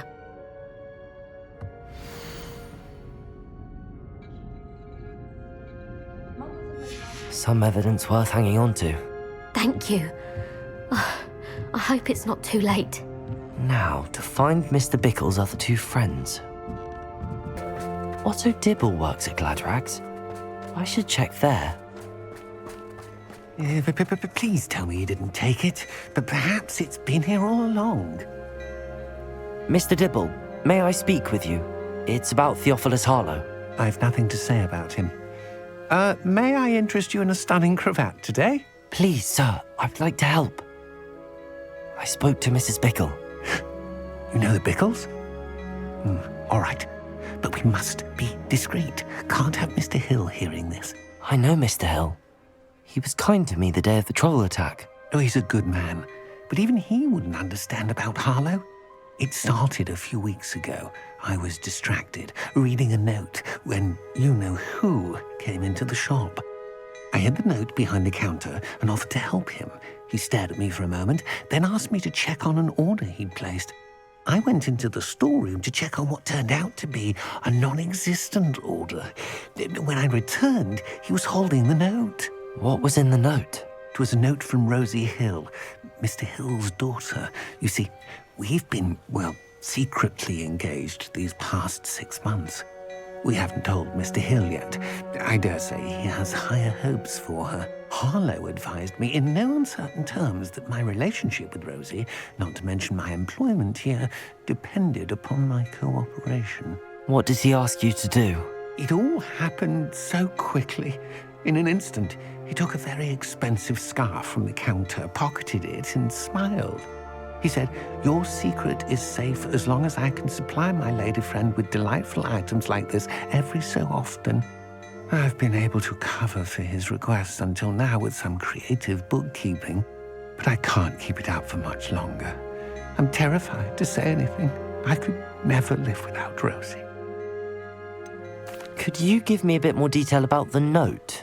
That might help me to identify it should I come across it. It's on Rosie's special pink stationery. It has her monogram at the top, RH. That's how Mr. Hill would know it was real. What have you been doing to keep the extortion a secret? Well, as I mentioned, creative bookkeeping. And I've also been trying to cover the costs with my own savings, but I'm running out of money. Of course, none of this bodes well for my efforts to improve my circumstances and to be worthy of Rosie. I met Mr. Hill the day of the troll attack. He was kind to me. Why don't you just tell him? He's a lovely man. But when it comes to Rosie, I fear he loses all perspective. He'd see this as a grave betrayal. I'd lose my job instantly, and Rosie as well. Thank you for telling me. I'm gathering evidence to take Harlow down. I would love nothing more than to see him rotting in Azkaban, but be careful. He's an awful man and incredibly dangerous. As for Rosie's letter, should you happen upon it, I have committed it to memory. You may destroy it immediately. Understood. Now hurry off before Mr. Hill returns. Where was I? We're on the right track. Now to find the last of Mr. Bickle's friends. Agabus Filbert must be around here somewhere. Hello there. Excuse me, Mr. Filbert. I wondered if I might speak with you about your dealings with Theophilus Harlow. I hope to ease Mrs. Bickle's mind by gathering evidence against him. Tragic, what happened to Bickle. He wanted me to speak out against Harlow for an act of violence committed against me. But I feared Harlow's retaliation, and so I refused. If you had spoken out against him as Mr. Bickle asked, perhaps Harlow would be locked away by now. Perhaps. But perhaps I would have suffered a similar fate. You said that Harlow committed an act of violence against you. Could you tell me what happened? Before my extraordinary wife, Dulcibella, passed away, she had just completed a small book of poetry. As a surprise for her birthday, one she never had the chance to celebrate, I had the book beautifully bound and plated in gold. One day, Harlow came calling to punish me for having spoken out against the Neanderthals that comprise Rookwood's lot. Before I knew it, I'd been petrified, and Harlow was rifling through my home. He found the book of poetry, with its exquisite gold plating. I watched helplessly, lying there in my entranceway as he walked away with the book, laughing as he went. I was shaken to my core. Still am, to be honest. I imagine you fear Harlow retaliating again, but do you mind if I share this information with Officer Singer? I suppose I have no choice. This extortion can't go on forever. You can pass it on to anyone who may be willing to help. Harlow does not like people talking, as you already know. I've spoken with Mr. Bickle's friends. Now to find Natty. It's not like Natty to be late. She said she was going to the Hog's Head. Perhaps I'll find her there. Natty must be around here somewhere. Natty's wand. She can cast without it. She wanted me to find this. She's in trouble. Revelio will show me where she was taken. Revelio! Nosy little students get what's coming to them. Natty must have been taken this way. I need to find her quickly. The footprints led to this room. There must be another way forward.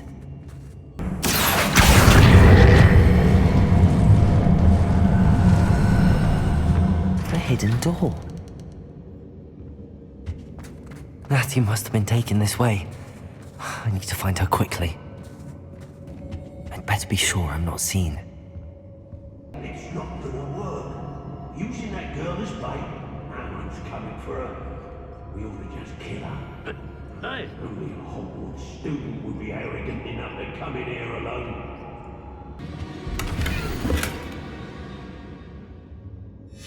The book of poems that was taken from Agabus Filbert.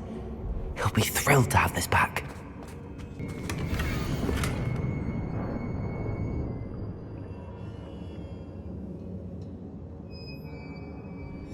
Otto Dibble's love letter from Rosie. He wanted me to destroy this if I found it. Natty must be here somewhere.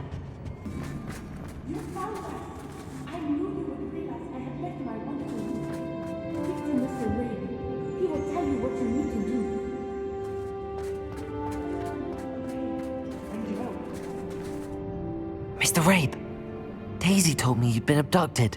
She spoke with my wife. How is she? Worried about you. Are you all right? I am all right. Thank you for coming. These locks are cursed, and there's an anti-apparition jinx on the cells. Even Natty's skill with wandless magic cannot free us. I need you to find my wand. Use mine. We'll find yours together once you're out of there. I need my wand for this. Using one with which I have no connection may not work as well or as quickly, and we cannot risk detection. I shall do my best. Any idea where it might be? It's nearby. I can sense it. Understood. I'll find it. Your friend Natty was not able to summon my wand. It must be blocked by something. Revelio. Aloha Mora. Mr. Rabe's wand. He'll be glad to have this back. Mr. Rabe, I found your wand. Well done. I knew it was nearby. Now, you best stand back. One never knows how a curse will react to being broken.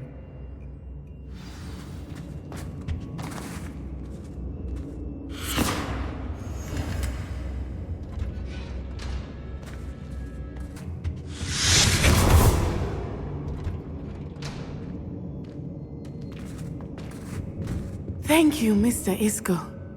My pleasure. And thank you, my friend. We owe our lives to your bravery. I may be too weak to disapparate with you both, but I can try. You go ahead. Find Officer Singer. We will get out of here on our own. Very well. But be careful. Thank you, my young friends. Be prepared for a fight. These Ashwinders must pay. Let's find Officer Singer and put an end to Harlow once and for all. Natsai Onai. I should have known. And you, the troll dispatcher. Oh, thank goodness the two of you are safe. Isco Rabe told me a couple of students had rescued him. Should have known it was you two. Is Mr. Rabe all right? He is. I sent him home to his wife, Miss Onai. Your mother will not be pleased to learn that you're still risking your safety pursuing these dangerous men. Actually, Officer Singer, Natty and I learned of several Hogsmeade residents who've had their lives threatened by the Ashwinders. In addition to abducting Mr. Rabe, to blackmail his wife and Natty, Rookwood and Harlow have also extorted Agabus Filbert and Otto Dibble. I will look into all of that. As for the two of you, I appreciate what you're trying to do, but you are taking great risk. Next time, please let the authorities handle the Ashwinders. With all due respect, officer, the authorities haven't done much about any of this. There's more to taking down an organization like the Ashwinders than simply storming in and hauling them off based on a few accusations. I must insist that you leave them to us. We shall have no further discussion on this. Natsai, you may wish to speak with your mother about this before I do. My mother will not like this. Thank you again for rescuing me. We shall speak soon. I can do this. I can do this. They will want to help. Is this where we're meeting the Centaurs? Well, they don't exactly know we're coming, so it's less of a meeting and more of a surprise, I suppose. Once we tell them about the Snidgets, they'll understand why we came and they'll want to help. I hope you're right. Perhaps they'll be able to tell that we're sincere. There's something about them that's so knowing. It's almost unnerving. I suppose they are known for having an air of omniscience. That's exactly the right word. Never mind. What is it? It's nothing. Truly. We've no secrets to hide. That's right. We'll simply be honest with them about what we're trying to do. They'll have to help us, won't they? Yes, of course. You're absolutely right. We'll meet with them, tell them about the Snidgets, and I'm sure it'll all be fun.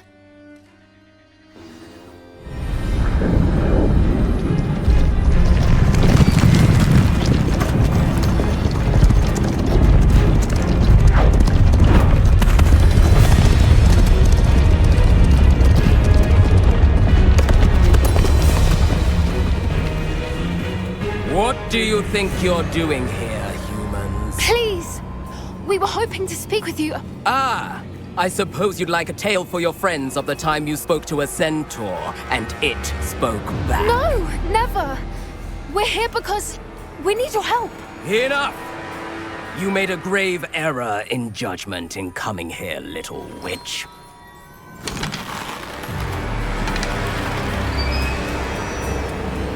Leave them be, Alec. We do not harm the young. It is not our way. You forget your place, old fool. I'm the leader of this herd, and while you cling to our way, their kind continue to slaughter beasts like us without a care! From what I can see, they have slaughtered no one. They will leave here unharmed. Mark my words, Doran. If I ever see them again, it will be all 3 of your heads.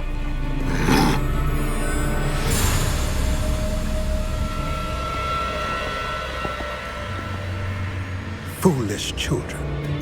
Do you know what happens to wizards who wander here? Now, follow me before Golden Snidgets are still alive, and the poachers are after them. They know that the key to finding them lies in the moonlight, but they don't know what that means, yet. Please, help us find the Snidgets before the poachers do. Could it be?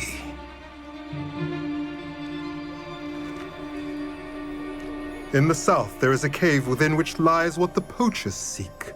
A moonstone. Retrieve it and place it in the henge in the forest. I, on the other hand, must go speak with the herd. Find me after you have done this.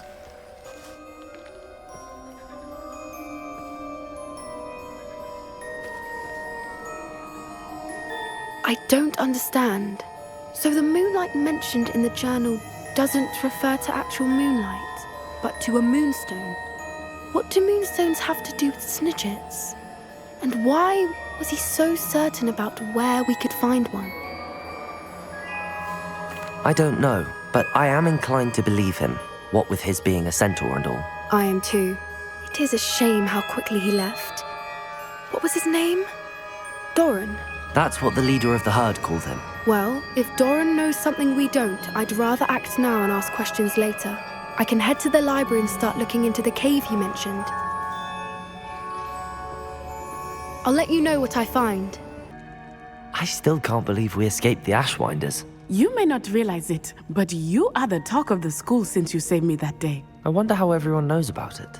I told my mother in the hope that she would be more forgiving of what I have been up to if it came from me. She likely told other professors, and news travels quickly. Unfortunately, she might, in fact, have been even less forgiving than I'd hoped. If she knew more about what you've done, I suspect she'd be proud. If she knew any more about what I've done, she would never let me out of her sight again. I'm sorry. Has Officer Singer done anything with the evidence we provided? She has not. Harlow is as strong as ever. Someone needs to stop him, whether it is us or Officer Singer. If someone had stopped the monsters like him in Matabeleland, my father would be alive today. What exactly happened to your father? It was a beautiful day. My mother had gone to tend to a neighbor who was ill, and so my father and I were galloping in the savannah. Galloping? Your father was also an animagus, I take it? He could become the most majestic giraffe, and he would carry me on his back, my arms around his neck. We were on our way home when we surprised a group of bandits who had come from our village. One of them saw me just as he removed a scarf from his face. He shouted, and then aimed his rifle. He didn't want you to identify him. Exactly. In an instant, my father bowed his neck to protect me and was hit. As he fell, my father changed back into his human form. When the bandits saw this, they turned and ran in fear. Magic terrified them, and then he was gone. And it was all my fault. Your fault? How so? He died protecting me. If I had been capable of protecting myself, he would still be alive today. My mother and I tried to go on without him, but it became too much for us there. A few years later, we left to come to Scotland. Do you think taking down the Ashwinders will avenge your father's death? No. Vengeance is not what drives me. My father would not want that. He and my mother raised me to believe that it is a privilege to be able to fight for those who cannot. I know there is risk involved, but I feel it is worth it. I am glad you seem to think so too. What does your mother think about all of this? Well, as you saw, she worries a great deal. She is an excellent seer, but I think it bothers her to this day that she did not see my father's death coming. She misses him, as do I. So I believe on some level she understands my need to seek justice in a small way. But that does not mean that she likes it. Do you think your father would approve of the things we've been doing? Oh my, that is a good question. In theory, yes. Although he would worry as my mother does. But I think he, of all people, would understand my persistence. My father never shied away from a fight for good, no matter how ruthless the foe. And I think he would have enjoyed knowing that I had a compatriot like you. I'm sorry, Natty. I can't imagine what you've been through. Your father sounds exceptional. He was. Truly extraordinary. And thank you for your kind words. We all have our burdens. My father had a saying about that. Yes, I remember. Rain does not fall on one roof alone. Exactly. Soon you and I will put an end to the Ashwinders, beginning with Harlow. And once he is gone, we will turn our attention to Rookwood. We are making progress, and we will succeed. Thank you again for saving me. You deserve all of the praise you have received. I received your owl. Thank you. I'm glad you came. I spotted droves of Ranrock's loyalists coming up from the coast. Overheard one of them say they're headed to another cavern, like the one we found. How are they still one step ahead of us? They can't know about the triptych. I don't know. I did see another memory. This time it was a keeper named Neve Fitzgerald. She was unnerved by Isadora's use of ancient magic. But I still can't be sure how any of it connects to Ranrock. These keepers are playing games with you. You need to press them for more information. It doesn't work like that. To access each of these memories, I have to complete a trial. It's not as easy as you think. They're showing me the memories in a particular order. Either they don't trust you, or you don't care enough about Anne to ask the difficult questions. I do care about Anne, but I'm tired of explaining myself. Perhaps we should part ways. That's not what I meant. We're just not getting answers. I need answers. For Anne. I know. Now, shall we see why the triptych led us here? Let's go, quickly, before we're spotted. Keep a close eye out. I saw some of Ranrock's crew moving off the path just ahead. I wonder why. Raiding, I imagine. This mountain used to safeguard local hamlet valuables. But it's been abandoned ever since Ranrock took hold of the coast. Thestrals overhead. Some consider them a bad omen. Not everyone does. I know that. All right. I'm making small talk. I'm not going to trek up this mountain in silence. I bet the Thestral nest's close by. I'm sorry we can both see Thestrals. It's certainly not something I'd hoped we'd have in common. Kill any who trespass. There they are. Let's go. Wait! We should have some sort of plan. I'm through planning. They got the What were you thinking? I was thinking about dead goblins. You could have got us killed. But I didn't. Looks like Ranrock's loyalists were heading further up the path. Let's keep going.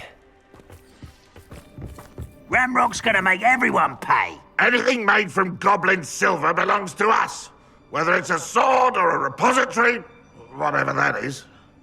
Did you hear that, Goblin? Ridiculous notions of ownership. I agree.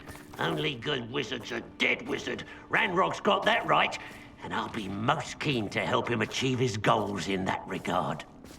This must be it. Sebastian, wait. Wait? For what? Ugh, why are you suddenly so cautious? Listen to me. I know you're angry and frustrated, but charging ahead now could undo all the progress we've made. Lord Gok said... Oh, your goblin friend? Stop it. That's enough. Not all goblins are like Ranrock. I am not the enemy. We want the same thing. To find answers. I thought we wanted the same thing. We do. Listen to me. Lord Gok has insights into Ranrock that we don't. He told me that Ranrock somehow knows about the Keepers and is searching anywhere connected to each of them. That's why they always seem to be one step ahead. I know what I'm doing. You need to trust me, or I don't see that we can continue together. Fine. I'm sorry. I'm letting my emotions get the better of me. And I have been for a while. I do trust you. And I don't think I can help Anne without you. Good. Ranrock clearly knows more than we thought. We need to be careful and do this right, not just go charging in. We have our work cut out for us. We need to work together if we're going to find the final piece to the triptych. Agreed. So far, so good. Charming. Spiders! How fitting. Bombarda! These spiders are determined to make a meal of us. I'm sure we taste better than a goblin dinner. Annoying little beasts, aren't they? A staircase leading here? Whatever for? I don't think anyone's been here for ages. Look at this place. Not really my style. A bit much, if you ask me. Bombarda! Getting through the cavern can't have been the only challenge. Perhaps we should search for runes. We've seen rune symbols like these before. Can't get out of here quick enough.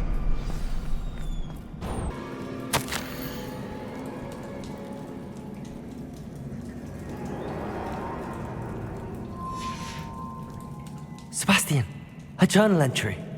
We should look for more. Why couldn't she have kept all her journal entries in one place?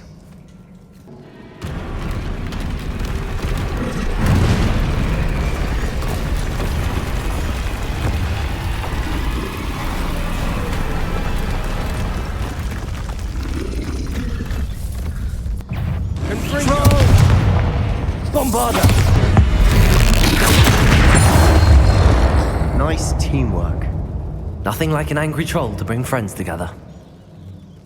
Reparo!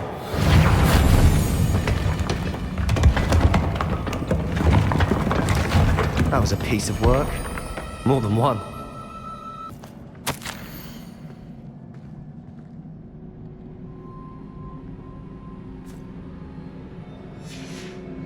Did you find something? A journal entry. Isadora was here. I'm out of breath after all of those stairs. But the view! Well worth it.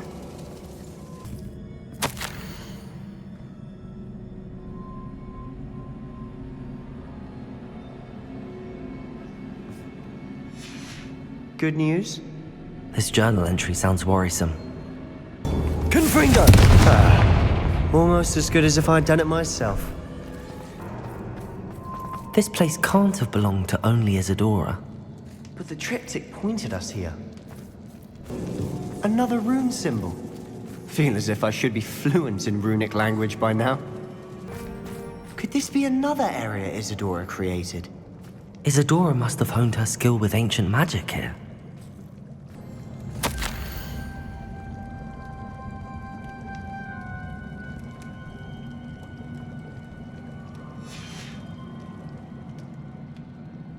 I know from the memories I've seen that the Keepers and Isadora didn't see eye to eye on the use of ancient magic. I wish you could see one of her memories. Another ancient magic passageway to the Undercroft. The final piece to the triptych must be here. The final canvas piece to the triptych. We've done it! Isadora should not have had to keep all this secret. I know from the memories I've seen that the Keepers and Isadora didn't see eye to eye on the use of ancient magic. But I don't understand why she seems to have gone to such great lengths to tell her story without their knowledge. I wish you could see one of her memories. So do I. Perhaps completing the triptych will shed more light on all of this. I cannot believe the journey this triptych took us on. This is it. Well, don't keep me in suspense. Go on, place it.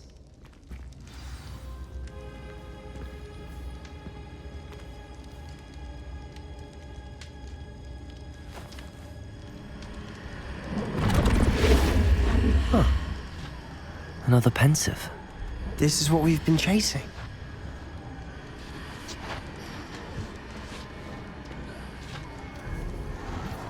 I wonder... What is it? Let's find out.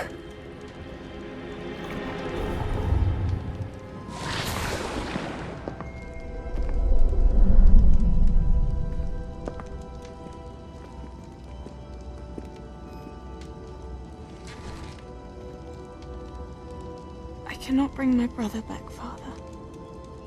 But I can give you peace.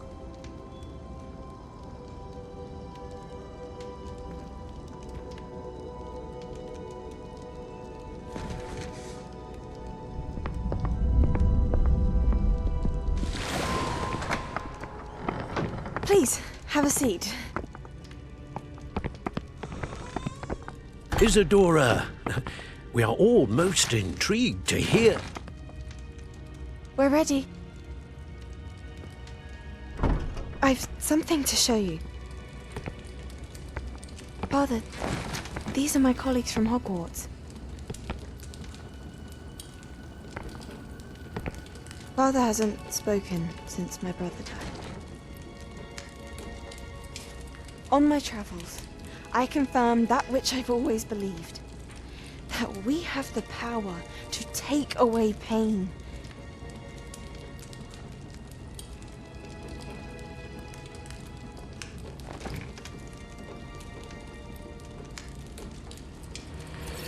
Isadora.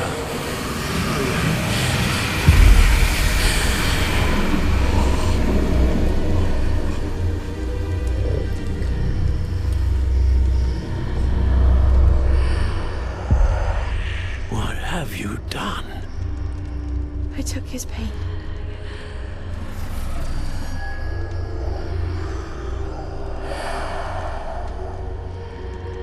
Thank you.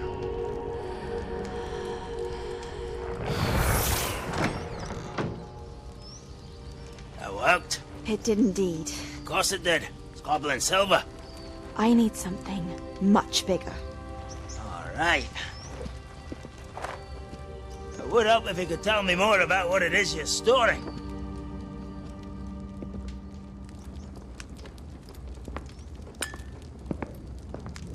Magic.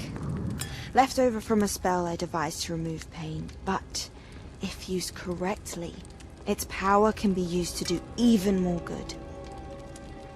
Why would you want to store such magic away? I only need to keep it safe until I can convince my colleagues of its worth. Magic like this unnerves them. Not everyone's ready to wield such power. Perhaps not. Someone will be.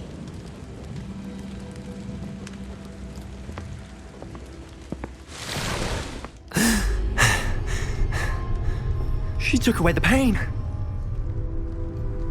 I knew it. I knew there was a way to help Anne. Something isn't right, Sebastian. What do you mean? You saw what she did. No, not the memories, the portrait. I think the reason Isadora hasn't appeared is because she can't. I don't follow. We have seen that view before. The abandoned home in Felgroth, the destroyed painting. It was her. So someone destroyed a bit of enchanted canvas, but we found the memory. Yes, you're right. We saw what she wanted us to see. We saw what she could do, what you can do. But I don't know how to do what Isadora did. Well, then you shall learn. The Keepers can teach you. I'm not sure that they would. The Keepers believe that removing someone's ability to feel pain, it's a highly complicated, unpredictable form of magic. One that should be wielded with great care. If at all. If at all? You've overcome all of their challenges. You've more than proven yourself. You can wield it. You have the ability.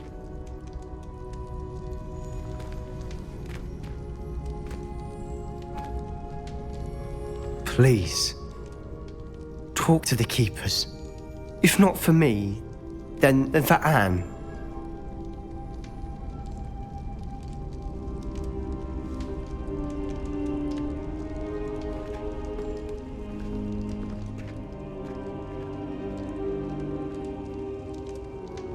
Why did the Keepers want to keep Isadora quiet? Why destroy her portrait? I take it this means you had some luck at the library? It took a few hours and some eye-watering maps, but I think this might be the cave Doran told us about. Impressive, especially with how little information he gave us. Well, I'm still not sure this is the cave, but it did seem the most promising. I stumbled across some folklore about a cave in the area that people avoid. Seemed the perfect place to hide something of value. It's a bit of a leap, I confess, but might a mysterious item such as a special moonstone be hidden in an equally mysterious cave? I think I'm desperate for anything at this point. Did you discover why people avoid this cave? Ridiculous, really. Rumour was that the cave drove people mad. I couldn't find any account by someone who had been in the cave, though. So either it is a rumour, or anyone who went in wasn't in any state to speak of it afterwards. Well, we're here. We might as well have a look. Agreed. I wonder if you'd go blind from staring directly at a moonstone. You don't think the rumours about the cave are true, do you? I suppose we'll find out, won't we? It's another aggressive one! What is going on with them?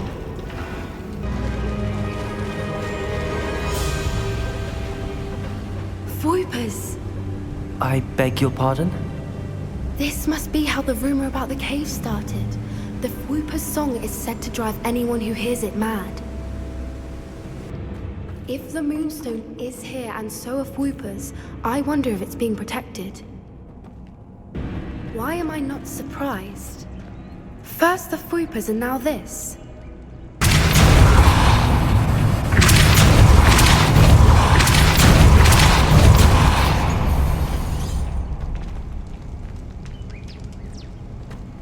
Another obstacle. No matter.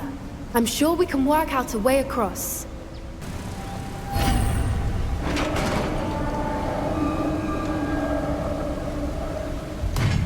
You did it! Confringo! Look, where the water's bubbling. How odd. Shall we take a closer look? You read my mind.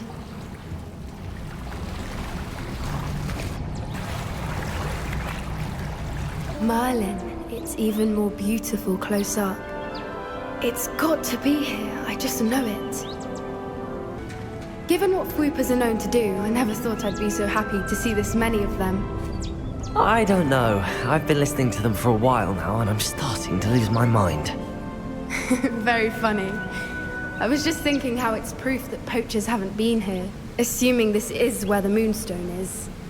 Which means we're one step ahead of them. We found it! It's like staring directly at the moon. Well, we found what we came for. Now we just need to bring it to the henge. Well done, Poppy. This did end up being the right cave after all. A good thing, too. We need every advantage over the poachers if we're to get to the Snidgets first.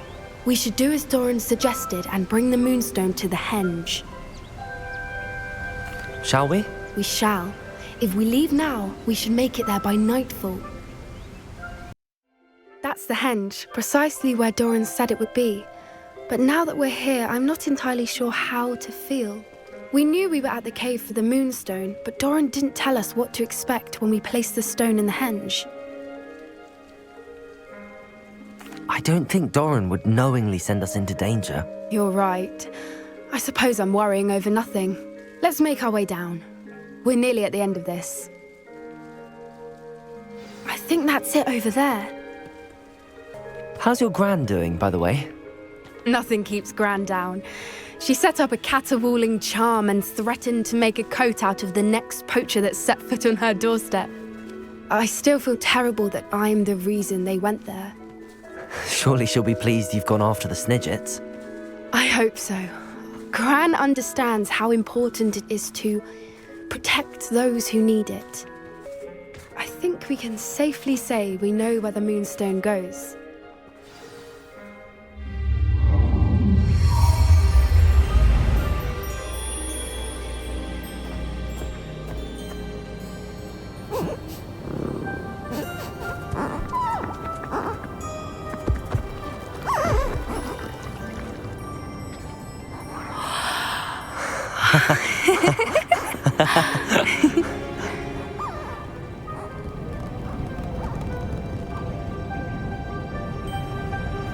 Whoa! Oh.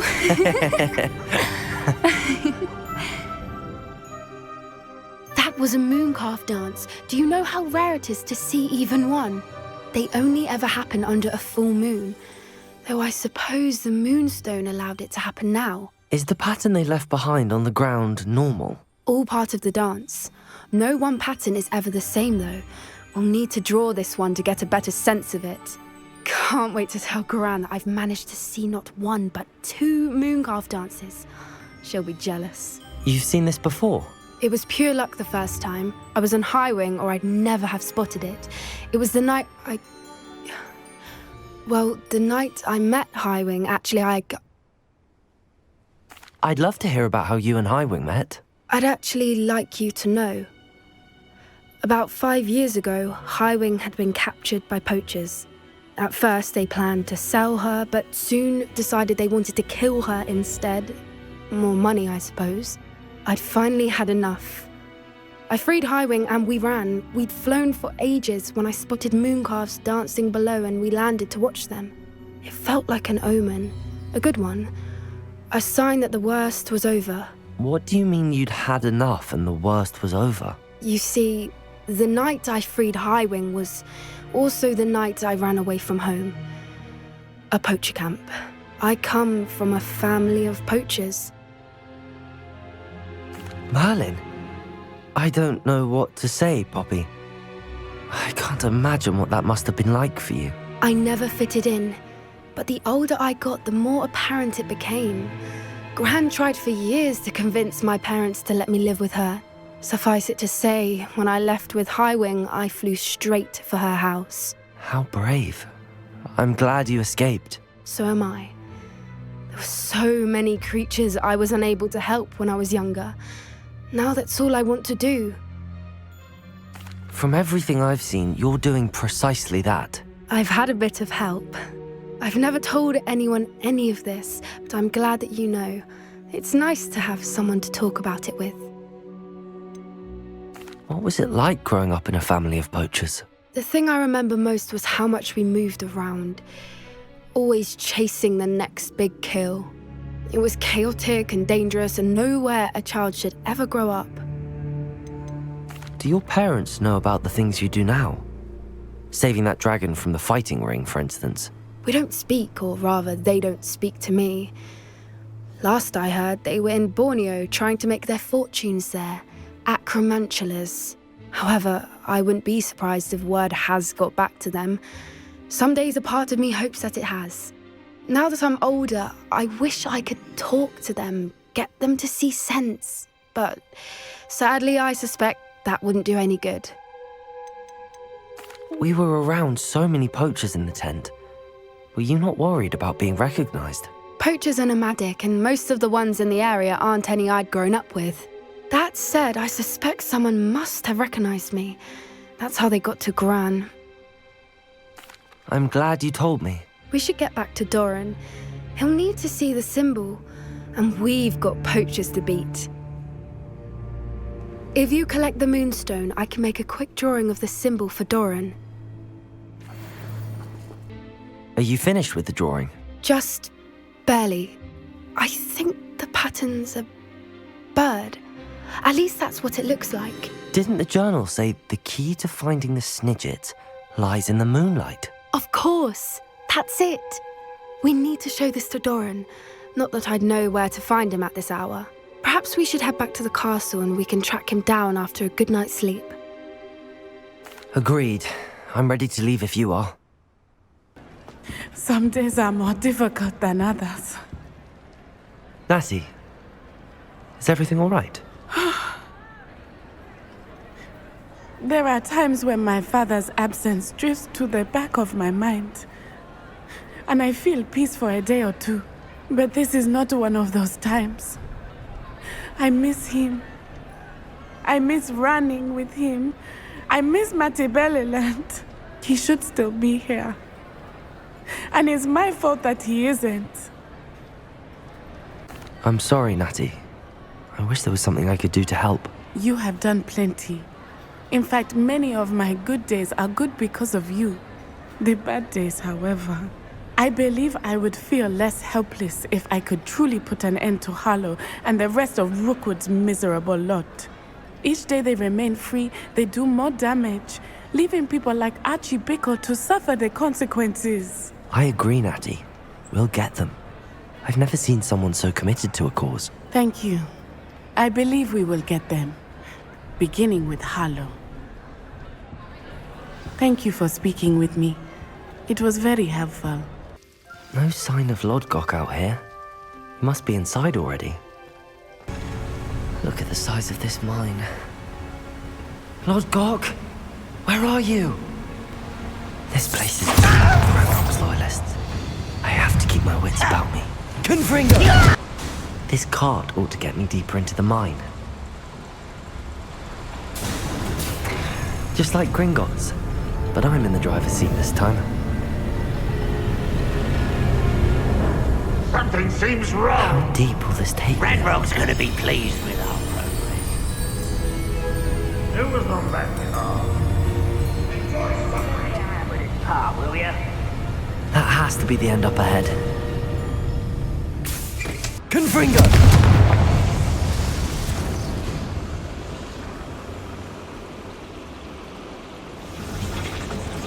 I wonder where these pipes go.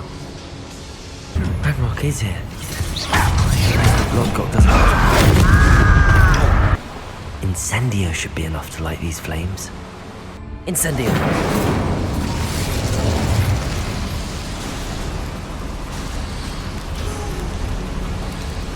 I hope I can get to Ranrock before Lodgok does.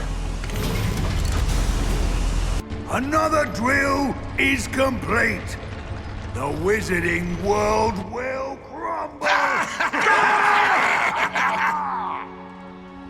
I can end this right now. I have to destroy the drill and stop Ranrock's loyalists.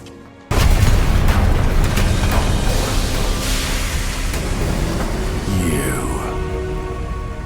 That is unfortunate. No matter.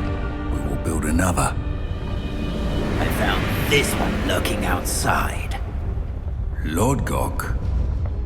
Come to make amends, little brother. I came to stop this. What is this you've brought me?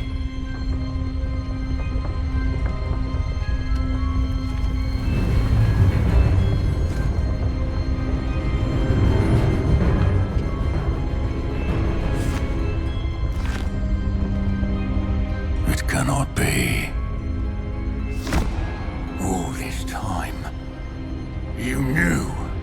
You knew where it was.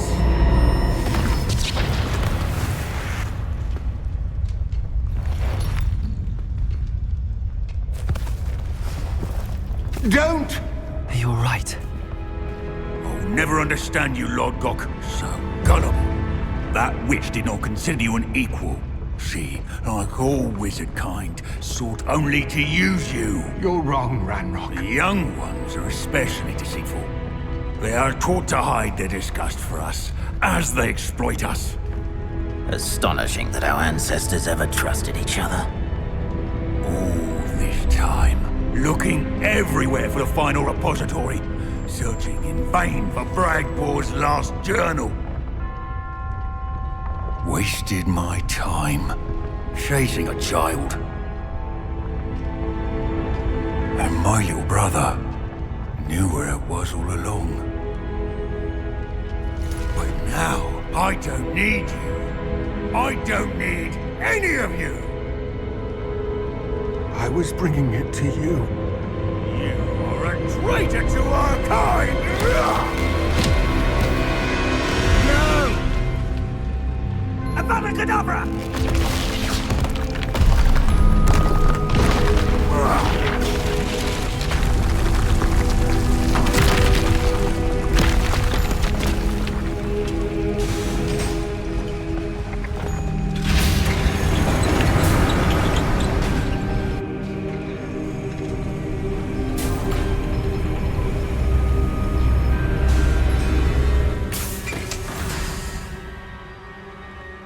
Poor Lord Gok. Dead by his brother's hand. No wonder he tried so hard to reason with him. Now to get out of this blasted place. I'll send word to Fig to meet me in the map chamber. He and the Keepers need to know Ranrock has that journal and knows where the final repository is. Sebastian has gone too far. You saw what lies in the catacomb. I cannot stay here. Wait, Anne, please. Ominous. He was willing to put the whole hamlet and himself in danger on the chance that some old relic could help to heal me. I'm sorry, Ominous. Make sure he's all right, will you? I'm glad you're here. I received your owl. Where's Sebastian? Inside the catacomb. Frankly, I was surprised you weren't with him. Ominous, Stop. You swore you wouldn't let Sebastian take this one step further. Yet here we are. It's my fault. I was wrong. I thought he'd stop. I should have stopped him before. Sebastian's in real trouble now. I'm going back into the catacomb to find him. Anne's right. He and the entire hamlet are in danger. The place is crawling with Inferi. Inferi? What are you talking about? You'll see. We need to hurry. Sebastian must not be in his right mind. Last time we were here, this place was crawling with spiders. We're about to face worse. Let's find Sebastian quickly. Where was Sebastian when you and Anne found him? Just ahead, in the Great Room. There weren't this many Inferi before. And there's no sign of Sebastian. Hold on a moment. I was so worried about Sebastian I didn't even realize. Anne's gone to get Solomon. When she first saw the Inferi, she thought Sebastian was being attacked. But then he showed her the relic and said he'd learned how to use it. The carvings on the relic were Inferi, and Sebastian somehow created them. Not exactly. He's controlling them. This is powerful dark magic. Creating Inferi is incredibly difficult, but controlling them... As Anne and I frantically barricaded the Inferi to keep them from escaping, Sebastian kept mumbling about healing Anne. When Anne said she couldn't stay here, I didn't realize what she meant. Solomon threatened to go to the headmaster if he heard of Sebastian dealing with dark magic. I need to get to Hogwarts. I must get to Professor Black first.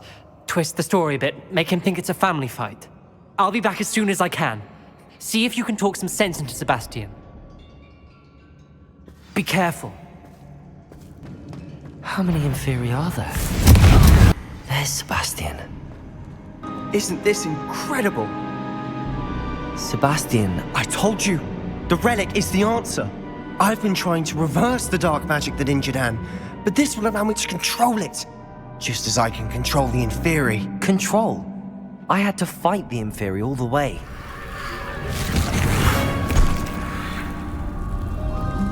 What What have the two of you done? Accio Relic!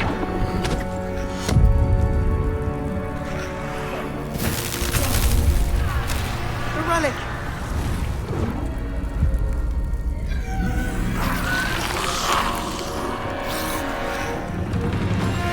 You'll pay for this!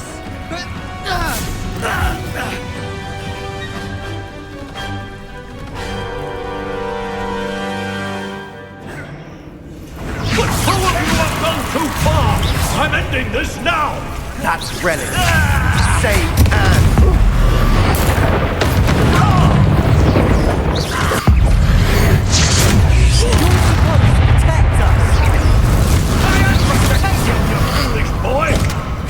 Sorry, it had to be done. Confringo! Mr. Sarah, stop! How dare you! You're no friend of mine. She cannot be healed, Sebastian. You must stop. I won't let her suffer! Avada Kedavra!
You've made your choice.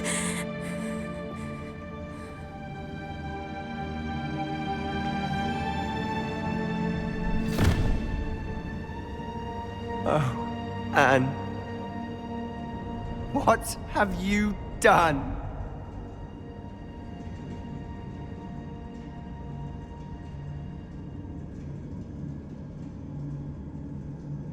I must get out of here.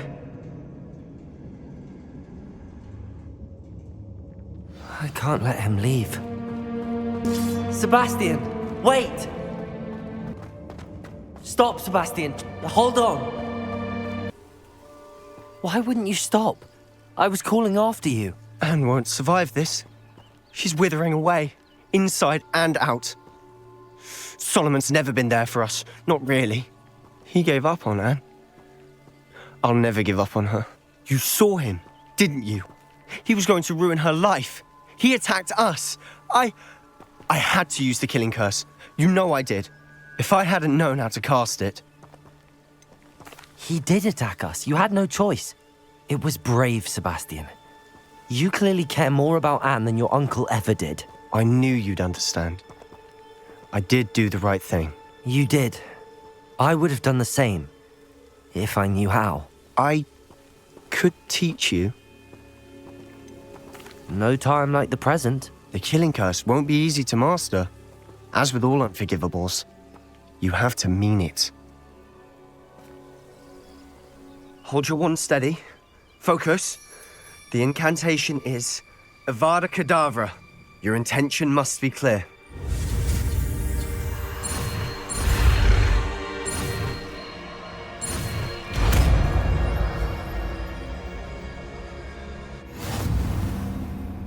I can't stay here. I need to find Ominous. Sebastian. Please, I'm not myself right now. Let's meet later, at the Undercroft, all right? She's devastated. She just buried your uncle alone. I did it for her.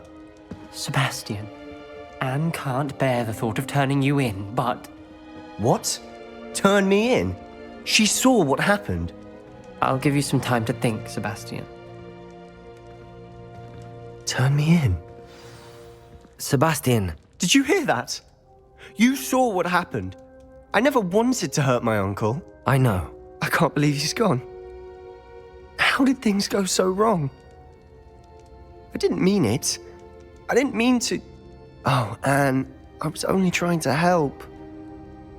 I can't leave now. Anne needs me more than ever. You understand. You can talk to Ominous. Make him understand. He listens to you. I need to be with Anne. Don't worry, Sebastian. I shall speak with Ominous. Thank you. You're a good friend, truly. No matter what happens from here, I'm glad we met. Poor Sebastian. Ominous? What a mess. I can't believe it. After I last saw you, I went straight to Hogwarts. Before I had time to talk to Black, I heard from Anne. I rushed to Feldcroft and found her with Solomon's body. She was beside herself with grief. Part of her wants Sebastian to face the consequences, another part can't bear the thought of it. I don't want to lose Sebastian, but I don't think we have a choice. We do have a choice. What good will it do to turn him in now? He clearly regrets everything. He's not going to do anything like this again. We've both heard that before. But we also need to think about Anne. She's lost her health, now she's lost her uncle. Do you really want to take her brother away from her too? I understand what you're saying. Perhaps you're right. As much as I believe that Sebastian should pay for his actions, we'd only be punishing Anne as well. I hope we're doing the right thing. I'll talk to Anne. If it comes from me, she'll agree with this decision. Thank you, Ominous. You're a good friend. Whatever lies ahead, we must face it together. That I know. I hope Professor Fig got my owl. I need to tell him and the Keepers that Ranrock knows where the last repository is. According to the owl I received, Ranrock is moving more quickly than we could have anticipated. This is grave news indeed. We had hoped for more time to discuss the best path forward. Let us hear what the student has to say. Professor, you received my owl. Ranrock has the last of Bragbor's journals. He killed Lodgok to get it. He knows where the last repository is. Godric's heart. Lodgok and Ranrock were brothers. Lodgok was bringing the journal to me. Ranrock is a monster. We need to know where the final repository is. Surely this changes things. Ranrock has Bragbor's journals and knows where the final repository is. We obliviated Bragbor. He kept journals? Why would he have documented all of this? He didn't know what we were containing. Isadora told Bragbor about the magic when she asked him to build a container for her. I've seen her memories. Isadora left memories for someone to find? You know what she did? Her memories showed what she did for her father, which I also saw in Professor Rookwood's pensive. And a conversation with Bragbor in which she expressed frustration about the limits being placed on her use of ancient magic. Based upon the memories they have seen, I believe our young friend is well aware of the grave circumstances in which we find ourselves. The next trial will involve an exceptional level of magical skill and a nuanced ability to interact with beasts. Find a face of stone and tendrils. I should advise you that you must engage with any beast that is part of the trial on your own. Professor Bakar will meet you in his pensive room. An exceptional level of magical skill? Nuanced ability to interact with beasts? I suppose we should begin our search for a face of stone and tendrils, whatever that may be. Very well. Professor Weasley has been keeping an eye on me. Perhaps we should meet there, so she has no reason to raise concerns with Professor Black. I shall see you near the coast. Perhaps then you can tell me a little more about the memories of Isadora that you witnessed. You're here. I have good news. We do not have any of Ranrock's loyalists to contend with. Of course, the bad news is that it's likely because they no longer need to track the Keepers for information. Do you recognize the head sculpted there? It looks like a grap horn. And the prints carved into the ground lead me to believe that a grap horn will somehow open the way forward. That's what Professor Rackham meant when he spoke of my needing an ability to interact with beasts. It would seem so. I do know that the last of a long dynasty of grap horns lives nearby. They call him the Lord of the Shore. I suspect you'll need to bring him here. What happens next, I can't say. Have you ever subdued a grap horn, Professor? I have, yes. Years ago, at Stonehenge, of all places. The Ministry still owes me for that favor. It can be difficult, of course. They are massive, after all, but it's not impossible. It's my experience that many of your spells will have no real effect. You'll need to wear him down. If that's what must be done, I'll do it. Excellent. I know this area well enough. When you see the remains of a large sea creature, you're in the right place. Now, Professor Rackham made it clear that you must engage with any beast that is part of this trial on your own. So I shall wish you good luck and wait for your return in the map chamber. This must be the place. Very well, Lord of the Shore. Show yourself.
I need your help, friend.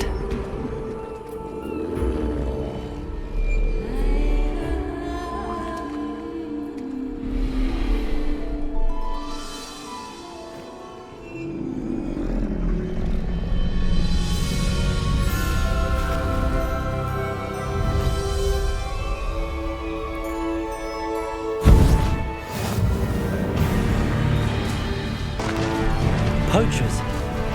Let's see how the Lord of the Shore feels about his neighborhood being invaded.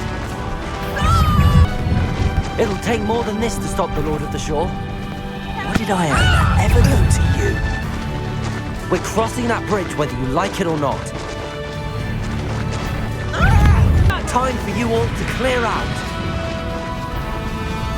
Where's that goblin hell, you little thief? Expose us!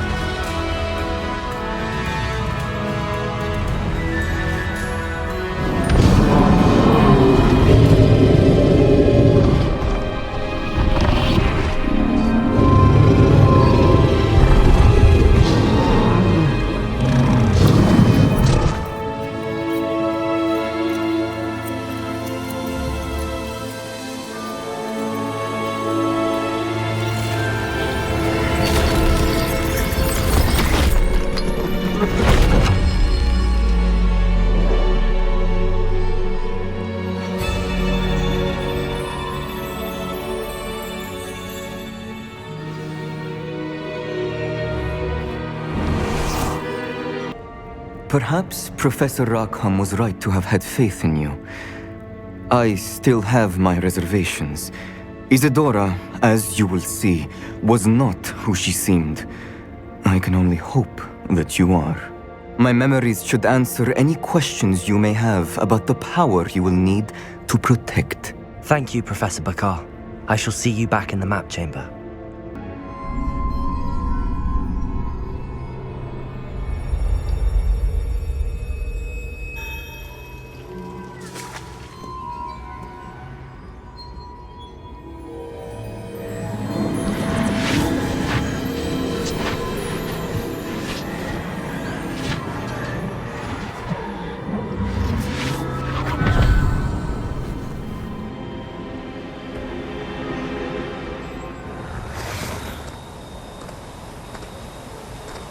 Hello?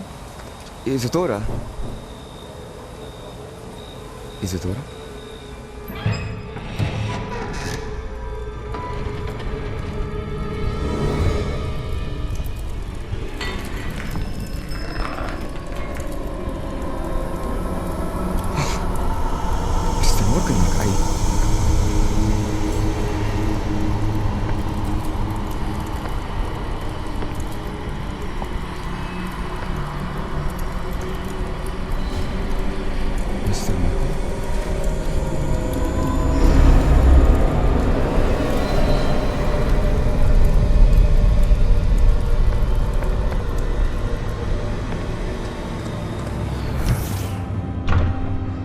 Son, I'm glad you're here. Isadora was not at her home. I know. Her father...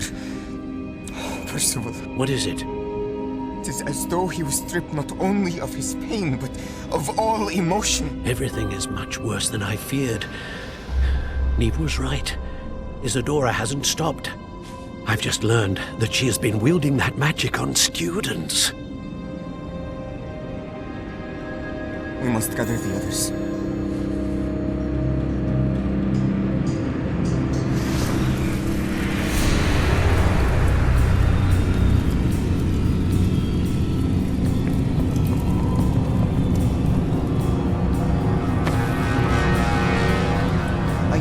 Return to your common room, all right?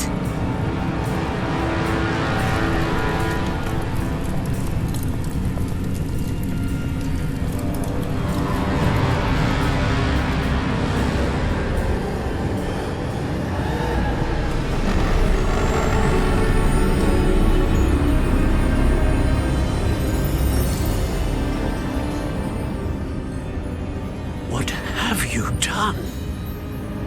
Take a breath. Students, Isadora. Everyone feels pain. And why? Because of your arrogance? Your obsession with secrets? He won't suffer any longer. Not my father, not my students, no one. Isadora, set down your wand. Professor, you taught me to hone my power, not throw it away. I did not teach you this. Expelliarmus!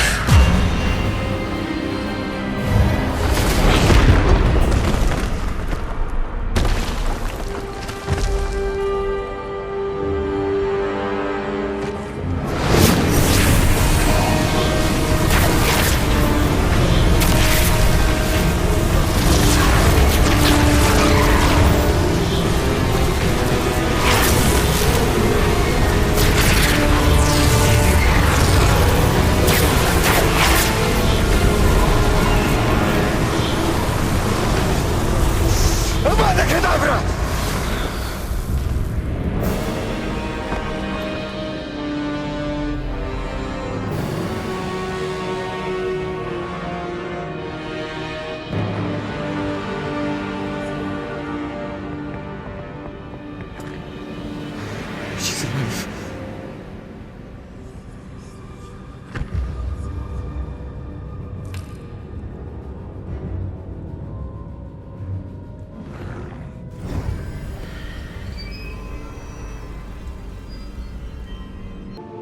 The caverns below Hogwarts, where you fought Isadora.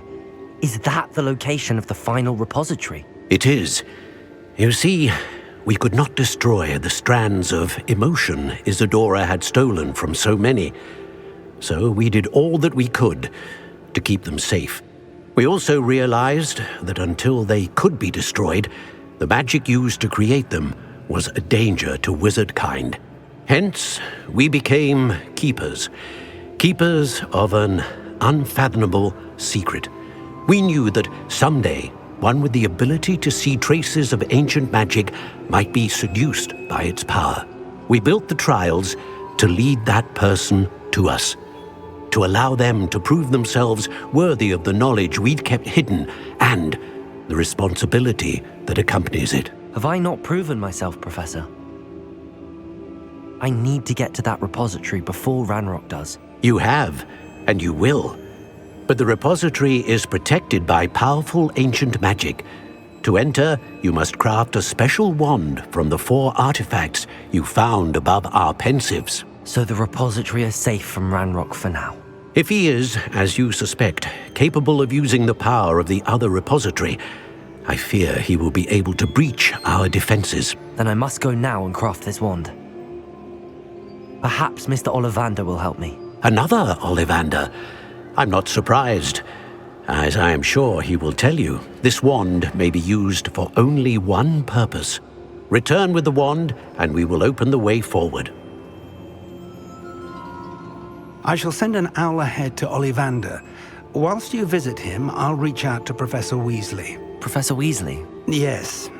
I may have made an error in judgment by not informing her of Ranrock's intentions earlier.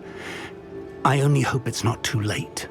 If Ranrock really is going to try to drill below Hogwarts, we'll need all the help we can get. All right, Professor. I'll see you soon. And you say they made it after you placed the Moonstone? Do you know why or what it means? Does it have to do with the Snidgets?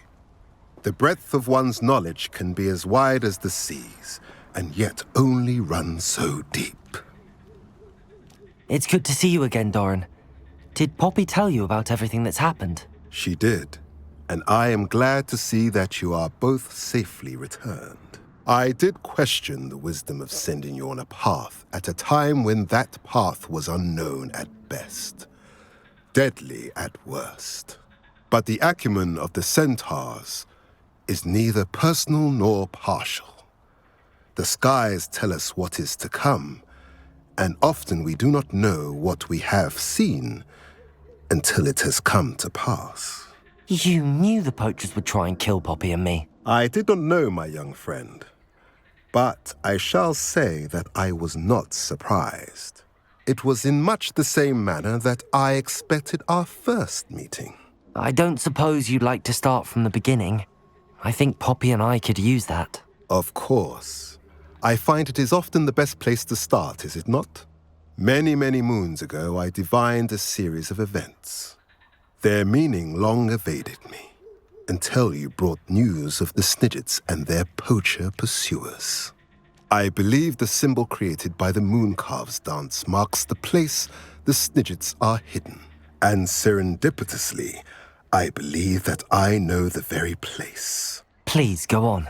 I have seen that symbol only once, on a rock face in the cliffs of the forest. You should make haste there. The Snidgets that have been kept there for so many years may no longer be safe. You said you divined a series of events before our paths crossed. What were they? I saw the arrival of a stranger, the threat of an enemy, and the return of an old friend. I believe now that you are the strangers. The poachers are the enemy, and the old friends are the Snidgets. I also saw 2 places tied to these events. The cave with the Moonstone, and the henge. The latter was bathed in moonlight. What makes you so sure the symbol is where the Snidgets are? I do not know. It is what I have read in the stars. Fortunes play out as they are intended. I am merely a messenger. I shall say that fortune favors us today. That you would show me a symbol whose provenance I recognize is not coincidence, but fate. If you're right about this place, then we should make our way there. I shall see you there. We cannot afford to lose the Snidgets once again. I got here as soon as I could. Did you see the symbol above the entrance? It's the one the Mooncalves made at the henge. Of course Doran implied as much, but to see it up there... Could this actually be where the Snidgets are hidden? Let's find out. Doran's waiting for us just up ahead. I'm ready if you are. Can you believe it? Actual Snidgets. I'm glad we seem to be a step ahead of the poachers. It is a little strange we haven't heard anything from them. If we're lucky, they're still poring over Gran's research. There was a fair amount. We, on the other hand, had Doran to guide us. Even if the poachers do somehow stumble upon this place, we shall be long gone. Greetings. I hope we haven't kept you waiting long, Doran. Not at all. Then again, it is not I who awaits your arrival. Do you have the Moonstone with you? We do. Good. It is as important to what happens next as both of you are. So, what does happen next? What are these pillars here? A safeguard, I suspect. There is only one way to find out. And as for how to go about that, the two of you may know better than anyone. Perhaps it has to do with the light in the darkness. Accio! That did it! Look, Doran, a doorway! I suspect we all know what lies beyond that passage. And now, I'm afraid I must leave you. At least for a time. You're not coming in with us. If the Snidgets are here, the herd will want to see the truth of it for themselves. Alec especially. Go on without me. I will rejoin as soon as I'm able. Look at the murals on the wall. They're all creatures. This place must have been built to protect them. They had nothing to fear. What makes you say that? The poacher camps always felt oppressive. It's hard to explain, but the feeling was palpable. At least to me. The sense I get here is of safety and calm, quite the opposite of the poacher camps. I'll wager this isn't the dead end it seems to be. But how to get through? Confringo!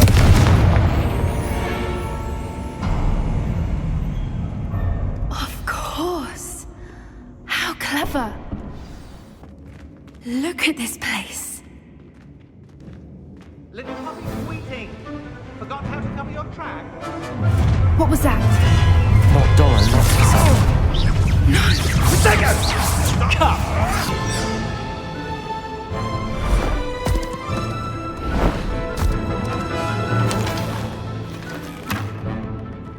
Ready your wands. The fight only just. Shall we finish what we started? Incendia! Confringo! I think that was all of them. Are the two of you unharmed? I had hoped to return before it was too late. We're fine, but if you hadn't got here when you did, I led them here, Doran. You fought with us against your kind. I am glad to have witnessed this. I now believe all that Doran told me. They are the ones I saw, Alec. Finish your work here, brother. All the events you divined have not yet come to pass.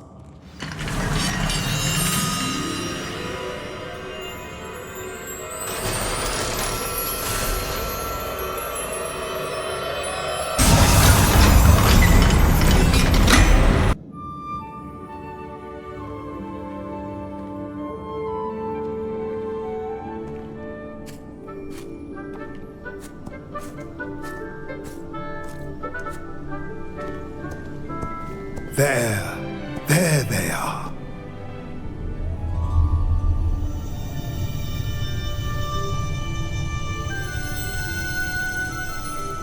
Now, all that remains is to break the charm.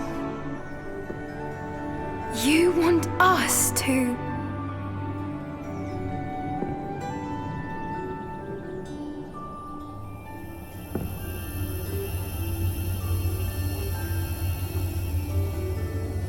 I only ever wanted to see them safe, which they are. You should do it.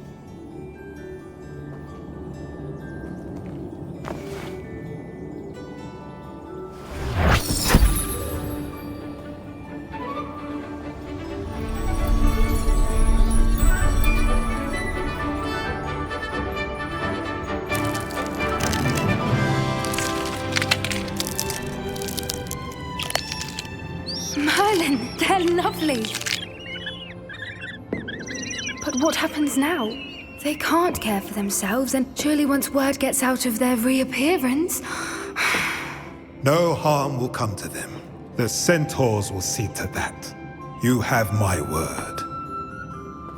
Thank you, Doran, for helping us to find them and to fight for them. It is you who deserves the merit, child. You did what the poachers would never have. Remember that.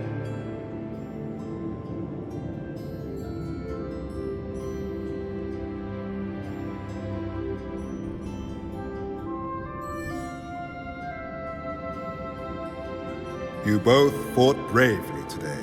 Allow us to carry the mantle from here. If it's all right, Doran, I think I'd like to stay behind and spend a little more time with the Snidgets.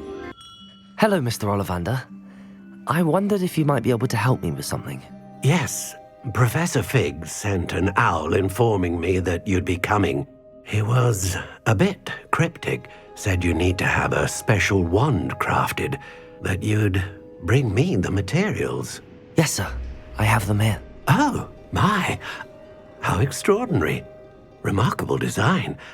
I will be honest, I have never crafted a wand in this fashion. Repaired broken wands, of course, but this is something else entirely. Keeping me on my toes, aren't you? I think I can work with what you've brought me.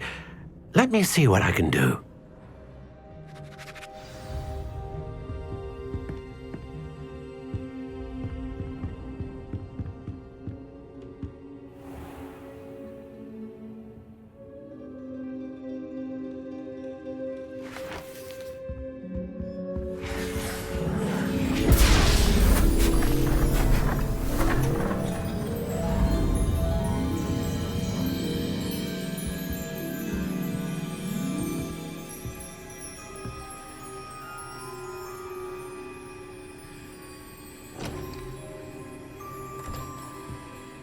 It is done.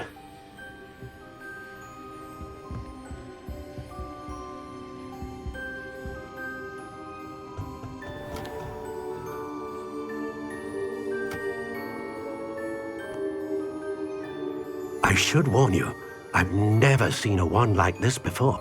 My suspicion, as Professor Fig implied in his letter, is that it serves a unique purpose. I doubt you shall find much use for it otherwise. I understand. Thank you, sir.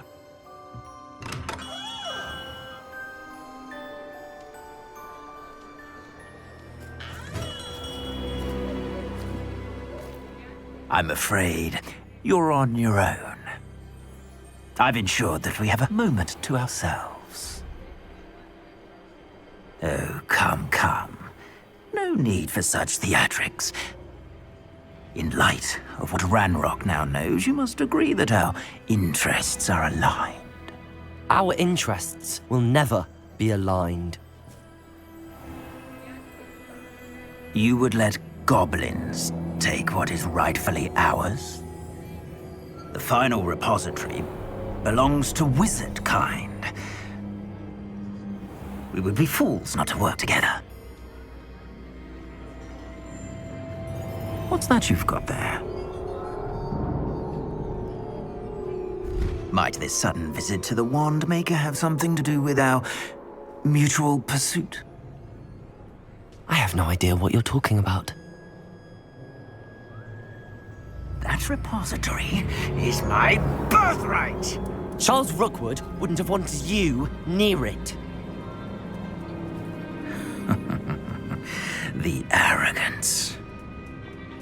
Should have known better than to try and reason with a child.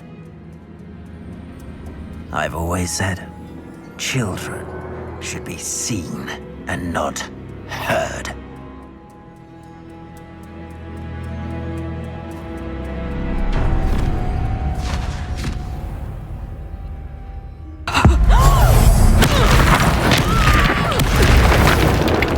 You should have joined me.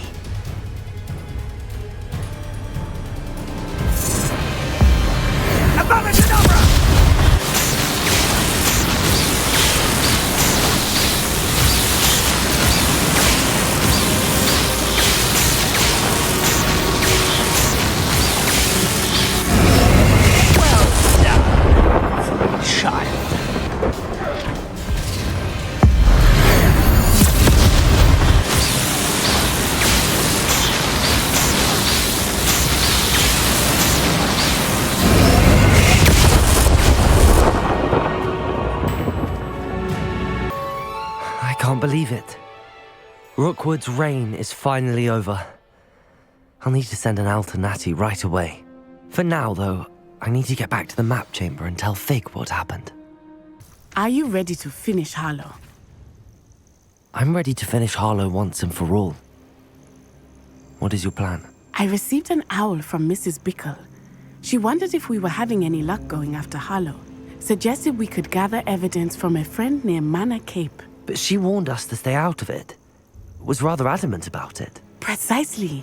Harlow knows that we saved Archie, and that we rescued Mr. Rabe. The letter didn't come from Mrs. Bickle, did it? I do not believe it did. Harlow intends to ambush us. But now we have the upper hand. We can prepare. We are stronger than Harlow, and he knows it. That's why he's resorting to this sort of trickery. We must go. Agreed. Let's finish this. Brilliant. Harlow's reign ends today. Perhaps we ought to inform Officer Singer of our plans. I already sent her an owl to let her know that we were following a lead given to us by Mrs. Bickle. Are you concerned she might tell your mother?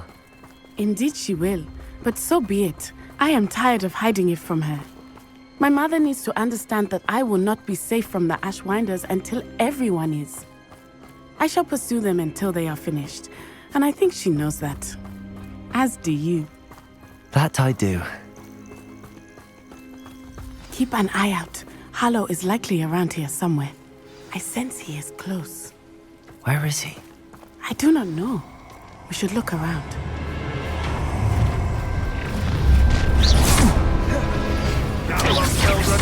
What's right is last. Pinfringo! I think Ashwinders. We were right. Don't want to try. What do you think? I'm terrorizing people in this way.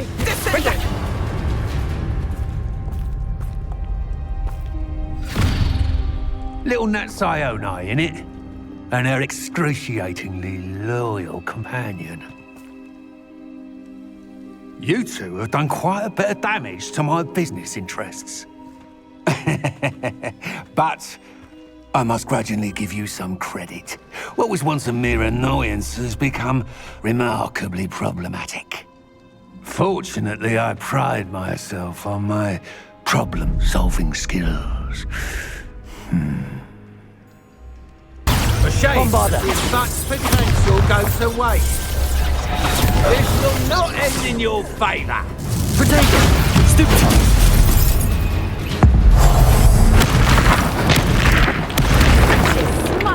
Small man. Descendo! You fight like a muggle.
Are you sure you are up for a visitor? Yes, Mother. I feel fine, and it will do me good to see my friend. Very well. But do not overdo it, Natsai. I know, Mother. I'm glad to see you're doing so well. I am doing better than it appears. I am only here because my mother insisted, just to be safe. I was relieved when she told me that you were all right. Only because of you. How are you feeling? Well, I've had better days, but Nurse Blaney says that I am on the mend. I'm sorry, Natty. It's my fault you got hurt. What? No. Do not blame yourself for this. The moment that I saw Harlow aim his wand at you, well, You did what came naturally. I suppose it was instinct. Yes. I could not simply stand there and let you get hurt. Then I shouldn't feel guilty. Of course not. There was nothing that you... Oh my. I cannot believe that it took me this long to see it. He made a choice based on instinct. My father, you, my friend, are no more to blame for my injuries today than I am to blame for my father's sacrifice years ago. From what I know of him, it seems there's a lot of your father in you. That's very kind of you to say. I hope that you are right. This has all been a bit much, hasn't it? Taking down Harlow and the rest of Rookwood's lot. But we have done it. Rookwood is dead, Harlow is on his way to Azkaban, and the rest of them are on the run. A few of the dregs will still be about, fighting for their lost cause. But Rookwood's enterprise has fallen apart. Everything is safer now because of us. Because of you. Thank you, but we make a formidable team. You, my fellow traveler, have enriched my time at Hogwarts beyond anything I could have imagined. Thank you. I believe your friendship to be one of the most important in my life. Thank you for coming to visit me. It is always good to see you. I see Doran finally convinced you to leave the Snidgets. If anyone can keep them out of poacher hands, it's the centaurs. And I wanted to thank you. When the poachers ambushed us, it was nice not to face them alone. Of course. It's the sort of thing friends do for each other, isn't it? I suppose so. I am glad you came to Hogwarts. It's already been my best year. I wouldn't want a repeat of Horntail Hall, of course, but I did enjoy the Three Broomsticks. Had no idea how lovely it was there. Had you never been to the Three Broomsticks? I used to spend most of my time with Highwing, and well, I don't know how Serona feels about hippogriffs popping in for a butterbeer. Highwing's the only one I would have gone with. Or Gran, of course.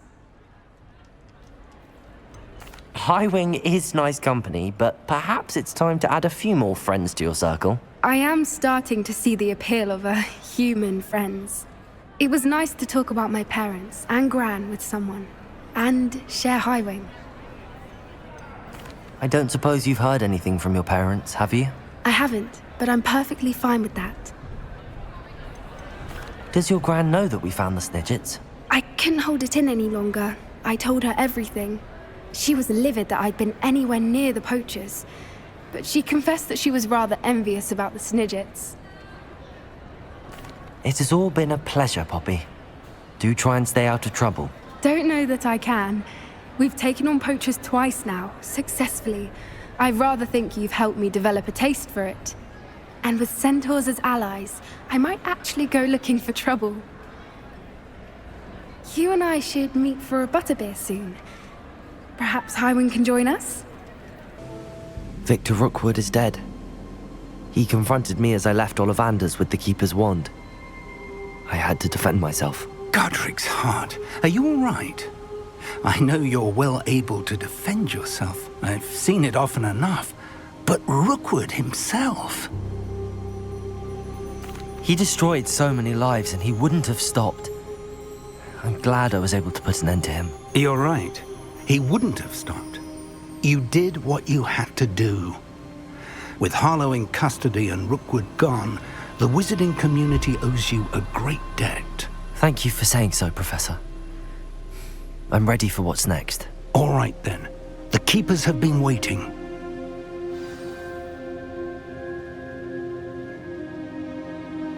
You have completed all of our trials, and you have done so under circumstances even I did not foresee. You understand now why all of this was necessary. The portkey, the vault, the locket, the book, the trials.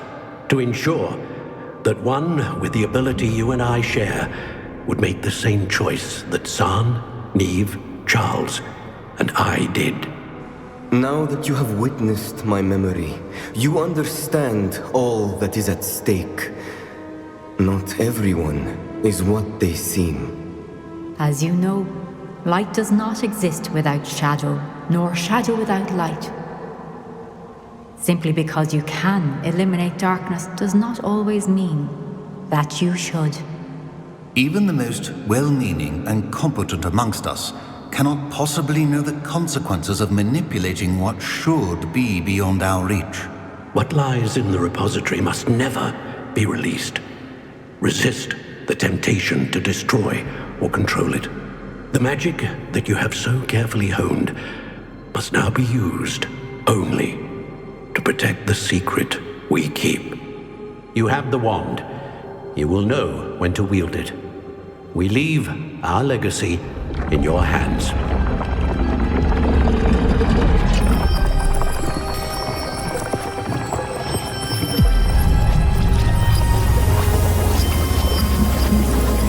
Astonishing. That must be the way to the repository.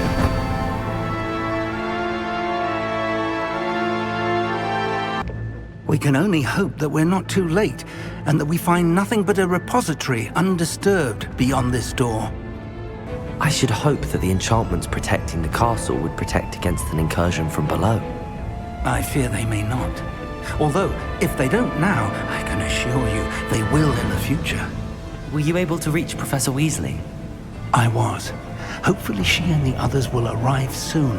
They know where to find the door through which we entered.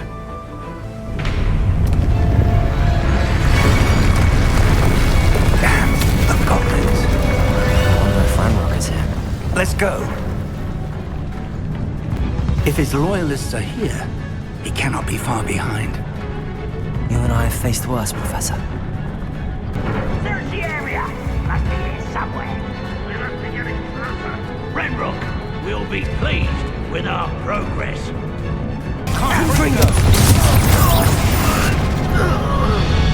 We need to press on. Ranrock must be here somewhere. This drill stands between us and him. We need to move it. I shall handle it. One moment. Let's go.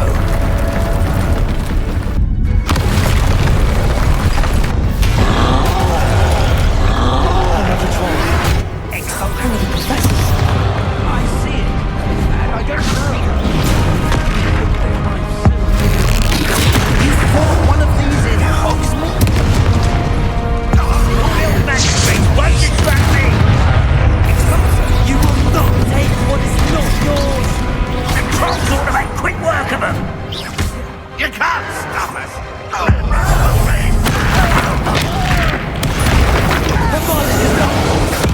You're no match for us.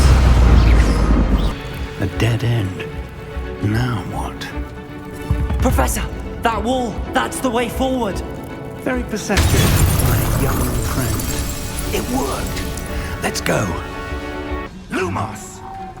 Ranrock must be getting closer to finding the repository. I fear you're right, Professor. There's nothing we can do but keep searching. Listen, more goblins up ahead. Schroeder! Confringo! It's the student and their professor! Bombarda! Bombarda! You two against Renrock's army! Bombarda! These tunnels haven't brought us much luck so far. We're getting closer, Professor. That way!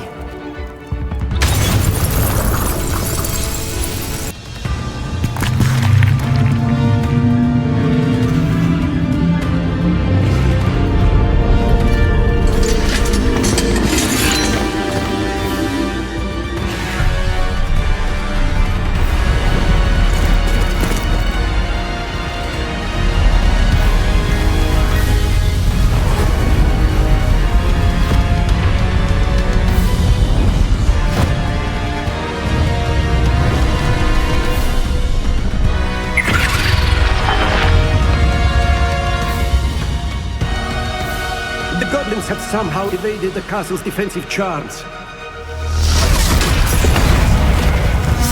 Slither this way! We shall make quick work of them!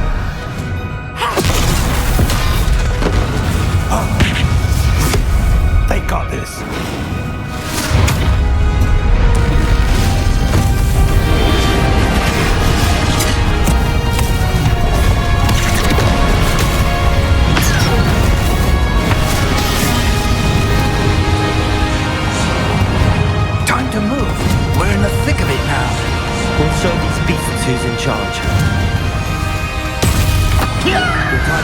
better, Professor Hecat.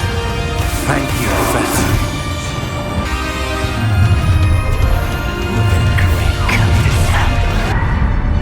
Look out! Another troll! This one's worse than the last two! Stop him! Now, Professor, aren't you going to leave something? Confringo! We couldn't be happy to see you, Professor Sharp.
We made it.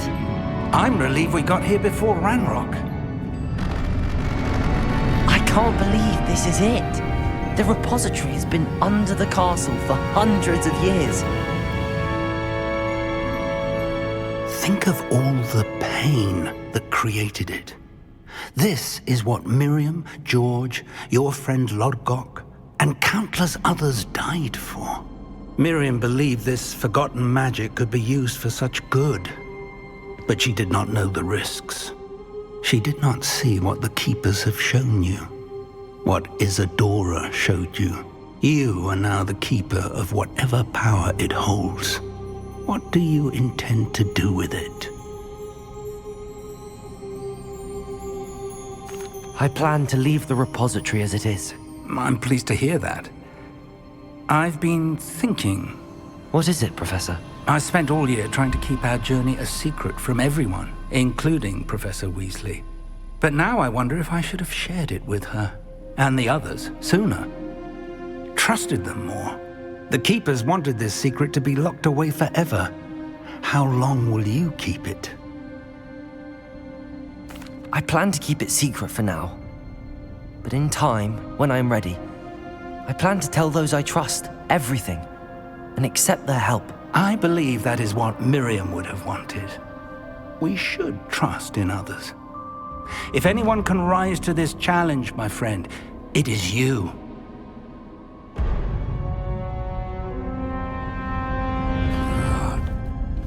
The arrogance of wizard kind. Goblins built this repository. It belongs to us. Enough, Ranrock. It was never yours. I've been wanting to play with this. Miriam's wand. If she'd simply handed over the container, all of this could have been avoided. Foolish, self-important witch. Seems you were two of a kind. She didn't know when to give up either.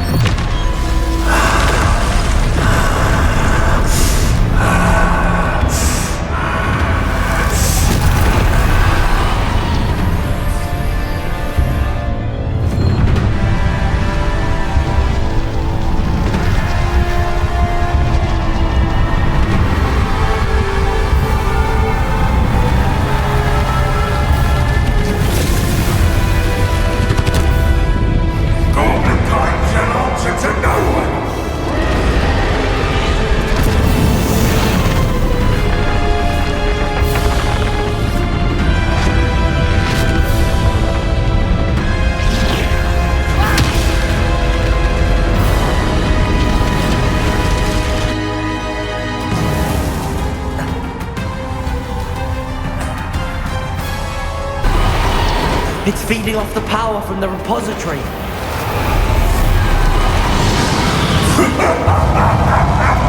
Your beautiful magic is no match for mine! Effects on the dragon. Accio. That did the trick. I have you now, Ranrock. There seems to be some fight in you after all! No matter, I shall rid you of it! Come and stay up, creature! You can't stop me! Accio. Two sources of power. Bombarda. Ha! Don't like that very much, do you?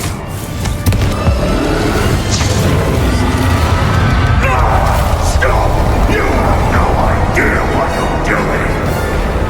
How long are you going to keep up this charade? You can't run forever, Ranrock. Give up now! There's nowhere to hide now, Ranrock. Your death is swift! Not so powerful now, are you, Ranrock? Bombarda. This cannot be happening! You will die! I know you're feeling it now, Ranrock. This ends here, Ranrock. Confringo. You think you can stop me? Accio. I will defeat you. In Lodgoth's memory. You'll never break this power from me! Never! Bombarda.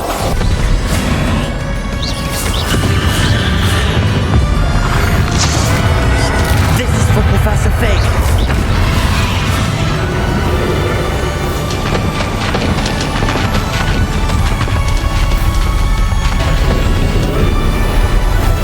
Bombarda.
Miriam.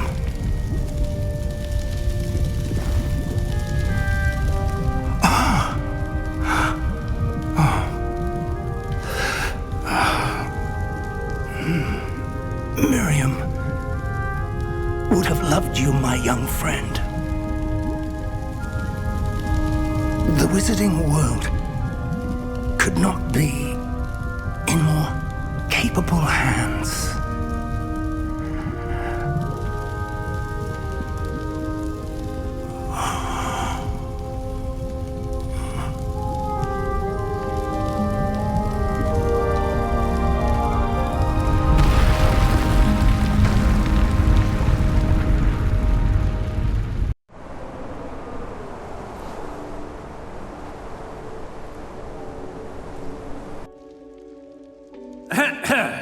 Professor Eleazar Fig.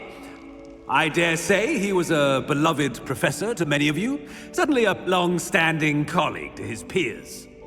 A famed adventurer and seeker of knowledge, he built a reputation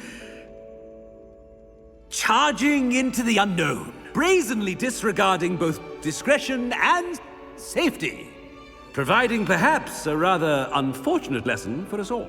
His devotion to adventure was rivaled only by his dedication to Hogwarts.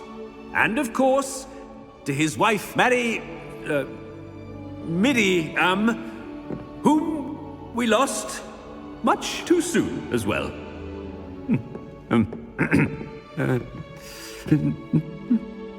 Yeah.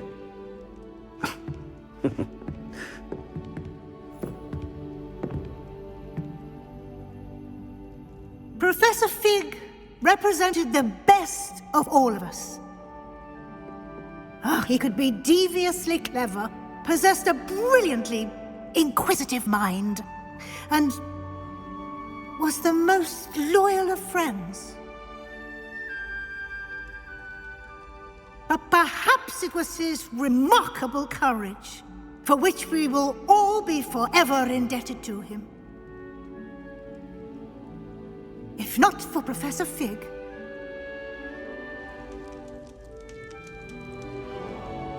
well, I can say with confidence that if not for him, many of us, let alone Hogwarts, would not be here today.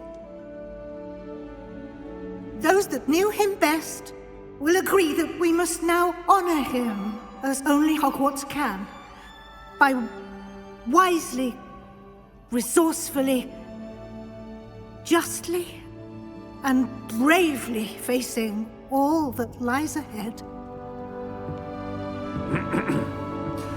To Professor Fig!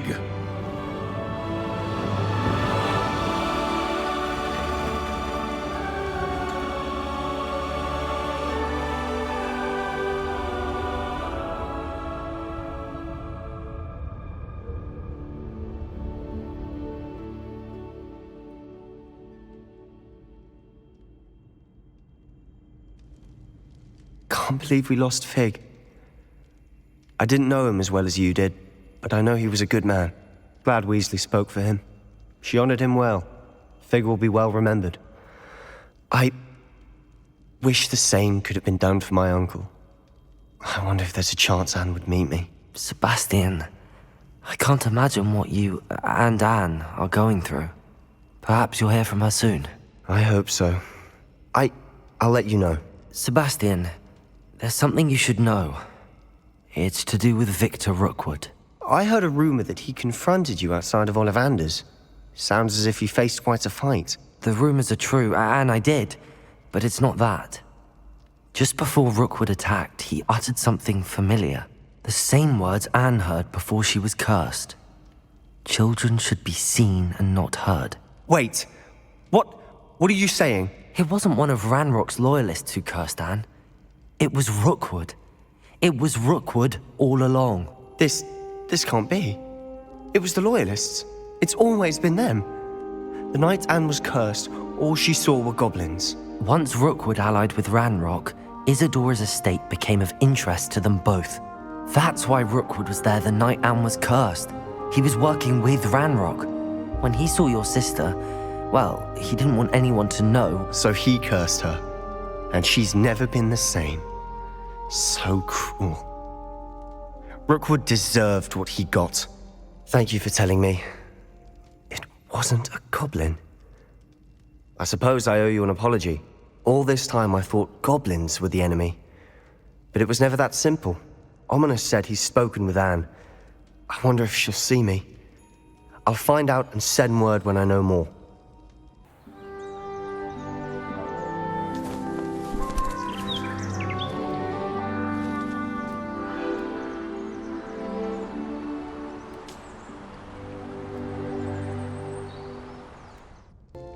Sebastian, I received your owl. What's happened? Ominous spoke with Anne about what happened with my Uncle Solomon. She believes I should pay for what I did, but she won't turn me in. She said the guilt I'll have to live with is punishment enough. I'm so sorry. But I'm glad you know that you can at least try to move on now. The thing is, I think I've lost my sister, my twin, forever. She refuses to even see me. I can't blame her. I couldn't really blame any of you if you gave up on me entirely. You all believed in me, and I let you all down. Anne may just need some time. Surely one day she'll be able to forgive you. I hope you're right. I realize I can't undo what's been done, but I can try every day to make up for it. I owe you and Ominous everything for standing by me. Well, it wasn't easy. But I believe in you, Sebastian. I've had a sense about you since that first day in Defense Against the Dark Arts. Seems so long ago. Thank you. I have no idea what's to come, but I'm grateful for your friendship.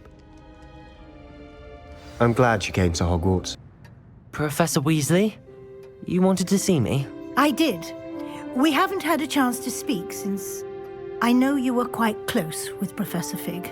Hogwarts won't be the same without him. No, it won't. But I can assure you that he would want us to press on, and that he would rest easy knowing that the future of the wizarding world is in hands like yours. Thank you, Professor. You've had quite a year, both inside and outside of Hogwarts. I've heard all sorts of rumors. You've ridden a graphorn, befriended a goblin, rescued hippogriffs, even took it upon yourself to help Professor Black's house elf. How did you... It's harder to keep secrets around here than one might suspect. I'm just glad you found such a good friend in Miss Sweeting. It's nice to see her engaging more with her classmates. There have evidently been Snidget sightings in the area lately. If the centaurs are to be believed, 2 Hogwarts students are behind it. I'm certain I don't know what... No need to discuss it further. What I would like to discuss is your wizard's field guide.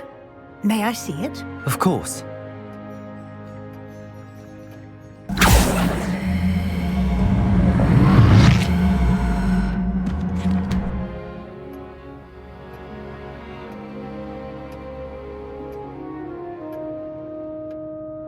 What do you think, Professor?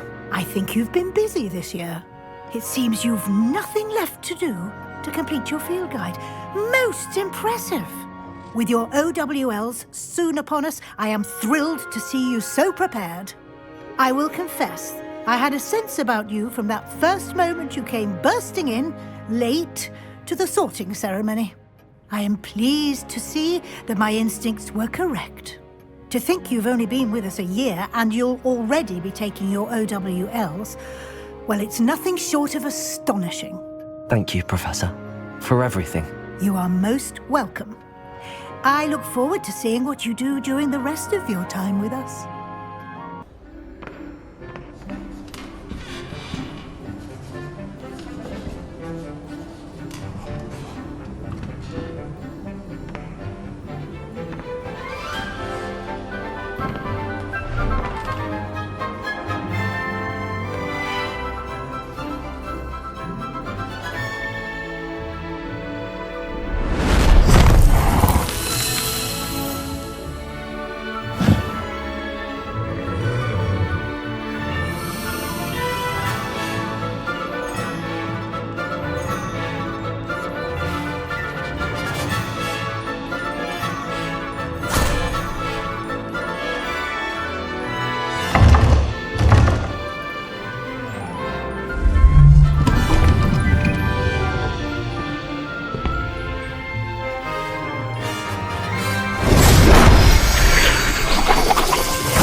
This year, we have seen our students exemplify the bravery of Godric Gryffindor.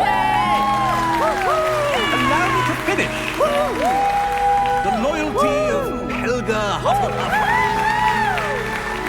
The wisdom of Rowena Ravenclaw. And the ambition of Salazar Slytherin. And so, the winner of this year's House Cup... Excuse me, Headmaster, if I may. One particular student's heroism during the attack on Hogwarts, not to mention the level to which they have excelled in their coursework, as a new student, no less. Well, it would seem that it certainly merits, I'd say, 100 points to their house. Wouldn't you agree? Ah, yes. Thank you, Professor Weasley. I suppose we have our winner.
I have decided to open the repository. Its power cannot lie dormant for centuries more. After everything you've seen, what about Isadora's fate? Isadora knew she had a remarkable power to help people. I intend to use my ability to finish her work, build upon it. But this could go wrong in so many ways.